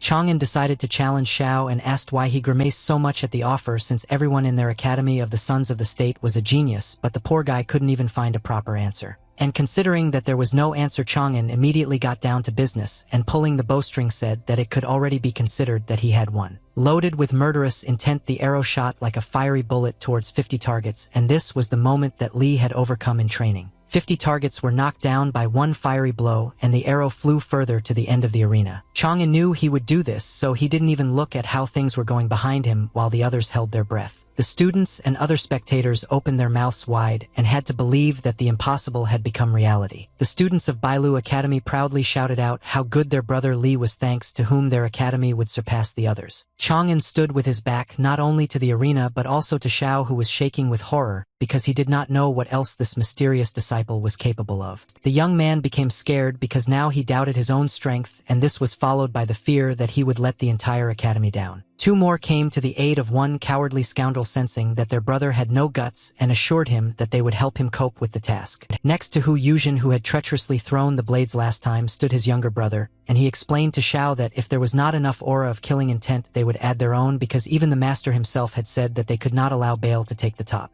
The competition continued, and no matter how hard the students of the Academy of the Sons of the State tried, they managed to get 40 or 41 targets, and then Li allowed himself to gloat a little, returning their own words about not being discouraged. Next in line was Ling Xiao, and he became more confident again as his aura was strengthened by the other disciples. Chang'an immediately noticed that for someone who was almost exhausted last time, the bastard now looked quite strong and filled with energy, and he still couldn't figure out whether he was hiding his strength or something else. Considering that Xiao actually had enough strength for 3 people, his arrow didn't just smash the targets and fly to the end of the arena but also crashed into the wall. The irony was that Chang'an was able to shoot down 50 targets on his own, but Xiao needed more and was able to even the score in such a cunning way. The dastardly assistants picked up their brother Xiao and whispered to him that the plan had worked perfectly. Li saw the 3 students and realized that the scoundrels had decided to combine their 3 auras, and only in this way could they repeat his skill. Chang'an decided not to stop and suggested that Xiao raise the stakes, since they were now tied, and added 10 more targets on top, which was impossible given the enemy's decline in strength. Lin was shocked once again because he himself had almost fallen dead into the arms of his brothers, so he was unable to contain his surprise and asked his opponent if he really still had the resources to shoot. The coward was saved by the trustee of the educational district of the Academy of the Sons of the State, who said that the young men should not torment the targets anymore since both had shown themselves to be the best in shooting. The master of the Bailu Academy also arrived in time and bowed in agreement with the trustee, while Chang'an looked at another cunning face and understood that they wanted to fool him again. The guardian looked at his hand with a sly expression from where energy of the same color as Zhao's was emanating. Birds appeared from a cloud of energy, and the guardian explained that now the targets would be these paper Orioles, therefore the competition would move to the Tsanlian method, and the conditions were the same: whoever hits more targets wins. The master added a rule to the Tsanlian method which states that the participant shoots 1 arrow at the first target and 3 arrows in a row at the second target, so that they fly with their plumage to the tip in a straight line, and the point is counted if all the arrows find their target. Chang'an immediately realized that this method was the strong point of the scoundrel Ling Xiao, and the cunning old man did everything to ensure that it was in their favor. Without a doubt, Ling Xiao confirmed Chang'an's thoughts and confidently agreed to the competition as if he hadn't just died after 50 targets. It dawned on Li when he realized that the birds were just paper Orioles, and he realized what he needed to do to hit them. As always, without hesitation, Chang'an pulled the bowstring and said that he also agreed to such a competition because he promised his brothers to lead them to victory, but this shocked Xiao. Lin hit 1 Oriole after another with his shots and did not miss, which gave him the opportunity to earn more and more points. There were wounded paper targets lying next to the student, and the number of his hits had increased to 19, and he proudly declared to Chang'an that he apparently was not going to make an effort, which meant that victory was not on his side. And although the number of hits from Li's side was 0, he calmly asked the enemy not to rush because he wanted to admire the birds. At some point, an oriole flew in front of Xiao, and Changyan announced that he was now ready to shoot since a suitable target had appeared. Loading the arrow with killing, intently fired it, as if he wanted to kill not a bird but Ling Xiao himself. Therefore, when the arrow hit the oriole right in front of Zhao's face, he was so scared that perhaps there was no need to finish him off. Immediately after the first successful hit, Chang'an fired 3 arrows in a row as prescribed in the rules of the Zhanlian method. But the arrows did not fly at another oriole but straight at Lin, who, not expecting such a turn of events, did not even have time to do anything. Xiao stared in front of him at the 3 flying blades and realized that Chang'an had been waiting for such a moment all this time, but he didn't have the strength to move even after realizing it. One arrow tore off Xiao's ear, and the other went through his shoulder, causing him to scream in pain. His brothers shouted their friend's name in horror and were already running to his aid, not believing that he, being so close to victory, fell with such wounds. Zhao's defeat and Li's maneuver caused an incredible range of emotions from He Ruozhong, who had long been itching to throw his fists at Chang'an, and from Brother Anan, who was proud of his friend, and undoubtedly from Hu Yuran, who now saw the meanness in the young man. He looked down at the arena where Chang'an stood and analyzed how the guy hiding behind the targets pulled off such a cunning plan, and recognized it as a rather bold decision that he liked as a warrior. The judge declared Ling Xiao eliminated and ignored the cries of the students' comrades, who tried to refute the judge's words by saying that Chang'an had broken the rules and therefore should be disqualified. Li smiled and asked his enemy what he could have violated if he aimed directly at the oriole, which was stated in the rules, and Xiao was shocked by such a statement. To which the judge responded that the rules had not been broken, so Chang'an's result counted, which made the guy very happy. When the judge officially announced that the winner of the archery competition was Li Chang'an from Bailu Academy, the brothers rejoiced, shouting his name and throwing him into the air. He was also jubilant, but not because of the brat's victory, but because he couldn't wait for the moment to feel the murderous intent of this so-called hero. Having read the fighter's thoughts, someone put a hand on his shoulder and ordered him not to even dare to think in that direction. Qin Xiaofa from Songyue, as always with a sweet smile, reminded his accomplice that their target was Li Taibai and not some upstart, but he did not like at least the fact that the hand was still on his shoulder, and he asked to remove it, clarifying that Chang'an could be Taibai. Qin asked his comrade not to talk nonsense about their goal being to combine martial arts practice with the achievements of literary genius, since there had not been such a thing since ancient times. The young master managed to persuade his accomplice, and he sat down indignantly and said in a loud voice that he would focus on searching for this Li Taibai, which made Qin very happy, so he hinted that it would be possible to fight with Chang'an after the competition. Li, as always, was recovering in the cave, sitting on the surface of the water, but Master Wang distracted him by praising his student for having really wiped the floor with the idiots during the competition. Chang'an understood that mutual praise was indispensable, so he immediately said that everything worked out thanks to the master's instructions, and he laughingly said that he really taught the young man so well that now, except for Li Taibai, everyone is looking for Li Chang'an. The student was shocked and in a panic asked Van if he had somehow managed to reveal himself. Van, in his simple manner, assured the young man that he had nothing to worry about since his beloved master had already taken care of everything in advance. The teacher explained that the students of Bailu Academy were under the word prohibition technique, which meant that they could not say Li Taibai in front of other people. In addition, Wang mentioned that as a caring teacher, he used the substitution technique on the students, and now when they see the guy for them, he will be Li Chang'an. But then Wang warned the young man that if he encountered a third-stage master of the literary Tao on his way, then techniques would not help hide his identity, since those monsters were sensitive to such things. Wang thought that the student was in shock and asked again what surprised him so much, but Li replied that the master had literally just been picking his nose and now put a dirty finger on his shoulder. For such impudence and paying attention to a trifle at such an important moment, Chang'an received a blow to the head and earned a bump.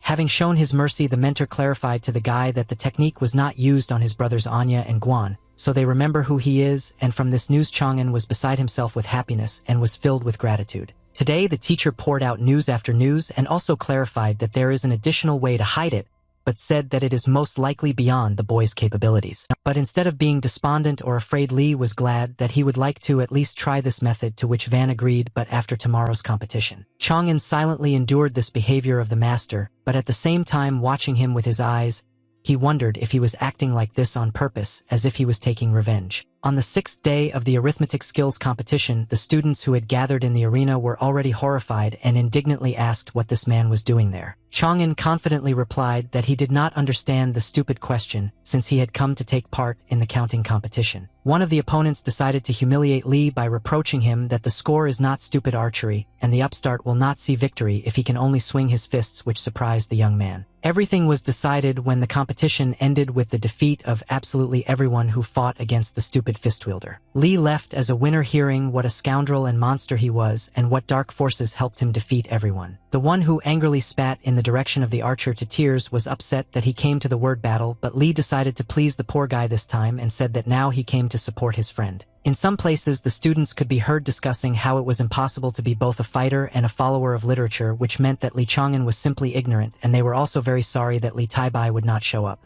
Li didn't listen to all this nonsense but looked out for his friend, who found his victim faster and quietly approached from behind unexpectedly and painfully pinched the guy, because of which he couldn't even hold back his scream. Stroking his hand, Li asked when he had managed to get in his friend's way since he had hurt him so much, and the angry and explained that if Chang'an took part in the verbal battle he would become the first to win in 3 types of competitions. Annan also added that such a victory would benefit their weak academy, but Chang'an replied that he did not care about victories, and that the main thing was to help the academy, for which his friend called him a fool, and understood that Li would not change his decision and opinion, so he told him that he would use his creation and return victorious, and the young man already liked this attitude. The judge announced that in the word battle competition, first place went to Annan from Bailu Academy. At the same time, on the battlefield where the disciples fought with swords, Li Lingfeng lost to He Ruzhong and fell to his knees to take second place. The competition was just gaining momentum, and the judge announced that with this intensity the situation would only become more tense since it was still unknown which academy would win. After the competition, Wang, looking at the results of the young man, announced that 3 first places for Li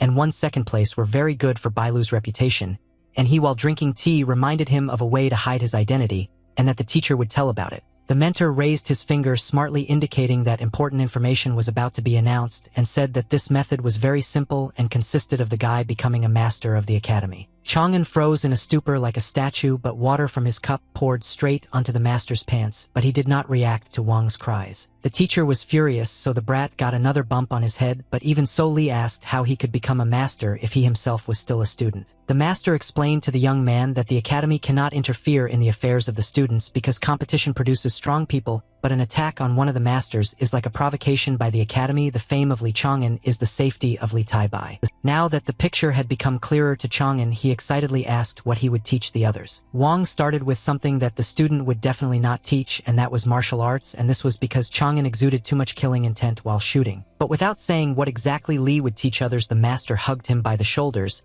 and with a smile warned that if he didn't like the training, the guy would be beaten in front of everyone, and he had no choice but to agree. And while Li was in a wonderful state from the news and changes in life, someone else was smashing stones with his bare hands out of anger. He was furious because he didn't understand where the damn Bailu Academy hid this bastard Taibai, because he didn't show up at any competition and no one knew anything about him. It was as if he disappeared into thin air. Qin calmly said that he was more than sure that the young man was still in the county, but he exploded even more because the man could not simply evaporate, and they would be leaving the county in a couple of days. Looking at the red-hot accomplice, Qin gave him the go-ahead like a dog to take the bone, and informed him that he could resort to extreme measures to find this idiot. At the Bailu Academy, one of the days began in a new way for both Chang'an and the students, since he was now teaching them art and counting, and upon entering the classroom he already realized that the atmosphere was tense, but he had expected this. One of the students stood up and kicked over a desk, thereby showing his protest against the innovations. The young man took it as a mockery that they would be taught by some brat like Chang'an, who had only entered 6 months ago, and the norm had always been to teach others after 4 years of study, so such an exception was unfair. The anger grew, and the student began to threaten his other brothers that they had become like blockheads and would not say anything in protest, but there were those who asked the others to calm down, and only Chang'an himself endured all this in silence. Li smiled, realizing that the guy still didn't know a lot of things, and decided that now was the time to show him that sometimes you need to judge not only by a person's age or appearance. A fiery arrow flew towards the guy, but he suspected something was wrong and began to turn around to face the danger too late. Out of the corner of his eye, the student saw something very bright rushing straight towards his face, but at the same time, he remembered that the pole had come in empty-handed. An arrow froze before the impudent man's eyes and was so close that it could have already pierced his skull, but it hung in the air. Chang'an smiled and calmly asked the scoundrel to leave the room if he really didn't like something that much. The arrows were not aimed at one student, but the one who first started the riot was outraged again about what the hell Li was doing and threatened that he could tell the masters about everything and he would be thrown out of the academy. Chang'an was no longer the type to be intimidated by such threats, so he only smiled. Having restrained the movements of the impudent man, Li reproached the student for the fact that at first, he imagined himself to be an emperor who was free to do as he pleased, and now, like a little child, he threatened to complain. The disciples were unable to move due to the energy that Chang'an applied to them, and it was clear that it was pressing down on their bodies with enormous weight. Li found another compelling argument that the guys were pathetic because he hadn't seen them at the Dragon Gate competitions and hadn't noticed how they fought for the honor of the academy like now when the strangers had left the district and now the brats had decided to take it out on their neighbors. One of the students, unable to bear it, raised his head with tears in his eyes and shouted that everything that had been said just now was not true at all. Chang'an loosened his grip and began to listen to the student, who told him that it was because of Li that the students of other academies began to mock them because the student became a master, and now this only spoils Bailu's reputation. Li leaned over to the poor guy and asked him directly if he really had no brains, because it didn't take much for enemies to latch onto the next news item from the academy and throw mud at it, but the student didn't understand anything and said that it was all because of Chang'an anyway. The new master pointed out the student's mistake and assured him that all the others like him were simply worthy of being taught by him, since they were all on the verge of expulsion, which was the reason why the enemies were clinging to them. The students were shocked by this news, but they were even more stunned by Chang'an's words that he personally believed that even for guys like them, there would be a place in the academy. The guys seemed to have a new lease on life, and one of them, not believing that the situation could be fixed, asked the master again if what he said was true. Li smiled again and, picking up the notebook, reminded the boys of the simple truth that until they try to move forward, they will not know whether they can become more successful. The students sat down in their places, and the master finally began a real lesson, standing at the board and explaining today's materials to them. 15 minutes later, the poor guys had heard what was being said in one ear and out the other, and nothing was retained in their brains. And after an hour, the guys no longer understood who they were and what they were doing there, and simply listened to the master, continuing to understand nothing. Although the lesson began with shouting and throwing tables, now nothing was heard from the academy because the students had nevertheless tried to change something in their lives. A calm and contented Chang'an announced to the students that perhaps they had had enough for today, so the lesson was over. But right after such a pleasant phrase about the end of this torment, Li told the guys that today's topic was quite easy, so he decided to give them homework in the form of multiplication problems that needed to be done by tomorrow. The red-haired youth turned to Brother Xiaobai, asking if he thought that Chang'an had made all this up just to make fun of them, but he replied that he didn't care, and that the most important thing for him was not to lose face in front of a student like them. But the guy said that in any case they have no other choice, and Xiaobai also shouted that his head was bursting as soon as he thought about these numbers, but Li, listening to all this, was glad because now he understood the teachers who watch how students suffer. Training did not leave Chang'an's life, and on another day on the back slope of the Academy Mountain, he trained based on his poems, and Wang as always watched. The energy based on the lines of the work was spinning, and Li said the last of them loudly to charge the ball with power and shoot it. But unfortunately the master and his unfortunate student watched as the balloon shamefully deflated without flying even a meter away from the young man's hand. The mentor jumped from one extreme to another, and now Li again became his most talentless student, who was not even able to embody his own work, and the black clouds looked so sad that the master admitted that his fart was stronger. Wang let out a furious shout for the boy to train harder, and sent him to write his lines on the talismans, and ordered him to do this until he felt the power of his own words. Chang'an obediently went into meditation, and finding himself in Li Taibai's literary palace, did everything as he was told. While writing the lines of the poem Taisho from the North, Li thought at the same time that now in the morning he is a strict teacher, and in the evening he turns into a humble student. As soon as Chang'an touched the talisman with a brush to write about those very black clouds that fell to the ground like a bursting balloon, suddenly energy sparkled. The young man froze, afraid not only to move but even to breathe, and began to listen to the sensations in his body, but he could not yet believe that he was starting to succeed. While in a meditative state, Li's energy appeared before him, which first arose within him and now embodied in the physical world. When the student felt that the energy had been formed, he too returned to the outside world, and still could not fully believe that he had managed to embody the true power of the lines of the poem. Immediately after the joy came the realization, which somewhat extinguished the desire to show off his achievement, because Chang'an realized that he could not reveal his full potential, which was hidden in the line due to the lack of literary qi. Li began to analyze the current situation and came to the conclusion that if he became stronger he would be able to create truly black clouds like in his poem that would cover the entire city. After a rather difficult training session, the young man returned to the academy and headed towards the 9th tower. Chang'an trudged along completely exhausted, recalling the saying that one piece of cake won't make you fat, and this only meant that he needed to practice more. Approaching the door, Li recognized in the loud voice Annan, who was arguing quite heatedly with someone, indicating to cover his mouth and not open it again at all. The student shouted to Anya that everyone in the academy knew that Tai Bai had betrayed them and left, after which as proof he recalled that during the Dragon Gate the scoundrel was nowhere to be found, and if you ask anyone, everyone will say that they did not see the traitor. Li watched and listened as An defended one of his characters and claimed that Tai Bai was still at the academy, but the stubborn student asked again where that scoundrel was and clarified that he wouldn't believe it until he saw it with his own eyes. Chang'an decided not to get involved in the conversation for now because the words about him being a traitor to his own academy were still in his head. It got to the point that the students rushed to activate their powers, and Annan shouting at the enemy to take his words back threw ice shards at him, but he refused to resist with his strong arms from which vines curled. Chang'an could no longer stand it and shouted at the guys to let go of each other or else it would come to fratricide, but he himself thought that a rather familiar picture was now before his eyes. Numb with fear, Li didn't even turn around to see who was shouting behind him, since it could have been anything but the other students suffering from grief. Li watched his brothers suffer because without Taipei the academy had no future, and some were even ready to follow their brother and give up their education. And grabbed the student by the clothes and pointed towards the sufferers, reproaching him for being the one to blame for this, but he claimed that he had only opened everyone's eyes to the truth, and if everything he said was a lie then let Tai Bai personally come and prove otherwise.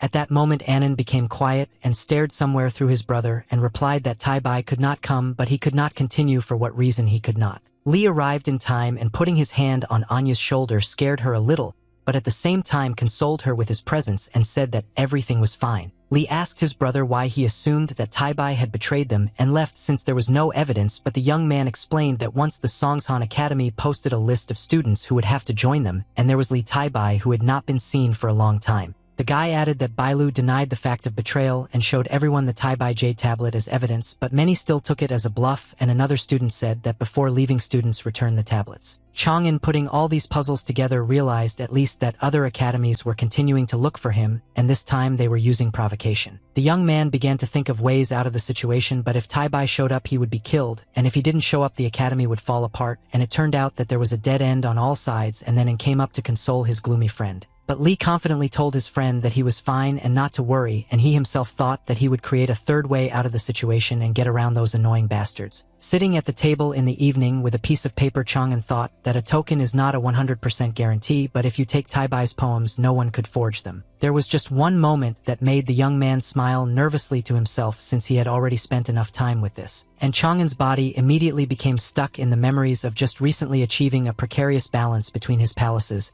and if he were to write a poem from Taipei now, he would die irrevocably. Li concluded that he first needed to strengthen Qing Lian's Palace of Literature, and then he could write on behalf of Taipei. The young man's choice fell on the poem Heavenly Sword and Dragon Saber, which he as always quickly chose thanks to the system that contained information from the archives of the National Library. With the onset of morning, the modest student turned into a teacher, only this time not a strict one, but a very ordinary one. Li yawned like crazy because he hadn't gotten enough sleep, but he still showed up for class and was ready to check the students' homework, and he decided to start with Zhang Xiaobai. Xiaobai, with confidence in his voice and pride, demonstrated to everyone his task that a cloth seller receives 10 taels of silver per piece, and it was necessary to calculate the amount of silver for 3 pieces of cloth. The student was no longer just proud, but his eyes were filled with pride, and he asked the master how he felt about the task, which was clearly worthy of a good grade. But instead of agreement or applause, the student saw only a frozen expression of incomprehension on the mentor's face. The next moment Chang'an twisted his face as if a whole lemon had been put into his mouth, and so Xiaobai immediately asked how he should interpret this. Li decided to start small and asked Xiaobai what kind of fabric his merchant was selling,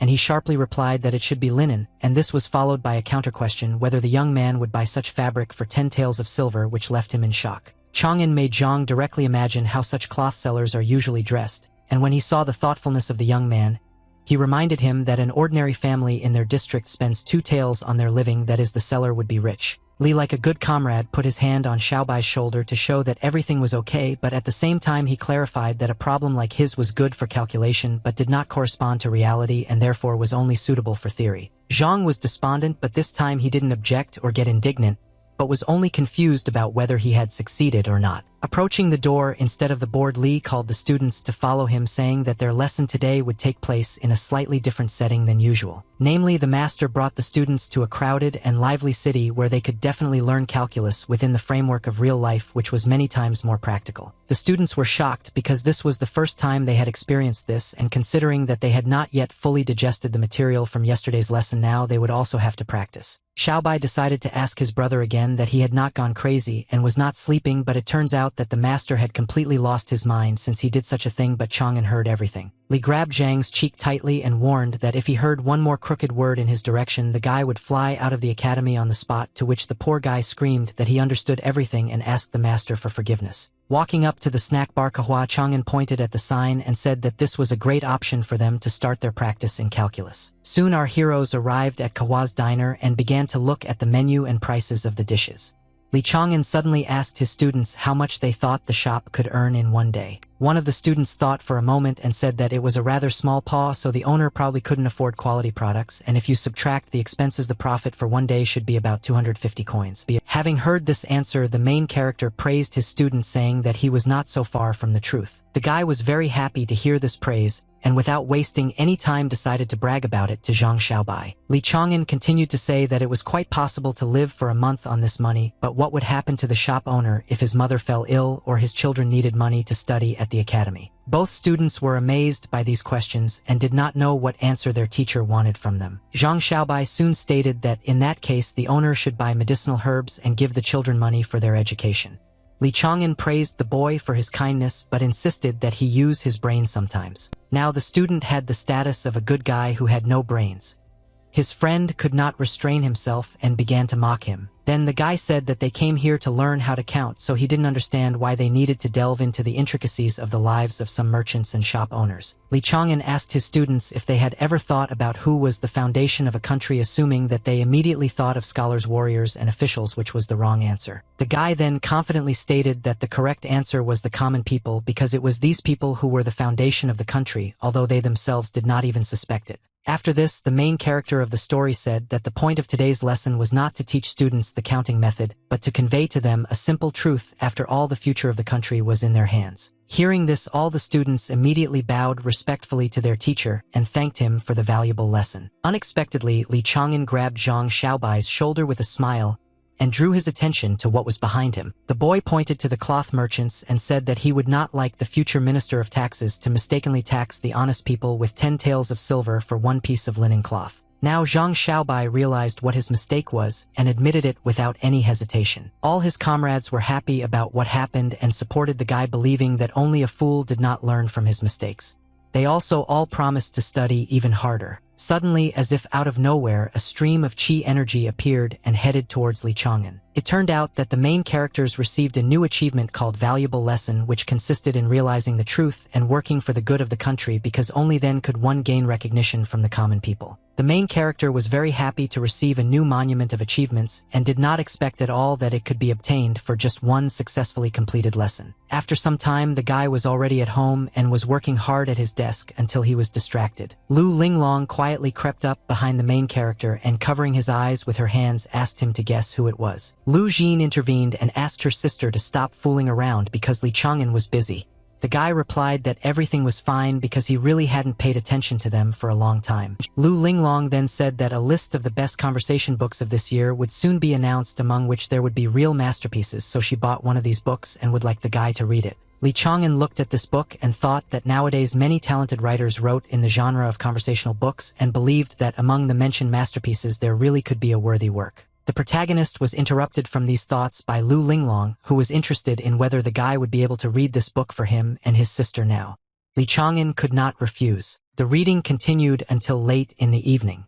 The moon had long since overcome the sun and taken its rightful place in the night sky. While While the main character was reading the book, Lu Linglong and Lu Jin had fallen asleep, so the guy had to put them to bed himself. At the same time, the main character thought that the book The Sword of Heaven and the Dragon Saber was indeed a very interesting story, but it did not stand out from the works of other masters. Suddenly, the guy had the idea that he needed to change the story a little so that it really became a masterpiece. Li Chang'an didn't waste time and sat down at the table, thinking along the way that before he had always used only original stories and hadn't tried to change them in any way, so now he didn't know where to start. Nevertheless, the main character took the brushes in his hand and began to slowly write hieroglyph after hieroglyph on a sheet of paper. With each new word, the guy felt more and more confident, so very soon the words seemed to appear on paper by themselves. According to the new story, on the evening when Zhang Wuji held a banquet, the people of the imperial court secretly started a fire, during which many members of the Ming sect died. Even despite this, the main character of the story managed to survive and crawl out from under the burning rubble on his own. Looking around and seeing what had happened to his sect, Zhang Wuji made a desperate decision. The boy decided that since there was no place for him and his people in this empire, he would create a new empire, and the day the Ming sect fell would mark the birth of the great Ming dynasty. The original story ended with the triumph of the Ming sect and the happy marriage of Zhang Wuji, but Li Chang'an decided to change the story so that a commoner would first rise to the position of head of the sect and then found his own dynasty. The main characters wanted to cross the original story of the character with the life path of Zhu Yuanzhang himself, who was the founder and first emperor of the Ming dynasty, because he believed that such a story would definitely not lose. The main character's subordinates were shocked when they saw him and did not understand what had happened to him. Li Chang'an, who had worked all night and was now completely exhausted, handed over his manuscript to them, saying that it was Qing Lian's new work that should be taken to the Kongwen Bureau. The guy also asked that after this his subordinates help him get to the academy because he needed to take a short vacation. Hearing this, the men timidly asked Li Chang'an not to overdo it with rest. These words greatly surprised the protagonist and Lu Jin. The man explained that, in their opinion, the more the guy rested, the weaker he became. Li Chang'an got angry at his subordinate for telling you nonsense and asked them to leave quickly. Soon after, one of the teachers informed the students that Master Li had gone on a short vacation and asked them to tell them to study independently for now. This surprised everyone very much. Suddenly, a student from the neighboring calculus class said with a satisfied grin on his face that Li Chang'an simply couldn't bear the shame and ran away. Everyone was very unhappy with these words and demanded that Xing Hu explain what he meant by saying this. Xing Hu said that the entire district already knew about how Li Chang'an brought his students out onto the streets and allegedly taught there, which only made everyone laugh. Zhang Xiaobai could not stand these insults towards her teacher, and so suddenly rushed at Xing Hu with her fists, simultaneously demanding that he shut up. The guy spared no effort to teach the scoundrel a lesson for his false words and said that at that time their teacher tried to convey to them how important it is to take care of ordinary people. Suddenly, one of the students ran into the classroom worried about something and, turning to his comrades, asked them to stop fighting because there was more important news. The guy said that a new poem by Li Taibai appeared on the list of this month's saints, which has already risen to 33rd place. Everyone froze when they heard this. It was called The Road is Difficult, and it told about how the lyrical hero was unable to eat or drink because looking around he felt anxiety in his heart. Zhang Xiaobai was impressed by this work, which in his opinion was written very soulfully. The guy was sure that Li Taibai was really the only hope of their Bailu Academy. Xing Hu was also happy despite what had just happened to him because this poem meant that Li Taibai had not betrayed their academy. Zhang Xiaobai was unhappy that the guy was saying this because he was one of the first to fall for the provocation of the Academy Union and start spreading rumors about Li Taibai. At this time, the maid who was cleaning near the Wenchang monument turned to her master in an anxious voice and said that something had appeared on the monument. Mr. Typhoon, seeing this, thought about the fact that usually poems appeared on the monument that were recognized by at least 10,000 people and passed the test, but the poem The Road is Difficult was recognized by the monument itself. The man then suggested that all this meant that a great upheaval was coming in the near future. Soon it was late evening, but for some it was not a reason to go to bed. He Ruzhong, who already knew about Li Taibai's new poem, thought that he had too easily crossed out all their efforts and suggested that they start claiming that this poem was not written by Taibai. Qin Xiaofa abruptly grabbed his comrade's hand to stop him from waving the jade tablet in front of him and calmly declared that such measures were useless. He Ruzhong reminded them that in a couple of days they would have to return to the northern front, so they urgently needed to do something. Qin Xiaofa replied that they would have to use detours. The guy continued to say that at the moment they didn't have much information about Li Taibai, but it was known for sure that he was friends with someone from the Yin family. Hearing this, he Ruzhong assumed that his friend simply wanted to take revenge on Annan for taking away his first place in the Dragon Gate competition. Qin Xiaofa did not deny this at all. The next day, our hero, unsuspecting, was walking in the 9th tower of the academy. And Anan asked the protagonist how it felt to be a writer who had turned the tide with just one poem.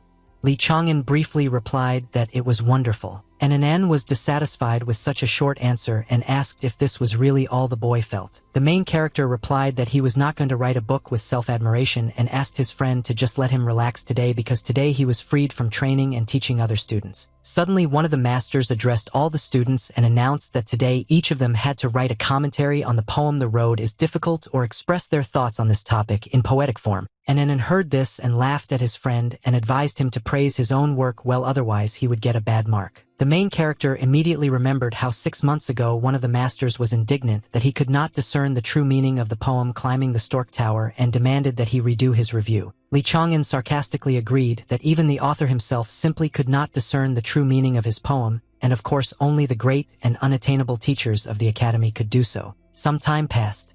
The protagonist brought his review to teacher Wang Tianan so that he could evaluate his work. Even for a man, this comment was a bit unexpected since Lee Chang'an had rated the poem The Road is Difficult as unsatisfactory. Yulatel of course understood that in the eyes of others Lee Chang'an and Li Taibai were different people, so the guy's assessment would not affect the reputation of the author of the poem. However, now the man was wondering if this was too bad of a result. These words literally wounded Lee Chang'an in the very heart. Wang Tianan also suggested that perhaps his student had deliberately screwed up so that no one would discover him. Lee Chang'an did not give his answer and suggested changing the topic of conversation. The man then stated that the creation The Road is Difficult had caused a real stir and affected almost the entire empire. Lee Chang'an was very surprised that his work had reached such a large scale. Wang Tianan said that as soon as the poem appeared on the saints' list, all the Wenchang monuments of the empire burst into flames and were filled with its lines. After this, the tree of literature that was growing in the Bailu Academy suddenly came to life. Moreover, even on the northern front things were looking up because the warriors of the empire had finally managed to push back the demons. Wang Tianan continued to say that one official had already reported to His Majesty that this poem belonged to the main character and called it a symbol of the empire's good fortune. Lee Chang'an was shocked by this news, but he did not understand what would happen now and whether it was good or bad for him. The man replied that this had both positive and negative sides because now the Bailu Academy realized how important the guy was for it, but now the hidden evil will begin to act even more brazenly. Therefore, the teacher believed that his student needed to quickly achieve at least some results in martial arts. Wang Tianan suggested not to waste time and start training right today. Unexpectedly, Lee Chang'an asked if they could start this training not now but in a couple of days. The man was very surprised to hear this and did not understand the reason for this request. The protagonist explained that his sister Linglong's birthday was coming up soon, and so he was afraid that with the start of training he would not have time to prepare a gift for her. Suddenly, the guy's explanation was interrupted by a strong kick to the face from Wang Tianan. The man was very unhappy with his student and called him frivolous because he had death looming before his eyes, while he was only thinking about his sister's birthday. Nevertheless, he agreed to start training only on July 8th. Several days passed. The evening of the 7th of July turned out to be very unusual for all the residents of the city, because on this day, the streets were decorated in honor of the famous holiday. The little girl was very impressed by the beauty of the flying lanterns and asked her mother to also admire this spectacle. Suddenly, she noticed that there was some kind of inscription on each of these lanterns. It turned out that it was a birthday greeting that was addressed to Lu Linglong. The girl, with tears in her eyes, sincerely thanked the main character for this sight and promised that she would never forget this day. Lee Chang'an asked her not to cry on her birthday. Then Lu Linglong approached the main character in order to kiss him while saying that this was her return gift to him. Lee Chang'an had to turn away so that the girl could only kiss him on the cheek. Lu Linglong was very unhappy with this, but the guy explained that she was still too young for this. Then the girl showed with her whole appearance that she was no longer little. Then she asked her sister to hold back the main character because today she definitely intended to kiss him. Lu Jin laughed at this because Linglong was more assertive than usual today. After that, Lu Linglong stated that her birthday wish was to sleep with the main character today. The guy thought that this was too much. At this time, an Anan was walking down the street, and when he saw the flying lanterns, he immediately realized that it was the work of Lee Chang'an, because now the whole county knew about Madame Linglong's birthday. In the end, the guy decided that he shouldn't poke his nose into other people's business. At that moment, something passed behind him at great speed. An Anan immediately noticed this and turned around and asked who was there. He was very unhappy that someone was sneaking up on him like a rat and asked not to blame him for the consequences. In order to protect himself from sudden danger, the guy did not waste time using his skills, but this did not guarantee his success. The next moment, an Anon was struck by a powerful fire strike which shattered his technique and injured the boy himself. And Anon was shocked by how dense this killing intent was and admitted that he was no match for such an opponent. As soon as the guy without strength fell to his knees, the attacker finally appeared in front of him, who was not at all worried about the consequences. He Ruzhong stated with a satisfied expression that his opponent had pale and smooth skin, just like the girl. Qin Xiaofa asked his comrade to calm down because an Anon could be kept alive. Suddenly, a black silhouette appeared behind the scoundrels, ordering them to stop immediately in a rough voice. This voice was very familiar to Qin Xiaofa and He Ruozhong. And Anon meanwhile was trying his best to stay conscious and staring intently at his opponents. The boy did not understand who the people who attacked him were, and he was also interested in who this mysterious person was. In the end, an Anon lost consciousness without knowing the answers to his questions. Meanwhile, the protagonist's subordinates were also strolling around the city because they had never been to such a lively Kiksuji festival before. They were glad that the bandits were apparently resting today. Suddenly, one of the men hit his comrade, who for some reason suddenly stopped and seemed to freeze in place. Soon he saw in a dark alley how an unknown man was dragging some guy who was clearly unconscious. Upon closer inspection, it became clear that this guy was an Anon. He still hadn't recovered from the attack. Seeing this, the men immediately realized that it was Li Chang'an's friend, so they decided to immediately report what had happened to him. Soon after, the protagonist's subordinates delivered the suspicious guy to their master. The man held the scoundrel and reported that his clothes were of course shabby, but even so it was possible to understand that it was the uniform of a student of the Songshan Academy. The man then demanded that the boy tell everything about the attack on Mr. Anon and threatened to kill him on the spot if he lied. The frightened guy immediately declared that it was not he who attacked an Anon. Li Chang'an couldn't help but notice that this suspicious guy spoke as if he knew exactly who was involved in this matter. The guy immediately confirmed this and said that the same person tried to get rid of him. According to him, it was Qin Xiaofa. Then the guy started to take something out of his pocket while saying that he was the cousin of this scoundrel. Obediently handing over his jade tablet to the protagonist, he introduced himself and said that his name was Qin Changsheng. After that, he said that half a month ago he was asked to accompany Qin Xiaofa to the competition venue, and in the hope that he would be promoted to the rank of Kueijie, he agreed. However, on that very same day, Qin Changshen was vilely attacked by a person he did not expect at all. The scoundrel stood calmly and watched as the guy fell into the water, hoping that the elements would swallow him up. This man was Qin Xiaofa, who claimed that the Qin family did not need a second heir, so his brother had to die. However, Qin Changsheng managed to survive, but a vile blow deprived him of literary qi, and now he could not return home. The guy decided that he would pursue Qin Xiaofa in order to take revenge. The guy then said that he saw with his own eyes how Qin Xiaofa and He Ruzhong attacked an Anon, and therefore hoped that the family would help him as a reward for saving their son. Despite everything that was said, Li Chang'an did not believe a single word of the guy and called it all nonsense. Qin Changsheng was shocked by this. The protagonist recalled that the guy himself said that he didn't have a drop of literary qi left, so it was hard to believe that he was able to fight off two powerful masters on his own. The excited Qin Changsheng immediately explained that at the moment when Qin Xiaofa wanted to drag his victim away, some unknown person appeared and stopped him. After that, the guy with tears in his eyes swore that he had told the absolute truth and began to beg Li Chang'an to believe him. The main character was in no hurry to give his answer because he carefully thought over everything he had just heard from a guy he barely knew. Still, he said that he believed Qin Changshen. The guy was very happy to hear this and immediately suggested that the protagonist join forces with him against Qin Xiaofa and He Ruzhong. Surprisingly, Li Chang'an refused this offer without thinking about it at all, which could not help but discourage Qin Changshen. The protagonist asked the guy to understand that there was no point in him teaming up with a cripple who had lost all his literary qi. Hearing this, Qin Changsheng was extremely upset, but he bowed low before the guy and asked for permission to at least become one of his loyal dogs. The guy swore that if Li Chang'an helped him take revenge, he would become a servant and would unquestioningly follow all orders, even if he became the head of the Qin family. Unexpectedly, the protagonist said that an ordinary oath was easy to break, so he was interested in what the guy was willing to do for his sake. Trusting Qin Changsheng answered that he could secure his oath with a special technique for breaking which would result in death. Li Chang'an agreed to these conditions, after which the conversation ended. After some time, the exhausted Anon was already lying in bed and deliriously asking Li Chang'an to help him. The doctor assured that there was nothing to worry about because the boy's life was not in danger.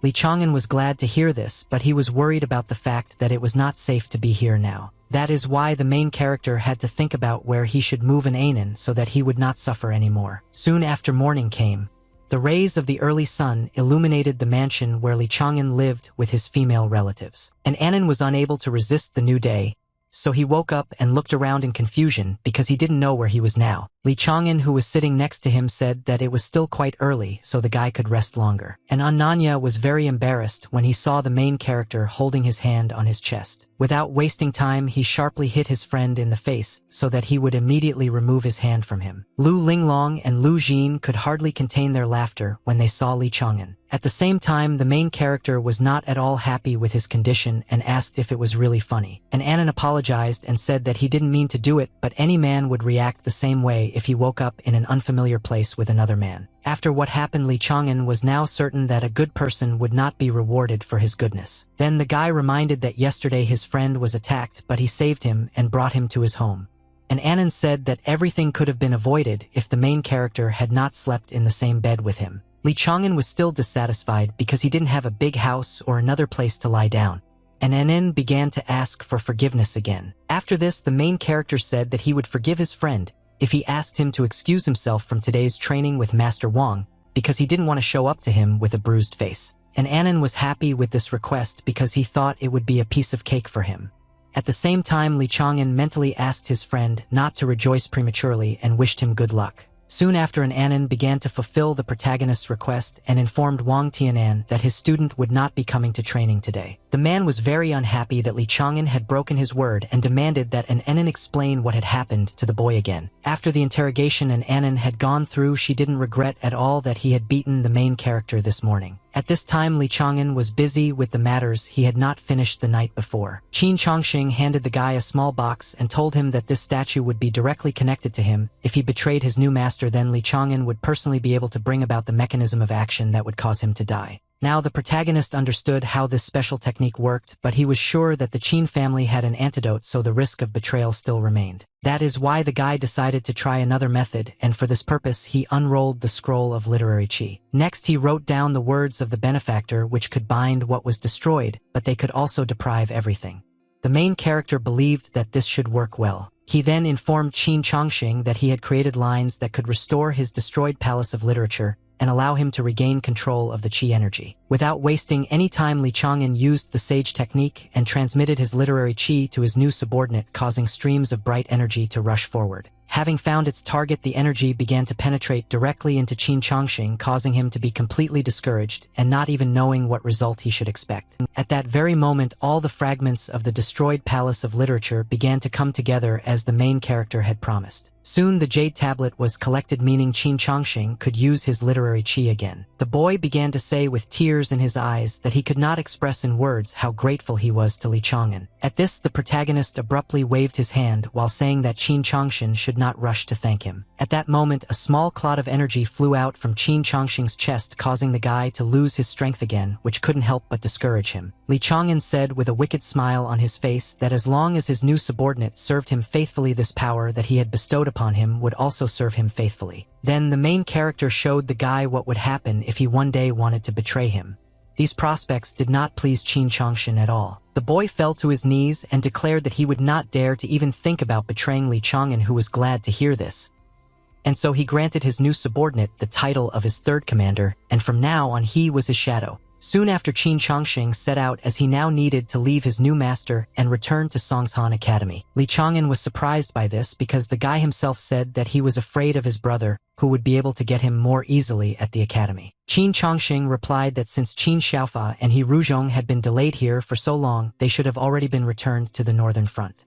The protagonist did not believe that they would simply give up on their goals. The guy insisted that these scoundrels themselves wanted to return to the front. He went on to say that the northern front had the densest martial arts qi in the entire empire. Masters who fought there could absorb a huge amount of energy in a short time, strengthen their minds, and even approach the title of saint. Now everything became clear to the main character. Qin Chongxing believed that while his brother was at the front at the Songshan Academy, no danger threatened him. That's why the guy quickly rushed off on his way. Li Chang'an finally advised his subordinate to use one crystals and golden tree juice in order to restore his strength. Just at that moment, one of his subordinates, who was worried about something, approached the main character. The man said that he had an urgent message for Li Chang'an. These words alarmed the guy because he already understood that something clearly bad had happened. Soon our heroes were already racing on horseback along the streets of the city.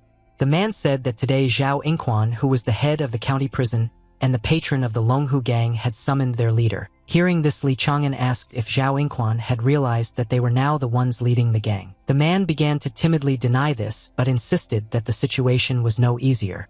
Then the main character asked him to tell everything briefly. As soon as the head of the county prison arrived, he was immediately asked why he suddenly decided to abandon the Longhu gang. The new gang leader reminded the elderly man that they had always been punctual in sending him his share of the earnings. Despite this, Zhao Yingquan seemed to remain dissatisfied with something which caused concern to the new gang leader. Suddenly, the head of the district prison looked at his interlocutor with displeasure and asked if he had really tried to threaten him. The man immediately began to get very nervous and stated that he would never dare to do anything like that. Zhao Yingquan then said that he had not yet given up his status as the gang's patron, and even believed that he could help it subjugate all the other underground gangs in the entire county. However, the old man had a condition that the Longhu gang had to find someone for him by the end of August, otherwise the consequences for them would be dire. After this, the head of the district prison, without waiting for an answer, left without saying a word.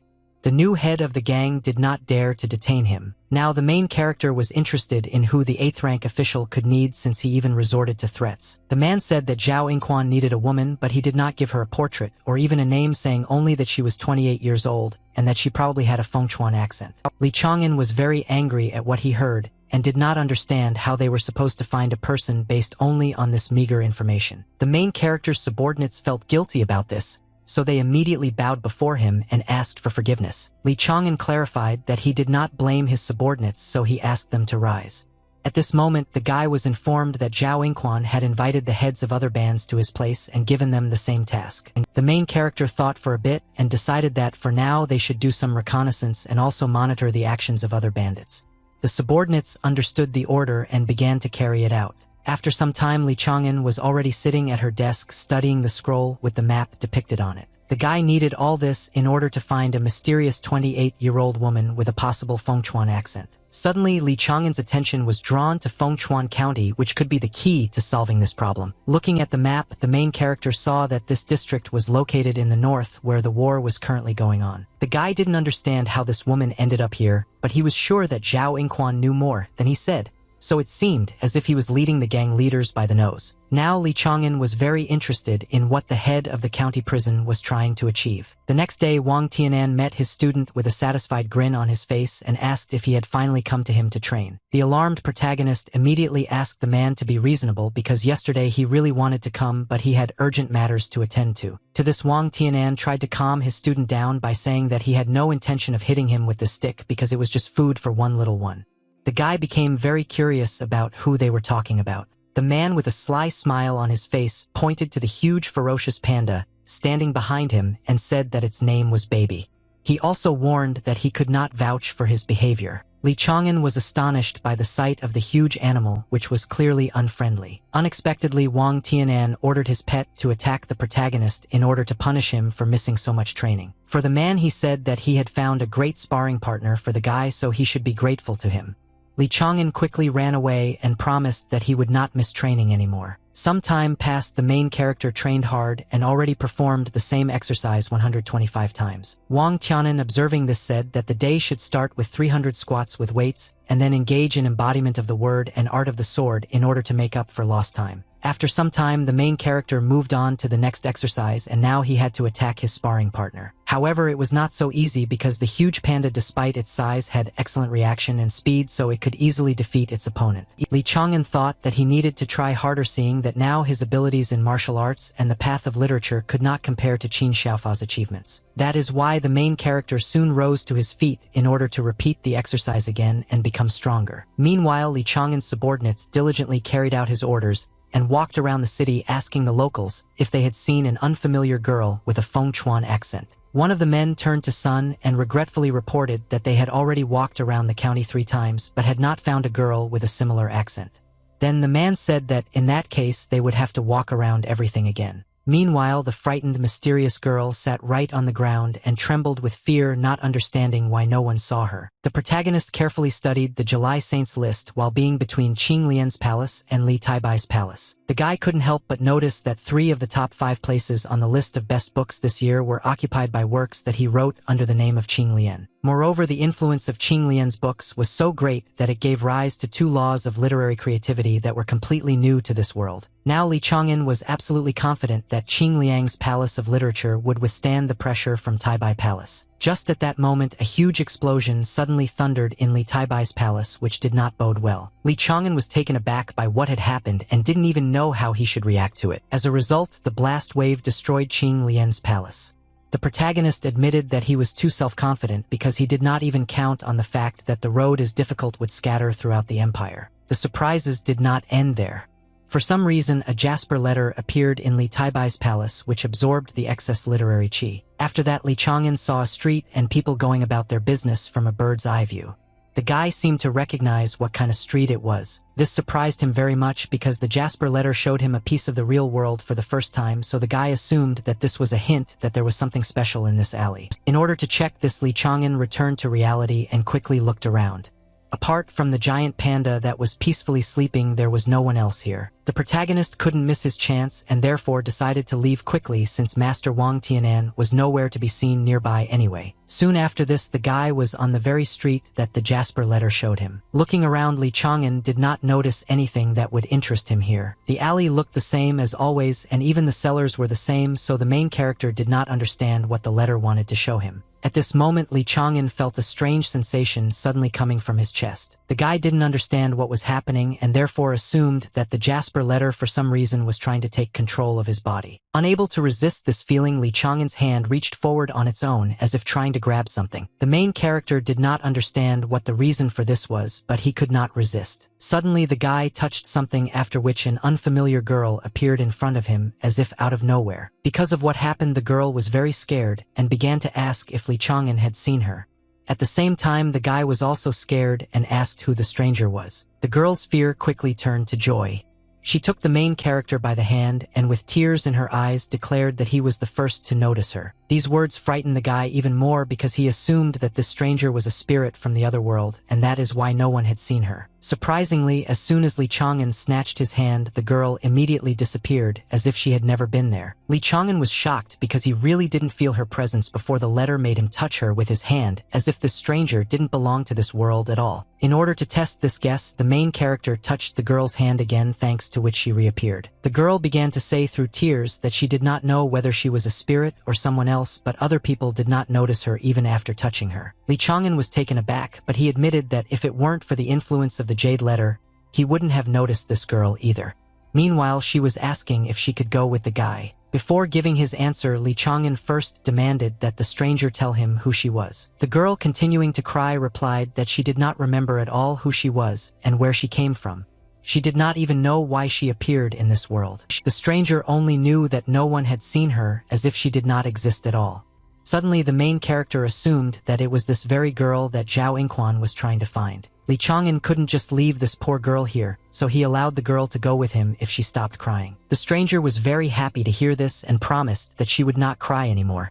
Suddenly, as soon as the main character touched the stranger's tear, a strange flash of light appeared. Li Chang'an was taken aback by this and did not understand the reason for this sudden phenomenon. The next moment, a cloud of mysterious energy moved forward at great speed and hit the guy right in the forehead, causing him to lose his balance. The stranger was very alarmed by what had happened, because she did not understand at all what had happened to Li Chang'an. The girl quickly began to bring the main character to his senses because she did not want to lose the first person who was able to see her. At this time, Li Chang'an, as if in a dream, slowly looked around to understand what was surrounding him. The guy looked ahead and thought about how at first the jasper letter began to behave strangely, and then he met an invisible girl with magic tears. As a result, the main character found himself in the other world and was now looking at the statue that towered above him and did not understand at all what kind of place it was. Li Chang'an was shocked that he had somehow found himself in a completely unfamiliar world that was not at all friendly towards him. Suddenly the main character's body seemed to start moving forward on its own, which is why the guy realized that he was not in control of it now. However, Lee Chang'an could not resist and stepped onto the stone stairs that led up to the statue. At that very moment, human hands appeared out of nowhere and quickly reached out to the protagonist's feet to grab them. After just a few seconds, the guy discovered with horror that he was surrounded on all sides by dead people who seemed to not want to let him go any further. Now Lee Chang'an realized that this altar was littered with a pile of corpses of victims.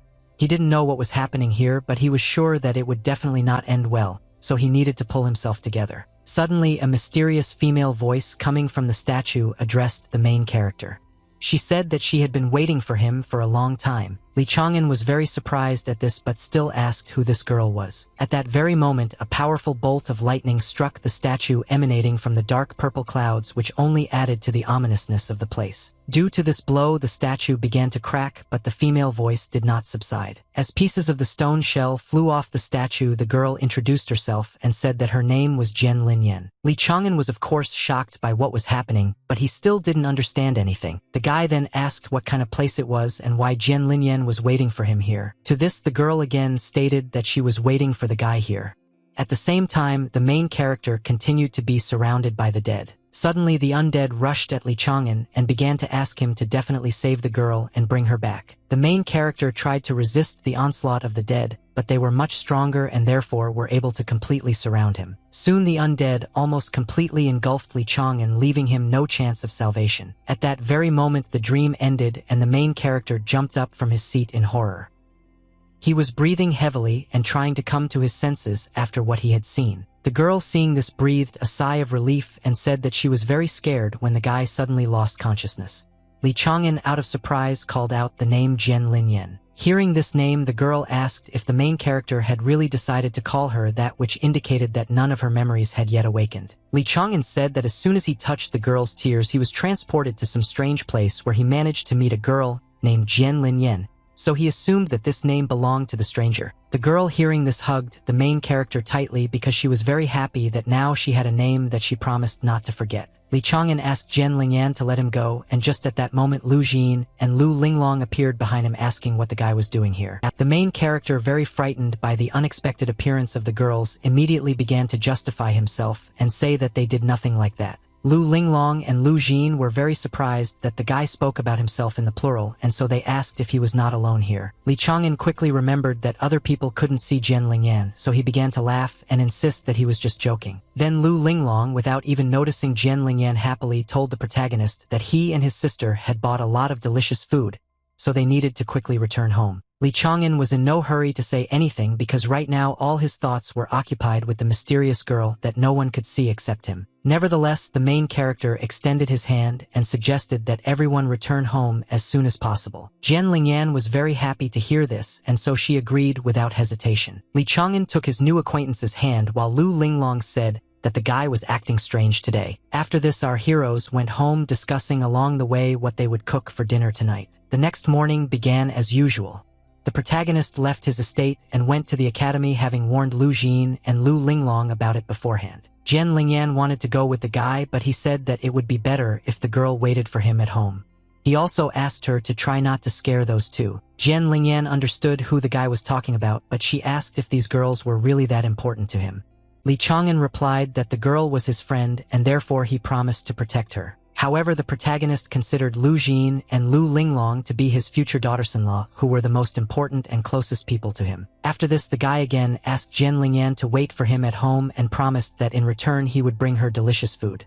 The girl eventually agreed to this. Soon the main character arrived at the academy, but what he learned did not make him happy at all. Zhang Xiaobai and several of his comrades were severely beaten, but they had no intention of saying anything. Despite this, Lee Chang'an held back his emotions and asked in a calm but ominous voice who had done this to his disciples. Zhang Xiaobai didn't understand what would change if they told about everything, because it was the dear son of a county official who did this to them, and an ordinary master of the academy certainly couldn't handle him. The angry protagonist, upon hearing this, ordered that this scoundrel be brought to him immediately and threatened that today he would conduct a special practical lesson for his students. Despite all the arguments that the main character Zhang Xiaobai and his comrades who also suffered made, they were in no hurry to tell everything in detail. Li Chang'an was very unhappy with his student and did not understand what was wrong with him, because before he was the first to rush into battle, but now he could not even utter a word. The guy even began to assume that Zhang Xiaobai got punched in the face for some misdeed, but that was not the case. The students tried to help the common people solve the coal issue before winter came. However, a scoundrel named Feng Chengbao beat up the boys under the guise of his influential father. None of the students dared to raise a hand against the son of someone who could put an end to a possible career as an official. This answer surprised Li Chang'an greatly, causing him to think that Zhang Xiaobai had truly grown up and was now thinking about the well-being of ordinary people. After this, the main character encouraged his students and asked them not to dare to give up and endure bullying when the fire of righteous aspirations burned within them. The guy also said that people who were unable to distinguish good from evil did not have the right to decide the fate of people, so if justice was quickly passing them by, they should be shown their mistakes. Soon after, the protagonist and his disciples arrived at the Shoshin courtyard at the Tanta Tower. They were all determined to sort out the situation. Everyone present immediately noticed that Zhang Xiaobai had arrived and brought his master with him. This was immediately reported to Feng Chengbao. The villain could not believe that someone had actually come to take revenge on him and thought that it was just nonsense. The guy approached the main character and, putting his hand on his shoulder, greeted him and said that they hadn't seen each other for a long time. Li Chang'an, without showing any unnecessary emotion, also greeted the scoundrel while concentrating chi energy in his right hand. After that, he suddenly threw his hand onto Feng Chenbao's shoulder, as if he was simply showing friendliness, but in reality it was revenge. The elephant's strength and the dragon's aura simply knocked the scoundrel off his feet and made him regret what he had done. Seeing this, Zhang Xiaobai and the other students admired their master and did not hide their emotions, saying that he was incredibly cool. At the same time, Feng Qingbao's subordinates, seeing what happened, began to threaten the protagonist despite his status as a master. Li Chang'an had no intention of tolerating these threats, so he instantly forgot about his opponent and turned his attention to his subordinates. The next moment, several powerful blows fell on the villains, leaving no chance for victory. After this, the main character said that if Feng Qingbao wanted to become a worthy successor to his father, he should think about his behavior and thinking so that such things would not happen again in the future. Finally, Li Chang'an turned to the scoundrel's subordinates and demanded that next time they greet the master as befits disciples. The protagonist's students were glad that Feng Chengbao had finally been brought down to earth and believed that no matter how powerful his father was, he would not be able to harm the academy master. Meanwhile, Feng Chengbao was very unhappy with what had happened, and so he vowed to make Li Chang'an regret what he had done. From that moment on, several calm days passed, but soon bad news arrived from the northern front. The excited boy told his friends that in Fengchuan County on the northern front, a breach had formed in the martial arts chi barrier, causing 3 demon clans to invade the empire's lands. Everyone immediately realized that the Jin Empire was in danger, so without thinking twice, they expressed a desire to join the army. Suddenly, one of the masters of the academy intervened in this conversation and demanded that his students cool their heads and not rush to make a decision on which their lives would depend. Despite this, the students categorically disagreed with the man and argued that they could not simply sit back in the rear while the well-being of their empire was at stake. Li Chang'an was already beginning to think about whether he should join the army, but suddenly his thoughts were interrupted by someone touching his shoulder. The surprised protagonist turned around and saw that it was Wang Tianan.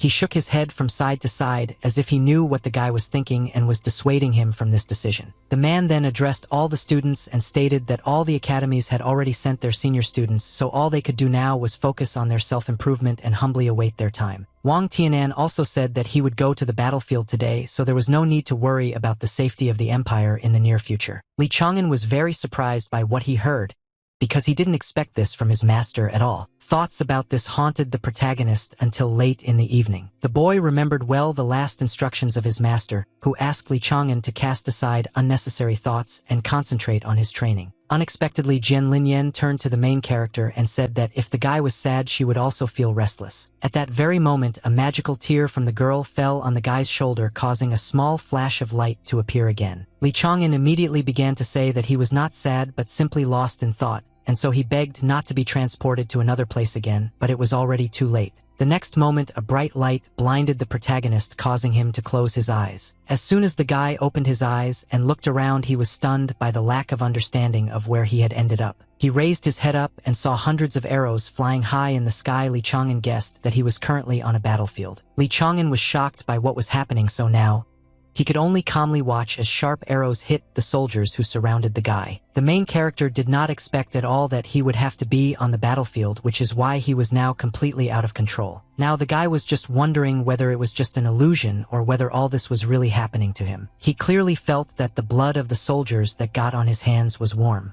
At this time, one of the soldiers loudly addressed the guy and asked him to run because the demons were attacking. This soldier tried to bring Li Chang'an back to his senses, but suddenly fell victim to an enemy attack. The ferocious demon wielding a huge sword was able to easily cut the man in half who took the blow on himself instead of the main character. Finally, the barely alive soldier turned to Li Chang'an and asked him to quickly run away from here. Hearing this, the demon loudly declared that he would not allow any of his opponents to escape. The main character loading the bow understood that it was a dream but wondered why the blood, the deaths of soldiers, and this whole war were so real. The next moment, the boy released an arrow of murderous intent, but the demon was already approaching to attack him. Fortunately, the arrow was able to hit its target, which gave the main character hope for salvation. However, Li Chang'an was not at all happy about his victory, because the enemy's attack was still able to catch up with him. For a while, there was a lull on the battlefield, as if everything around froze, trying to figure out which of the opponents had ultimately won. Surprisingly, the demon was not hurt at all, and was able to pull out the arrow without harming himself, while saying that such a weak murderous intent was not enough to defeat him. At the same time, a deep wound opened up on our and the main character's body, from which streams of blood immediately gushed in all directions. Li Chang'an began to quickly lose strength and could not believe that he was about to die. A few moments later, the main character jumped up from his seat in horror, realizing what had just happened to him. Jian Lingyan immediately turned to the guy and asked what he dreamed about this time.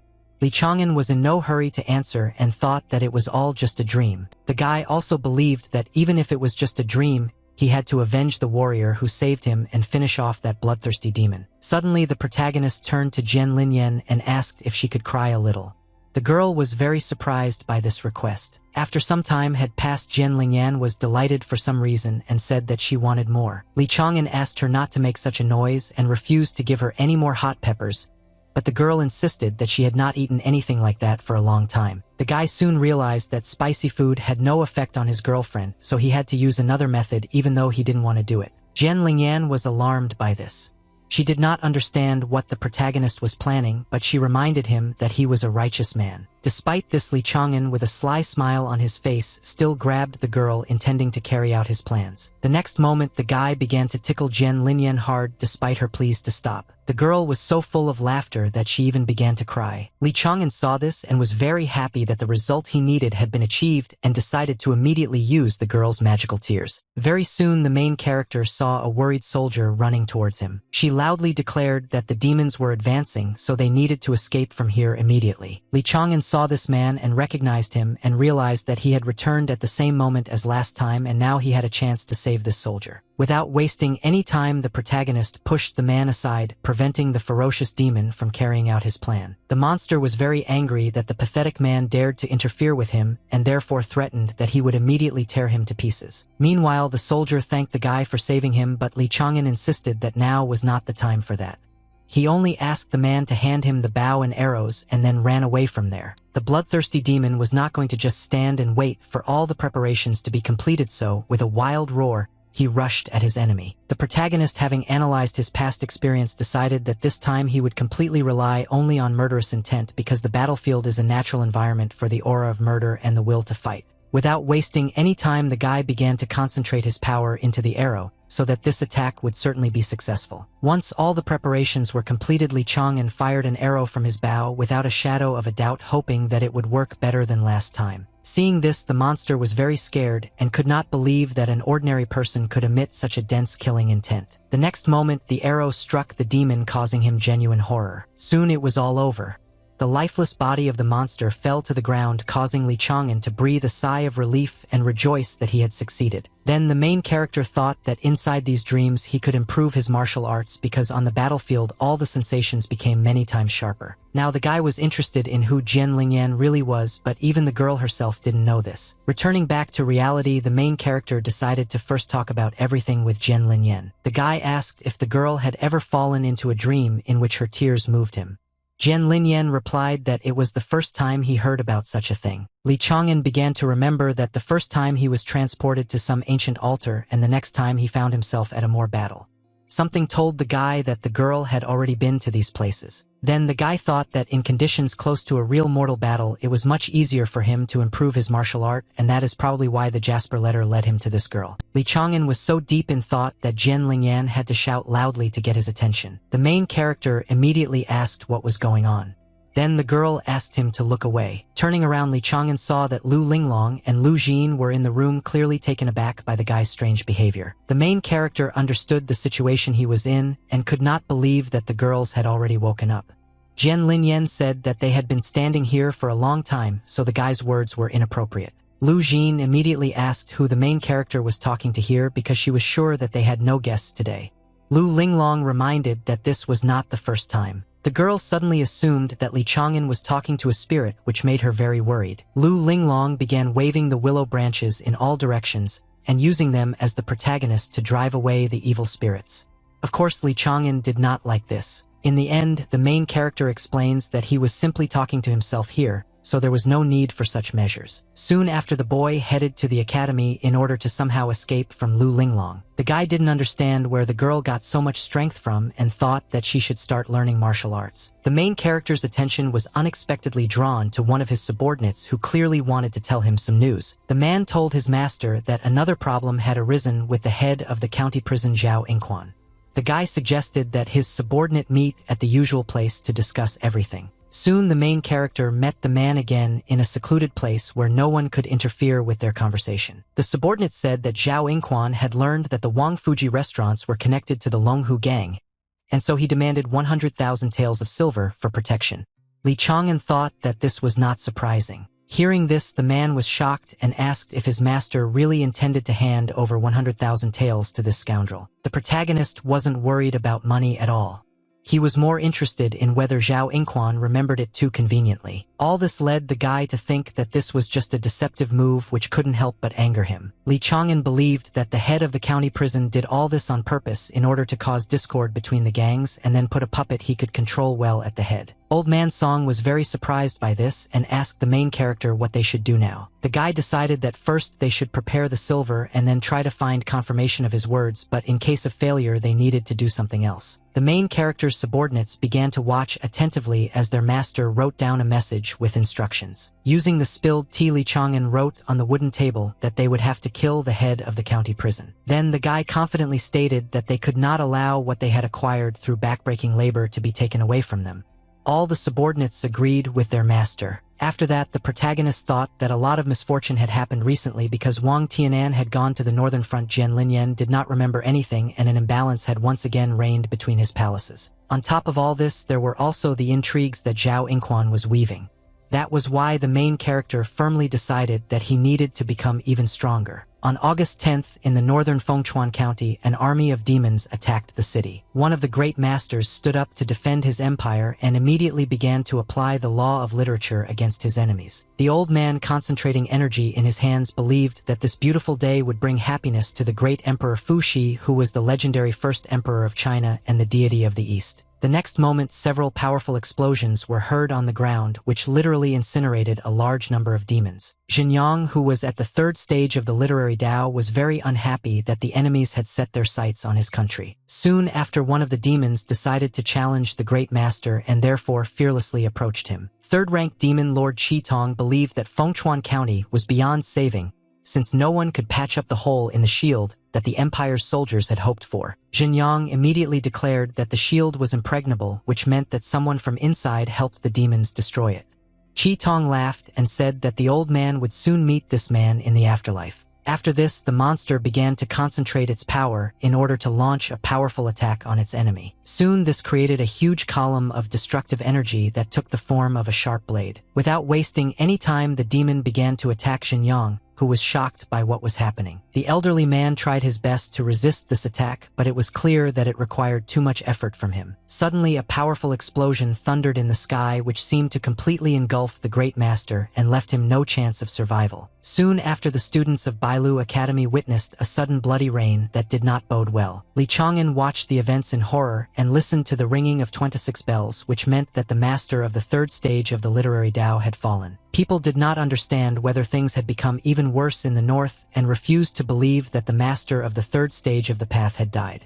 The alarmed Li Chang'an hurried to the academy. At the same time, the guy thought that Wang Tianan had reached the third stage in both the path of literature and martial arts, but he could not be called a great scholar, so most likely someone else died. The main character refused to believe that it was his teacher who died, so he intended to find out all the details as soon as possible. Running up to the main entrance to the academy, the guy didn't see anyone, as if everyone was absent today. Suddenly, one of the students appeared on the street, loudly calling for an anon and asking him to hurry here. Li Chang'an was very surprised to see Zhou here, so he immediately began asking if he had returned and how his district examination had gone. Zhou wanted to talk about this later because right now the Tower Master was going to tell the disciples about what happened in the north. Soon Qin Shouman addressed everyone present and regretfully reported that one of the third stage masters had died in the north today. The man continued to say that unfortunately this master was from the Bailu Academy.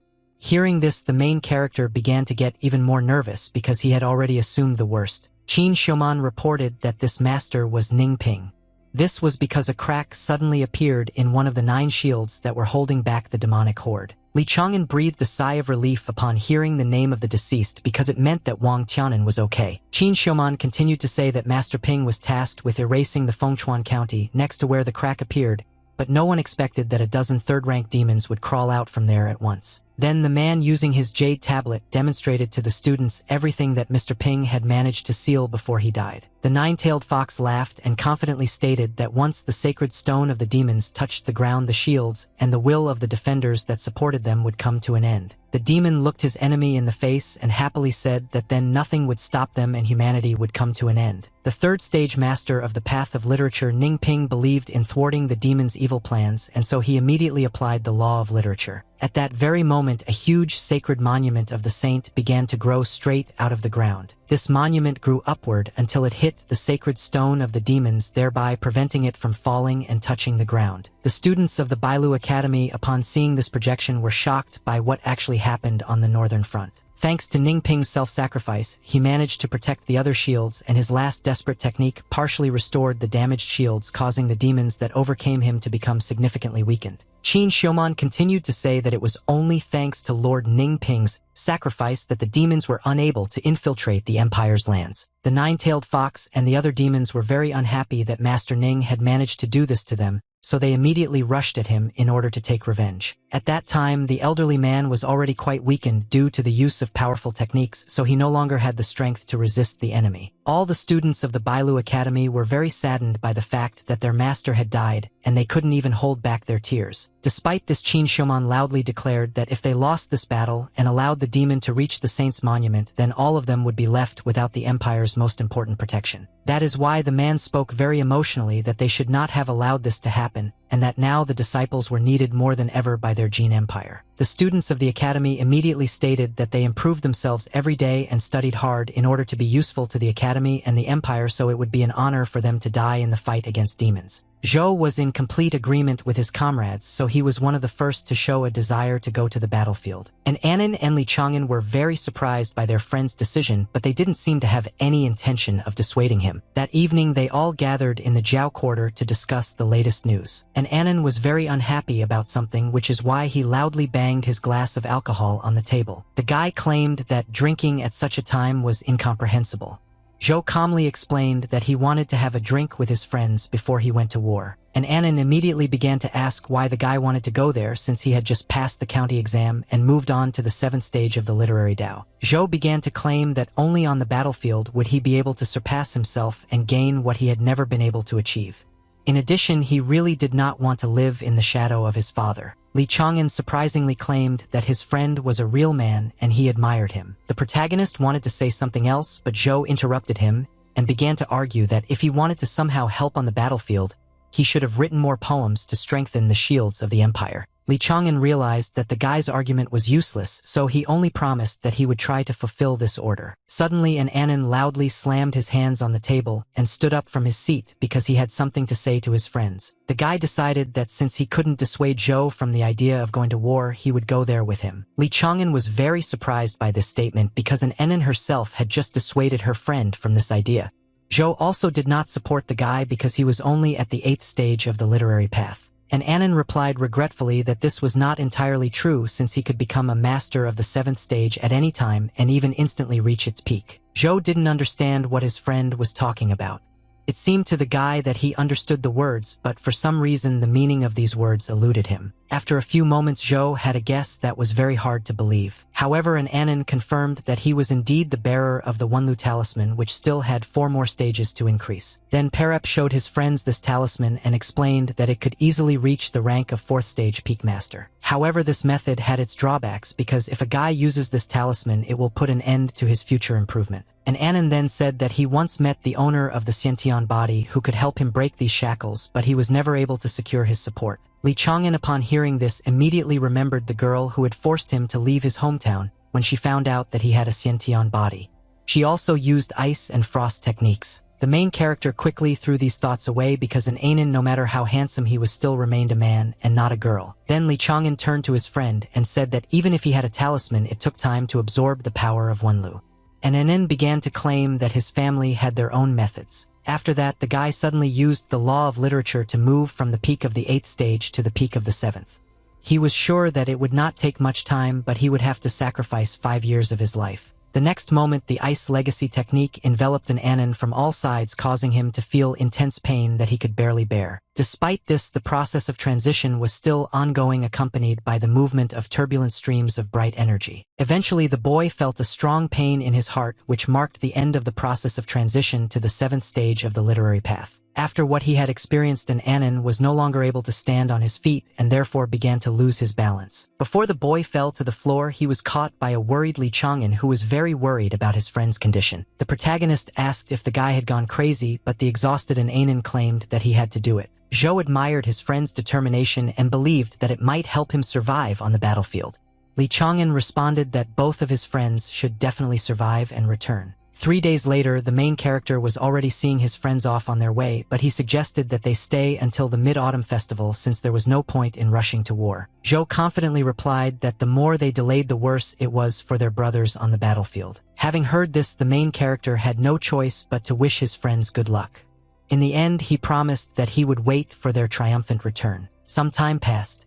In the evening, the little girl turned to her father and asked why he had taken down the lanterns since today was the Mid-Autumn Festival. The man said that a great scientist had recently died in the war, so it was impossible to hang anything beautiful for now, but he promised that when the warriors defeat the demons, he would hang a lot of lanterns. Li Chang'an, meanwhile, was thinking that this war would be protracted and he was still weak and only at the 8th stage, so he had to wait patiently in the rear. Because the protagonist's friends and even his teacher had gone to war, he now felt very lonely. The guy quickly dismissed these thoughts because he remembered that he had sisters whom he had to protect. He also thought that he should go to the perfume shop to help them with their work. Soon the guy came to the right place but saw a large crowd of people near the perfume shop that belonged to Lu Jin and Lu Linglong, which surprised him very much. The girls, with tears in their eyes, for some reason screamed loudly and asked the scoundrel not to touch them in the store. It turned out that several men were smashing the shelves with goods, and one of them declared that they would not allow the girls to trade peacefully here after their master had been insulted. At this moment, Li Chang'an quickly intervened in the situation and used his abilities to order the villains to immediately stop the pogrom. The energy streams hit the right targets, thanks to which the villains were susceptible. The man who led the scoundrels turned to Li Chang'an and asked him with displeasure how he dared to do such a thing to his master's son. The guy realized that these were Feng Qingbao's people and said that they had just attacked innocent law-abiding people, so he would definitely appeal to the imperial court. The villains were not at all delighted with these words and understood what problems they could end up with. That's why they decided to retreat for today, but threatened that the protagonist would definitely pay for what he did to the young master.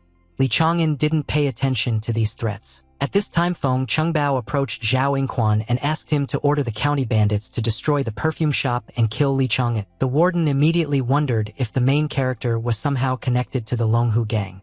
He decided that he could use the guy to further inflame the situation between the gangs. Li Chang'an hugged his frightened sisters and asked them not to cry anymore because everything was already over. Then the guy thought that Feng Qingbao's father was really a difficult person, so it was impossible to act directly. Still, the main character decided that he would have to get his own people in the county government. Li Chang'an thought that he might be able to turn Feng Qingbao's father into his second pawn. At this time Zhao Yingquan thought that the main character would have to die. The old woman was heading towards the estate gates and was thinking that her son was a lazy person who was late again because it had already blossomed and he was still not there. Having opened the gate and looked into the yard, the old woman was amazed by what she saw, which left her dumbfounded on the spot. The courtyard was littered with lifeless bodies of brutally murdered people, and everything around was stained with blood. This picture made the elderly woman scream in horror. At this time gang leader Hong turned to Zhao Yingquan and said that his plan was excellent. The man liked the fact that with one promise to help the Longhu gang, the prison chief was able not only to lure them but also to cause violent discontent among the other gangs. The scoundrel believed that now nothing would stop them from subduing the other gangs and becoming the head of the entire district. Despite this seemingly good news, Zhao Yingquan remained serious and was not at all happy about his success. The old man said that he only did this because there had been too many gangs in the area recently, and this was not conducive to the stability of the city. Now all that was left was to get rid of Li Chang'an. At this time, the main character's subordinate happily reported that their people had dealt with the combined attack and used the corpses of the enemies as decoys. In addition, the people from the Longhu gang used leather masks and replaced those who came after them. Now they had spies in all the gangs in the county. The man was sure that now it didn't matter to them which of the bands Zhao Yingquan would ultimately support, because in the end it would still be under their control. Old Man Song didn't notice that the protagonist was happy about this good news, so he asked if he was unhappy about something. The guy began to explain that if they caved in to Zhao Yingquan's words this time, he would take advantage of their weakness and continue to manipulate them. Li Chang'an categorically disagreed with this, so he decided that he and his subordinates needed to settle this matter once and for all. Soon after night fell, the bright moon was shining brightly on the mansion where Zhao Yingquan lived. The elderly man had been sleeping peacefully in his bed for a long time, not even suspecting the approaching danger. Suddenly someone's black shadow appeared in his room, which was a harbinger of trouble for the prison warden. Surprisingly, Zhao Yingquan immediately reacted to the presence of an outsider and, using the law of literature, prepared to attack his opponent. In the end, the old man failed to carry out his plans as he was quickly overtaken by Li Chang'an's sudden attack. Zhao Yingquan, looking closely at his opponent, realized that it was the main character and was very surprised that he was here now. The angry guy was flexing his fists, simultaneously rejoicing that he had finally been lucky enough to meet the head of the county prison in person. The old man immediately began to threaten that the main character would be executed for attacking an imperial official.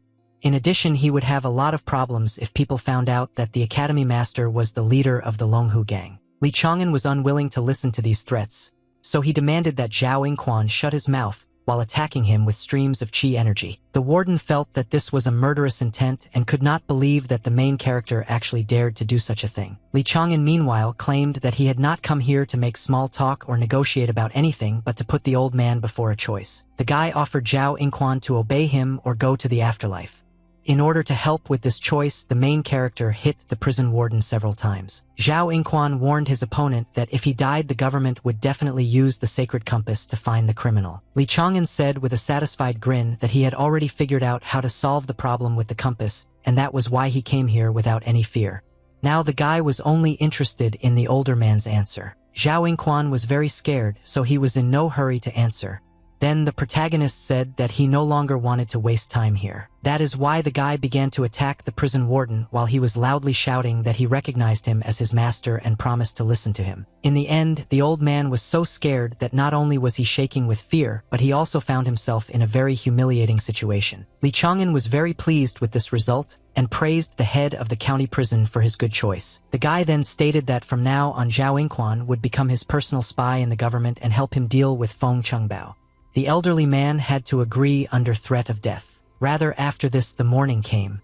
The protagonist was glad that he was finally able to sort out all the problems, and now nothing prevented him from expanding his influence in the underground world. As Li Chang'an approached his estate, he saw Qin Xiuman at the gate.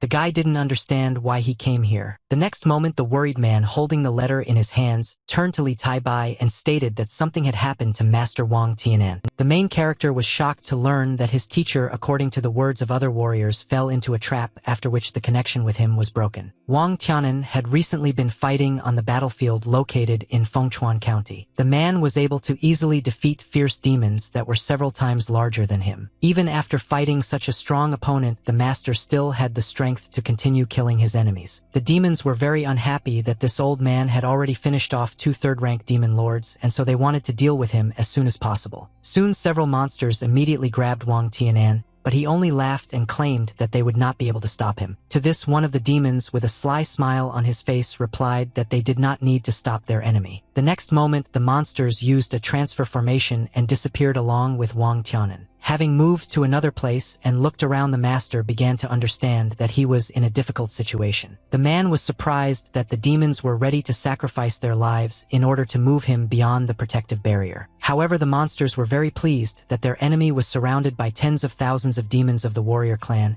and were intent on testing how long he would last in battle with them. Li Chang'an was shocked to learn all these details and began to worry greatly about his master. Qin Xiuman claimed that Wang Tianan's body had not yet been found, so there was still hope for the best. At that very moment, the protagonist officially addressed the master of Zhushan Tower and was about to ask him for something, but the man interrupted the guy. Qin Xiuman categorically stated that Li Chang'an should not have even thought about going to the battlefield. The man then went on to say that he had already sent people to look for Master Wang, and insisted that the main character would not be of much use on the battlefield. At this moment, Jian Lingyan peeked out from behind the door and witnessed Li Chang'an asking how he could just turn his back on his master. The main character also turned his attention to his girlfriend, who asked if something had happened. At that moment, the guy had a great idea which noticeably improved his mood. After some time, Li Chang'an was already approaching the city gate, which was completely engulfed in raging flames. The boy looked at the fire and thought that it was a battlefield on the northern front.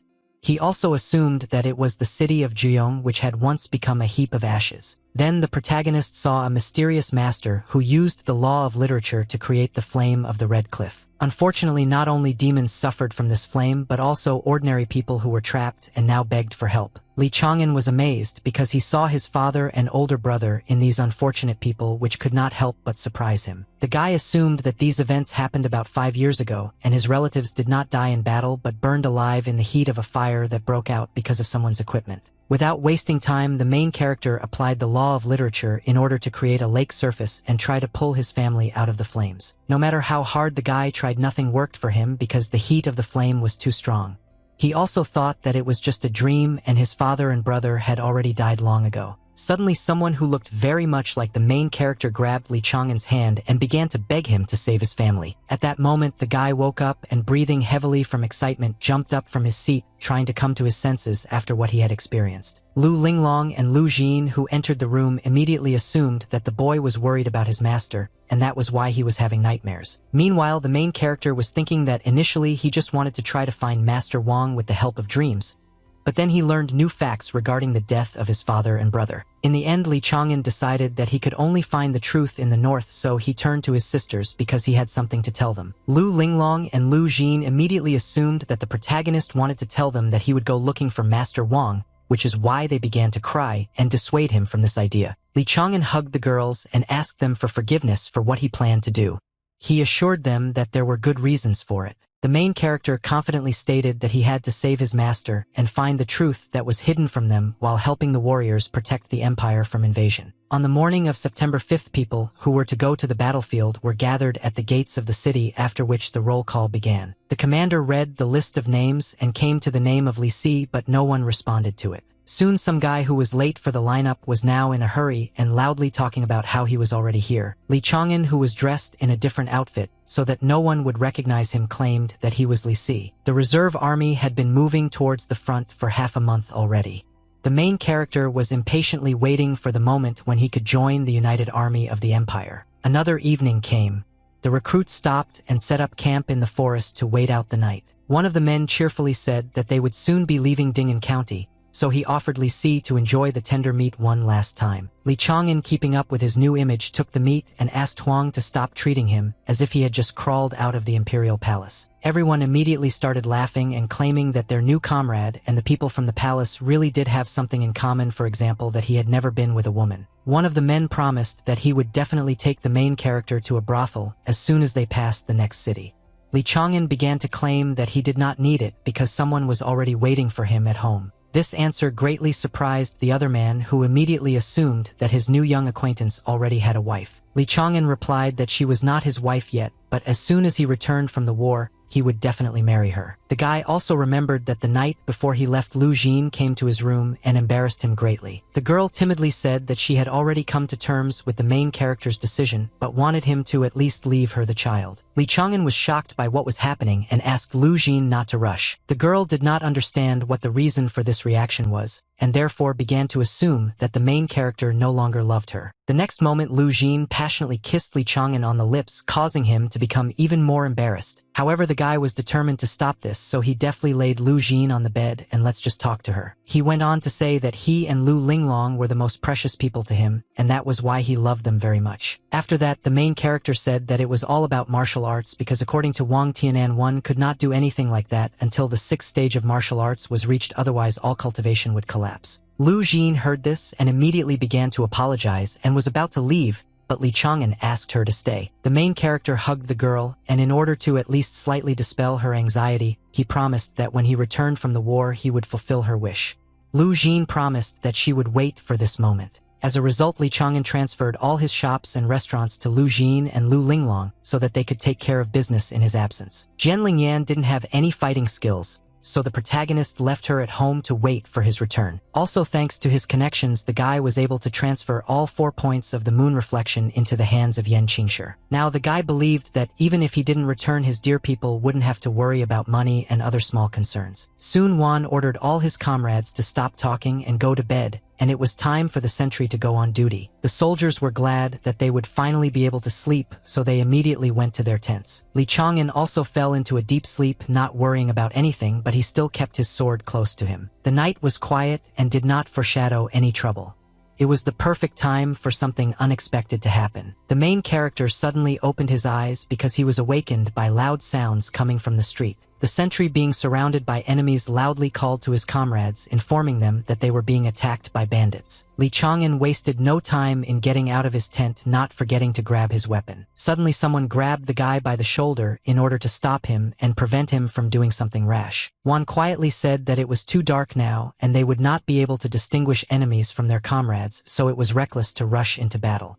Then he asked the guy to follow him. The main character trusted his new comrades, and while there was chaos in the camp, they quietly headed in the opposite direction. Having gone around the robbers from behind, they saw a separate group which consisted of only 4 scoundrels. Without wasting any time, Wan ordered his comrades to immediately attack and kill these bandits. Unexpectedly for everyone, it was Lee Chang'an who was the first to rush into battle. His speed and fearlessness greatly surprised his new comrades. The protagonist ran forward and thought that luckily Wang Tianan taught him the basics of the ball's path, the first pillar of which was swiftness. The second pillar was precision, because one had to be ready to strike the enemy's weak points at any time.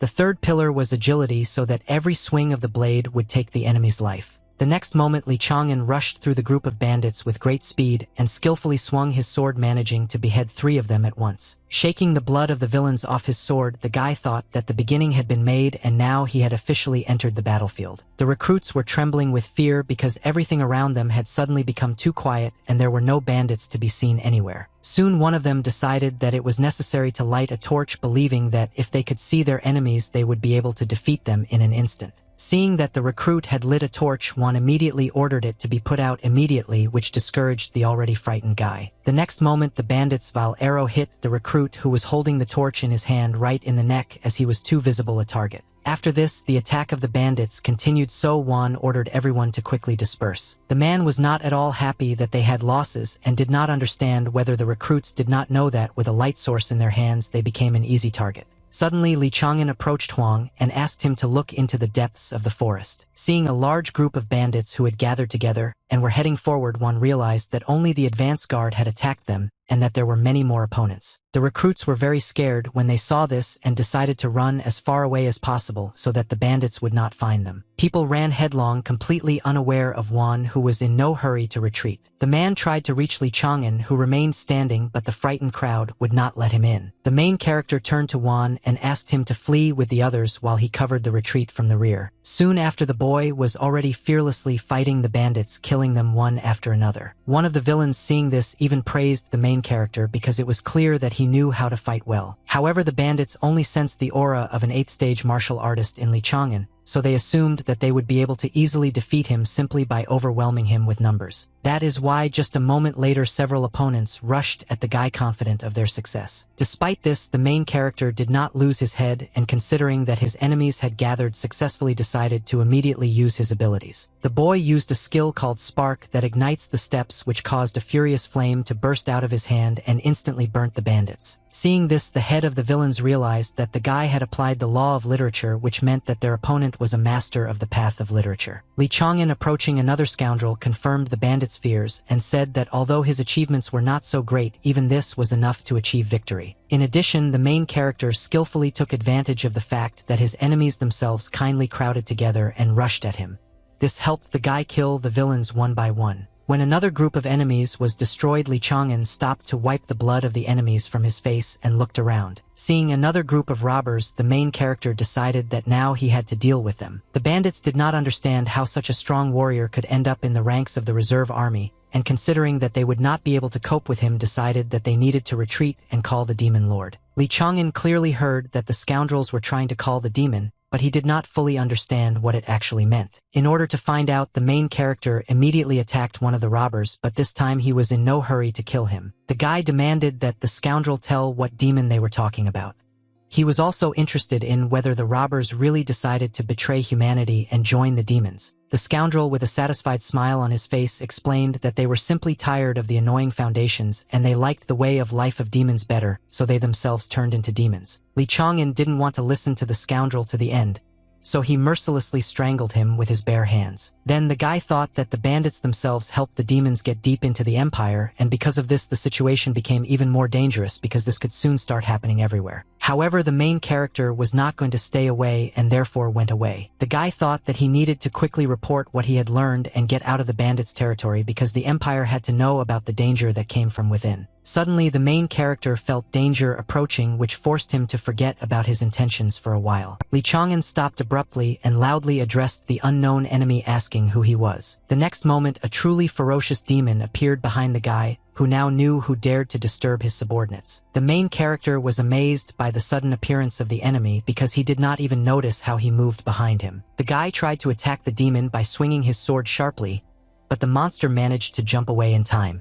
At the same time, he asked what the rush was for. The demon then approached the lifeless body of one of the bandits and asked Li Chang'an for permission to eat a little before continuing their battle. After this, the monster began to devour human flesh with great appetite, while the main character stood aside and watched this as if not believing what was happening. Li Chang'an was very unhappy that the demon allowed himself to behave like this, but he couldn't just attack. Meanwhile, the monster said that for the first time he saw a person who killed more people than him and therefore offered the guy to become his follower and be the first to complete the conversion into a demon. Li Chang'an was not interested in this at all, so he only asked how the demon managed to cross the border of the empire and end up here. Hearing this question, the monster became angry because he understood that the main character was not going to accept his offer, but for the demon himself it was even better. Li Chang'an remained silent and stared at the enemy, because he felt that something unexpected was about to happen. The next moment, the demon suddenly jumped up and attacked the guy with lightning speed, simultaneously claiming that turning him into a demon by force would be much more pleasant. Li Chang'an was seriously wounded in the chest but seemed to be completely unharmed. The demon, after his attack, did not go outside the window for a quiet otherwise to think about the fact that something was wrong here. In order to find out what was going on, the monster slowly turned his head back and looked at his opponent, who was still standing on his feet. It turned out that the main character was not hurt at all thanks to the black iron armor. The guy mentally thanked Deputy Su for just saving his life. Half a month ago, an angry Qin Shouman chased after the protagonist in order to teach him a lesson because he was going to go to war, but Li Chang'an insisted on his own. At some point, the guy didn't notice the person standing in his way and crashed into him. The man was Deputy Su, who was holding a small bag in his hands. The man turned to the boy and said that since he had firmly decided to go to the battlefield, he would definitely need something. Qin Shouman, seeing many valuable artifacts and weapons, asked the deputy whether he had really decided to loot the storage and give everything to the main character. To this, the deputy director said that Li Chang'an had already made up his mind, so there was no way to convince him otherwise, and the best they could do now was to increase his chances of survival. After this, the man handed the main character valuables and said that the battlefield was a very dangerous place, but despite this, the guy had to return alive and find out where Master Wang was. After receiving these instructions, the protagonist bowed respectfully and expressed his deep gratitude to the masters of the Bailu Academy for their understanding. Li Chang'an quickly ran towards his enemy, thinking along the way that he couldn't die here because he simply didn't have the right to do so. Despite the quick attack, the demon clearly saw how his opponent's blade was approaching him, so he was not at all worried about his well-being. Suddenly, the monster simply disappeared from Li Chang'an's sight, which couldn't help but surprise him. A moment later, the monster was already behind the main character and smiling slyly said that he was too slow. After that, the guy made another attempt to attack his enemy, but the result was still disappointing. The demon was much faster than Li Chang'an's strikes. For some time, the monster simply played with his opponent, mocking him as the main character constantly lost sight of him. The guy admitted that compared to the demon, he was nothing more than a slow turtle, and now against such a strong opponent, he had practically no chance. However, Li Chang'an continued to try to reach his enemy, which surprised the demon, so he asked if the guy hadn't given up yet. In the end, the monster decided to make the protagonist beg for mercy, and so with great enthusiasm dealt him a powerful blow that hit the target right on target. This attack was quite powerful and managed to knock Li Chang'an off his feet, causing him to even drop his weapon. Left without his sword, the main character decided not to waste time and apply the law of literature in order to use the skill Frosty Hand. Thanks to this, sharp ice spikes appeared out of nowhere and quickly headed straight towards the demon. Unfortunately, the monster managed to easily resist this technique while saying that such skills would not work because the abilities of the 8th stage master were useless against him. To this, the wounded Li Chang'an confidently replied that he had not tried to wound his enemy. After that, the guy, without wasting any time, used the skill Ice Shackles, thanks to which the demon's legs were suddenly shackled with ice. This trick really surprised the monster. However, the scoundrel claimed that it would still give the guy nothing since his flimsy ice would only hold him for 3 breaths at most. Li Chang'an was confident that even this time would be enough for him. Now he only wanted to use the arrow of many rivers, and for this purpose he quickly headed towards his opponent. The next moment, the main character stuck an arrow straight into the demon's head, which he did not expect at all. After that, the guy headed towards his sword as quickly as possible in order to use it to finish what he had started. A few seconds later, the main character had already swung his weapon and managed to cut off his opponent's head with one blow. The demon's head fell to the ground with a crash, signifying Li Chang'an's victory in this battle. Of course, this fight was not at all easy for the guy, so he needed some time to recover. Suddenly, the main character heard a strange noise coming from the demon's head. It seemed that he was trying to say that he had not lost yet. Li Chang'an was shocked by what was happening and did not understand why the monster had not died yet.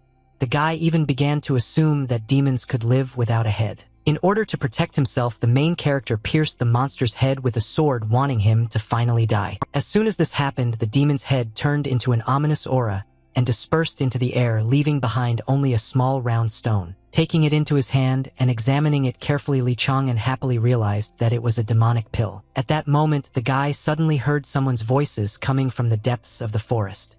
Someone was saying that the opponents shouldn't have been killed so quickly because first they needed to be pushed back to the cliff. Li Chang'an immediately realized that his comrades were surrounded by bandits, and now they wanted to throw them off the cliff. The guy couldn't let this happen, so he quickly went to help. Meanwhile, the recruits quickly ran forward, escaping from danger, but soon they had nowhere else to run because a cliff appeared in their path. The leader of the bandit turned to his opponents and said that they should jump down.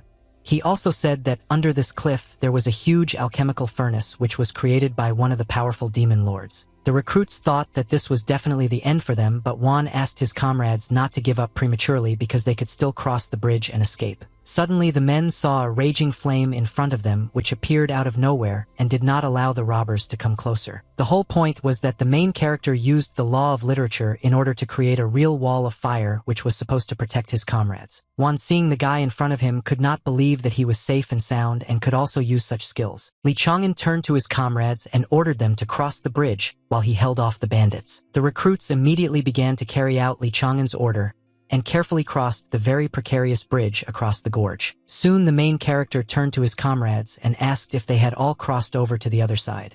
Juan confirmed this and asked the guy not to worry about them anymore. Hearing this, Li Chang'an knew that he could now not hold back, so he immediately applied the law of literature to use the technique of secret plot. The main character also adopted the spark that ignites the steps technique in order to direct a huge stream of fire at his enemies. A huge wall of 8th grader flames on the spot where the group of robbers stood. Soon after, a huge explosion occurred which triggered an earthquake and destroyed the bridge across the gorge. As a result, some of the bandits died on the spot while others fell off the cliff screaming in fear. Wan, seeing all this, could not believe that Li Si had such power and loudly asked, adding that he quickly walked towards them. In order to cross to the other side of the gorge, the main character applied the law of literature to use the air step technique since the bridge was already destroyed. Soon the guy found himself on the other side, but he fell to the ground with a crash.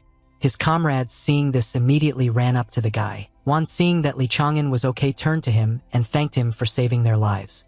The guy replied that they were all brothers, so he could not do otherwise. Suddenly, one of the recruits announced that he was going to leave here and immediately received support from another recruit. People claimed that they couldn't even deal with bandits, so there was no talk of demons. They were sure that they would simply die ingloriously on this northern front. Wan was very unhappy with his comrades and reminded them what awaited those who deserted.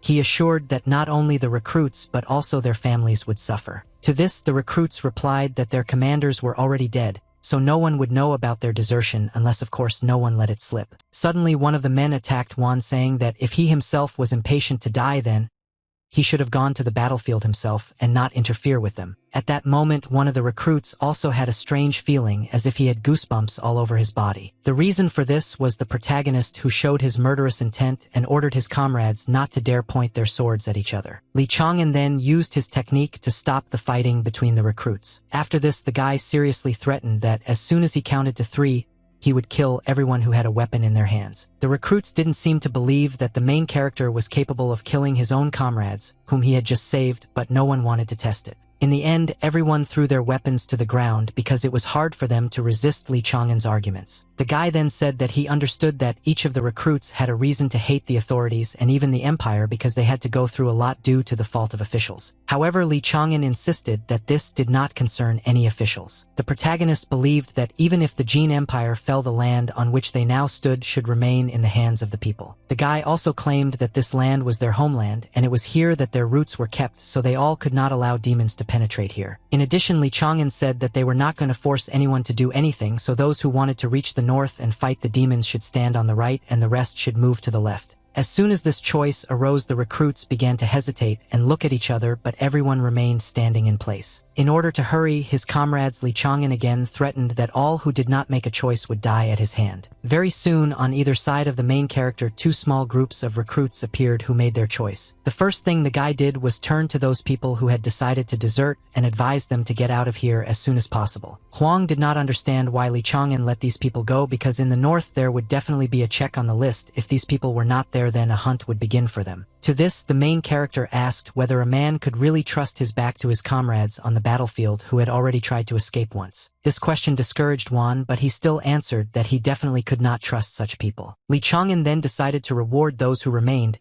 and so shared with them elixirs that would help them improve their martial arts and greatly increase their chances of surviving on the battlefield. After that, the guy said that after a couple of days of rest, they would all continue their journey north. A few days later, Li Chang'an declared that unfortunately his route had deviated slightly from his original one, so he had to bid farewell to his comrades here. Wan believed that the guy would return with great achievements. The main character asks not to doubt this and was already getting ready to leave. Suddenly, the man turned to his friend again and asked him in conclusion whether he could tell him his real name. The guy honestly answered that his name was Li Chang'an, and he was a student of the Bailu Academy. One of the recruits immediately remembered that this was the same guy who took the first 2 places in the Dragon Gate competition.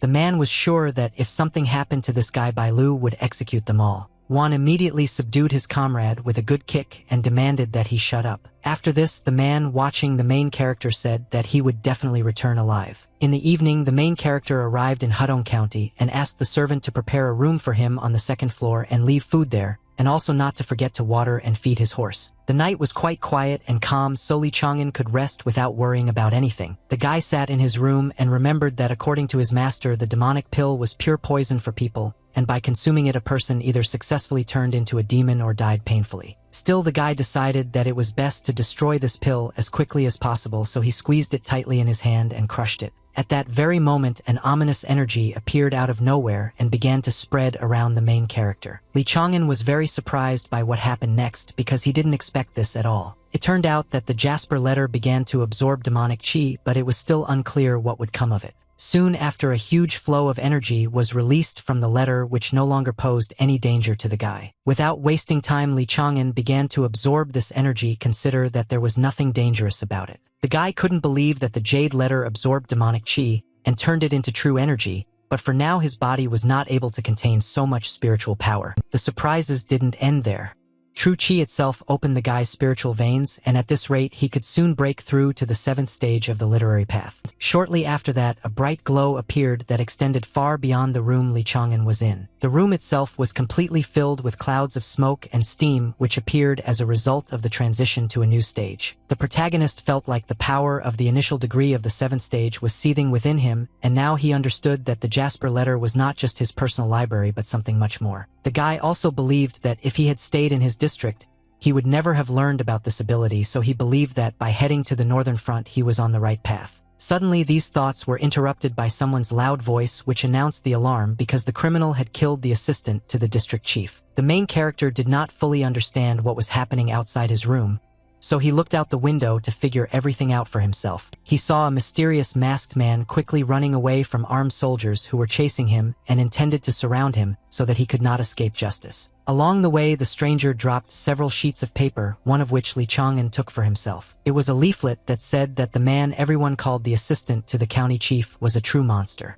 He had captured and tried to kill hundreds of young girls. After reading this, the main character immediately became angry and believed that this scoundrel deserved to die for what he did. Meanwhile, the soldiers managed to corner the mysterious man, and so they ordered him to lay down his arms and surrender. At this, the man in the mask began to take out his sword while saying that the soldiers were also to blame because they saw what the scoundrel was doing and turned a blind eye to it. The soldier claimed that those women should have been glad that they could be useful to the district because if there were no sacrifices, the demon lord would come here and destroy everything to the ground. Li Chang'an, who witnessed this conversation, realized that there were demons here too and that they had also managed to somehow reach an agreement with the local authorities. Meanwhile, the mysterious man did not want to listen to the justification of his opponents, so he demanded that they shut up, after which he fearlessly rushed into battle. Despite the large number of opponents, the masked man was not at all afraid and successfully dealt with one soldier after another. Li Chang'an was quietly watching everything that was happening and was apparently preparing to take part in this battle. The guy believed that since this mysterious man was acting for the good of the people, he could not simply ignore this situation and leave. That is why the main character, without wasting time, applied the law of the sword, thanks to which bright sparkling lightning appeared around his weapon. The soldiers couldn't help but notice the bright flashes of light,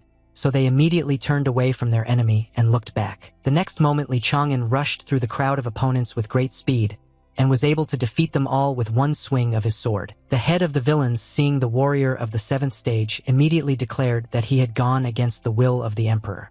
The protagonist did not think so at all, so he invited that if the man did not stop talking nonsense, he would cut off his head. The elderly man had nothing to say to this ex-girlfriend. His boyfriend continued to be very angry at the guy who had suddenly appeared. In the end, he ordered his subordinates to leave because he believed that his opponents would die anyway when the demon lord arrived here. After that, the stranger thanked the protagonist for his help and said that his name was Xiang Hechuan. He was a student of the Bailu Academy. Hearing this, Li Chang'an now understood where his new acquaintance got such a righteous heart from. Then the guy introduced himself and said that his name was Li Si. After that, the main character asked if he could find out where Xiang Hechuan hid those girls. The guy replied that there was no need to worry because now they were in a secret dungeon under the city center. He also confirmed that demons of the 7th rank and above had indeed settled in this city, and that there were several of them here. Hearing this, Li Chang'an immediately thought about how he had only just entered the 7th stage of the literary path, and against two such demons he simply had no chance. However, the guy believed that he and Xiang Hechuan had already provoked these creatures, so if they didn't help the local residents, now Hudong County would very soon drown in blood. That same night, a loud human cry was heard from one of the houses, which was a harbinger of trouble. The reason for this was a demon who insidiously attacked the owner of this house. The man literally had all his life energy sucked out of him, so he was very quickly unable to even move. The demon with a fluffy tail absorbed this energy with great appetite, not sparing his victim at all. After a delicious meal, the monster laughed loudly, rejoicing at the murder of another person. Soon after this morning came, there was no trace left of the previous night's events. Li Chang'an and Xiang Hechuan overheard the conversation of the locals who were discussing the fact that 18 people had died in a nearby village the previous night, and they immediately realized that what the county chief had said was true. The local resident was indignant that those girls were saved, because if it weren't for that, the demons would have left the rest of the people alone. Xiang Hechuan, upon hearing this, was very dissatisfied with such statements and called the man a scoundrel. At this point, the man who said very unpleasant things was already punished by another local resident and ordered to watch his language. Another man stated that if his comrades had any pride or honor, they should have gone with him and driven out those damn demons together. People immediately armed themselves and decided to finally get rid of the problem. Xiang Hechuan saw this and turned to the protagonist and offered to join these people. Li Chang'an replied that the demons might take advantage of this and attack the city, so he didn't think it was the right decision. Xiang Hechuan asked his comrade not to worry about this because the city was protected by the Wenchang Monument and the Monument of Military Valor, so if the demons break through here, they will simply die. The guy continued to say that the villagers were in danger now, but if they joined forces, they could defeat even several 7th-rank demons.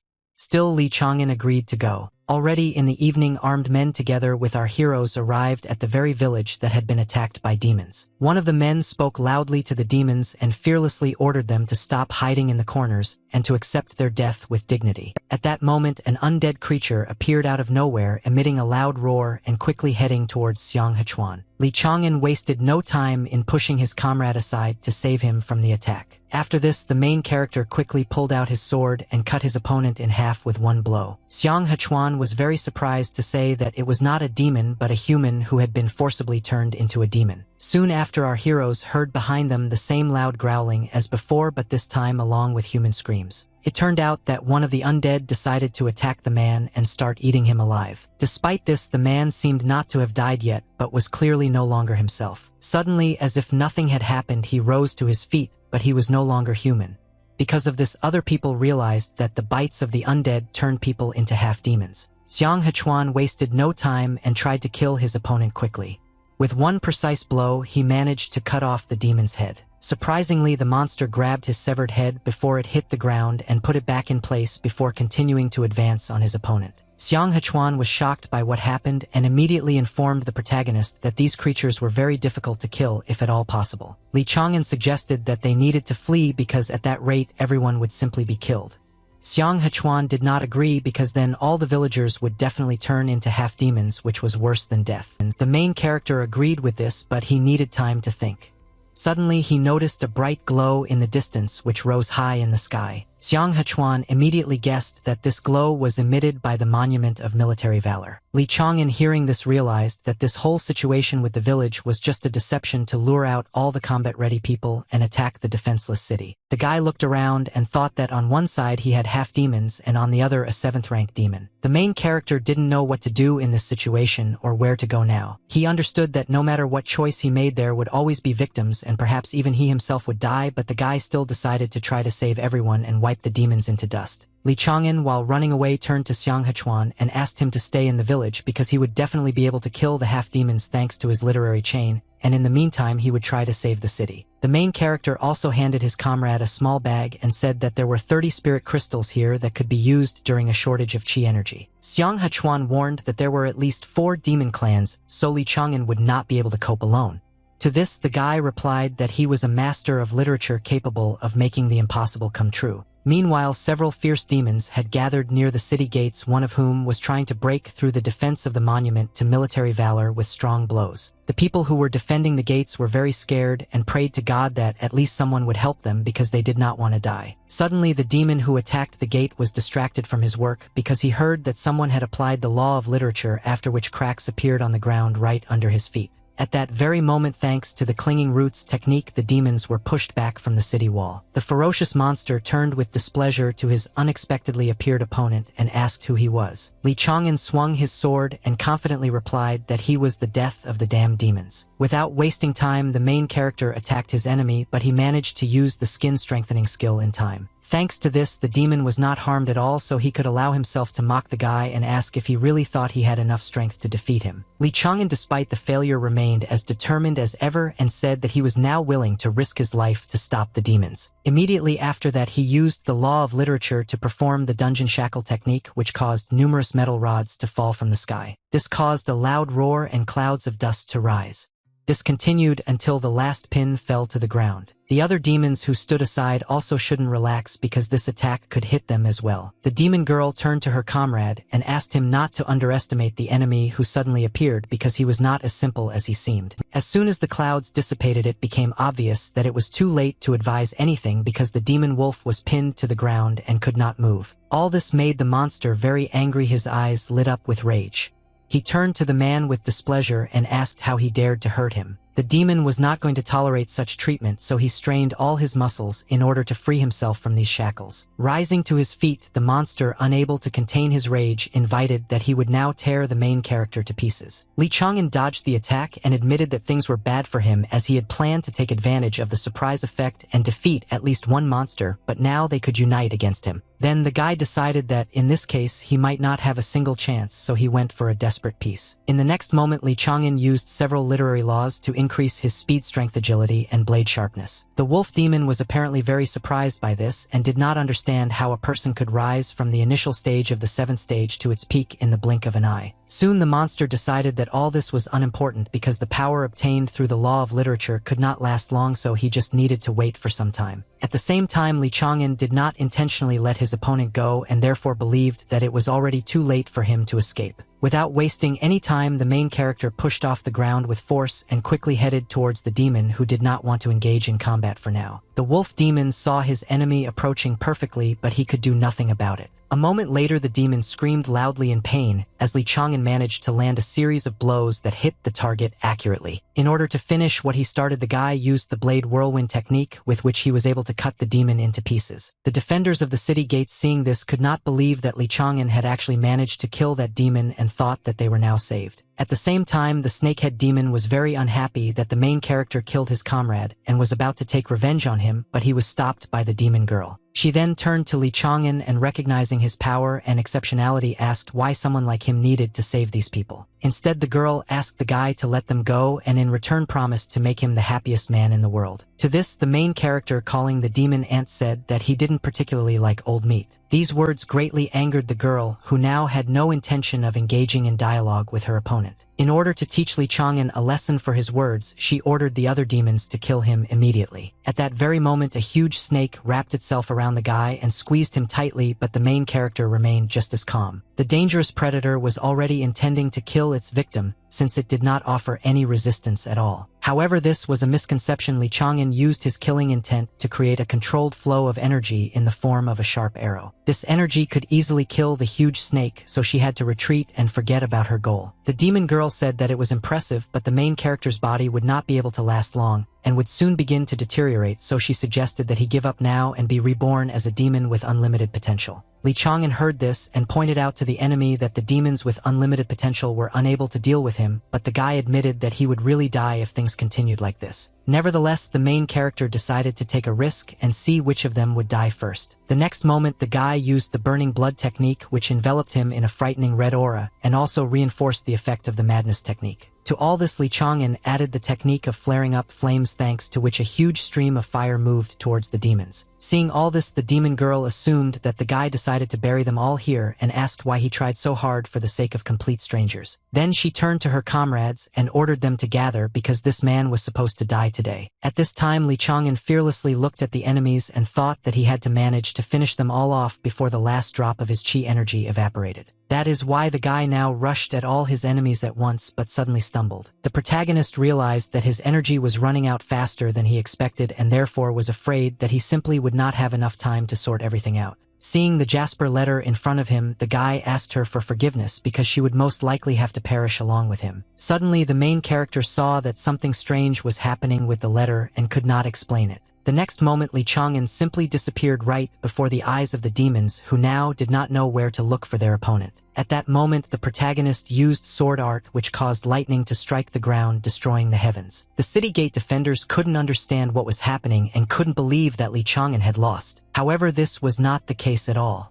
The exhausted protagonist could barely stand on his feet, leaning on his sword, but his defeated enemies lay on the ground in front of him. Seeing the wounded protagonist, the defenders of the wall immediately rushed to his aid in order to somehow thank him for saving the city. Li Chang'an tried to find out about the demons, but people asked him not to worry because all 5 demon lords died from his sword. Hearing this, the guy thought it was very good, after which he began to close his eyes, unable to resist sleep. This greatly alarmed the people, who began to ask for the doctor to come faster. 10 days have passed since then. All this time, the main character remained in the city and received all the necessary help. Only after such a long time did Li Chang'an finally come to his senses and open his eyes. He was all wrapped in bandages. Suddenly, from the next bed, the equally wounded Xiang Hechuan addressed him, very glad that his comrade had finally woken up. The guy said with admiration that thanks to those crystals he was able to protect the surrounding villages and destroy the half-demons, and after that he learned that Li Chang'an had managed to defeat 5 demon lords at once. The main character answers with a smile that he and the guy had been through a lot, so he didn't want to hide anything from him. He then said that he was also from Manhwa County and that he and Xiang Hechuan studied at the same academy. The guy was shocked by this information. After this, Xiang Hechuan assumed that since his comrade was from the Bailu Academy, he must have heard of Li Chang'an, who was unrivaled in archery skills. The main character didn't respond to this, but from his facial expression it was clear what he wanted to say. Xiang Hechuan immediately understood this, which made him feel as if he was struck by lightning, this tenderness. He couldn't believe that he was talking to that same Li Chang'an. The main character calmly asked his new friend to keep it a secret. After this, Xiang Hechuan learned that the boy was heading north and therefore warned that it was too dangerous. Li Chang'an replied that he knew this, but he had to do it. After some time, the main character set off again and, having defeated several demons, made a short stop. The guy decided to check his supplies. It turned out that he had quite a lot of demonic cores, 7th rank demonic pills, alchemist's notes, and a pouch made from the skin of a wild beast. Li Chang'an, seeing all this, assumed that the heavens had not yet turned away from him because the jade letter would be able to help him absorb all these demonic pills and restore chi energy. Xiang Hechuan suddenly turned to the main character and offered him to stay in the city for a couple more days. Li Chang'an replied that he needed to get away, and if fate decided so, they would meet again in the future. Immediately after this, many local residents approached the guy, calling him a benefactor and asking him to stay. People suggested that the protagonist stay in Hudong County and wanted to give him many gifts as a token of gratitude for saving their lives. Li Chang'an solemnly thanked everyone present for their recognition and vowed that he would not leave the battlefield until the Empire defeated the damned demons. Meanwhile, on the battlefield in Fengchuan, the advance of bloodthirsty monsters continued who wanted to destroy humanity. The commander loudly ordered his soldiers to defend themselves to the end and not allow the liars to get any further. The students of the Bailu Academy also fought in this battle and even had success in confronting the demons. Suddenly, at the most inopportune moment, one of the demons decided to attack Zhou. Fortunately, an Anon used the law of literature in time to use the ice arrow technique, which instantly killed the enemy. Zhou was indignant that this was already the 27th wave of demons and did not understand whether they were not tired at all. And Anon explained that this was the tactic of beast waves, which was supposed to exhaust the strength of people. Zhou continued the battle, saying that if things continued like this, the 3rd line of defense would soon be under threat. At that very moment, the barrier that protected the demon invasion period began to crack. And Anon immediately thought that perhaps he and Zhou would die today, so he mentally asked Li Chang'an not to forget them. Meanwhile, the commanders ordered their soldiers to stand to the death for the sake of the Jin Empire. No one dared to disobey the order. At this time, the main character had already arrived at the military camp on the northern border, and turning to one of the soldiers, expressed a desire to join the ranks of the army. At that moment, a horseman galloped up and loudly announced that the 3rd line of defense was about to attack, so the reserve soldiers had to quickly follow him and strengthen the 4th line of defense. Li Chang'an immediately blocked the rider's path and asked him to wait. The man was unhappy and said that he did not have time to talk to the guy. The main character said that he was a student at the Bailu Academy and now he would like to know where his comrades were. The writer heard this and said that the people from Danhua County were assigned to the third line of defense. Li Chang'an then asked if the soldiers should not have retreated from the third line of defense if she was going to go anyway. The man replied that everyone had been given the order to fight to the death. Then the guy said that the army shouldn't have just thrown away the lives of soldiers, so he asked permission to go to their rescue and try to save them. The man will answer that he will be immensely grateful to the main character if he manages to save at least one of those soldiers. Without wasting any time, Li Chang'an went to help, mentally asking for his friends to hold out a little longer. Meanwhile, the stronger demons had already destroyed the third line of defense and went on the attack. Zhou was sure that they would not be able to hold back the enemy, so they needed to retreat quickly. At this moment, an Anon began to cough up blood because the strong period was due to this long battle. Zhou began to worry greatly about his comrade, who was not feeling any better. Then the guy said that he would cover his friend's retreat, but he needed to get away from here quickly.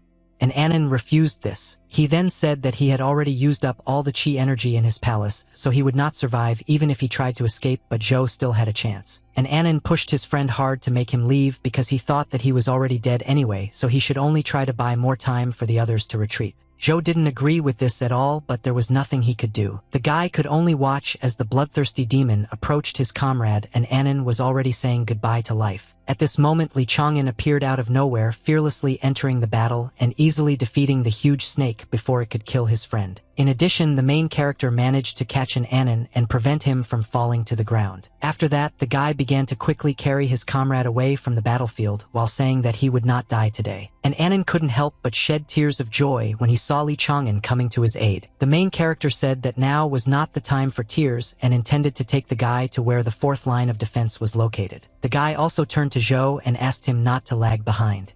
Zhou was very glad to see his friend here. Zhou then turned back to see if the demons were pursuing them, but he only saw retreating soldiers. The guy began to wonder if the fourth line of defense would withstand the enemy's attack. Li Chang'an was confident that she would endure because when he arrived, their reinforcements of 300,000 soldiers had already gathered there, so now they only needed to get there. Hearing this, Zhou loudly announced that the soldiers should abandon their positions and all retreat to the fourth line of defense. Soon our heroes saw protective barriers in the distance and realized that they were almost at their destination. At this moment, the retreating soldiers were attacked by bloodthirsty demonic birds who did not want to let their opponents go at all. Zhou immediately stopped and asked his friends to retreat while he held off the enemies. Li Chang'an didn't agree with this, so he grabbed the guy in his arms while saying that he always talked too much. Getting closer and closer to the protective barrier, the main character saw that a demonic bird was about to attack him. Li Chang'an was determined to complete what he had started, so he used sword art to summon thunder that would tear apart the heavens. The next moment, a bright bolt of lightning struck the enemy and instantly killed him, allowing Li Chang'an and his friends to continue their retreat. Zhou and an Anon were amazed by their comrades' abilities, but their path was still blocked by demonic birds. Li Chang'an had to use all means to evade the enemy's attacks because he believed that now was not the time to take offense. The protagonist intended to quickly reach the fourth line of defense, so he used the law of literature to increase his strength and agility. After some time, our heroes had already crossed the protective barrier and could now breathe a sigh of relief. Zhou stared at one point and now could only think about the fact that they were still able to survive. Meanwhile, an Anon hugged the main character tightly because he thought that he would never see him again. Li Chang'an asked his friend not to worry because now they were safe. Next, an Anon asked how the guy had refused to go here at all since the Bailu Academy would definitely not agree to let him go to the front. Li Chang'an asked his friend not to talk about it and to call him by another name because the fewer people here knew the truth, the better. And Anon immediately apologized for accidentally letting it slip. After that, the main character said that he came here because he couldn't just live happily while his brothers were fighting. Then Zhou asked how the guy managed to become so strong in just a few months. Li Chang'an replied that it was a long story and that his friends had other things to worry about right now. Our heroes looked at the army of demons that were approaching the protective barrier and thought about how they could fight off the enemies. Zhou thought that any direct confrontation with the demons would be suicide because there were too many of them. And Anon immediately said that they could no longer retreat further because the fifth line of defense was the last one. Suddenly, the main character had an idea, so he said that perhaps they would not need to engage in a heated collision with the enemy. Then the main character, with great enthusiasm, asked his friends if they had ever heard of guerrilla warfare. The guys were very intrigued. Zhou heard about the guerrilla war and seemed to immediately understand what Li Chang'an wanted to say. Suddenly the guy asked what kind of strategy it was because he had never heard of it. This really surprised his friends, and Annan immediately punished the boy for skipping classes at the Zhou Academy. He made excuses and said that he always wanted to become a martial arts master, so he didn't read useless books. And Annan then explained that guerrilla warfare was one of the main tactics in the art of war, the main principle of which was to disunite the enemy army. Zhou still didn't understand anything, so Li Chang'an told him that in the first stage they should have retreated while the enemy was advancing.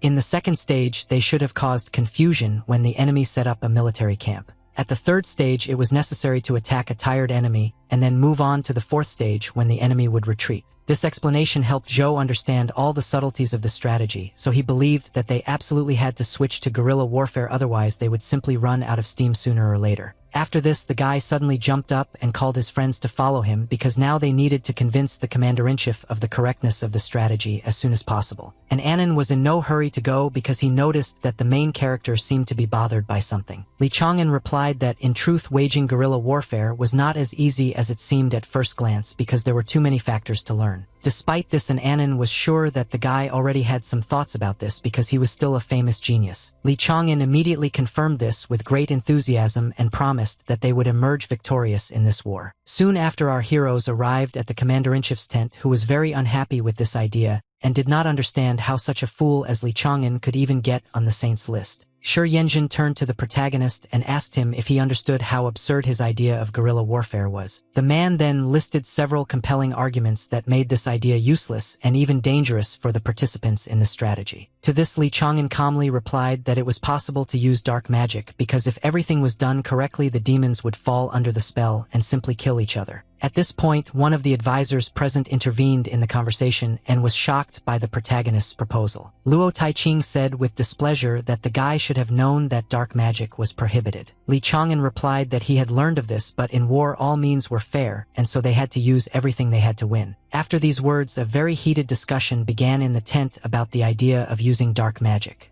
Some of those present were categorically against it, but there were also those who believed that it was now a necessity. Suddenly someone outside entered the commander-in-chief's tent and said from the doorway that in his opinion this was a good idea. The young man continued to say with a smile that instead of sitting in a deep defense, they needed to try to seize the initiative from the enemy. Looking at this guy, Li Chang'an was very surprised because he immediately recognized him. It was Qin Xiaofa. The guy, smiling slyly, addressed the main character by name and said that they hadn't seen each other for a long time. Everyone present was surprised when they heard Li Chang'an's name and immediately began to ask if this was the same disciple who managed to take the first 2 places in the Dragon Gate competition. Qin Xiaofa decided to be the first to take the liberty of voting for the idea of guerrilla warfare.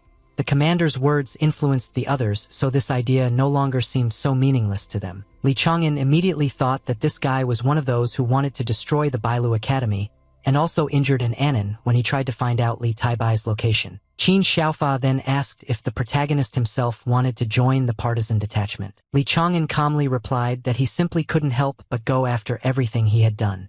Qin Xiaofa was very happy to hear this. Soon after, an Annan insisted that Qin Xiaofa was definitely trying to lure his friend into a trap, so if he agreed to this deal he would definitely die. The main character replied that if he did not lead people no one would believe in his idea, so the risks were justified.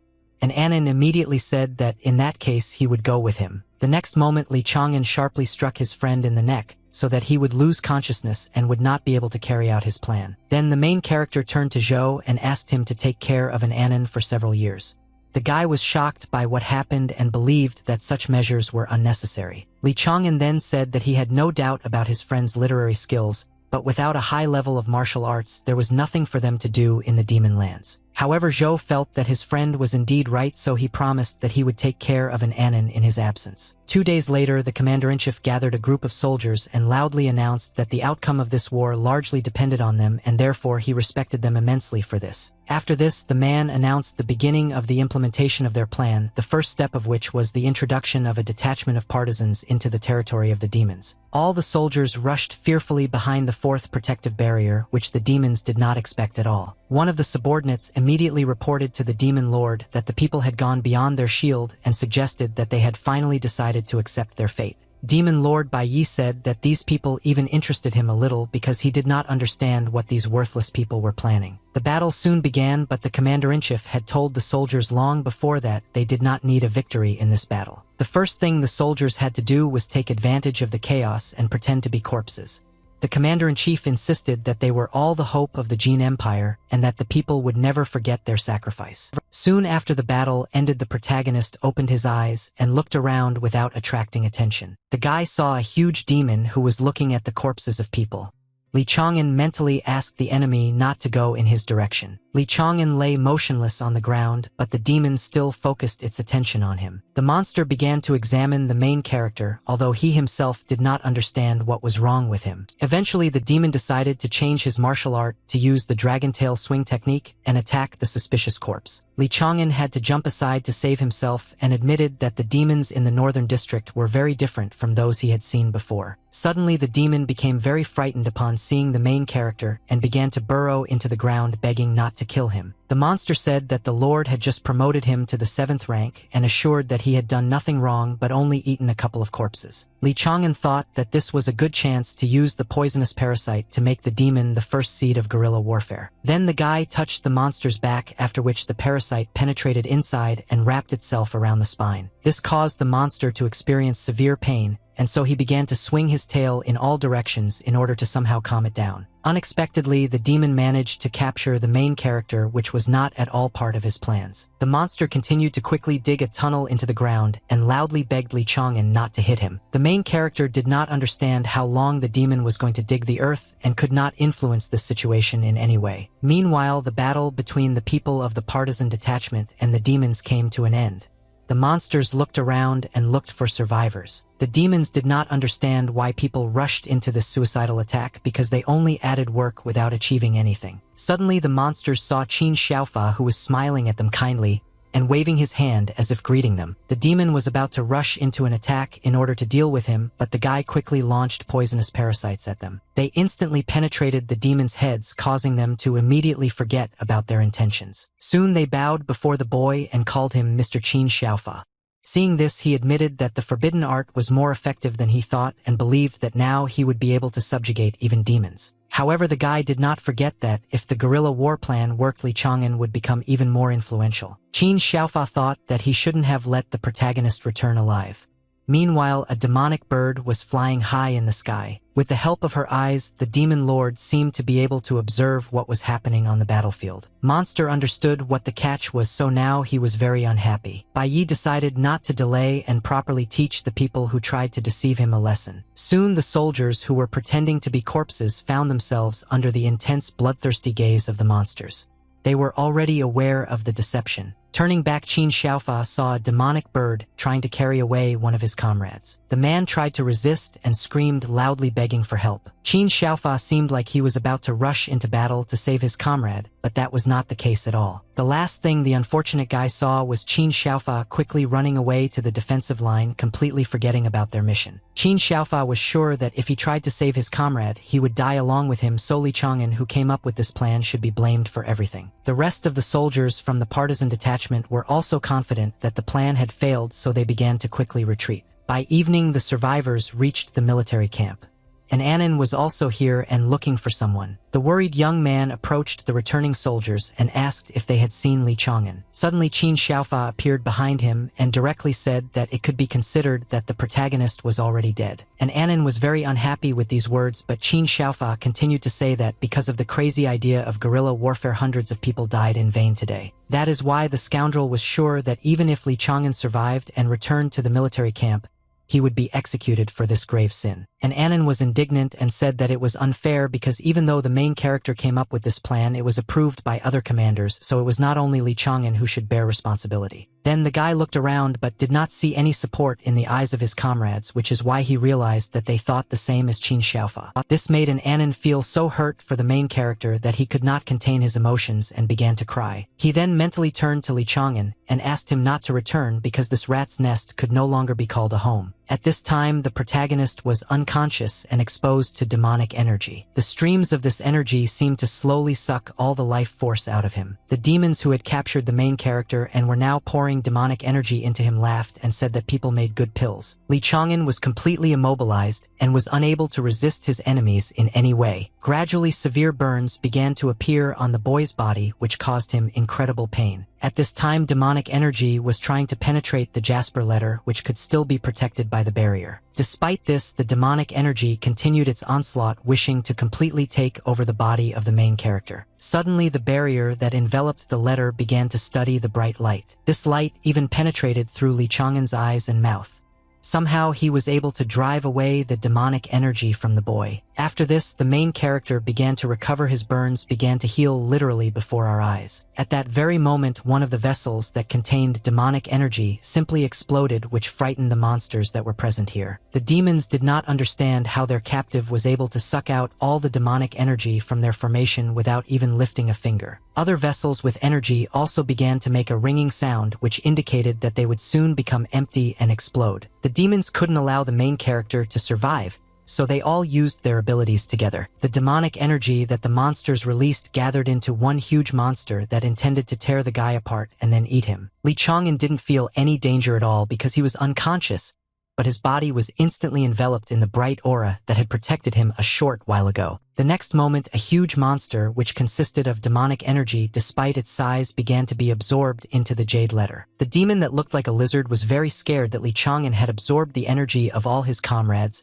and began to worry that the guy would want to eat him. Meanwhile, the human army returned to its previous tactics of deep defense. The monsters were advancing on the barrier of the fourth line of defense without rest and were already making minor progress. The commanders ordered their soldiers to spare no effort and strengthen the barrier, but many of the defenders were already almost out of chi energy. And Annan was also there and was very worried when he saw that Zhou had already returned. The guy immediately asked if his friend had found the main character, but the answer was disappointing. And Annan was very upset that nothing was known about Lee Chang'an.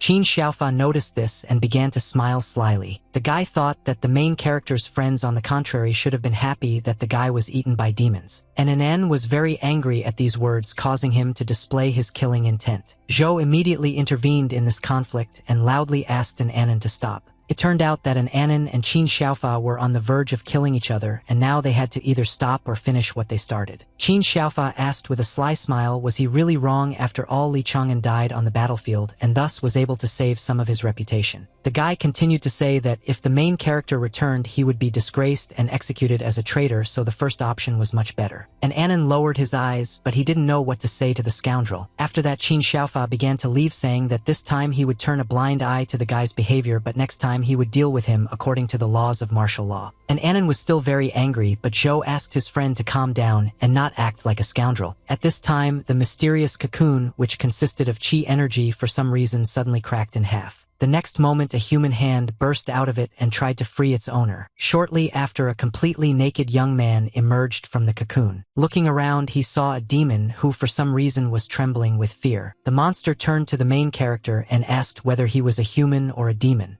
Looking at his reflection in the puddle, Lee Chang'an was very surprised because he had purple eyes. The guy realized that he was incredibly lucky because the Jasper letter was able to transform and absorb a lot of demonic energy, thanks to which his techniques and murderous intent significantly increased. Then the main character turned to the demon and asked if his name was Tuluan. The demon immediately asked where the guy got those purple eyes from, since only members of the imperial family of demons had them. Lee Chang'an understood his enemy's surprise and believed that now nothing would stop him from pretending to be a demon of the imperial family, but the guy did not have the same power over demons that the true rulers had. At this moment, the main character remembered the dark magic, so he ordered Tuluan to bow before him. He immediately carried out the order. Lee Chang'an was very surprised that he had such power, so he turned to Tuluan again and asked who he was. The monsters were very scared, so he was in no hurry to answer, which angered the main character, so he repeated the order but much louder. The demon said that he had never seen a demon like Lee Chang'an before, so he assumed that he was from the small elephant and dragon clan. Li Chang'an was happy to hear this. After this, the main character saddled the demon and ordered him to move forward because he had long wanted to look at the landscapes of the rear of the demon lands. Meanwhile, on the surface, there was absolute silence, and only a slight wind drove the sand from side to side across the lifeless expanses. Suddenly, there was a loud roar, and something seemed to start bursting out from under the ground to the surface. Li Chang'an was very happy because he felt as if he had not breathed clean air for 100 years.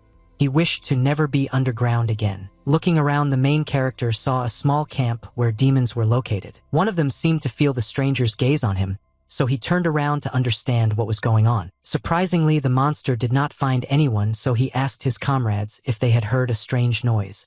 Everyone agreed that it was just the wind. Meanwhile, the main character scolded Tuluan for bringing him to the demonic bulls because they definitely would not have obeyed his will. However, the guy thought that, on the other hand, the demonic bulls were one of the strongest clans of demons, so they would definitely be useful to him. Also, the main character believed that he didn't have to deal with all the demonic bulls, so he decided to wait until it got dark and then start to slowly subdue them. Soon the sun set behind the horizon and night fell.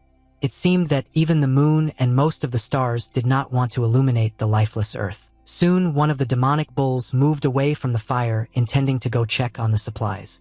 The other demons immediately understood what their comrade really meant. Soon the monster stopped and without any fear prepared to do what he came here for. At that moment, someone's voice was heard behind him calling him a thickhead bull. The demonic bull was very angry at these words, so he quickly turned around to look at this daredevil. He saw Li Chang'an, but he didn't even have time to say anything because he shoved a poisonous parasite into his mouth and said that it was a treat for him. The demonic bull was shocked by what happened, but he could not do anything because he was under the power of dark magic. The next moment, the ferocious monster obediently bowed before the protagonist and called him Lord. Li Chang'an was glad that the demon recognized him, so he asked what his name was.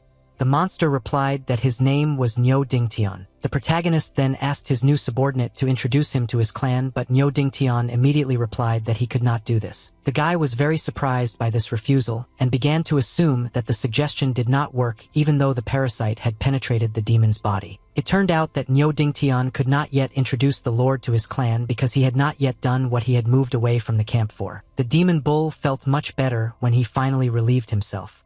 At the same time, Li Chang'an began to think that he shouldn't have wasted the poisonous parasite on this idiot. Soon after, the demonic bull asked the main character what clan he was from since he had never seen him anywhere before.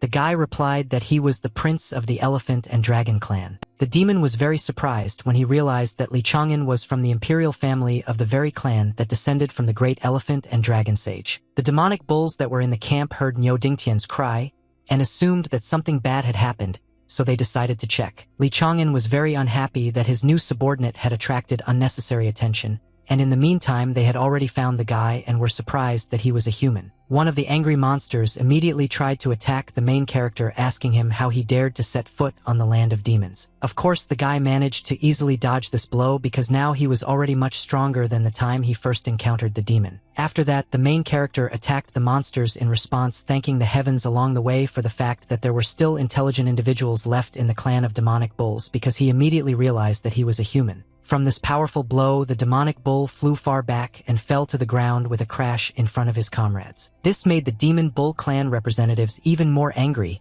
so another demon decided to try and teach Li Chang'an a lesson. The monster showed serious intentions and not with you the rage that he was ready to direct at the main character. However, very soon another enemy was defeated and thrown to the ground. Nyo Dingtian turned to the Lord and asked why he had hit another demon. Li Chang'an replied with displeasure that it was all because of Nyo Dingtian himself. Then the demonic bull turned to his comrades and said that they were mistaken because his master was definitely not some kind of pathetic person. The monster then solemnly declared that the imperial son of the Elephant and Dragon clan stood before the representatives of the demonic bull clan. Soon after, the protagonist and the demons moved to a fire that was located in a small clan camp. Li Chang'an sat and thought that he couldn't control the entire demonic bone clan with just parasites, so he needed to come up with ways to make them work for him. Then the guy turned to his subordinate and asked why the clan of demonic bulls was sent to this desert, since they also seemed to have descended from the perfect sage. Hearing this question, Nyo Dingtian for some reason could not control his emotions and began to cry. He was amazed that someone still remembered the perfect sage of the demonic bulls.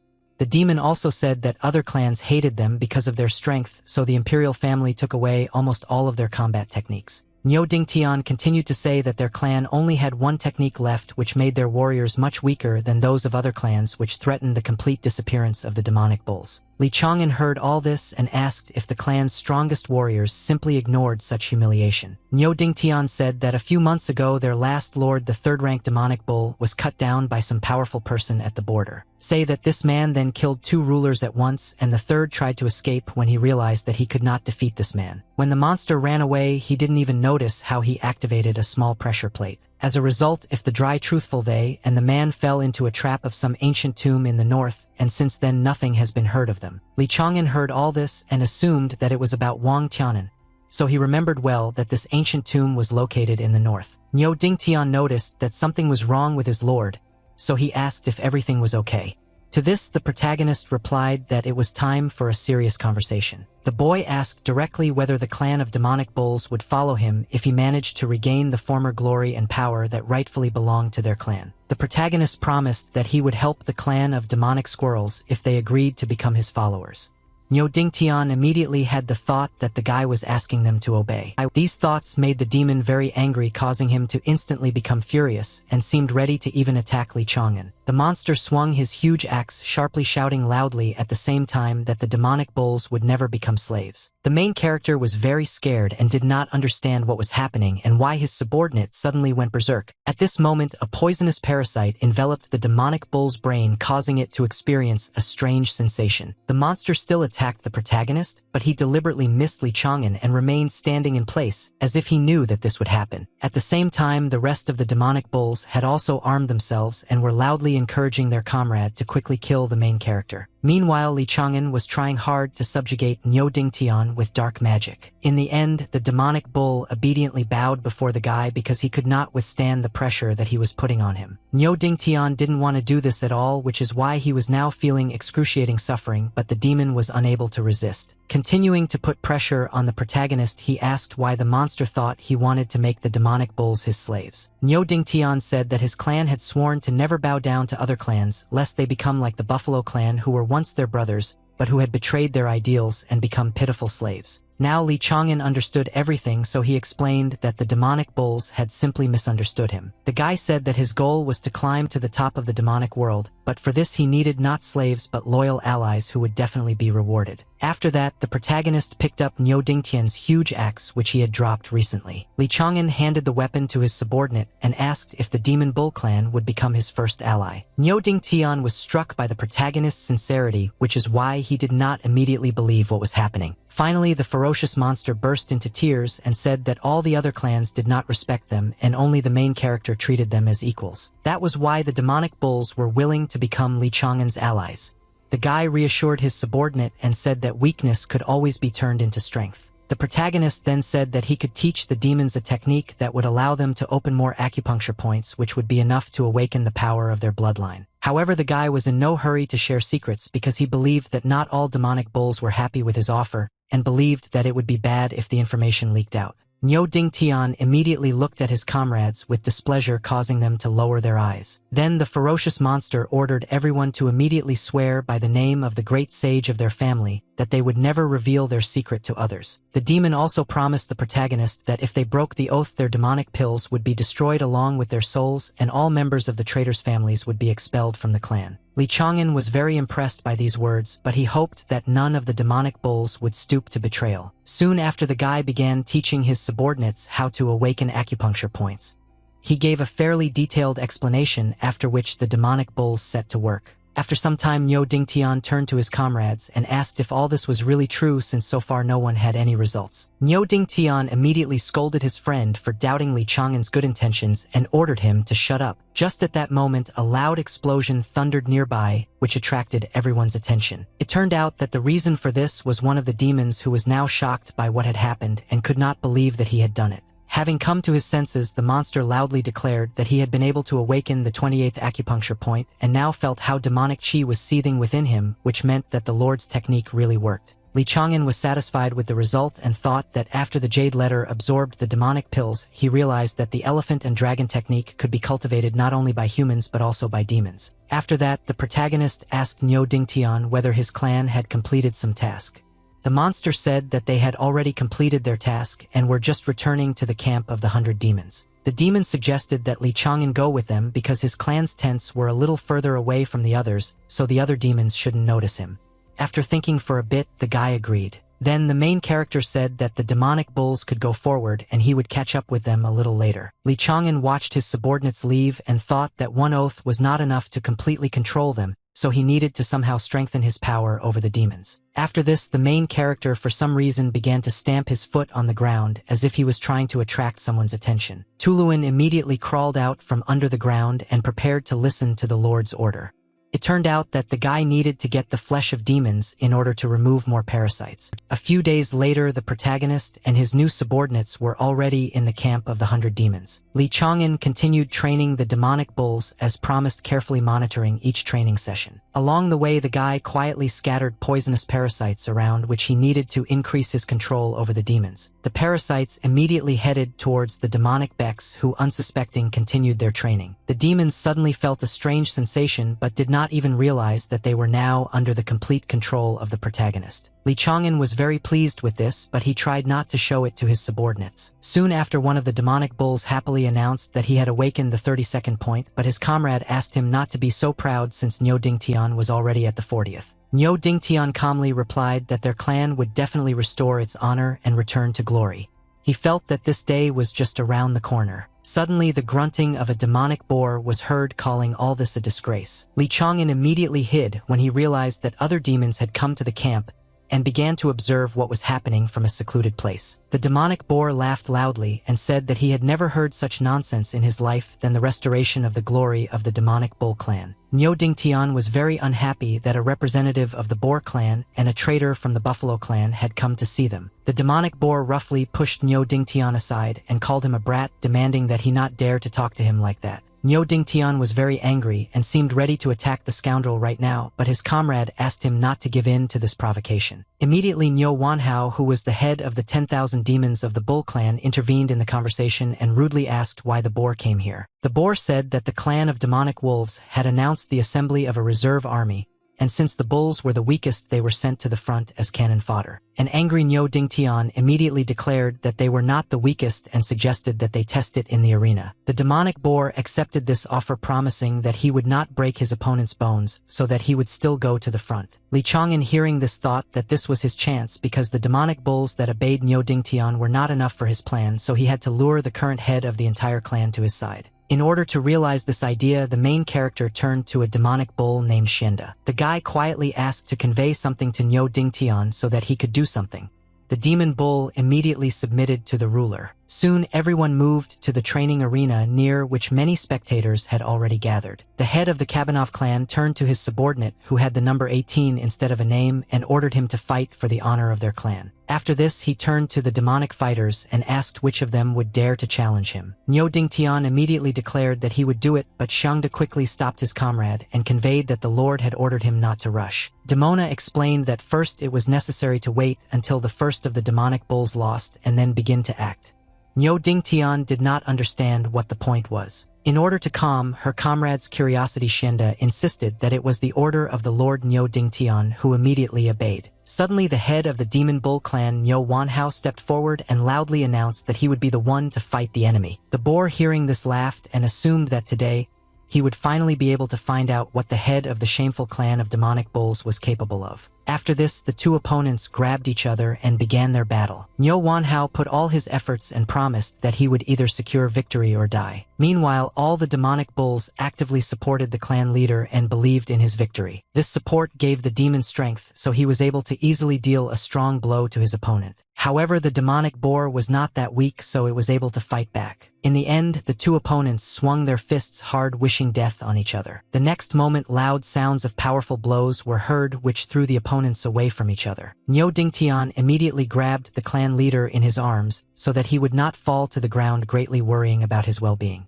After this, the demonic bull angrily turned to the head of the boar clan and declared that it was a draw, which meant that they were definitely not the weakest. The boar responded with displeasure that his subordinate had almost defeated the head of the clan of demonic bulls, although he was not even the strongest of his warriors. After this, the demonic boar armed himself and offered to have another fight, promising that this time one of the bulls would definitely go to hell. The leader of the demonic boars showed off his powerful demonic aura and asked which of the bulls would dare to fight against him. Niu Dingtian didn't hesitate to reply that he was ready to fight the villain. Xiangda, before the battle begins, remind your comrade, so that he does not forget the words of the ruler Niu Wanhao, remember everything well. The leader of the demonic boars threatened that he would not spare the life of his opponent, and after this battle he would scatter his remains throughout the camp. Niu Dingtian responded that the boar had talked too much, and then showed off his demonic chi. Without wasting any time, the demonic bull pushed off the ground with force and rushed at his opponent with lightning speed in order to defend the honor of his clan. The leader of the demonic boars was amazed by this speed because he did not expect this at all from a representative of the shameful bull clan. Niu Dingtian had already approached his opponent and, swinging a large axe, declared that he would finish off the boar right now. The boar chief was taken aback by what was happening but still tried to block Niu Dingtian's attack. Despite this, the demonic bull's blow was so strong that it caused a loud explosion. After that, Niu Dingtian calmly placed his weapon on his shoulder while calling his opponent a worthless person. The head of the demonic boars was completely defeated and couldn't even respond, so this battle was over. The demons who were watching this fight closely could not believe their eyes and did not understand where Niu Dingtian got such strength from, because the demonic bulls should have been limited to 27 acupuncture points. Meanwhile, the entire demon bull clan was incredibly happy about this victory and called Niu Dingtian the hope of their clan. Niu Wanhao turned to Xiangda with great surprise and asked how Niu Dingtian was able to defeat the enemy.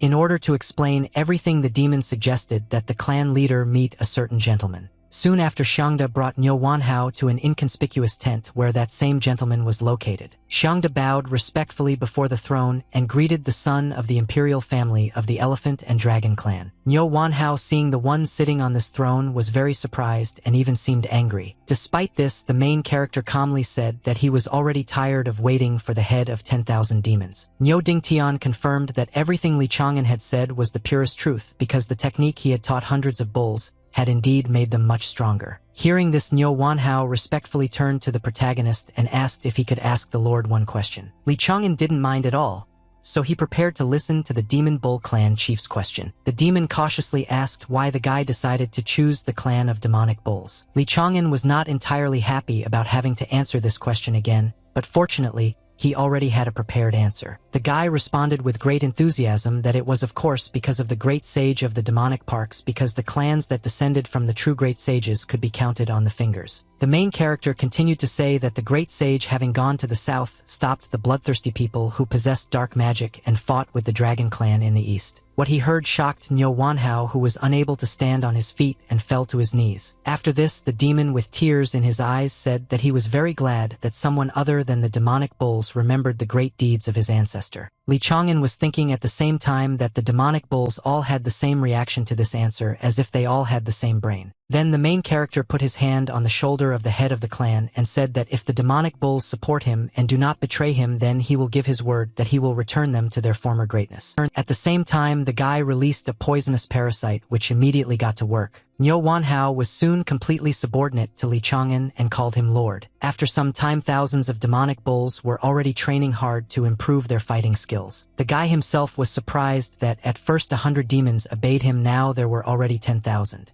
He would never have thought that he could take control of so many demons at once. Suddenly, Niu Wanhao approached the guy and asked him to look at the one he had brought. The demon said that it was another leader of the 10,000 demons of their clan who was like a brother to him and who could be trusted. Li Chang'an was very happy about this because he now had 20,000 demons under his control thanks to the fact that he controlled their leaders. The protagonist praised Niu Wanhao for his good work.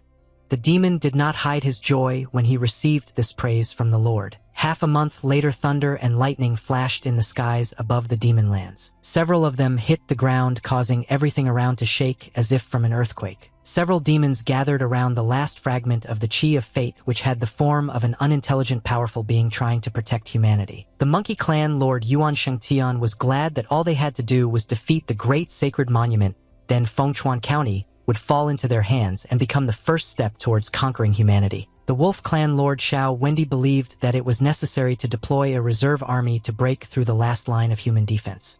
The demon was ready to send his soldiers to the front, but they also had the responsibility of preserving the sacred stone. Bai Yi said that these were all trifles and there was no point in talking about something that had already been decided.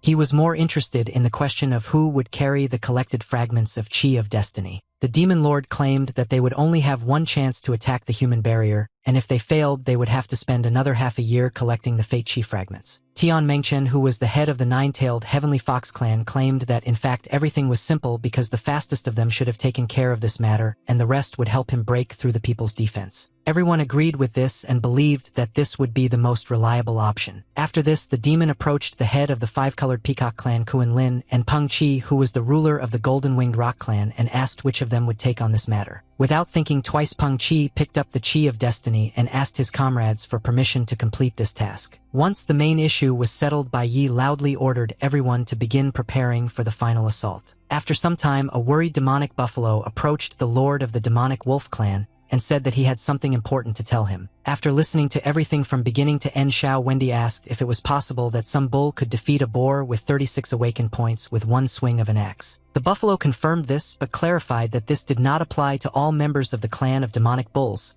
since their commander of 10,000 demons could not cope even with an ordinary warrior boar. The demonic wolf immediately thought that a certain bull had revealed the power of the great sage bull's bloodline, which could not be simply ignored. That was why Xiao Wendi ordered his subordinate to convey that the demon bull clan should go north and protect the demon sacred stone. Meanwhile, the battle continued on the battlefield.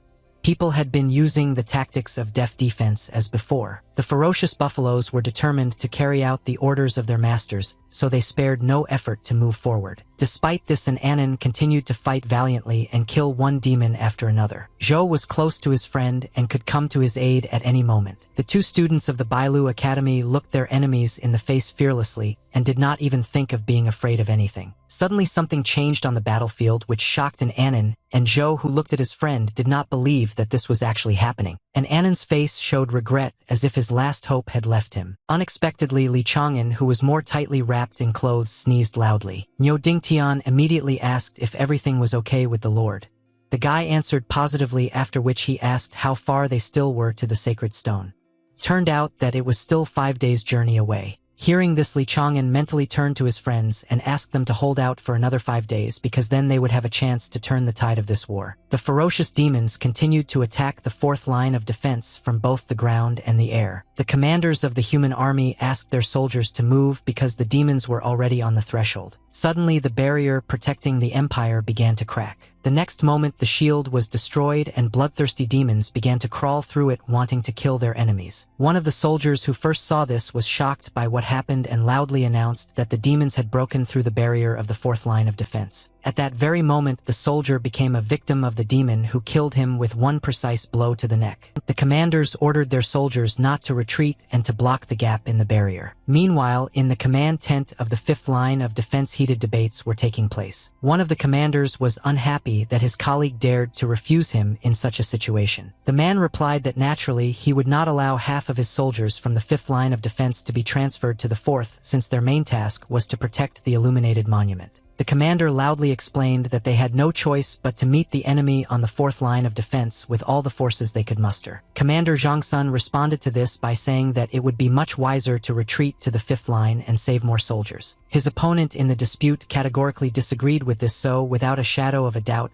he demonstrated his strength by breaking a wooden table in the process. He then went on to say in a serious voice that by saving all these people, they would no longer be able to wash away their sins, and in the end all this would not matter if they were defeated. The man continued to say that because of their incompetence, the empire had already lost Fengchuan County, which meant that there was nothing to stop the demons from moving further south. Finally, one of the commanders could not stand it any longer and asked in a serious voice to convey his order to transfer his troops to the front lines. All those present were very surprised by this and quickly recovered from the surprise and began to carry out the order. Meanwhile, on the fourth line of defense, the protective barrier continued to perform its function, but this did not make things any easier for the soldier. An Anon almost became a victim of another ferocious demon, but his comrade, who came to his aid in time, was able to kill the enemy. Zhou asked that his friend not die because he would not be able to explain this to Li Chang'an.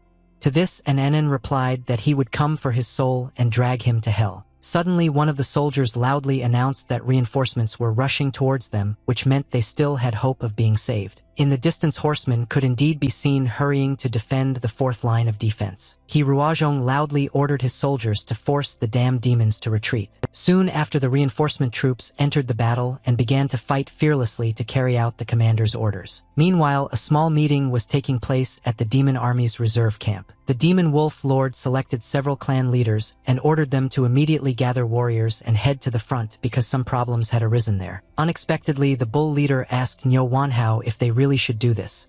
To this, the demonic bull simply asked that his comrade remember what the Lord said. The leader of the demonic bulls immediately remembered their recent conversation. That day, Niu Wanhao said that there were about 290,000 demonic bulls left in the rear, and if they did not have time to properly master the techniques, many of them would not return from the battlefield. Hearing this, Li Chang'an realized that the demons were planning to gather forces for the final attack, so he needed to use the Bull clan now to stop the demon armada. The guy began to worry that this way he would gain the trust of the demonic bulls, but he quickly dismissed these thoughts because he was a man and had to do everything for the victory of humanity. Suddenly, Niu Wanhao approached the main character and asked what they should do in this situation. Li Chang'an replied that the Demon Bull clan really couldn't be on the front lines right now, so they had to make sure that the blame for violating the order didn't fall on their shoulders. Now the demonic bull remembered that the first thing to do was to unite the weak clans that they were trying to send to the front as cannon fodder and let them understand that they could resist. That is why the demon loudly declared that every time the wolf clan sent them to war as cannon fodder, he had the thought that the wolves were simply afraid of them. The Sea Serpent clan representative agreed with this and believed that the wolf clan simply wanted to wipe them off the face of the earth because they were afraid that one day their clans would surpass the wolves. The ferocious demonic wolf was very angry at these words and intended to teach the impudent ones a lesson right away. At this moment, the demonic bull remembered the second step, which was to escalate the conflict to the point of slaughter. Li Chang'an believed that if they provoked a riot, the Bull clan would be freed from the fate of being cannon fodder. Meanwhile, the demonic wolf had already taken out a knife and insisted that this was an order from the Great Wolf clan that everyone had to obey. Suddenly, the demonic bull deliberately ran into the knife and wounded itself, which discouraged the wolf. Niu Wanhao and the demonic sea serpent were very surprised by what happened and did not even understand what all this would lead to. At the same time, the wounded demonic bull was pleased and asked everyone to pay attention to what had happened. He said that not only did the wolves not send members of their tribe to the front lines, but they also bullied the lower clans. These words caused discontent among everyone present, who now wanted to teach the clan of demonic wolves a lesson, which is why its representative began to become very nervous. The representatives of the lower clans began to loudly declare that their lives were also valuable, and they did not want to simply endure all this and die on the battlefield. Soon news of the 5 million demon reserve armies rising in the camp reached Yuan Shengtian. He believed that without a reserve army they would not be able to break through further, so it was necessary to order the demons on the front lines to retreat. The subordinate immediately ran to carry out the order. This order reached the front lines very quickly, so the demons began to retreat in a hurry despite the minor successes. People were very surprised by this. As soon as everyone came to their senses, the soldiers realized that the first victory of humanity over the demons had just happened, and they were extremely happy about it. And Annan was very surprised by what happened and believed that the demon would not retreat without a good reason, which meant that they had some problems in the rear. The boy soon suggested that the cause of these problems could be Li Chang'an, who most likely did not die. Meanwhile, the demonic bulls had already arrived at the demon's camp near the sacred stone. Niu Wanhao was not very happy to be here, since he already suspected why he was ordered to come here. Not long before this, he turned to the main character and asked if he would go with them, to which he received a positive answer. Li Chang'an explained that if he appeared near the sacred stone, the others would learn of the alliance between the Demon Bull clan and the Elephant and Dragon clan. Then the girl told about what Niu Wanhao, as the head of the clan, should definitely remember. The protagonist said that Niu Dingtian had incredible talent, and the future of the demonic bull clans depended largely on how far he could go in his cultivation. Niu Wanhao realized that he had to protect his comrade by any means necessary and promised that he would do so. After this, the main character fearlessly jumped off a high cliff and set off on his journey so as not to endanger the clan of demonic bulls. Li Chang'an was confident that he would soon meet the demonic bulls again. Niu Wanhao immediately ran to the edge of the cliff to make sure that the Lord was okay. Finally, the demonic bull wished the main character to take care of himself. Li Chang'an no longer heard this wish because he was deep underground. The guy sat on Tuluan and thought that if he destroyed the sacred stone, he could put an end to this war, but he had to do this job alone. Meanwhile, the demonic wolf approached the fifth guard of the demonic bull clan and told them that the emperor had ordered them to leave the wolf clan's domain and begin guarding the inner circle. Xiangda immediately found it strange that their clan was suddenly transferred to guard the inner circle. He did not believe a single word of the wolf and thought that it was some kind of trap. Niu Wanhao understood this but said that they were alone now, so if they disobeyed the order they would be executed on the spot, so they would have to obey. The clan leader then ordered that everyone else be warned to be ready to flee at any moment. He also insisted that Niu Dingtian had to be protected at all costs. Soon after, Wolf Clan Lord Xiao Wendi was informed that the reserve army of bulls had already arrived. Xiao Wendi didn't respond to this, but from his bloodthirsty gaze it was clear that he was planning something bad. The clan leader loudly called out to the bull named Niu Dingtian and ordered him to get out of line immediately. The demon bull clan leaders were very surprised that Xiao Wendi had called Niu Dingtian and were already beginning to anticipate something was wrong. The demonic wolf realized that he would not achieve what he wanted in a good way, so he prepared to provide more convincing arguments. Showing his demonic energy, he loudly threatened that if Niu Dingtian did not come out to him immediately, he would kill every bull that came here. Niu Wanhao immediately declared that even the Wolf Lord could not allow himself to kill warriors indiscriminately because such an act would inevitably result in punishment. The next moment, the demonic wolf attacked the head of the bull clan for doubting the correctness of his orders. Niu Wanhao flew back and fell to the ground, causing alarm among the other demonic bulls. Next, Xiao Wendi asked if the bulls still didn't understand what situation they were in because no one would know what happened here because they would all be dead.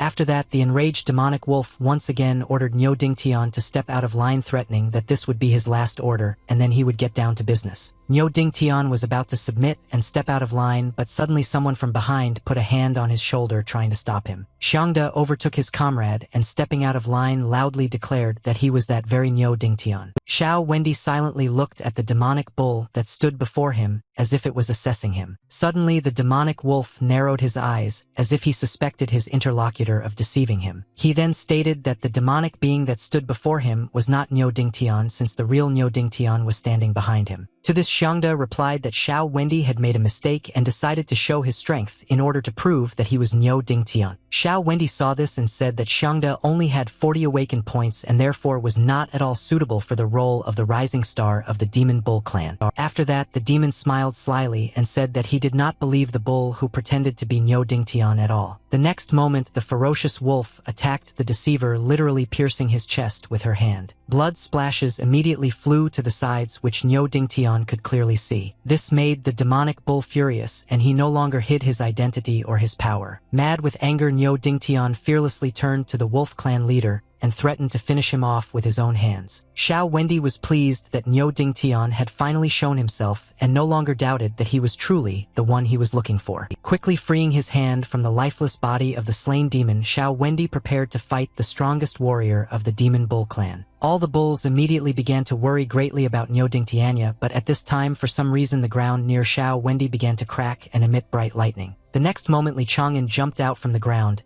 and was about to attack the demonic wolf, but the latter managed to jump aside in time. Xiao Wendi immediately forgot loudly and notified all the demonic wolves that a betrayal had occurred. Hearing this, the commanders ordered all their subordinates to surround the demonic bulls and not allow any of them to escape. At the same time, the demon army began its final assault on the fourth line of defense.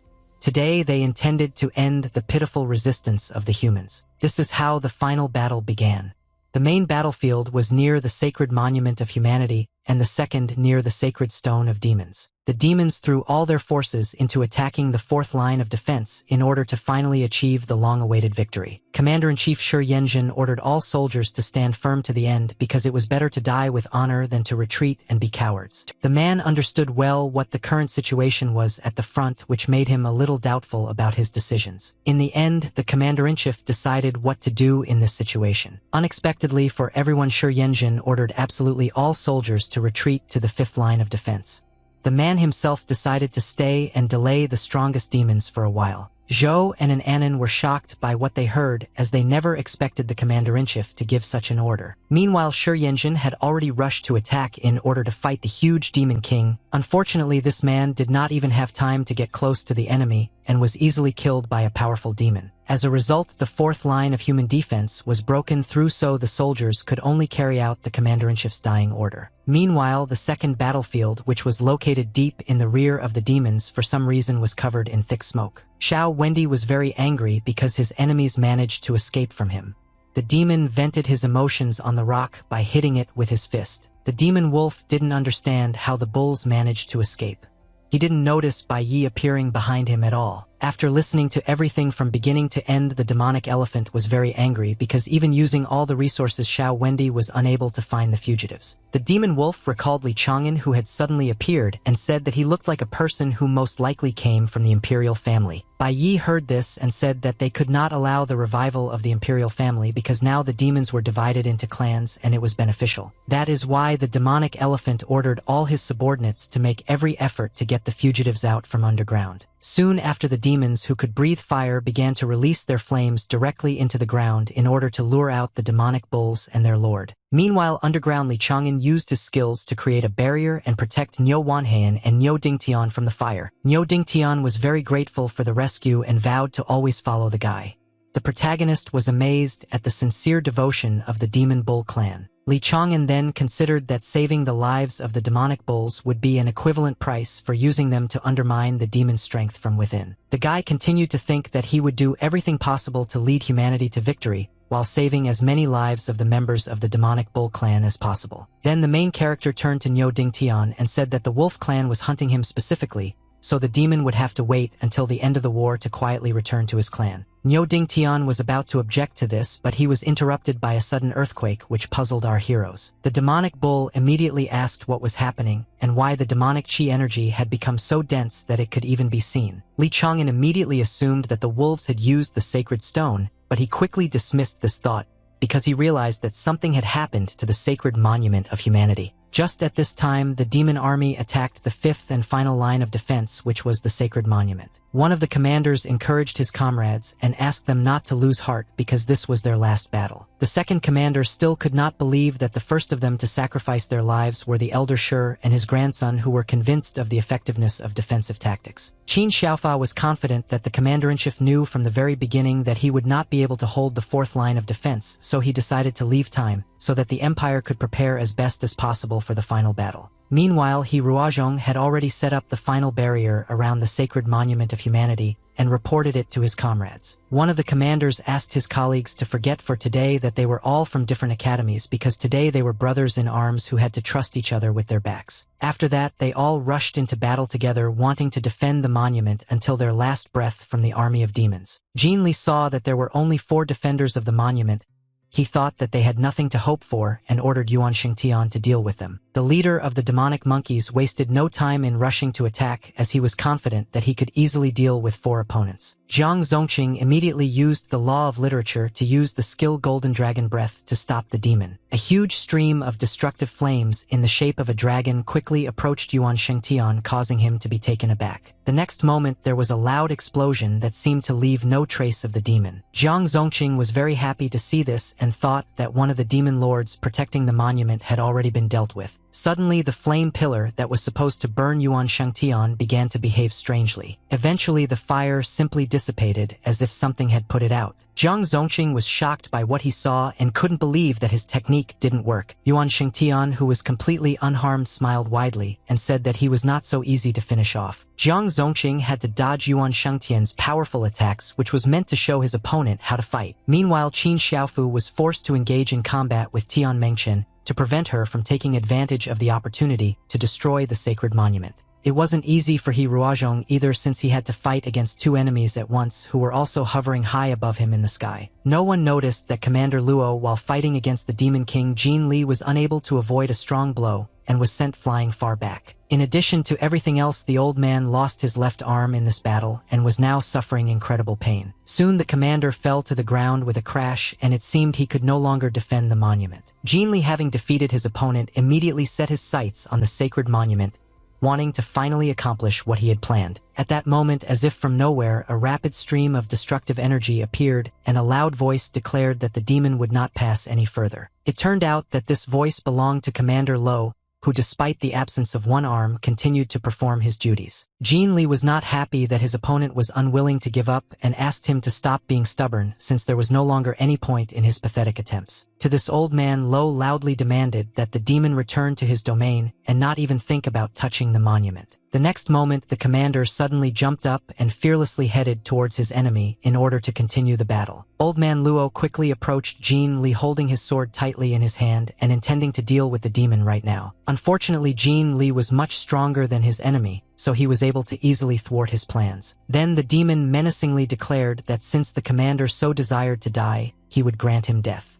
Old man Lo did not expect such an outcome at all. The next moment, the demonic lion roared loudly, putting all its strength into it, causing a powerful sound wave to spread around. This roar easily made the earth shake as if from an earthquake. Despite this, Jin Lee continued to roar, wanting to finally defeat his opponent with a loud sound. Even Tian Mengchen had to cover her ears to avoid being deafened by the loud sound. She was very unhappy that her comrade used this skill. When it was all over, old man Lo fell to his knees exhausted and dropped his weapon.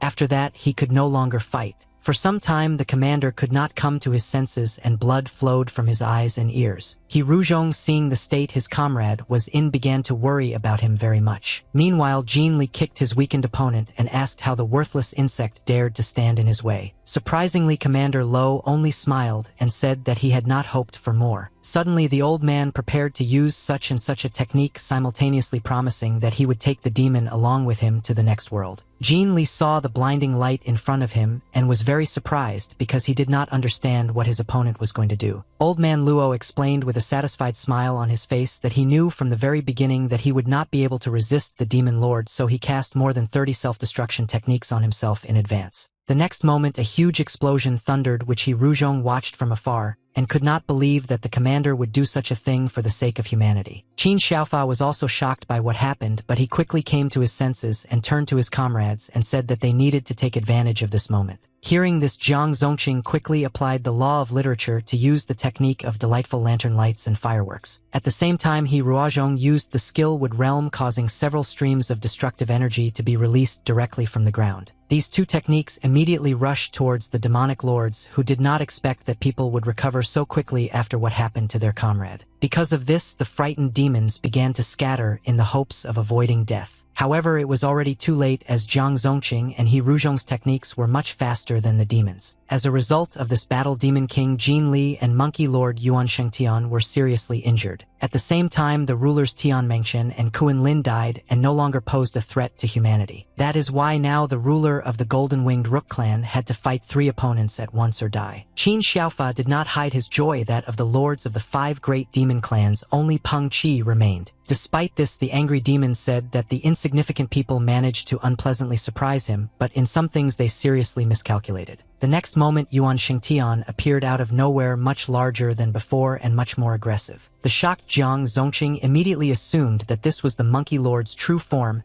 and He Ruozhong noticed that their opponent had significantly raised his rank. Without thinking twice, Qin Xiaofa ordered his comrades to retreat immediately because he had read that even the 3 of them would not be able to deal with him. Unfortunately, it was too late because Yuan Shengtian, maddened with anger, had already swung his weapon and sent a destructive stream of energy at our heroes. When the dust settled, Qin Xiaofa was horrified to discover that his comrades had already died. Meanwhile, the demon monkey lord loudly addressed Peng Qi and said that the barrier had disappeared, and now it was his turn to contribute to the victory. Without wasting any time, the lord of the Golden-Winged Rook clan rushed towards the sacred monument, which was now completely defenseless. Choosing the right moment, the demonic bird used its abilities to direct a stream of energy at its target. The sacred monument of humanity resisted the demon's attack for a long time, but it could not continue for long. Eventually, the monument could not withstand it and began to quickly crack and resist Peng Qi's attack. At that very moment, a colossal charge of energy shot into the sky, which marked the final victory of the demons over people. Xiao Wendi was very happy to see this because he thought that Jin Li and the rest of his comrades had completed their task. The demonic wolf could not contain his joy that the sacred monument of the people was destroyed, because in that case, the sacred stone of the demons was about to cover the entire battlefield. Suddenly, the main character appeared behind the demonic lords, jumping out from underground to interrupt the celebration of his enemies. Xiao Wendy and Bai Yi immediately turned around and saw Li Chang'an, who was already preparing his attack. Without wasting any time, the boy used the skill Thunder Cutting the Sky in order to demonstrate to the demon the seriousness of his intentions. At that very moment, lightning struck the ground, but the demonic lords managed to jump aside in time. Then the angry Xiao Wendy warned that this was the same demon who saved the demonic bulls.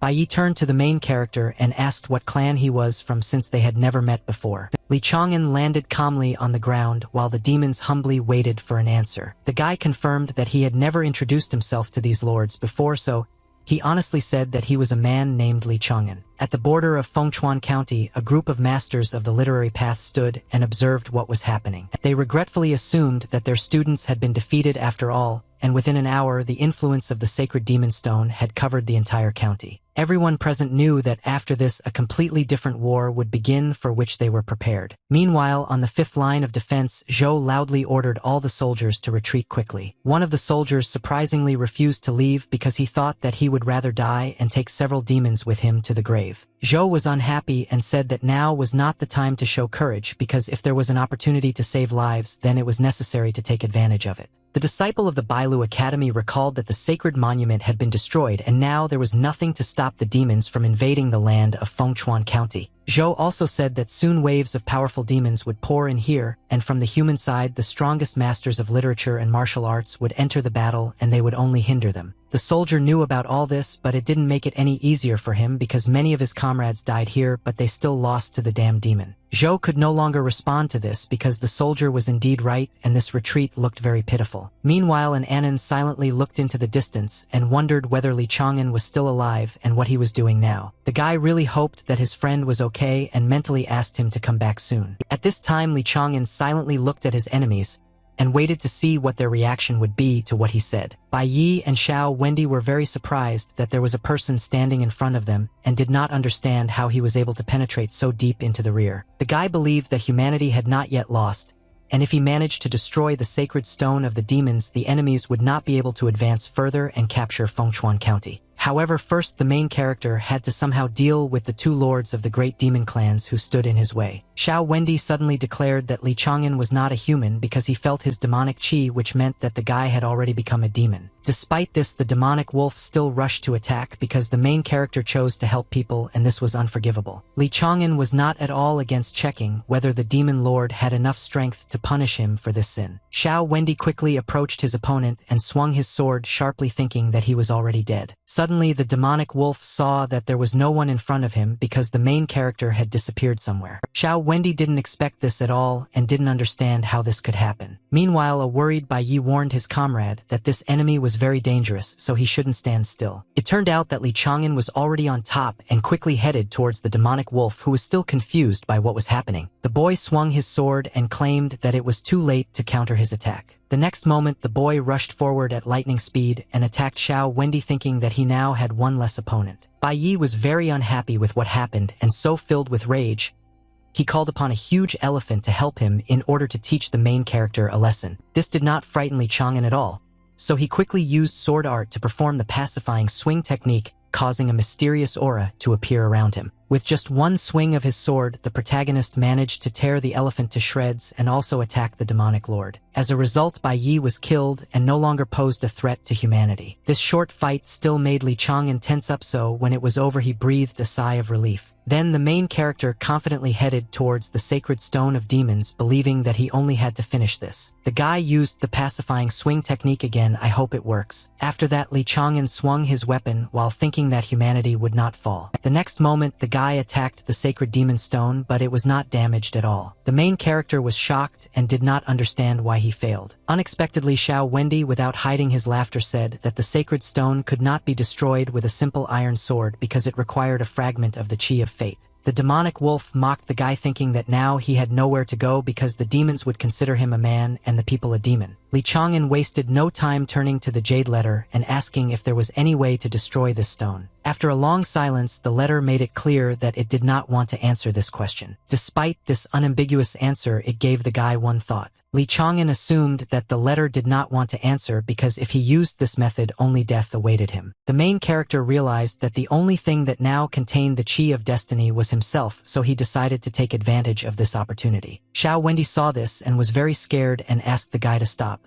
The demon could not believe that his enemy was the owner of the Xiantian body. In order to pacify the demonic wolf and silence it, Li Chang'an suddenly thrust his weapon straight into it, instantly killing his opponent. The guy believed that even if he couldn't destroy the sacred stone now, he had already finished off 2 great demon lords, which would certainly make his comrades' work easier. Then the main character looked at his heart filled with chi energy and began to regret that he could not enjoy the second chance given by heaven for long, and now he would have to die again. Without thinking twice, the guy swung his sword sharply and prepared to attack the sacred stone of the demons again. Before this, the main character mentally asked for forgiveness from all his acquaintances and friends, as well as from the master for the fact that his student turned out to be so useless. The guy also threatened that he would appear to the worthless officials and the commander of the empire in their dreams every day, and sooner or later, he would drag them with him to hell. The next moment, there was a huge explosion which was probably clearly visible to both the demon and the people. Of course, after that, the influence of the demonic stone began to weaken until eventually the bequeathed energy that enveloped Fengchuan County dissipated. As a result, nothing remained of the sacred stone of the demons. At the same time, Li Chang'an, who had been badly damaged by the explosion, was now lying helplessly on the ground. The main character was still conscious, but due to the wounds he had received, his strength was quickly leaving him. The Jasper letter and both palaces of literature suffered greatly because of the boy's zeal to save humanity. In the end, Li Chang'an could no longer resist his fate and slowly closed his eyes. At that very moment, the teachers of the academies saw a bright flash on the horizon which became a signal that something irreparable had happened. Everyone immediately realized that this was a heavenly vision of the death of the owner of the sacred body of Xiantian, and therefore could not contain their surprise. One of the shocked teachers immediately asked which academy was so stupid as to allow such a talent to join the battle. In order to find out who exactly died, the man quickly opened a list of sages who could answer this question. What they saw shocked everyone. The teachers simply refused to believe that it was true. Everyone watched indifferently as Li Taibai's name disappeared from the list along with his literary works. Soon after, the same fate befell the name Qing Lian, which was simply impossible. However, one of the teachers suggested that Li Taibai and Qing Lian were the same person who had just died. The sages could not believe that the man who was destined to become the next saint sacrificed himself in order to destroy the sacred stone of the demons. The teachers of the academies believed that they would never make up for this loss, so they were very angry with the demons and wanted their complete destruction. Despite the destruction of the sacred monument and the sacred stone, strong warriors from both sides were still unable to enter the battlefield, which played into the hands of the people. Yuan Shengtian, assured that there was still half a month left before the blessing of the sacred stone, disappeared, so all the demons had to continue their attack and turn these lands into a scorched wasteland. At the same time, Qin Xiaofa ordered the soldiers to protect the fragments of the sacred monument and prevent the demons from reaching them. Both commanders of the hostile armies loudly declared that they could not give in to their enemy now. The battle continued for a long time, due to which the battlefield became increasingly covered with lifeless bodies of demons and people. Meanwhile, one of the demons quickly made his way through the underground tunnel because he was very afraid of not making it in time. Niu Dingtian turned to Xiangda with an excited voice and asked if everything was okay with the Lord. Xiangda replied with regret that the main character couldn't have been okay given his serious injuries. Despite this, the demonic bull was still glad that they arrived in time, thanks to which the wolves did not have time to tear the ruler apart. Niu Dingtian then said that Li Chang'an had kept his promise, so they also could not betray his trust. Xiangda agreed with this and decided to give the boy the medicine that the clan leader had given him. The demonic bull had not yet had time to do anything, but suddenly he saw something that shocked him. Suddenly, the protagonist's wounds began to emit a bright light. The demons did not understand what was happening and even assumed that their eyes were deceiving them. Niu Dingtian couldn't bring himself to admit that the Lord's wounds had mysteriously begun to heal and his lost limbs were being restored. Very soon, the restoration process was almost complete and the required amount of literary qi, had flowed into Li Chang'an's body. Meanwhile, one of the demons reported to the Lord that reinforcements in the form of 7 million demons that the king had sent had arrived. Yuan Shengtian was very happy to hear this news because he had already thought that they would have to give up this fragment of the monument, but now it was time to fight back against the people. The head of the monkey clan then spoke loudly to his soldiers and declared that Li Taibai's sacrifice would not change anything, and that today they would crush the army of the damned insects. Soon after, Yuan Shengtian reached the first fragment of the destroyed sacred monument of humanity. Immediately, several soldiers appeared in front of the demon who were determined to protect this fragment at the cost of their lives. Yuan Shengtian wasted no time in swinging his weapon, asking as he went along whether the people really thought they could stop him. One of the soldiers was already preparing to repel the demon's attack, not at all hoping for success, but suddenly a mysterious man appeared in front of him. It turned out that this person was Li Chang'an, who was able to easily stop Yuan Shengtian's strike.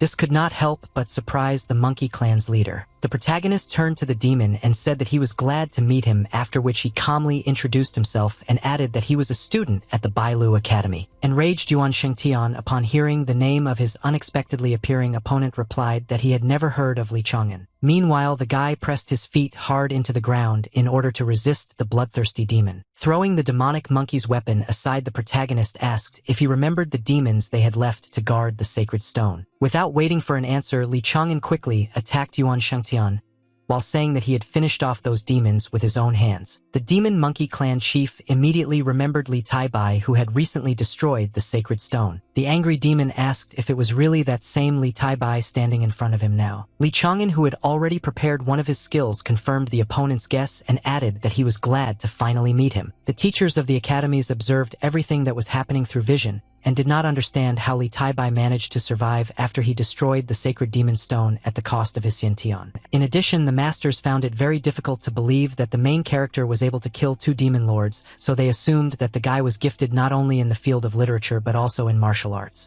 One of the masters congratulated his colleague on the fact that the Bailu Academy had snatched a true genius for itself.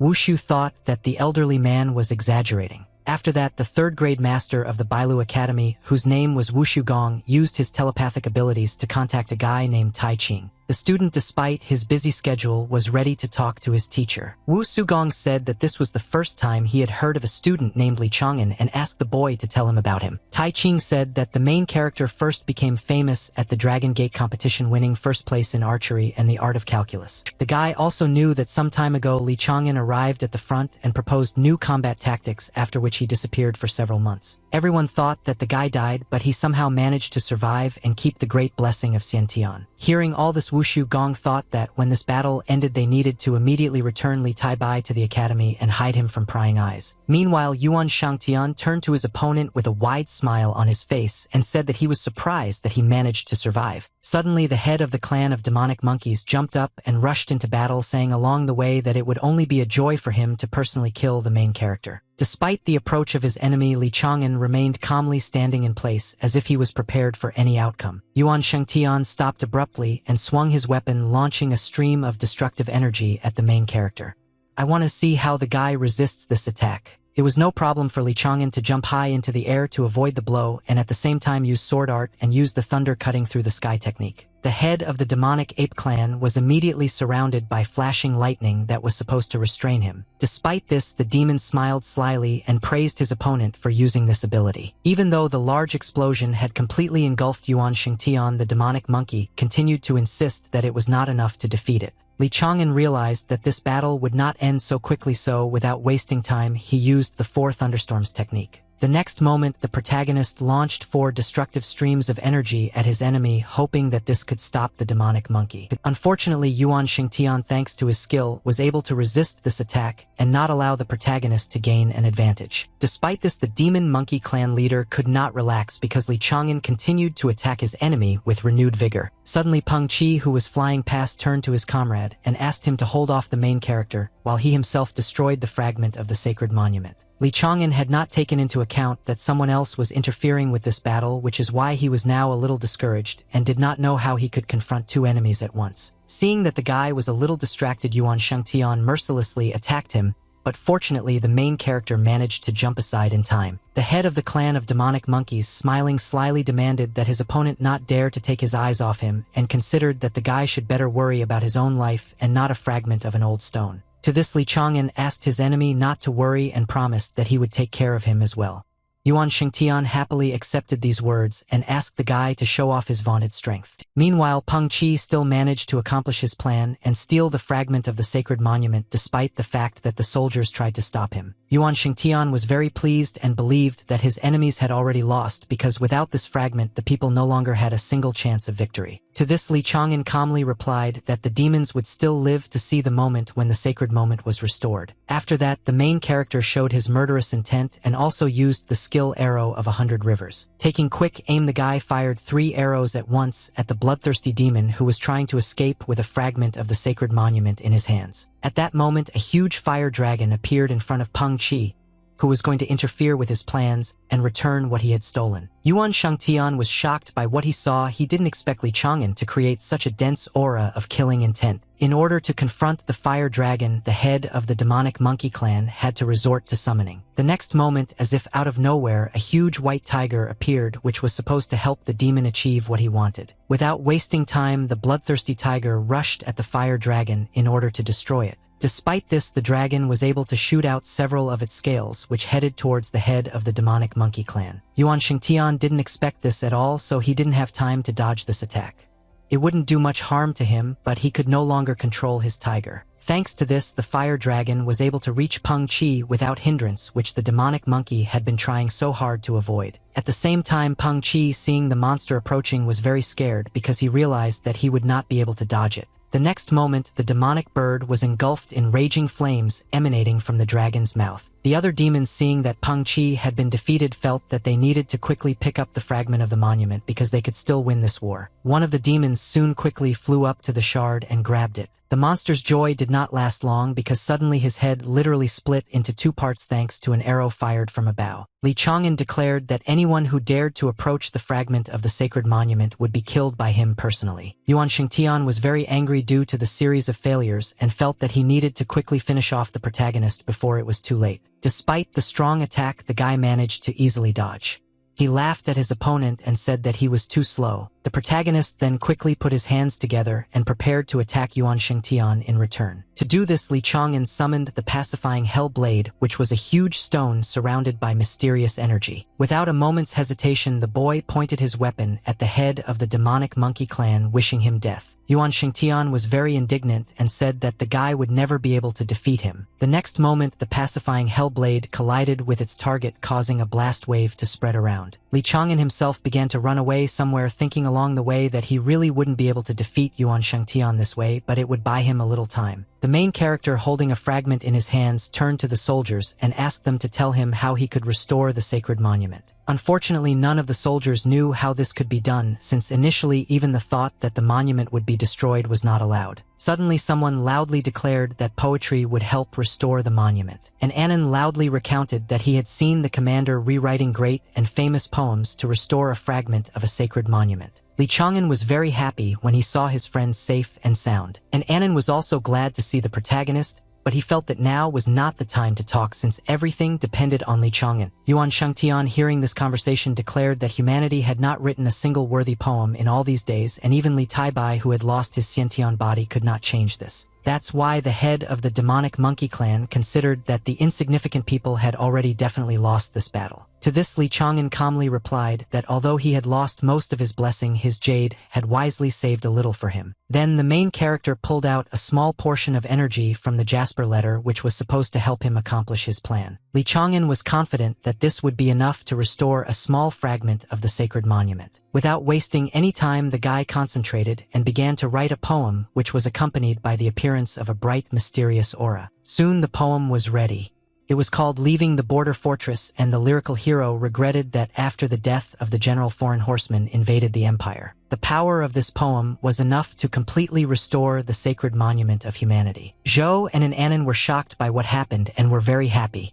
At the same time, Yuan Shengtian was not happy at all. Li Chang'an addressed his enemy and said that he could deny reality as much as he wanted, but humanity had won this battle. After the sacred monument was restored, its aura immediately began to influence all the demons in the area. Even Yuan Shangtian felt how quickly he was losing his former strength, which frightened him greatly. Soon after the monument was completely restored and all the demons were defeated, the soldiers could not contain their emotions and loudly rejoiced that they had managed to defeat the demons. Meanwhile, an Anon hugged the protagonist with tears in his eyes and said that he always believed in him. The boy then asked with displeasure why Li Chang'an had done such a stupid thing and sacrificed his innate blessing from heaven. The protagonist replied with a smile that it was a small sacrifice since he possessed only a part of the true heavenly blessing. Suddenly an Anon had a thought, so he asked if his friend was from Lin County.